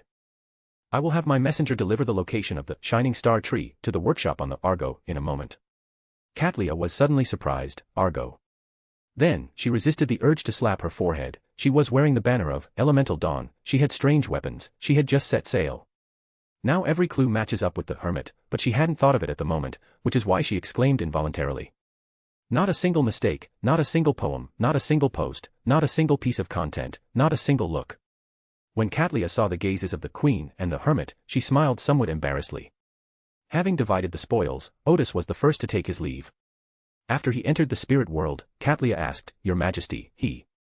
Bernadette raised her hand, interrupting Katlia, he is a man who can change the world order. Caldelia was somewhat shocked, she hadn't expected the Queen to have such a high opinion of the Hermit. In the workshop of the Argo, a phantom door suddenly appeared, and Odis pushed it open from the inside. He poured himself a glass of water, took a couple of sips, and then sat down to review what had just happened. Although this exploration was somewhat thrilling, there was no intense fighting, making it a rather unique experience for Odis. Then he smiled to himself and thought, just as the mysterious Queen prophesied, I will encounter high-level enemies, but overall the danger is not great. After waiting a short while, a letter appeared on the workbench in front of Odis. Odis said to the heir, Thank you. In fact, he didn't know if Bernadette's messenger had already left quietly. He had tried to observe with the Eye of Secrets before, but still couldn't see the messenger. The letter contained a hand-drawn sketch with the names of 2 islands as reference. The map of the Raging Sea immediately appeared in Odis's mind, and he finally understood why he had chosen the Shining Star tree without hesitation. Because the coordinates of this island are exactly the same island that the Argo is about to explore. Odis was also able to perceive when he was advancing to Sequence 6 that when his decision-making process went smoothly, there was always a spirit secretly supporting him. That was a spiritual feeling that this choice was in Odis's favor. However, at this point, Odis's level was far from being able to have a clear feeling, he only became aware of it after making a decision. He took a deep breath and thought to himself, so, the process of collecting Shining Star trees should go relatively smoothly. The Scroll Professor will be able to fully digest the potion in the next few days and will also need to consider his promotion. After resting for a while, Odis returned to the Wilderness of Knowledge. First, he planned to take a look at the spoils, and second, he planned to continue writing the scroll from beginner to expert. Odis still planned to finish writing the book by the time he reached Sequence 6. He first went to the spoils, where the corpse of the deceptive Pegasus lay. This horse is smaller than a donkey and only slightly larger than a dog. It has a pair of pure white wings on its back, but no horn, so it doesn't have the feel of a unicorn. Odis placed the corpse of the Pegasi on the workbench and secured it, then used tools to remove its pituitary gland. At this moment, all its extraordinary characteristics had converged on the pituitary gland, causing the small pituitary gland to shimmer with starlight, looking like a crystal with star fragments. Odis put away the main material used for the promotion, and then collected the extraordinary materials little by little. Then he looked at the extraordinary property the messenger had given him, which was indeed the property of an astronomer, and if crushed, it could also be pulverized into many lower sequence properties. Third mate Bivis's promotion has given him the craftsman quality. Finally, Odis looked at the magical object. The mysterious object was shaped like a pair of classic glasses, it was a pair of binocular glasses, not a monocle. When Odis received it, he realized that it was a level 1 sealed artifact, or rather, a demigod level sealed artifact. It was comparable to the Sequence 4 alchemist of the generalist pathway. Odis felt that this must be the unexpected gain mentioned in the mysterious queen's words. Odis, carrying the sealed artifact, arrived at the central simulator and, using the Wilderness of Knowledge status, learned of its abilities. It could use extraordinary properties to create magical items, it could imbue materials with life, causing them to undergo magical changes, and it could make all inanimate objects within a 3-kilometer radius obey the holder. Odis excitedly spun around on the spot. The last ability was of little use, but the first 2 abilities were practically divine assistance to him right now. His spirituality could sense that the negative effects of magical items created using the sealed artifact were acceptable as long as the level was below demigod. Odis glanced at the characteristics of the witch and prisoner pathways and thought he saw a magical item wholesaler. The characteristics of these 2 methods mean they don't fetch a high price on the market, but they become completely different when transformed into magical items. The second ability will also greatly help Odis, making the extraordinary weapons he creates more powerful and allowing him to think more broadly about their uses. Odis simply held the glasses in his hand, and some of the previous problems regarding the land-based spirit wave cannon were already solved. At the same time, he can also create more advanced and extraordinary parts, which will greatly help his further research and practice. After being happy for a while, he checked the negative effects. After using it for a total of 1 hour, he must rest for 6 hours, otherwise his brain will suffer permanent damage. There are 2 consequences after using the sealing object: loss of all vision for 1 hour, or seeing a harmful spirit creature. Only one of the 2 consequences will occur. Odis was taken aback. It was still within an acceptable range. The loss of vision could be adjusted to occur during a time when danger was unlikely. However, there is a second consequence to be aware of. Odis believed that sealing his eyes could prevent him from seeing things he shouldn't see. However, before advancing to Sequence 5, Odis thought it could be used in the wilderness of knowledge to ignore its negative effects. Finally, Odis named this magical item, Alchemist's Glasses, and placed it on the shelf in a separate space. After calming himself down, Odis continued writing, though a smile remained on his face as he put pen to paper. Cruise Island, Tavern. Rupert Shawn, the second mate of Dawnbreaker, pushed open the tavern door and entered. "I heard someone's looking for me." Hunter quickly replied, "Yes, Mr. Shawn, this is the gentleman who is looking for you." As Hunter introduced him, Rupert was already sizing him up. He noticed that the man who was looking for him was wearing a uniform of the Kingdom of Feniport's Navy, glasses, and was smiling as he held a wine glass and looked at him. During a previous meeting, the captain mentioned that the Navy might send someone to Feniport, so Rupert was neither surprised nor flustered. He stepped forward and asked, "May I ask who you are?" "Abel." The other man was in his early 30s, with a long face and a very easygoing appearance. "You don't seem surprised or flustered to see the Navy." Rupert sat down at the bar. "Hunter, a beer, please." While waiting for the beer, he said, "Why should I panic?" "Because you're a pirate." Rupert took his beer and smiled. "You've got it wrong. I'm the acting mayor of this island." This answer made Abel pause for a moment before saying, "You certainly don't seem like pirates."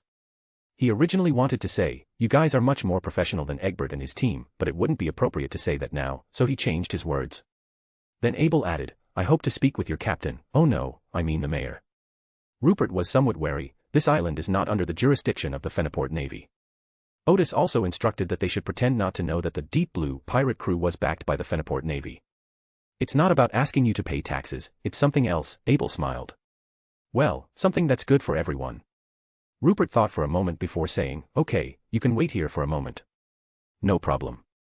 Seeing Rupert leave, Abel's smile vanished. "According to intelligence we just received this afternoon, the captain of the Argo appeared on Norhouse Island yesterday, and even though it only set sail this morning, it won't be able to return." He guessed that the captain must have a sealed artifact that could allow him to travel to the spirit world. A pirate captain who can slip away at any time is a real headache. When Odis received Rupert's signal, he was already in Byam. After he grew tired of writing in the wilderness of knowledge, he decided to go for a walk. His first thought was of Byam, so he asked Bazel to book a hotel and prepared to settle Mandy and the others in. As Odis walked down the streets of Byam, eating the snack she had bought, she received a signal from Rupert. He immediately used the travel ring to travel to Cruise Island and handed Rupert a skewer of grilled seafood. "Eat this before you go." Rupert was a little confused when he received the seafood. After taking a bite, he exclaimed, "Travel is so convenient." Odis smiled and said, "It will be very convenient for everyone soon." Rupert didn't quite understand what the captain meant. He ate his seafood and spat out a shrimp shell before saying, "The Navy of Feniport has sent someone named Abel. He seems to be an officer." Odis hummed in agreement and looked at the ghost in the harbor. "What do you think of this ship?" "Fantastic," Rupert said. "It doesn't require many people to get started, and it also has the ability to create fog and release the undead from the underworld." Odis then asked, "Do you think it's appropriate to sell it for 20,000 pounds? Since the other party sent people to negotiate instead of directly deploying warships, it means they knew that the Argo was flying the Elements of Dawn flag. For the Feniport Navy, whose naval power is the weakest among the Big Four, it is best not to offend such a powerful and secretive organization. We should sell it." Rupert opened his mouth, but ultimately took another bite of seafood before saying, "The price is irresistible. It was just a ship after all, and the Dawn Sword pirate crew was a small but elite crew, more than capable of operating the Argo. Now that they had occupied Cruise Island, they could send out personnel to stay behind. Now that the Ghost has arrived, there's clearly not enough manpower, so the Ghost ship can only be temporarily docked in the harbor. It would indeed be better to exchange it for gold pounds, but Rupert was somewhat reluctant. After all, Ghost ships are rare, well, they are very difficult to capture. After finishing their seafood, the two leisurely made their way to the tavern. Abel stood up and said, "Hello, Captain Gar. I didn't think I'd see you today."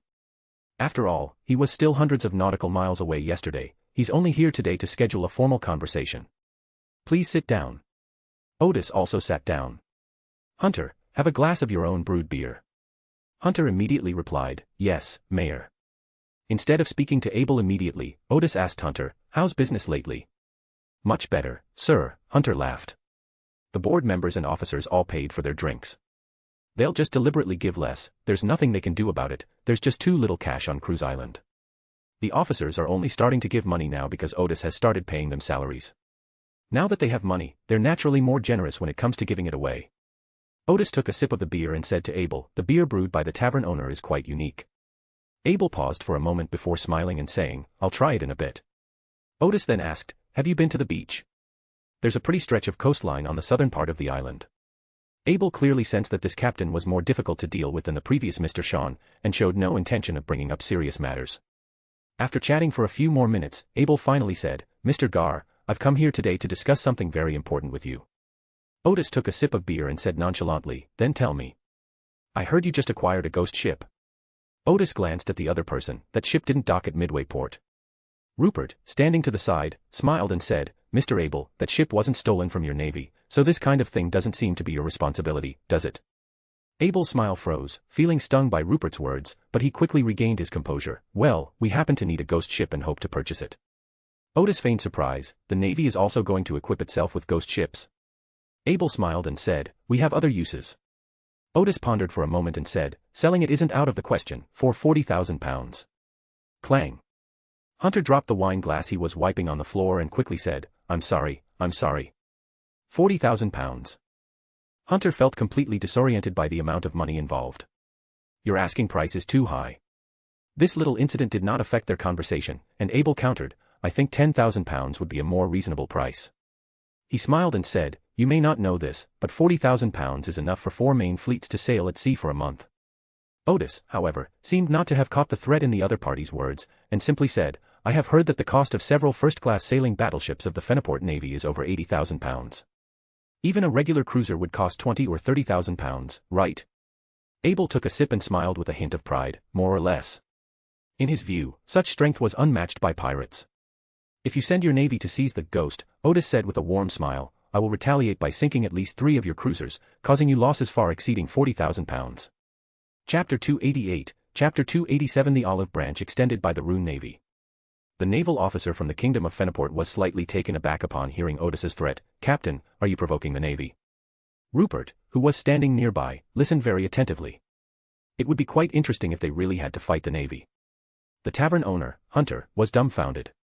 The Dawn Sword pirate crew was going to attack a naval warship. Odis shrugged. "Mr. Abel, don't be so nervous. I'm just planning to blackmail you a little. However, I would like you to inquire carefully about the deeds of the Argo. That ship is more powerful than the Ghost, and sinking a large cruiser would not be difficult for it. Moreover, if Odis wanted to, he could simply fire a spirit wave cannon into the naval port and then run away immediately. However, that would likely result in being hunted down by the opposing demigod, and before Odis became a demigod, such a thing was just a thought." Abel slammed his glass down on the bar, but only slightly, because he had heard rumors about the Argo and knew that Odis did indeed have the capability to attack warships. Moreover, judging from Captain Gal's record, he already possesses the strength of a great pirate, which is a point that cannot be ignored. The conversation reached a stalemate, so Odis smiled and said, "You can go back and think about it before giving me an answer. If you really want it, I can offer you a discount of 3,000 pounds. Abel looked at Odis and suddenly smiled. "Okay, I'll go back and think about it, but this price is definitely too high, we can't accept it." Odis didn't rule out any possibility of a definitive answer, saying, "Then we'll talk about it another time." Then, the two chatted and laughed for a few more minutes, as if the unpleasantness from before had never happened. After finishing the drink in his glass, Abel quickly left. Rupert saw the naval officer to the door, then returned to continue drinking with the captain. He said with some concern, "Won't the Feniport Navy launch a surprise attack on Cruise Island?" The Argo was unlikely to be able to provide support in the short term, and at this time, Cruise Island had no defensive capabilities whatsoever. Odis smiled and said, "The banner of Elemental Dawn is more intimidating than you imagine." He took a deep breath. "However, we do need to deploy some defensive forces on Cruise Island as soon as possible. Even a few extraordinary machine guns would be fine first." After seeing off the Feniport Navy personnel, Odis went directly to the Nanma ballroom using travel and met Mandy and the others who were already waiting in a private room on the third floor. To Odis's surprise, there were more than a dozen people. And they were all fashionable women. Odis felt as if she was suddenly overwhelmed by the scent of perfume. After closing the door, Mandy smiled and introduced him to everyone. This is Mr. Gard. A mature woman in her 30s said, I didn't expect Mr. Gard to be so young and handsome. The others joined in with giggles. Odis removed his top hat and smiled, that's right, I am Mr. Gard, but now I am Captain Gard. As soon as he spoke, the dozen or so women immediately fell silent. Odis emphasized again, on the island, both accommodation and food conditions are relatively poor, so I hope you can be mentally prepared. Mandy said, don't worry about that. I've already told them. The suitcases are filled with trousers and other clothes that are easy to move in. Odis nodded, all right, let's get ready to move out. Mandy asked, do we need to prepare a carriage? No need, Odis smiled. I will take you on a wonderful journey. At this moment, a woman in her 20s covered her mouth and smiled, saying, I once received a university professor who said something similar to me. This remark drew another round of laughter from everyone, but the laughter immediately stopped after Mandy glanced at them. Odis smiled helplessly and said, you can only take 2 people with you each time. Whoever goes first. Everyone picked up their suitcases, eager to leave first, but Mandy pointed out 2 people to prevent a dispute from arising. Odis put his hand on their shoulders, and suddenly a phantom door appeared in front of the 3 of them. The 2 women were stunned, and everyone else who saw the 2 illusory doors fell silent. Odis instructed, after entering this door, lower your head and don't, never mind, ordinary people will become confused after going in anyway. Just remember not to make eye contact with anyone. Then he urged, let's go. The 2 ladies then entered the room. As the illusory door disappeared, Mandy and the others could still hear their 2 colleagues exclaim in surprise. Only then did the others gather around and ask Mandy, Ms. Mandy, Mr. Gard, how did he do that? What was that door we just saw? Mandy didn't know either. She had thought that Mr. Gard had traveled for several days by boat to come here to pick everyone up. However, she couldn't reveal to her subordinates that she didn't know the inside story either, so she simply said, you'll find out what's inside the door in a moment. But don't ask unless Mr. Gard explains. If someone else had taken them away in this way, many people would certainly not want to go to the sea. However, over the past few years, Mr. Gard has provided them with sufficient protection and made them wealthy.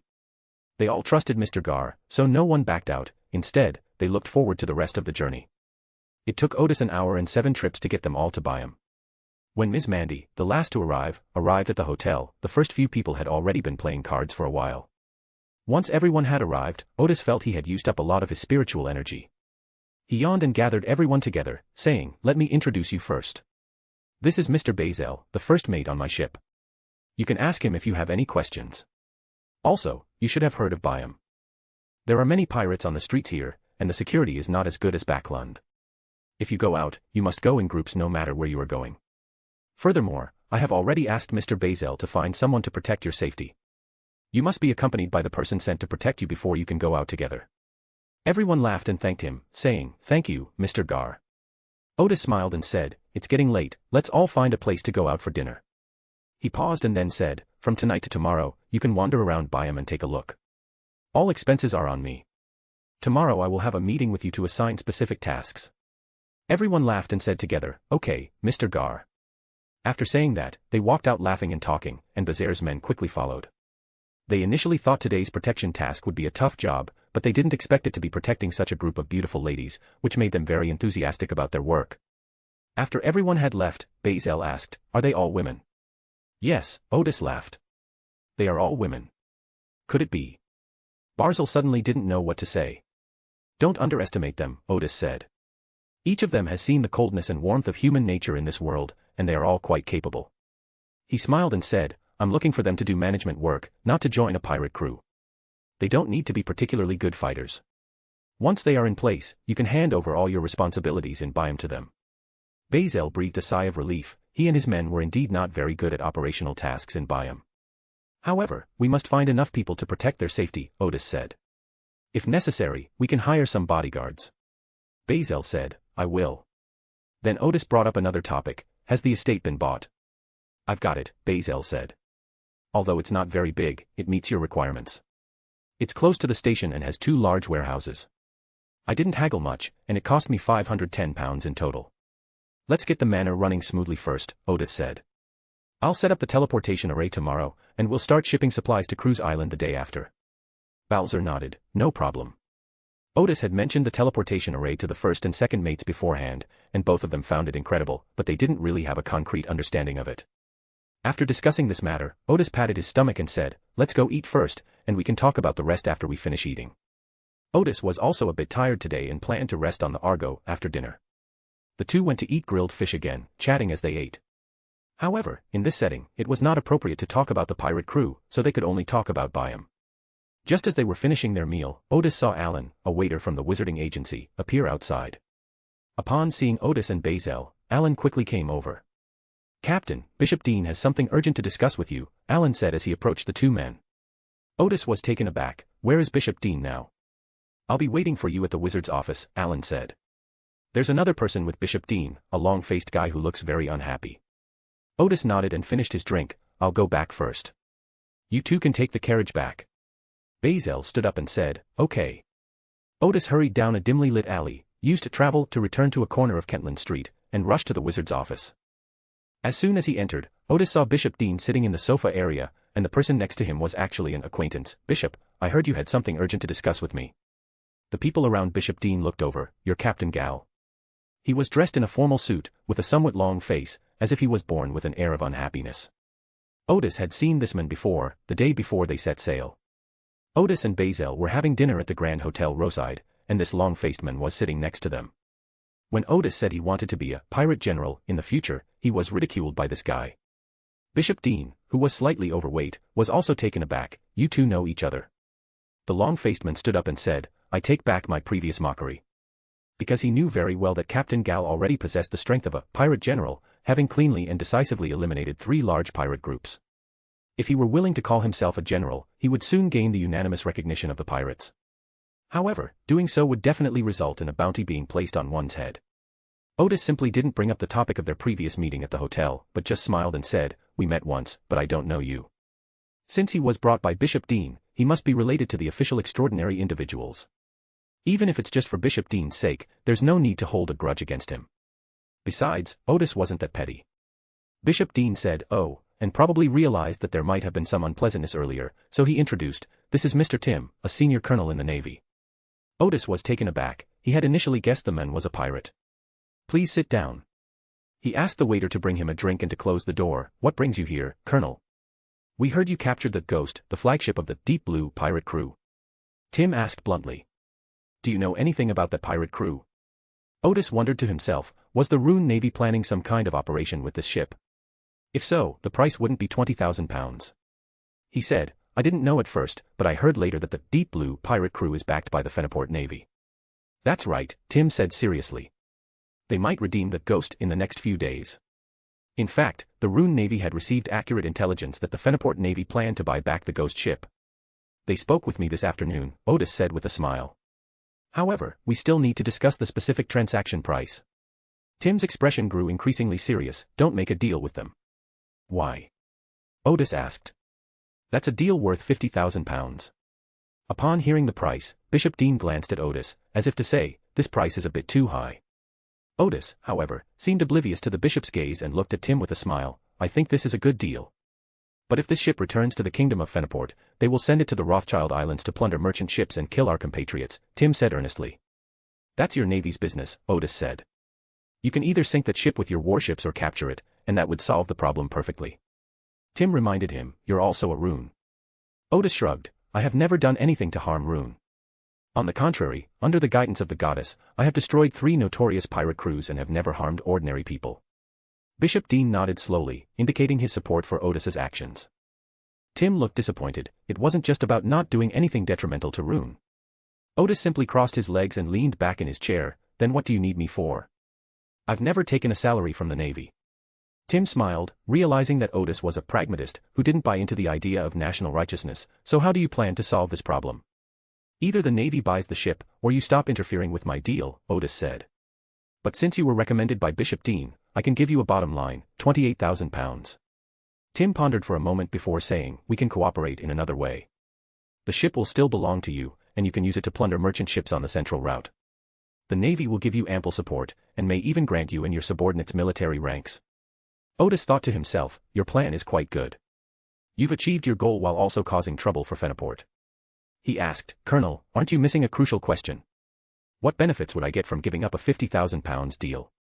Odis smiled and said, it can't be that we can only get enemy cannonballs, can it? Not a single mistake, not a single poem, not a single post, not a single piece of content, not a single look. Tim thought to himself, these pirates are getting harder and harder to fool these days, or rather, this pirate in front of him is not easy to fool. Generally speaking, naval ranks are very attractive to most pirates. After all, they went to sea to make money, and they wanted to live a good life. Very few people became pirates just for the sake of being pirates. Becoming a naval officer would guarantee job security. You can get the full amount when you redeem the bounty from the Navy, Tim said. In addition, we will pay you £6,000 to compensate for your loss. How about it? Is this a good deal? You get £6,000, and the ship is still yours. Odis shook his head, Mr. Colonel, you may not understand. I've been talking to you for so long because you have Bishop Dean's introduction. If you're not sincere, I think we can end this pointless conversation. Tim took a deep breath, you name your terms. However, he added, as long as it's not too excessive. Colonel, first you need to understand one thing, my cooperation with Bishop Dean has always been very pleasant, Odis said. That's because Bishop Dean has been very sincere in his cooperation with me. Although I am a pirate, I am willing to help the authorities and have never done anything out of line. That's debatable, Tim said with a smile. As far as I know, your full name is Odis Gard, right? This poses no threat to me. Odis smiled even more frankly, I killed an MI9 officer in Backlund, but saved tens of thousands of lives. It was from that time that I received the goddess's favor. The reason he spoke so frankly and even mentioned the goddess of the night was actually a form of intimidation. He was telling Tim that he wasn't afraid of the Navy investigating those matters, and that the Church of the Goddess of the Night would cover for him. Bishop Dean drew a full moon and stars beside him, praise be to the goddess. In fact, he had noticed before that Odis could not sense his presence at all once she was out of his sight, which clearly showed that she was a favorite of a goddess. It was only today that he learned that Odis's escape from Backlund had actually earned her the favor of the goddess. You can also notify MI9 to arrest me, Odis said, having lost all fear of MI9 after setting sail, I will still not be afraid of these executioners. Tim had no idea that Odis had received the goddess's favor in the matter of Backlund. He thought about it and realized it made sense. Otherwise, it had only been a little over a month since that incident, and Odis, with her background in Elemental Dawn, couldn't have established such a close connection with the Church of the Goddess of Night so quickly. If Odis is the favored one of the Goddess of Night, then if the other party's conditions are not too harsh, then try to reach a cooperation agreement. So Tim politely said, please continue. Odis said, if I understand correctly, the Navy has two objectives. First, they don't want me to sell the Ghost to Fenaport, and second, they hope I can harass Fenaport's merchant ships on the central route. Tim nodded, indicating that this was indeed their demand. You see, things aren't that complicated, Odis said. If you don't want me to sell the ship to Fenaport, just offer more than they do. As for whether I will harass Fenaport's merchant ships on the central route in the future, I can't guarantee it right now. However, if I don't sell the Ghost to Fenaport, I will definitely have some conflict with their navy, and you will have achieved your goal. We will provide some assistance then, Tim said. But £28,000 is too high for me. How about £12,000? He smiled and said, you know, that ship is still yours. How about this, Odis said simply, £22,000, and the ship is yours. Tim smiled without saying a word. Odis took a sip of tea and said, if I were a high-ranking officer in the Rune Navy, I certainly wouldn't want this ship. As long as this ship is with Captain Gar, all of Fenaport's anger will be directed at Captain Gar. But if the ship is bought by the Rune Navy, their anger will be directed at the Rune Navy, and they will need to find a special captain to operate that ghost ship, and they will also have to be wary of the other party turning into real pirates. Odis looked at Tim, don't say that the ship is still mine. I took your money, so I have to risk my life for the Navy. I don't lack money now. If I only had £22,000, I wouldn't feel much motivation to work hard. Tim fell silent, because Odis had laid out the Navy's plans completely, giving him the illusion that Odis knew everything about him. After a silence of more than 10 seconds, Tim finally said, £15,000, that's the highest I can go. Odis replied, £20,000 is the lowest I can go. You know, Fenaport's Navy has boasted that they are prepared to use 4 main fleets to deal with me. We can offer assistance. Odis shook his head, I'm sorry, I have no confidence in your help. If a conflict really breaks out, the main battlefield should be on Cruise Island. Even if the warships docked in Byam sail at full speed, it will take about a week to arrive. By the time you arrive, I'll probably have been hanged by them for several days already. Generally, captured pirates are sentenced to death by hanging. Tim took a deep breath. £20,000 was far too high for the Navy, but after learning that Odis was the favored one of the goddess of night, the price seemed to be within an acceptable range. However, this price was no longer within his authority. Odis smiled and continued, "You can think about it another way. If things get ugly between us in Feniport, they will at least send 2 fleets to fight me. I may not be able to wipe them all out, but sinking a few warships is no problem. The Navy's £20,000 is essentially a commission for me to destroy Feniport's warships, and you'll break even very quickly." Tim's eyes lit up. "I'll get back to you as soon as possible." "No problem," Odis said. "However, you have limited time. If Feniport responds first, I will feel that they are more sincere." "I'll give you an answer tomorrow night," Tim said immediately. "Still here?" "But not at this time," Odis said. "I have something to do tomorrow, let's talk after 10 p.m. Tim had already stood up. "No problem. There are 2 more conditions you need to understand," Odis said. "First, either I or my first mate will receive the full bounty in the future. Secondly, the price of £20,000 is only enough to pay me for not selling the Ghost to Feniport, but don't expect me to work for you or take orders from the Navy." He shrugged. "There's nothing we can do about it. Who told you to be so stingy when it comes to getting people to risk their lives for you?" "I know."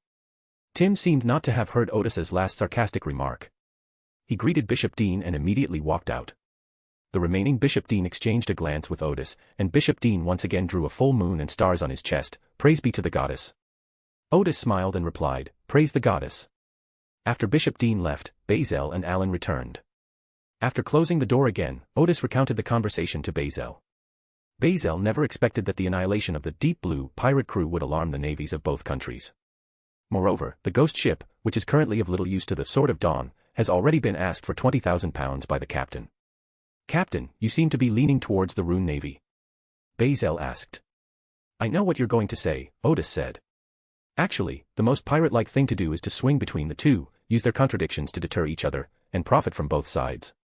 He laughed and said, "You have this idea because you haven't been paying attention to the international situation. Feniport's navy is too weak. If the opponent were Intis or Fussac, I would have to think twice, but there's no need to consider Feniport." Odis stretched and said, "Sometimes, you don't get the most benefits by trying to please both sides, but by treating one side as an enemy. Of course, we can't beat Feniport too badly, just enough to give them a headache, and try to prevent them from sending out demigods." Bazel opened his mouth before saying, "Do pirates also need to pay attention to international affairs? Otherwise?" Odis said, "Only by predicting the future course of events can we seize the greatest benefits." Bazel took a deep breath. "You will surely become the king of the sea." He had always considered himself a seasoned pirate, at least on the Argo, but today he realized that his skills were far inferior to the captain's. Odis chatted with Bazel and Alan for a few more minutes, then used the trip to return to the Argo to rest. "Today was truly exhausting, and I also suffered a significant mental shock." Odis didn't continue working in the studio and went back to bed, falling asleep almost immediately. Odis slept until after 8 o'clock the next day before getting up and starting his busy day. The crew of the Argo had gotten used to the captain's busy schedule, and they were also a little uneasy. The captain was so busy, and the first mate and second mate also had tasks, but they were playing cards and resting. However, he also knew that it wasn't that the captain wasn't giving them tasks, but rather that they couldn't help them right now. Thinking about it this way, I didn't feel guilty at all when playing cards. Odis first went to Byam, and then took Bazel with him, using travel to reach the manor they had just bought. This place is not far from Byam. It is the second stop on the train that departs from Byam and enters the interior. The manor is only about a 10-minute drive from the station. Led by Bazel, Odis looked around the estate. In his opinion, the estate was quite large, with dozens of tenant farmers, mostly locals, living there, almost like a small village. The tenant farmers in the fields already knew that the estate had changed hands, and they all sent their greetings to Barzel. Just as Bazel was about to explain that Captain Gar was the true owner of the manor, he saw the captain quietly wave his hand, so Bazel didn't introduce him. Odis mainly observed the crops grown in the fields, which he considered rather monotonous, consisting only of agricultural crops and no cash crops. After wandering around for a while, the two finally arrived at a warehouse. Not far from the road, there is a small villa, as well as 2 large warehouses and a small warehouse. The small warehouse has been emptied to make way for Odis to build a magic circle. Odis planned to build the secondary array of the teleportation array here, so that all the goods purchased from Byam would be transported here first, and then transferred to Cruise Island by the teleportation array.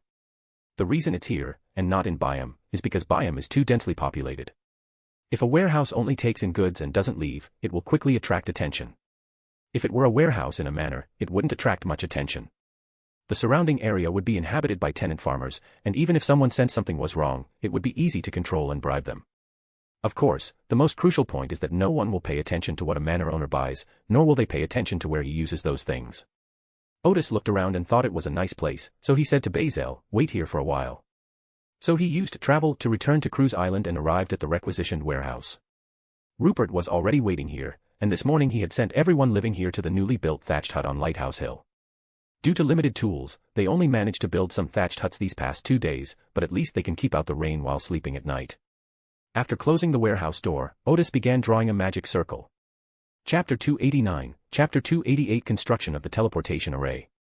The ink Odis used this time was specially made ink seized from the Abraham family's warehouse. It was a material specifically used to draw magic circles. Odis had already thoroughly studied the teleportation array, and he drew the array very quickly. In just over 10 minutes, the main array of the teleportation array was almost complete. After placing the traveler trait that had been prepared long ago in the correct position, Odis had Rupert watch over it while he went to the manor that Bazel had just bought, entered the warehouse, and completed the secondary array of the teleportation array. After the spiritual energy was infused into the magic circle, an illusory door immediately appeared in the center of the magic circle. This proves that the main and secondary arrays of the magic circle are connected. This is equivalent to activating the traveler property in Biome, which is far away on Cruise Island, and forming a fixed passage in the spirit world. However, at this time the passage was still very narrow, just like the ability to travel, allowing a maximum of 3 people to pass through at a time. Odis entered the illusory door and immediately realized that, unlike traveling, he could now traverse the spirit world without consuming any spiritual energy. However, the route is fixed and cannot be changed. Soon, Odis left the spirit world and appeared in the warehouse on Cruise Island, before a surprised Rupert. Rupert exclaimed excitedly, "It worked. I can only say that the road is now open," Odis said. "There is one last step. I need to try to ask a certain being for power. You can go out for a moment." Rupert immediately nodded, "Okay, okay." Arriving outside the warehouse, Rupert was still overwhelmed with excitement. That was the legendary teleportation array. The Sword of Dawn had actually established a teleportation array. Odis, however, was not particularly excited in the warehouse, because he knew that the final step of expansion was the most important. Otherwise, this teleportation array would only be considered a passenger transport array, and it would be impossible to transport goods. Odis had 2 ideas for expanding the magic circle. One was to try to expand it using the wilderness of knowledge. After all, after advancing to sequence 6, he could use some angel-level power in the wilderness of knowledge. In the real world, Odis can also draw upon some of the power of the wilderness of knowledge. Odis's plan is to leverage the power of the wilderness of knowledge so that he can briefly use some of the angel's powers in the real world. Although this operation can only fool the teleportation array, a target without intelligence, it is enough. However, one problem with this plan is that it requires a prestigious name that points to the wilderness of knowledge so that Odis can perform the corresponding operations. Otherwise, Odis would have to use himself as a medium to carry the power, even if it was more like a simulated angelic power, not the power of a real angel, and even if he had a close connection with the wilderness of knowledge, it would still be very dangerous. After all, Odis is only sequence 6, and it is very likely that he cannot withstand such a powerful force. The second plan was to pray to the Fool and ask for his help. Although Klein's restored power was very limited, the Source Castle was the source of the 3 families of Go, and should be able to create a magic array that could expand the gate pathway. The problem with this plan is that Odis did not have control over the core technology of the teleportation array, which was intolerable to him. Therefore, Odis still intends to use the first option, so the first thing to do is to design a prestigious name that points to the wilderness of knowledge. Actually, it's not difficult, because of Odis's connection with the wilderness of knowledge, the name he designed can almost certainly be associated with the wilderness of knowledge. For Odis, fame was secondary, the connection with the wilderness of knowledge was primary. If someone else designs the name, no matter how well it sounds, Knowledge Wilderness will not react. However, this still put Odis, who was not good at naming things, in a bit of a predicament. After thinking for a while, he finally came up with a good idea. First of all, the main body of the name should point to the old days corresponding to Wilderness of Knowledge, the Demon of Knowledge, the Mad Mystery. Odis thought for a moment, so the first sentence must be, the essence of knowledge or, the embodiment of knowledge, but, the embodiment of knowledge seems to be closer to the description of, the God of knowledge and wisdom. So the first sentence could be, the essence of knowledge, but he felt that this description was a bit too thin. After thinking about it for a while, he decided that the first sentence could be, the essence of knowledge, the wilderness of mystery. Since the wilderness of knowledge is the source of the 2 paths of perfect beings and hermits, Odis felt that the relative description of authority could be the brilliance of all civilizations. The third sentence should ideally correspond to a description of the Hermit's authority or ability. The image of the Hermit is an old man carrying a lantern. Odis believed it could be a beacon of truth that dispels the unknown. Odis took a deep breath, and so the name he designed was the essence of knowledge, the wilderness of mysteries. The brilliance of all civilizations. To dispel the beacon of truth that is unknown. Note 1. Then he began to prepare an altar in front of the magic circle. With this altar, theoretically, the power of the wilderness of knowledge could be transmitted to the altar through the spirit world. This would effectively prevent the power of the wilderness of knowledge from descending directly through Odis. Odis once again used his occult knowledge to deduce his plan, took a deep breath, and after setting up the wall of spirit, he said in ancient Hermes, the essence of knowledge, the wilderness of mystery. I pray for the power of the wilderness of knowledge.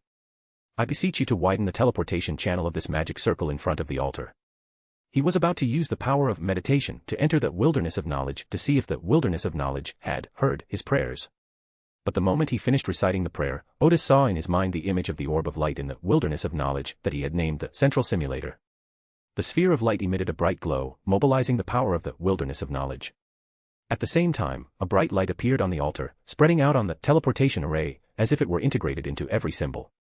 The traveler trait on the left side of the center of the magic circle suddenly changed color, but quickly returned to normal. Then, the light disappeared, and everything seemed to return to normal. But Odis's spirituality was certain that every character on the ground was now different from before, and their functions seemed to have changed. Odis grinned, first thanking the wilderness of knowledge, and then concluded the ceremony. He thought to himself that he could no longer call that ball of light a central simulator, but rather a central processing unit, and even more specifically, an intelligent central processing unit. Thinking of this, Odis paused for a moment, then quickly used meditation to enter the wilderness of knowledge. Once Odis arrived at the tower in the field of light, he breathed a sigh of relief. The wilderness of knowledge was just as before, showing no signs of any independent consciousness. Odis realized after the light sphere in the center of the room reacted on its own, if there were any intelligent consciousness in the wilderness of knowledge that would be awakened by my ritual, it would be troublesome. Arriving before the sphere of light, Odis reached out and touched it before realizing that it had reacted because he, Odis, had access to the wilderness of knowledge, something that no one else could achieve through prayer. Odis breathed a sigh of relief, realizing that he didn't need to be so polite with his prayers in the future, since it was essentially asking himself for power. Seeing that there was nothing unusual about the wilderness of knowledge, Odis removed the altar and returned to the teleportation array, infusing it with spiritual energy. Suddenly, clusters of bright light rippled across the magic circle, spreading out to form layers upon layers of illusory gates. If the previous illusory gate was only the size of a room door, then this illusory gate is now as big as a courtyard gate. Moreover, it is layered and stacked, making it look much more advanced. Odis estimated that the width was sufficient for a carriage to pass through. He entered the spacious illusory gate again, and it felt like only a few seconds had passed before he arrived at the secondary array located on Blue Mountain Island. The teleportation speed was also significantly faster. Bazel was also very surprised when he saw the expanded magic circle. The width of the illusory gate was only enough for 2 people to walk side by side, but now 10 people could walk side by side without any problem. Odis smiled with satisfaction. I need to add another magic circle around it to hide the teleportation circle so that no one can see it when it's not in use. That's still not safe. I'll make a steel shield over it to prevent people from seeing the magic array below. Can the horses get through? Bazel asked. Yes. Odis took out the special ink again and drew a new magic circle as he said, the spirituality used to transport people or materials comes from the surrounding environment, not from the people or materials being transported. Bazel smiled and said, that's good. I'll go to Byam this afternoon to rent some carriages and bring them here tonight so we can deliver the first batch of goods early tomorrow morning. Odis grunted in response. After another 10 minutes or so, the protective magic circle was drawn. Odis infused it with her initial spirituality, and all the magic circles on the ground disappeared instantly. He hid these magic arrays between the spirit world and the real world. The arrays would reappear after he infused them with spirituality on the ground. Once the arrays were used up, they would automatically hide their traces again. Odis then took Bazel back to Byam and put him to work. Odis then returned to Cruise Island and hid the main formation again, and put Rupert to work as well. Only then did Odis return to the ship and make 2 large steel shields. A corresponding magic circle was drawn inside the steel shield to prevent peeping. After placing the large steel shield over the magic circle in 2 stages, the entire magic circle was finally completed, and a large amount of supplies could be transported to Cruise Island tomorrow. Although it involves a transfer, if it's shipped from Byam in the morning, it should arrive on Cruise Island by noon at the latest. If sea freight is used, it would take a week for a steamship to travel from Byam Docra's island at full speed. Moreover, steamships cannot operate at full speed all the time, so the freight time is generally around 10 days. At lunchtime on the Argo, Odis celebrated with a beer. Everyone noticed that the captain was in high spirits and asked what had made him so happy. Odis said to them, "After dinner, you will all go to my workshop. There are 2 tasks for you to complete. The first is to assemble the extraordinary puppet, and the second is to assemble some extraordinary weapons that I have designed." Everyone was taken aback at first, then gave a wry smile, knowing that their vacation was over. Upon arriving at the captain's workshop, they learned that a new batch of extraordinary puppets parts had arrived. After Odis destroyed the Deep Blue pirate crew, the first thing he did was order parts for 50 sets of extraordinary puppets. At the time, Odis thought that the construction of Cruise Island would require a lot of extraordinary puppets. Now it seems that, putting aside the puppets used for construction, at least 30 extraordinary puppets should be left on Cruise Island for emergencies. If the area is attacked, with these 30 extraordinary puppets there, and Odis taking his first and second mates back, this force should have no problem defeating an attack by a large pirate group. The first batch of parts consisted of exactly 30 sets. After assembling them as quickly as possible, Odis planned to have a messenger deliver them to Cruise Island.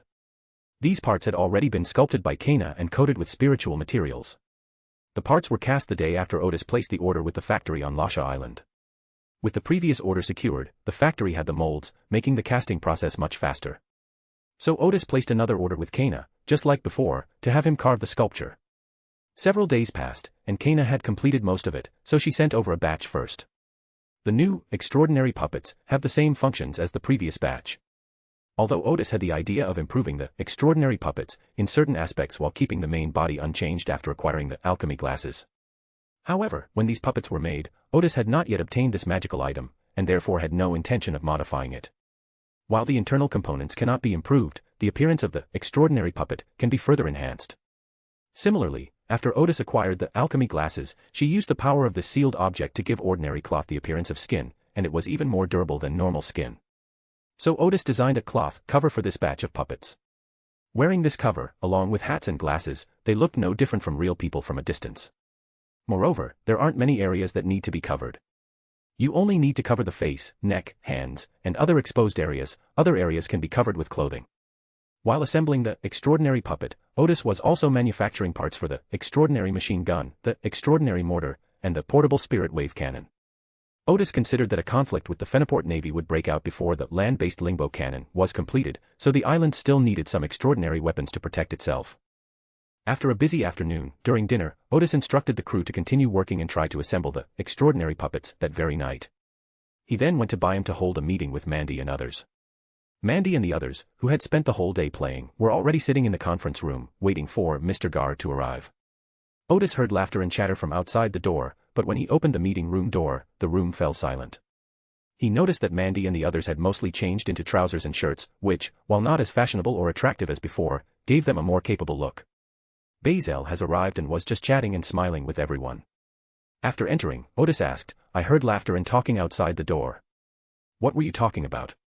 Bazel said somewhat helplessly, "I was just asking where everyone went today, and it turns out they went to the Moulin Rouge."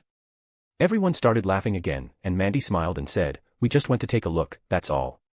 One woman said, "The young man they recommended to us was quite energetic, but he was too dirty. I reckon he hadn't showered for a week." "No, it will take 2 weeks, or even a month," another woman said earnestly. Odis smiled and sat at the head of the table. "I don't care about your private lives, but you should definitely pay attention to personal hygiene.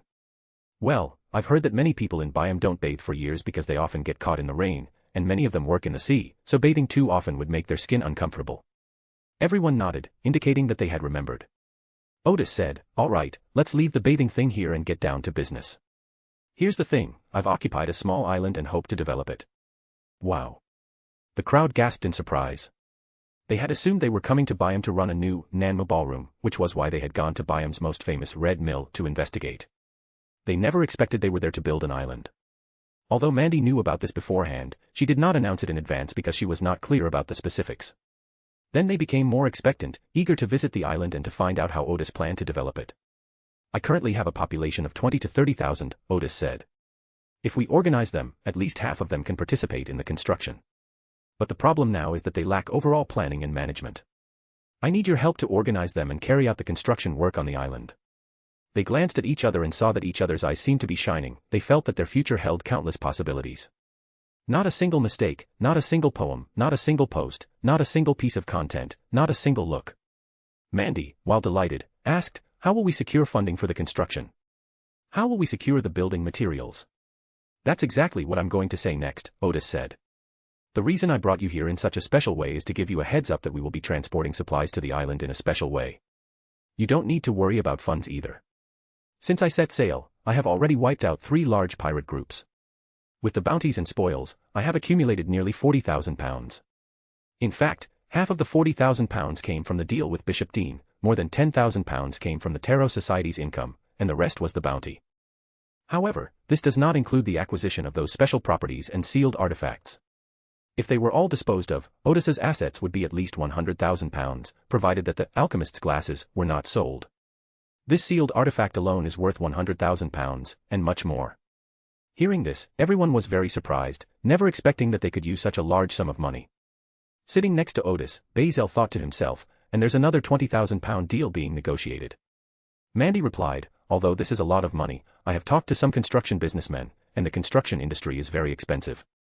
Even if we can save the money for bribing officials, it still doesn't seem like we have enough to build an island. That's right, Odis smiled. I've done my research and know that this requires a lot of money. The 40,000 pound I just mentioned is only the initial investment. The reason I'm telling you this is to make you understand that your salary and allowances will absolutely not be delayed in any way.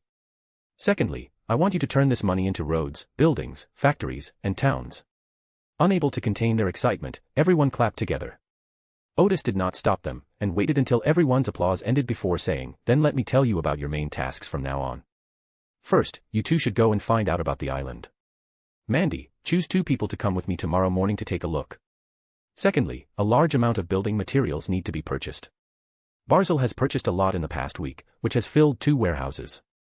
Then the next step is to transport these supplies over as soon as possible and use them. The third is to lease stores, prepare to receive goods from Cruise Island, and generate revenue as soon as possible. At this point, Odis said to Mandy, Bazaar will stay in Byam for a few more days. You can hand over the details to Bazaar. Mandy nodded and said, my suggestion is to set up a company with dedicated personnel to handle procurement, storage, and transportation. Most of us should go to that island to establish a fully functional town government and mobilize manpower using government organizational methods. Odis nodded with satisfaction. Professional work should indeed be left to professionals. Basil paused for a moment before thinking to himself, companies, government, no wonder I found these things difficult, it turns out I was using the wrong methods. The tasks Odis gave him were indeed difficult, since they were not within the scope of piracy. During the subsequent meeting, Mandy gradually became the center of attention in the conference room. She inquired about the progress of some of Basil's work while assigning tasks to her subordinates. First came setting up the company, then recruiting staff, and so on. The seemingly chaotic work gradually became organized. The meeting ended around 9 o'clock. Seeing that it was still early, Odis invited Basil, let's go for a drink. Good. The two arrived at an open-air bar and found a secluded spot to sit down. Captain, Basil smiled, to be honest, I'm increasingly convinced that being the captain of a pirate ship is more of a side job for you. Odis took a sip of beer, I know what you want to ask. He smiled and asked, what are your thoughts on the lingbow cannon on the ship? It is very powerful. Anything else? Barzil replied, the principle is very complex. Anything else? And it's also very unique. Odis nodded, that's right, unique. Currently, only Element Dawn and I in this world have mastered the manufacturing technology of this cannon. Its cost is actually not high, or relatively speaking, not high. If the entire navy were equipped with this, what do you think would happen? Basil smiled and said, then we'll be rich. Because they can only buy from Captain Gar and Elemental Dawn, even owning a small portion of the market would be a huge fortune. Making a fortune is certain, but it also means disaster is coming, Odis said. Imagine what we would do if the navy attacked us with the Spirit Wave cannon. If such weapons were used to attack Cruise Island, most people would be killed before they could escape. Of course, such a situation may not occur. What is more likely is that demigods from certain forces will take control of those of us who manufacture the Spirit Wave cannons and seize our production lines and blueprints. At that time, we will live like slaves, and every time the lingbow cannon destroys a city, we will be partly blamed for it.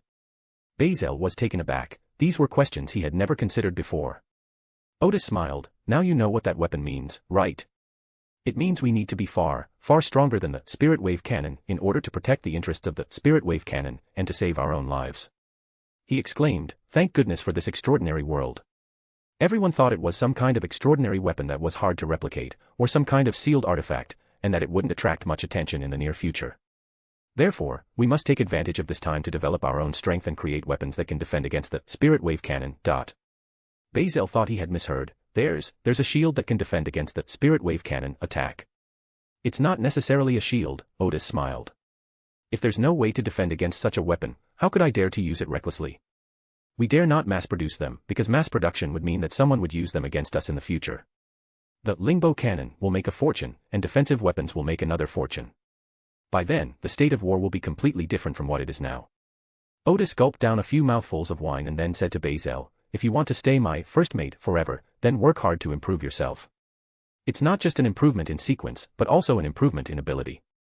With something like a smart helmet, it's not difficult to learn anything you want. Basil nodded. I will try my best.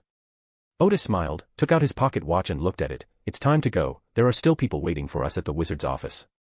As he spoke, he picked up his wine glass and drank the wine in it. Basil also picked up his glass. I've been busy ever since I went to sea. He laughed and said, I'm starting to miss my old life as a bounty hunter. After finishing his drink, Basil said, but it's good this way, we've already got a chance to be promoted so quickly.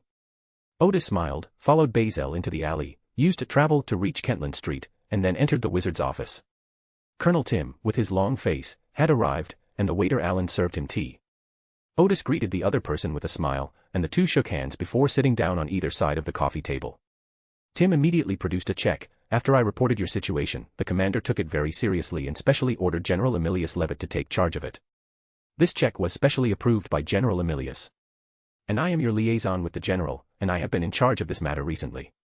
The Kingdom of Rune has a large navy in the Raging Sea, with an overseas command in Byam, commanded by a commander, an admiral, and 2 vice-admirals.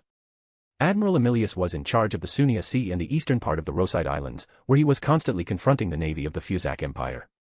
Therefore, Admiral Emilius commanded half of Rune's army and warships in the Raging Sea. The commander and Admiral Emilius knew about the Ghost from the beginning, but at the time their focus was on the fact that Odis controlled the intelligence exchange and that he was a pirate with considerable strength. The Navy's initial idea was to try and force Odis to secretly surrender or submit by paying a certain price. But things changed after they learned that Odis was the chosen one of the goddess of night. Emilius gave instructions in the telegram, win over Odis at all costs. Odis took the check, carefully counted the zeros, and it was exactly 20,000 pounds. He put away the check and smiled, you guys are pretty straightforward this time. Tim was much more polite than yesterday, a smile plastered on his long face, mainly because we all take this matter very seriously. He paused and then said, from now on, whoever from your pirate crew comes to redeem the bounty can get the full amount. Odis nodded, then I also promise that the Ghost will not be sold to the Fenaport Navy. Furthermore, considering that if this deal fails, the other party will most likely not give up and will definitely try to take back the Ghost. We will try our best to repel their attack and launch a retaliatory operation, but if the other side sends out demigods, the Rune Navy will also have to send out corresponding support. Tim paused for a moment, there shouldn't be such a large-scale war, right? Theoretically speaking, unless the two countries go to war, neither side will send out demigods. Odis smiled and said, I was just saying just in case. His main concern was that he might provoke the Fenaport people. Tim nodded, oh, okay. He then said, I specifically applied for a sealed artifact with the ability to travel, and I will be frequently going to Cruise Island to check on the situation there recently. As much as it was important, the Navy had spent 20,000 pounds on the ship, so of course they had to follow up to prevent Odis from turning around and selling the Ghost ship to Fenaport. Odis paused for a moment before asking, if a battle breaks out, will you participate? Yes. But Tim then emphasized, only in operations against the Fenaport Navy. Odis smiled and nodded, what sequence are you? We'll be fighting side by side from now on, so you have to tell the truth. I didn't expect the Navy to be so polite, even sending a cannon fodder. Sequence 6. For some reason, Tim had a bad feeling. Chapter 290, Chapter 289. It's time for another tarot session. On Monday morning, Odis, along with Mandy and 2 other ladies, took the earliest train to Gal Estate, which they had purchased in the central part of Blue Mountains. The name of this estate is the one used, according to convention. People usually name a manor after the surname of the actual owner of the manor. Byam's language, environment, and so on were similar to Backlund. It was only when the train left the city that Mandy and the others experienced the exotic atmosphere. You rarely see such a large forest and such vast farmland in Backlund.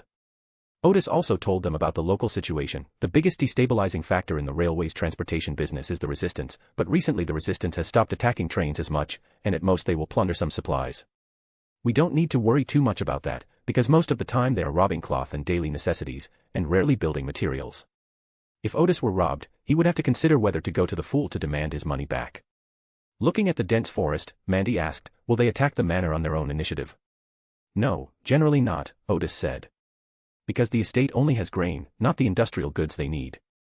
He paused and then said, one advantage of living in the tropics is that you rarely die of starvation. Of course, you shouldn't think of this place as a good place either. The number of people who die from disease here every day is definitely more than the number of people who die from hunger in Backlund. It's possible to be bitten by a mosquito in the morning and die from it by night. Mandy paused for a moment, so that's why you're planning to go into the pharmaceutical business. Those medicines weren't meant for the locals, Odis said. It's not that I'm unwilling to help them, but they don't trust the Rune people and don't want our help. Of course, it's hard to say what the future holds. Perhaps we will start some cooperation with them. The they that Odis refers to are the rebels and the Church of the Sea God. He continued, however, right now we need a lot of funds, so the first batch of drugs will mainly be sold to the Rune people or the people of the North Continent who live in the tropics. Many diseases may not be fatal to the locals, but they are rare in the Northern Continent, so they can be fatal to the people of the Northern Continent. The most common of these is malaria. Without antibiotics, there are almost no effective drugs for this disease, and whether one can survive depends entirely on luck. Mandy nodded. Yesterday, the hotel staff had specifically reminded her not to eat or drink anything outside, otherwise she might easily contract malaria. During their conversation, the four of them arrived at the Naughty Town station, where they were accompanied by Odis and the others, along with 2 whole carriages of cargo. In order not to affect the operation of the train, the 2 carriages were left on the spare track at the station so that the consignee could unload the goods slowly. Bazel had prepared 7 wagons in advance and hired enough laborers and tenant farmers. It only took him a little over an hour to fill all the wagons, but only half of the goods in the 2 wagons were unloaded. He would have to come back to load another batch in a little while. Odis and the others sat next to the coachman and rode in a carriage to Garland. Mandy and the other 2 did not notice that the people driving the carriage were actually extraordinary puppets. The puppets that were just finished yesterday, after being put on hats and glasses designed by Odis, look no different from normal people. If you observe closely, you'll notice that his movements are a bit stiff and his tone of voice is somewhat strange. However, they are unlikely to be exposed because no one pays attention to the driver's actions and tone of voice. Upon arriving at the warehouse, Bazel opened the door and, after confirming that there were no tenant farmers or ordinary people around, directed the convoy into the warehouse and activated the magic circle. When Mandy and the others saw the layers of doors appear, they were still somewhat surprised and nervous. Driven by the extraordinary puppet, the carriages filed in and arrived at Cruise Island in the blink of an eye. The reason for preparing 7 carriages is that the teleportation array, at this time, can only allow a maximum of 7 carriages to pass through at once. Rupert was there to meet them on Cruise Island.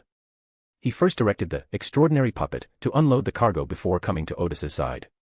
Odis introduced Mandy and Rupert to each other, and Rupert smiled and said, if every one of my colleagues were as beautiful as Ms. Mandy, I wouldn't want to go back to the Argo. Unlike Barzil, Rupert was more talkative. Mandy smiled and said, I'm also very happy to have such an excellent colleague as you. I hope you like it here. Rupert then turned to Odis and said, Captain, another stranger came to the tavern today, saying he's your friend, named Tim.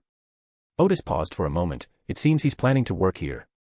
He said, you stay here and direct the unloading. I'll go take a look. Mandy, you 3 come along too. I'll show you around the area. After leaving the dock, Odis saw that the merchant ships they had previously captured had just left the port, and Donald and his men were embarking on their first voyage. This voyage was entirely funded by Odis, and its main purpose was to purchase tools and daily necessities on the islands of Chakra and Nickard. In Odis's view, even with the teleportation array, the merchant ship still needed to be operated. The main purpose is to train a group of crew members. In the future, Odis will have more and more ships. While those ships can use a large number of extraordinary puppets as crew members, there will still need to be a few human crew members to make judgments and review various instructions, etc. While crew members can acquire relevant knowledge through smart helmets, going to sea requires more than just theoretical knowledge. So, taking advantage of the relatively low demand, Odis planned ahead and used the merchant ship as a training ship. The ghost ship remained quietly docked in the harbor, as if waiting to set sail. Odis stood there watching the dock for a while before leading Mandy and the others onward. Many people in the town looked over. Even though Mandy and her friends were dressed simply, their makeup and clothing were still quite striking for a colony. And on remote islands like Cruises Island, the concepts of makeup and bare face are practically non-existent. Upon arriving at the tavern, Odis saw Tim chatting with the owner, Hunter. After Odis entered, Tim raised his glass. Want a drink? The beer here is pretty good. No, let's come back for lunch, Odis said. This is Mandy, the future acting mayor. This is our partner, Tim. After giving a brief introduction to both sides, he said to Tim, we were just about to take a look at this island, would you like to come along? Of course. Tim finished his beer and smiled at the tavern owner. Let's talk again sometime. After leaving the tavern, they took a short stroll around the town before walking to the nearby lighthouse hill. It wasn't that they wanted to slowly observe the surrounding terrain before walking, rather, they had no choice but to walk because there were only 2 horses on the entire island. The road between Ganko town and Pingyuan town was a dirt road, which was very muddy because of frequent rain. Soon, the shoes and trouser legs of the 5 people were dirty. However, Odis seemed completely unconcerned. He said to Tim, I know what you're planning to do. You're planning to reveal to the island's inhabitants that you're a member of the Rune Navy and secretly tell everyone that this place is protected by the Rune Navy, right? Before Tim could answer, Odis continued, but I must tell you that I'm prepared to make the Fenaport Navy suffer a loss, so don't ruin my plans. And don't try to be clever and interfere in the affairs of the island, because I can kick you out at any time. Mandy and the other 2 exchanged glances, surprised that Mr. Gar's partner was a member of the Navy. Tim was taken aback. He looked around to make sure they were in the wilderness before asking, what are you planning to do? He asked how he planned to rip off Fenaport's Navy. This is an internal matter for us, and you have no right to interfere, Odis said bluntly. Tim was somewhat disappointed, but also somewhat helpless, since he had already paid the money and now could only trust Odis's promise. Whatever Odis does, as long as the Fenaport Navy doesn't take the ghost away. Odis said seriously to Tim, I won't interfere with your drinking and eating at the port as long as you pay me, because your temperament is more like a pirate and won't attract people's attention. But if you disrupt my next plans, the Navy must make compensation. Tim grinned. Okay, I'll be careful not to let people discover my true identity. After warning Tim, Odis pointed to Lighthouse Hill and said to Mandy and the others, I plan to build the new town on the inside of that hill. The detailed construction drawings are still being drawn up, but I think the road should be repaired before that. Once we cross that valley, we'll reach the plains. Odis felt that walking was too slow, so he used 2 flying scrolls, and the group flew together to the lighthouse mountain. After experiencing travel and teleportation array, Mandy and the others were not surprised to be flying, they simply found it very novel, as this was an extraordinary world they had never encountered before. Odis first pointed to the opposite side and said, those workers you see logging are the 3 small construction teams I invited. They are currently building dormitories, and their work efficiency will increase as the first batch of tools arrives. After the dormitories were built, 1 team went to build Pingyuan town, 1 team paved the roads, and 1 team built a new town. Tim paused for a moment before asking, are there any ships docking today? Odis ignored his question and continued to say to Mandy and the others, this is a huge project and requires a large number of people. Mandy nodded and said, one problem now is that the local indigenous people generally don't speak the Ruin language, so we may have to use force to tie them up to the construction site. I've already come up with a plan for this, Odis smiled. The first building in Plain Town will be a small shop where various daily necessities from Biome will be sold. Because of the influence of the Rune people in the port town, those things have a huge appeal to the natives here. Then I will provide them with some job opportunities so that they can earn gold pounds to buy goods. At that time, you won't need to mobilize them, they will come to the construction site on their own. Mandy nodded, that's a good idea, but we need to take precautions against theft. Tim, however, was puzzled, you're planning to pay the local indigenous people a salary? Odis glanced at the other person before saying, I will tell them that the money was paid to me by the Navy. Tim twitched the corners of his mouth, revealing an ugly smile. At the same time, he realized that Odis was not just talking, no matter what opinions he expressed about the island, Odis would not give him a friendly look. I plan to build the town of Plains on that spot, Odis said, pointing into the distance. After looking at the open space, he noticed that there seemed to be quite a few people working there, it seems that the new mayor is mobilizing the villagers to carry out construction. Let's go and take a look. So the group flew to the open space where the town was to be built, and sure enough, Odis saw Mayor Wells and Deputy Mayor Glenn directing dozens of villagers to build wooden houses. They were already used to Odis flying around, and when they saw Odis and the others land, Wells quickly came forward to greet them. Odis inquired and found that, just as he had guessed, Wells and Glenn, after becoming mayors, went to Rupert to inquire about the situation in Plains Town and where the town government should be built. Upon learning that a new town was to be built on this vacant land, they first brought people over to build the town government building. The 2 of them were already quite respected young men in the village. Now that they had become town mayors and were in charge of managing other villages, the villagers were very supportive and came to help. Odis smiled and said, from today onwards, everyone who works here will receive 8 pence per day. The villagers didn't understand, but Wells and Glenn did, and they quickly thanked Mayor Gar. Although they were both town mayors, they knew very well that Mayor Gar had more power than they did. Just build 3 or 4 houses, and leave one empty so I can open a shop, Odis added. After a while, I will build a brick house here. Then he ordered, your first task is to bring all the previous team leaders here after the house is built.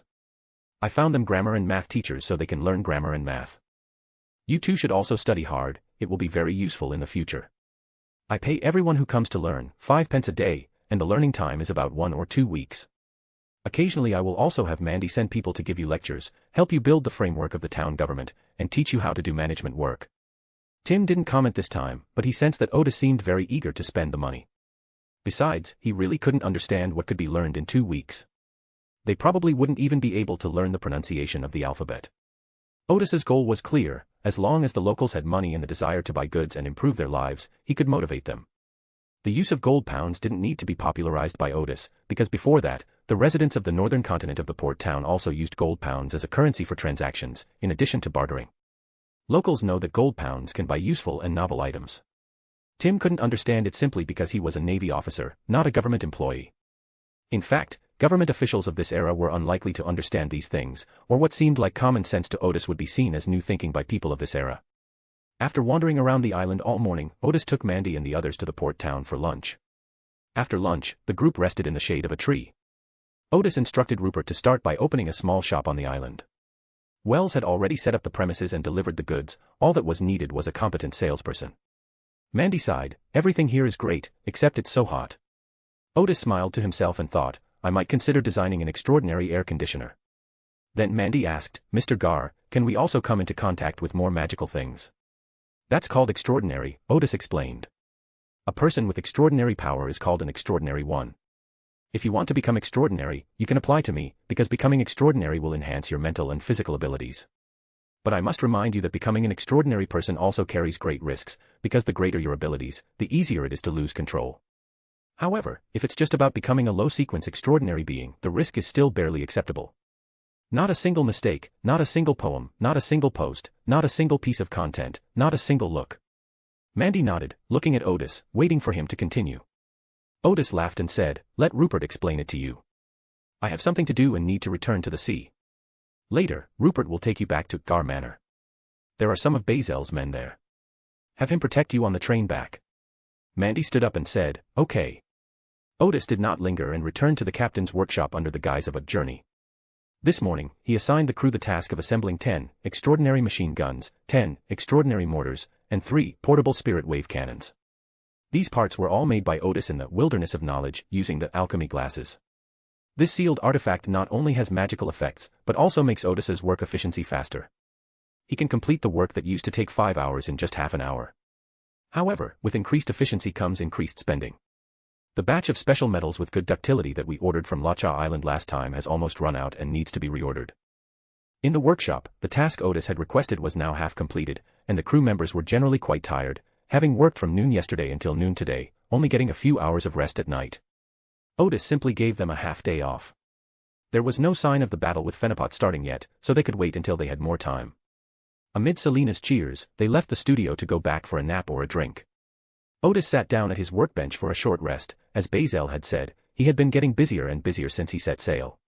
Fortunately, Mandy has already started to take over management, so Odis can entrust her with managing the affairs of Byam and Cruise Island. Once this transition period is over, things will be much more relaxed. While making these plans, Odis actually fell asleep. It was only a spiritual reminder that woke him up. He looked at his pocket watch, it was already 2:58.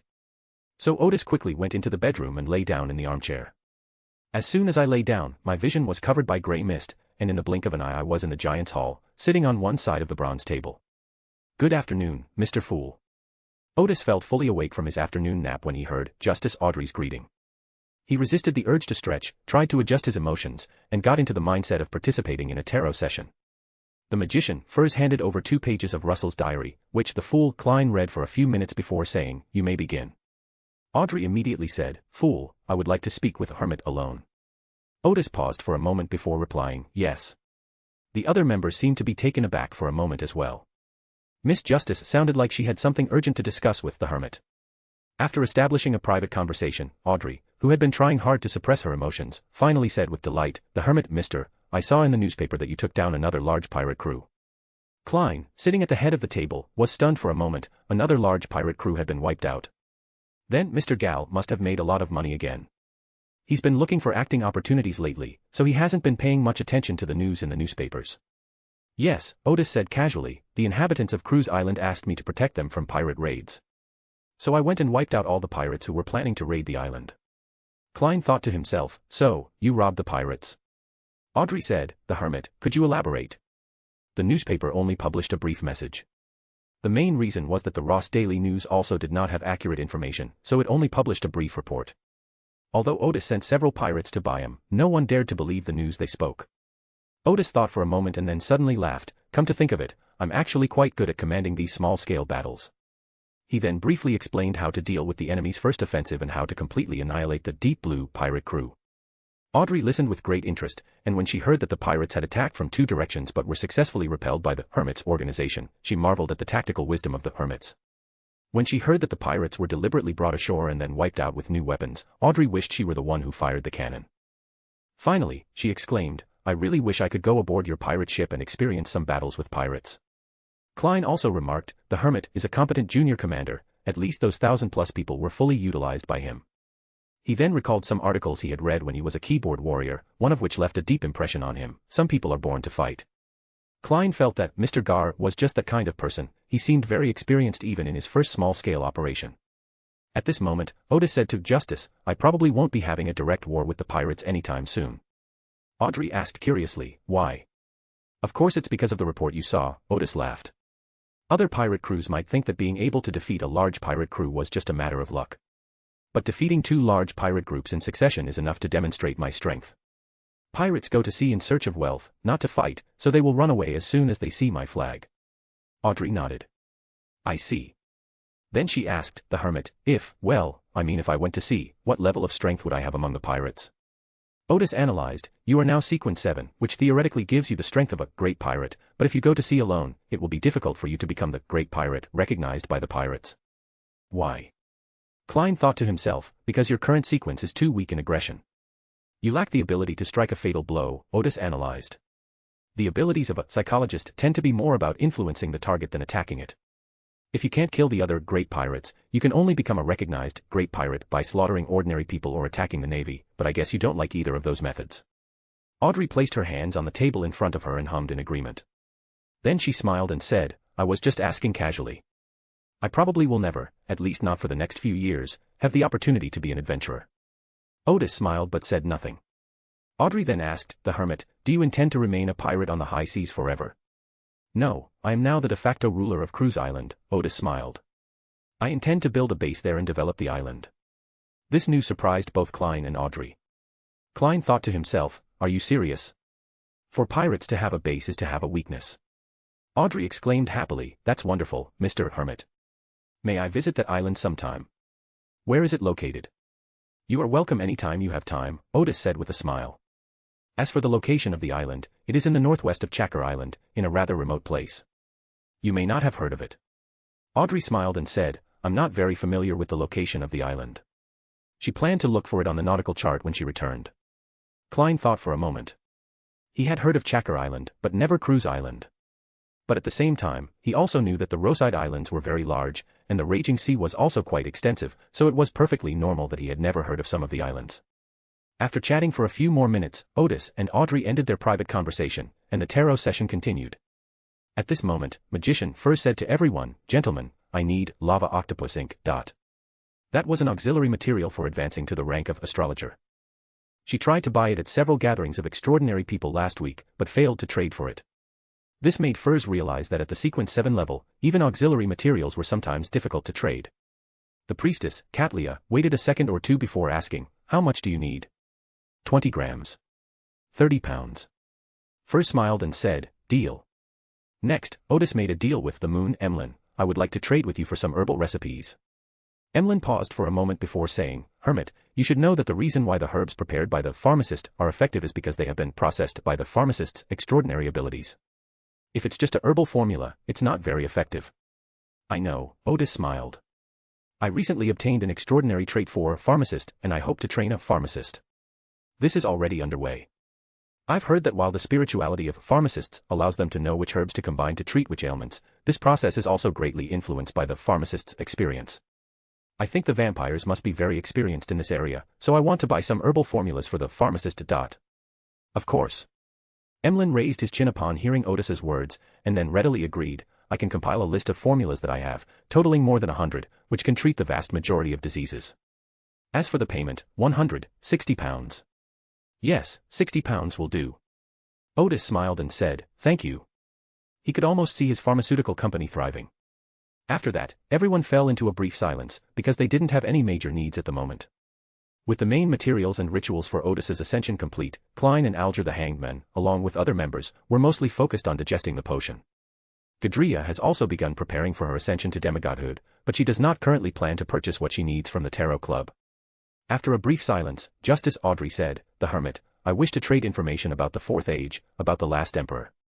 Odis nodded and smiled, no problem, this intelligence will also cost 4,000 pounds. The intelligence fee was quickly divided among everyone. Just like at the last gathering, Justice Audrey and Priestess Katlia each contributed 1,000 pounds, while the other members each contributed 400 pounds. The intelligence fee for the son Derek was still paid with extraordinary main materials. After determining how the payment would be made, Odis took a deep breath and said, in the blink of an eye, we have traded for intelligence on the last period of the Fourth Age. With this final transaction, everyone will basically understand how the current situation in the northern continent came about.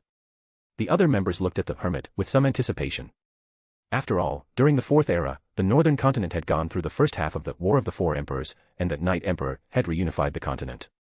Currently, the northern continent has 4 countries, but it's unclear how it has split again. Odis continued, to talk about the Emperor of the Underworld, we must go back to the Second Age. He was once a subordinate god of the Destroyer Wolf. Chapter 291, Chapter 290 A Brief History of the Byron Empire. As soon as the deal for Pluto began, Fool Klein sat bolt upright in his chair, what? Pluto is a servant of the Destruction Wolf. Then he realized, no wonder the Hermit quoted such a high price when I tried to trade information about the ancient gods with him. It turns out there was a lot of important information in there. The priestess Katlia lowered her head slightly. Why was the queen willing to tell the Hermit so much high-level information? Was it because the queen believed that this was someone who could change the world order? Then she wondered, did these intelligence queens really know so much detail? This book was first published on the Taiwan Novel Network. Providing you with a reading experience without errors or disordered chapters. This was actually what she couldn't understand the most. In her impression, the queen seemed to know everything, but she had hardly ever heard the queen talk about intelligence from the Second Age. The key point is that the way the queen and the Hermit interacted made Katlia realize that the queen did not treat the Hermit as a subordinate at all.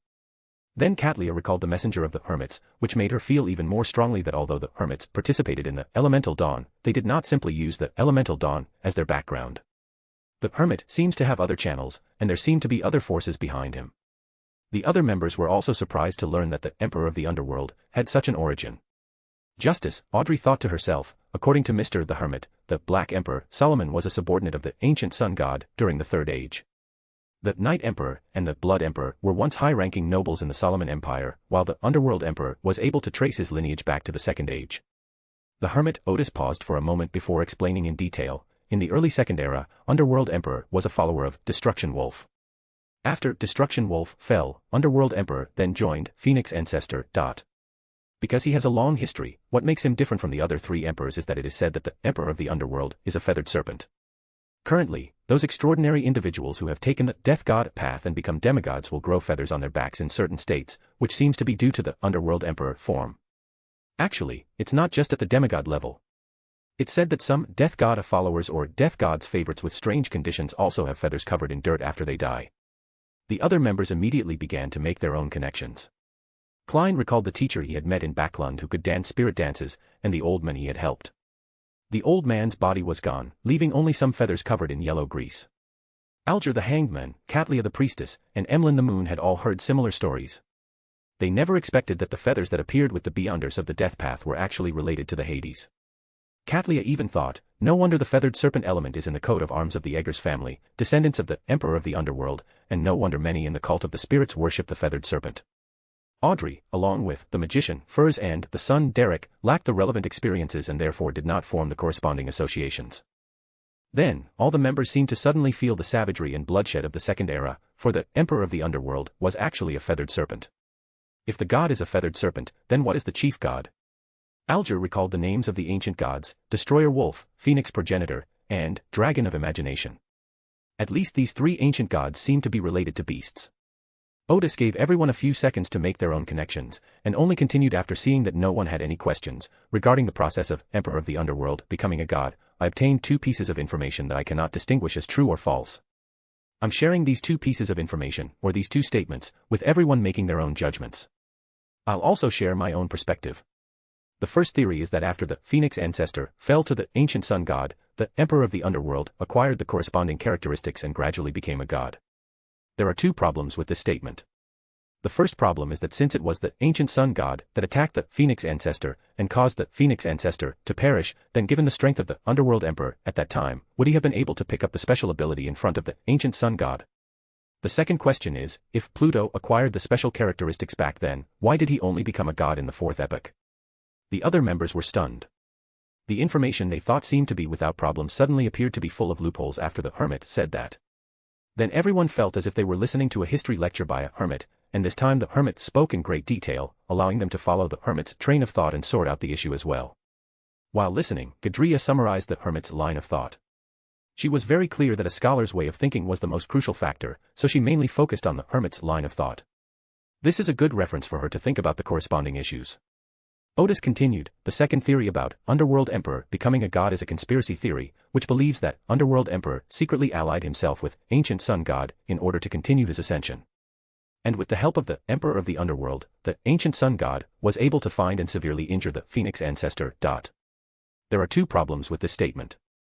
The first problem is that, given the power of the Ancient Sun God at that time, it would not have needed help to severely injure the Phoenix ancestor.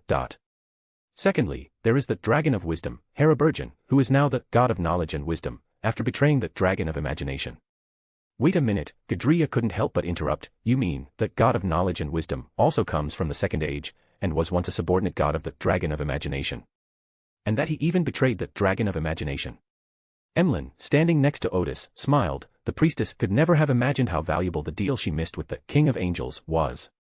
Alger couldn't help but smile, so even the Star Admiral didn't know this. Yes. Odis simply answered, then continued the previous topic. After betraying the Dragon of Imagination, the Dragon of Wisdom became the King of Angels. At this moment, everyone's attention was on the priestess, and sure enough, they saw the usually composed priestess show a surprised expression. Even Klein, behind the grey fog, smiled to himself, thinking, actually, when everyone heard this news, they were just as surprised as the priestess. Then Klein thought, now we know that two of the ancient gods' followers became gods in later years, one is the God of Knowledge and Wisdom, and the other is the Emperor of the Underworld. This made Klein even more eager to trade with the Hermit for information about the ancient gods and their followers. The priestess, Katlia, was surprised, but she didn't ask any further questions, because the Hermit had already made the matter quite clear. During the Second Age, the Dragon of Wisdom, a follower of the Dragon of Imagination, betrayed his own god, gained the trust of the ancient Sun God, and became the King of Angels in the Third Age, and later even became the God of Knowledge and Wisdom.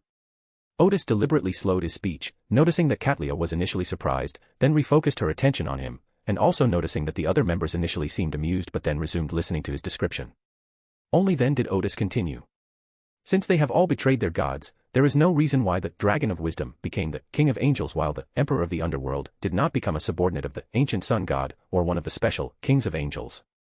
After explaining the two versions of how the Emperor of the Underworld became a god, and their respective flaws, Odiston paused and then said, let me share my personal thoughts, which may not be correct and are for reference only. The other members nodded in agreement. The Hermit's description made them realize that many extraordinary historical events do not have accurate answers, and therefore require a reasonable deduction based on some clues. After listening to the Hermit's analysis, they were very curious about the issue and eager to hear the Hermit's opinion. Odis said, perhaps both statements are correct, or at least partially correct. At that time, the ancient Sun God severely injured the Phoenix ancestor. The Phoenix ancestor did not perish on the spot. According to information I obtained from other sources, the Phoenix ancestor still had time to throw the City of the Dead, Calderon, into the depths of the spirit world. So the Phoenix ancestor probably escaped after being severely injured, and may have fallen a few minutes or hours later. When it fell, the Emperor of the Underworld was by its side, so it picked up some of the characteristics of the Death God pathway. The other part of the characteristics was very likely picked up by the ancient sun god, who came afterward. So after the ancient sun god fell, the emperor of the underworld obtained that part of the characteristics and advanced to the true god. Everyone nodded in agreement, agreeing that this was indeed a reasonable conjecture. What many people don't know is that there are many details that Odis deliberately didn't mention. For example, the emperor of the underworld may have obtained the remaining characteristics from the true creator, which is why he has always supported the Solomon Empire and remained an ally of Solomon and the true creator during the Second Solomon Empire. To explain these things would require explaining where the true creator obtained those advanced characteristics, which was not only very troublesome, but also more valuable information, so Odis skipped it directly. Odis gave everyone time to process the information before continuing. The War of the Four Emperors has ended, and Emperor Hades has emerged victorious. I don't know if the Emperor of the Underworld participated in the war when the Black Emperor fell.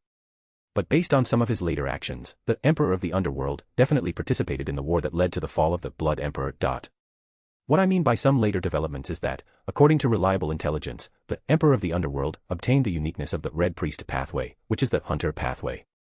There is a high probability that it was spoils of war obtained by the Emperor of the Underworld. Everyone was stunned. They hadn't expected such a thing to happen.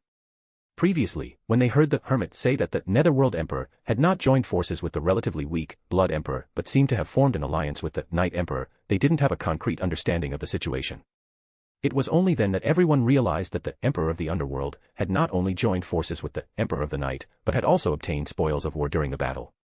Odis continued, there have always been two theories about how the uniqueness of the Red Priest pathway ended up in the hands of the Emperor of the Underworld. The first theory is what I just mentioned, the Emperor of the Underworld participated in the war that destroyed the Tudor Empire.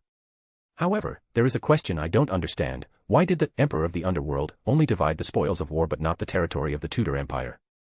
The second theory is that the Primordial Witch took away the Red Priestess's uniqueness, but in order to gain some living space in the southern continent, she had no choice but to give this uniqueness to the Emperor of the Underworld. This statement also has some obvious flaws, because that is the uniqueness of the Red Priest's adjacent path. As a deity of the adjacent path, the Primordial Witch should not have handed it over to the Emperor of the Underworld so easily. Based on these two statements, I think it's possible that the Emperor of the Underworld participated in the war, but did not form a close alliance with the Emperor of the Night. Therefore, after the Blood Emperor fell, the Emperor of the Underworld and the Emperor of the Night did not discuss the division of the spoils of war. Whoever got them got them. Because the Red Priest pathway was taken away by the Emperor of the Underworld, the Night Emperor was naturally unwilling to share territory with him. The cooperation between the Primordial Witch and the Emperor of the Underworld was only a matter of course. At that time, she either went to the southern continent or joined the camp of the Six Gods and the Night Emperor. Before this, the Primordial Witch was unwilling to join the Six Gods camp, which shows that she was rather resistant to the Six Gods camp, so for her, there were not many options. At this moment, Justice Audrey asked, Hermit, isn't it because the Primordial Witch is an evil being that the Six Gods are unwilling to let her join? Klein, Alger, and Gadria all glanced at Justice, but none of them thought so. Odis thought for a moment before saying, you should remember that during the time of Solomon's First Empire, the Church of the True Creator was the largest church in the northern continent. At that time, it was more like the Church of the True God. Audrey paused for a moment, then realized what the Hermit meant. In my personal opinion, Odis explained, at the level of the gods, there is only success and failure. The other members looked at each other, none daring to look at the person at the head of the bronze table, nor dared to look at the Hermit. They never expected that while it was one thing for the Hermit to blaspheme against the gods in normal times, he would dare to say such things in front of Mr. Fool. After all, Mr. Fool did not know why he had lost most of his power. This is tantamount to satire, implying that Mr. Fool is among the losers. Odis could certainly sense that something was amiss, so he continued, everyone should know that a god as benevolent as Mr. Fool is a rare find. Everyone nodded in agreement. They could understand that the Hermit meant that it didn't matter whether Mr. Fool was among the losers, what mattered was that he was inherently full of goodwill. Klein, the fool behind the grey fog, also breathed a sigh of relief. Without this explanation, it would have been inappropriate for the fool not to express his anger. Then he thought, I need to find an opportunity to establish my authority again. For example, if the Hermit says something too outrageous, I'll give him a lightning bolt. But Klein was somewhat reluctant to do so, because he shared the same views as the Hermit and also wanted to hear more of such wild and savage words. Just as Odis was about to continue the transaction and quickly skip the topic, the Moon Emlyn asked again, the Hermit, why is there so much uncertainty about the information regarding this transaction, and why are you making so many guesses? Because there are very few records about the Emperor of the Underworld on the northern continent. Odis was happy to answer this question, or rather, the Byron Empire established by the Emperor of the Underworld is on the southern continent, and there are no relics or extraordinary materials of the Byron Empire on the northern continent. In the southern continent, after the fall of the Emperor of the Underworld, the Byron Empire almost collapsed. Later, the Highland Kingdom, supported by the Rose School, as well as the Kingdom of Pa and the Kingdom of Hagati, supported by other extraordinary forces at the time, successively gained independence and competed for dominance over the southern continent. This resulted in the loss of a large number of documents in the Byron Empire. Apart from the spirit cult, there are very few descriptions of the Emperor of the Underworld elsewhere. Therefore, we can only speculate about the deeds of the Underworld Emperor based on the other three empires, or on some of the abilities and powers that the Underworld Emperor has demonstrated. Actually, there are very few related descriptions in the original work. The description of the Hermit reminded the other members of something. Even on the Raging Sea, they had all heard of the deeds of the Black Emperor, the Blood Emperor, and the Night Emperor, but there were not many stories about the Nether Emperor. Especially in terms of extraordinary history, most people only know that Pluto is one of the four emperors, and other information is not very clear. Looking back now, this must be related to the fact that very few relics related to the Byron Empire have been found.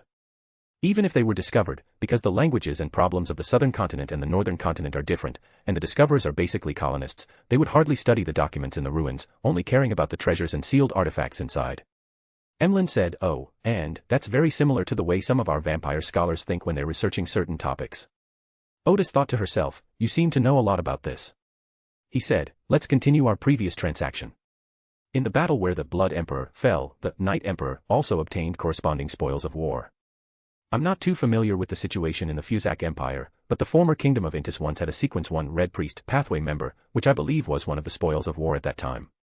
Because during the United Empire era, after Red Angel Medici set a trap to kill the ancestors of the Sauron and Einhorn families, both families lost their Sequence 1 characteristics. Since the characteristics of Sequence 1 reappeared later, it can be almost certain that it came from the capture of the Blood Emperor. Not a single mistake, not a single poem, not a single post, not a single piece of content, not a single look. He paused and continued, "However, I'm not sure whether it was Night Emperor or Six Gods who returned the Sequence 1 characteristics to the Sorin family and the Einhorn family. Because after the fall of the Night Emperor, the four noble families of Trencist and the Six Gods immediately divided up the spoils of the early stages of the War of the Four Emperors. Or rather, after the Six Gods joined forces to eliminate the Night Emperor, they fell into conflict again and couldn't wait to divide up the northern continent." Audrey noticed that the Hermit did not describe the Six Gods with much respect, as if he were describing ordinary people who would fight for their own interests. This reminded her of what the Hermit had just said, "For the gods, there is only success and failure." The implication is that there is no such thing as justice or evil, as long as one succeeds, it is just. Audrey knew perfectly well that this was the truth, but she just couldn't accept it yet. The others didn't think much of it, or rather, they weren't devout believers in the true gods, and after hearing so much information about the gods, they didn't find anything wrong with the description of the Hermit. Audrey, however, was different. She was a devout believer in the goddess, and her upbringing instilled in her a resistance to any comments that were detrimental to the goddess. At that time, the Six Gods were roughly divided into four camps, Odis said. First were the Goddess of Night, and the Lord of Storms who supported the Augustus family in establishing the Kingdom of Rune. The close alliance between these two deities was not only because they knew each other from a very early time, but also because they were not deities from adjacent paths. Klein couldn't help but interrupt with the world, saying, "Excuse me, but you're saying they've known each other for a long time." This is also a conclusion I drew from other intelligence. Odis did not hide this. As far as I know, the Church of the Goddess of Night was the first church to claim to protect humanity and to develop believers among humans. As for the origins of the Lord of Storms, besides the possibility that he might be a sea monster, many people also believe that he was one of the earliest humans to follow the ancient sun god. So they must have had contact very early on. Everyone was stunned for a moment, not expecting that the Church of the Goddess of Night had such a past. At this point, Alger the Hangman asked, "So, the Lord of the Storms is a human, not a sea monster?" "I'm not sure," Odis said, "because in some murals, the Lord of the Storm does appear more than once as a sea monster. But it also makes sense that he was the first to follow the ancient sun god. The sun Derek nodded. He had seen it in the temple of the true creator. Lord of the Storms was a description of a sea monster. Odis added, "Furthermore, it was mentioned during the transaction of this information that the Lord of Storms sea monster appearance was likely due to the effects of a magic potion, causing some changes in his appearance." Alger said, "Oh, feeling much better." Odis continued, "Let's return to the topic of the Goddess of Night and the Lord of Storms. The fact that they are not adjacent paths laid the foundation for their cooperation. At the same time, it basically determined who their enemies were. The enemies of the goddess of the night are the god of war and the emperor of the underworld. The enemies of the lord of storms are the god of knowledge and wisdom and the eternal sun. In this way, the contradictions of the six gods are clarified, and the power structure of the northern continent is basically clear. The god of war could not be on the same side as the goddess of night, so he supported the Einhorn family and established the Fussac Empire. The eternal sun could not possibly be on the same side as the lord of storms, so he supported the Sorin family and established the kingdom of Intis. The god of knowledge and wisdom could not be on the same side as the lord of storms, so he supported the Castile family and established the kingdom of Fenipot. Among the six gods, the most free should be the Earth Mother goddess, because she is not connected to the other gods through any means. Ultimately, he chose to align himself with the god of knowledge and wisdom to jointly support the kingdom of Fenipot. But later in the Fifth Age, it seems that some conflicts arose between the believers on both sides, but it is more likely that conflicts arose between the high-ranking officials of the two churches, which gradually evolved into a large-scale war.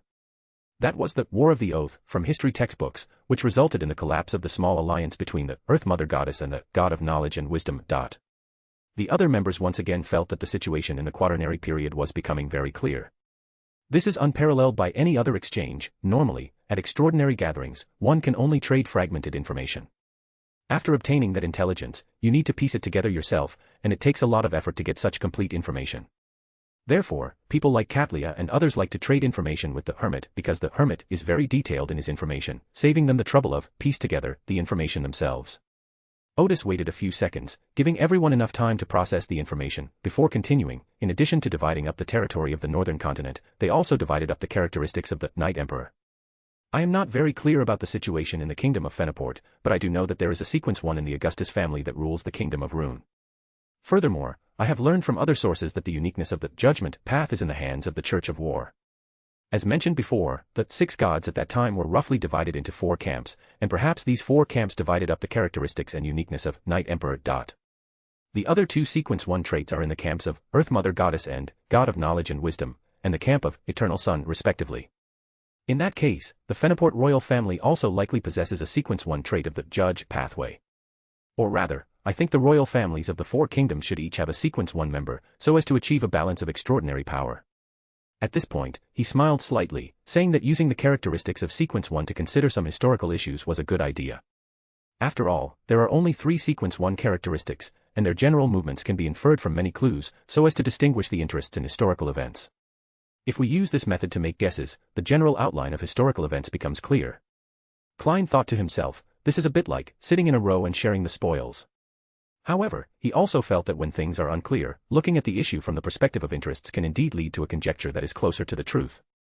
The other members no longer felt uncomfortable because they had basically accepted the concept that gods also value interests. However, this benefit is not money, it may be a high-level, extraordinary quality, a believer, or something that other deities need. This idea seemed to open a new door for Gadria, and she realized that the process by which the 4 ruling families of the northern continent obtained advanced traits was so simple that it was almost unbelievable. Seeing that everyone had no problems, Odis continued, the northern continent that Emperor of the Underworld saw was exactly as described before, a divided state. Actually, before the Night Emperor fell, it seems that the conflict between the Underworld Emperor and the Night Emperor had already eased. Besides joining forces to launch a war against the Tudor Empire, they should have also established some secret contacts after the war. Because after the fall of the Black Emperor and the Blood Emperor, the main conflict in the northern continent has shifted from the conflict between empires to the conflict between the Night Emperor and the 6 gods. The Night Emperor desires independent rule over the empire, while the 6 gods continue to treat the Night Emperor as a puppet. Considering its own interests and situation, the Emperor of the Underworld should also establish some contact with the Emperor of the Night, or join forces on certain matters. But what was unexpected was that 6 gods so cleanly and efficiently surrounded and killed Night Emperor. Odis paused here, and just as Audrey seized the opportunity to ask, Hermit, after the 6 gods attacked the Night Emperor, why didn't they immediately go to the southern continent to eliminate the Underworld Emperor as well? Since they might join forces, and since the Emperor of the Underworld also considers the 6 gods as enemies, and since they have already formed a temporary alliance, why not go and eliminate the Emperor of the Underworld to completely eradicate any future troubles? Some of the other members had already figured out the answer to this question, while others were also very curious about it. Odis smiled slightly, you have such a question because you do not understand the meaning of balance. He reminded them again, as I just said, the Emperor of the Underworld, the Goddess of Night, and the God of War are deities of adjacent paths. At this point, Audrey suddenly understood what was going on.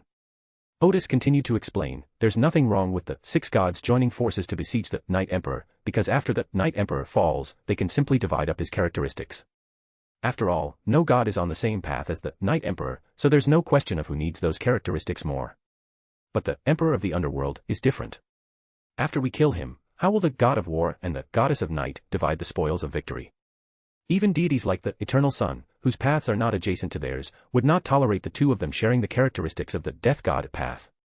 Because their initial intention in joining forces to eliminate the Night Emperor was to prevent the emergence of beings above the level of true gods who would disrupt their rule. Of course, it also means that God of War or Goddess of the Night are not allowed to become stronger.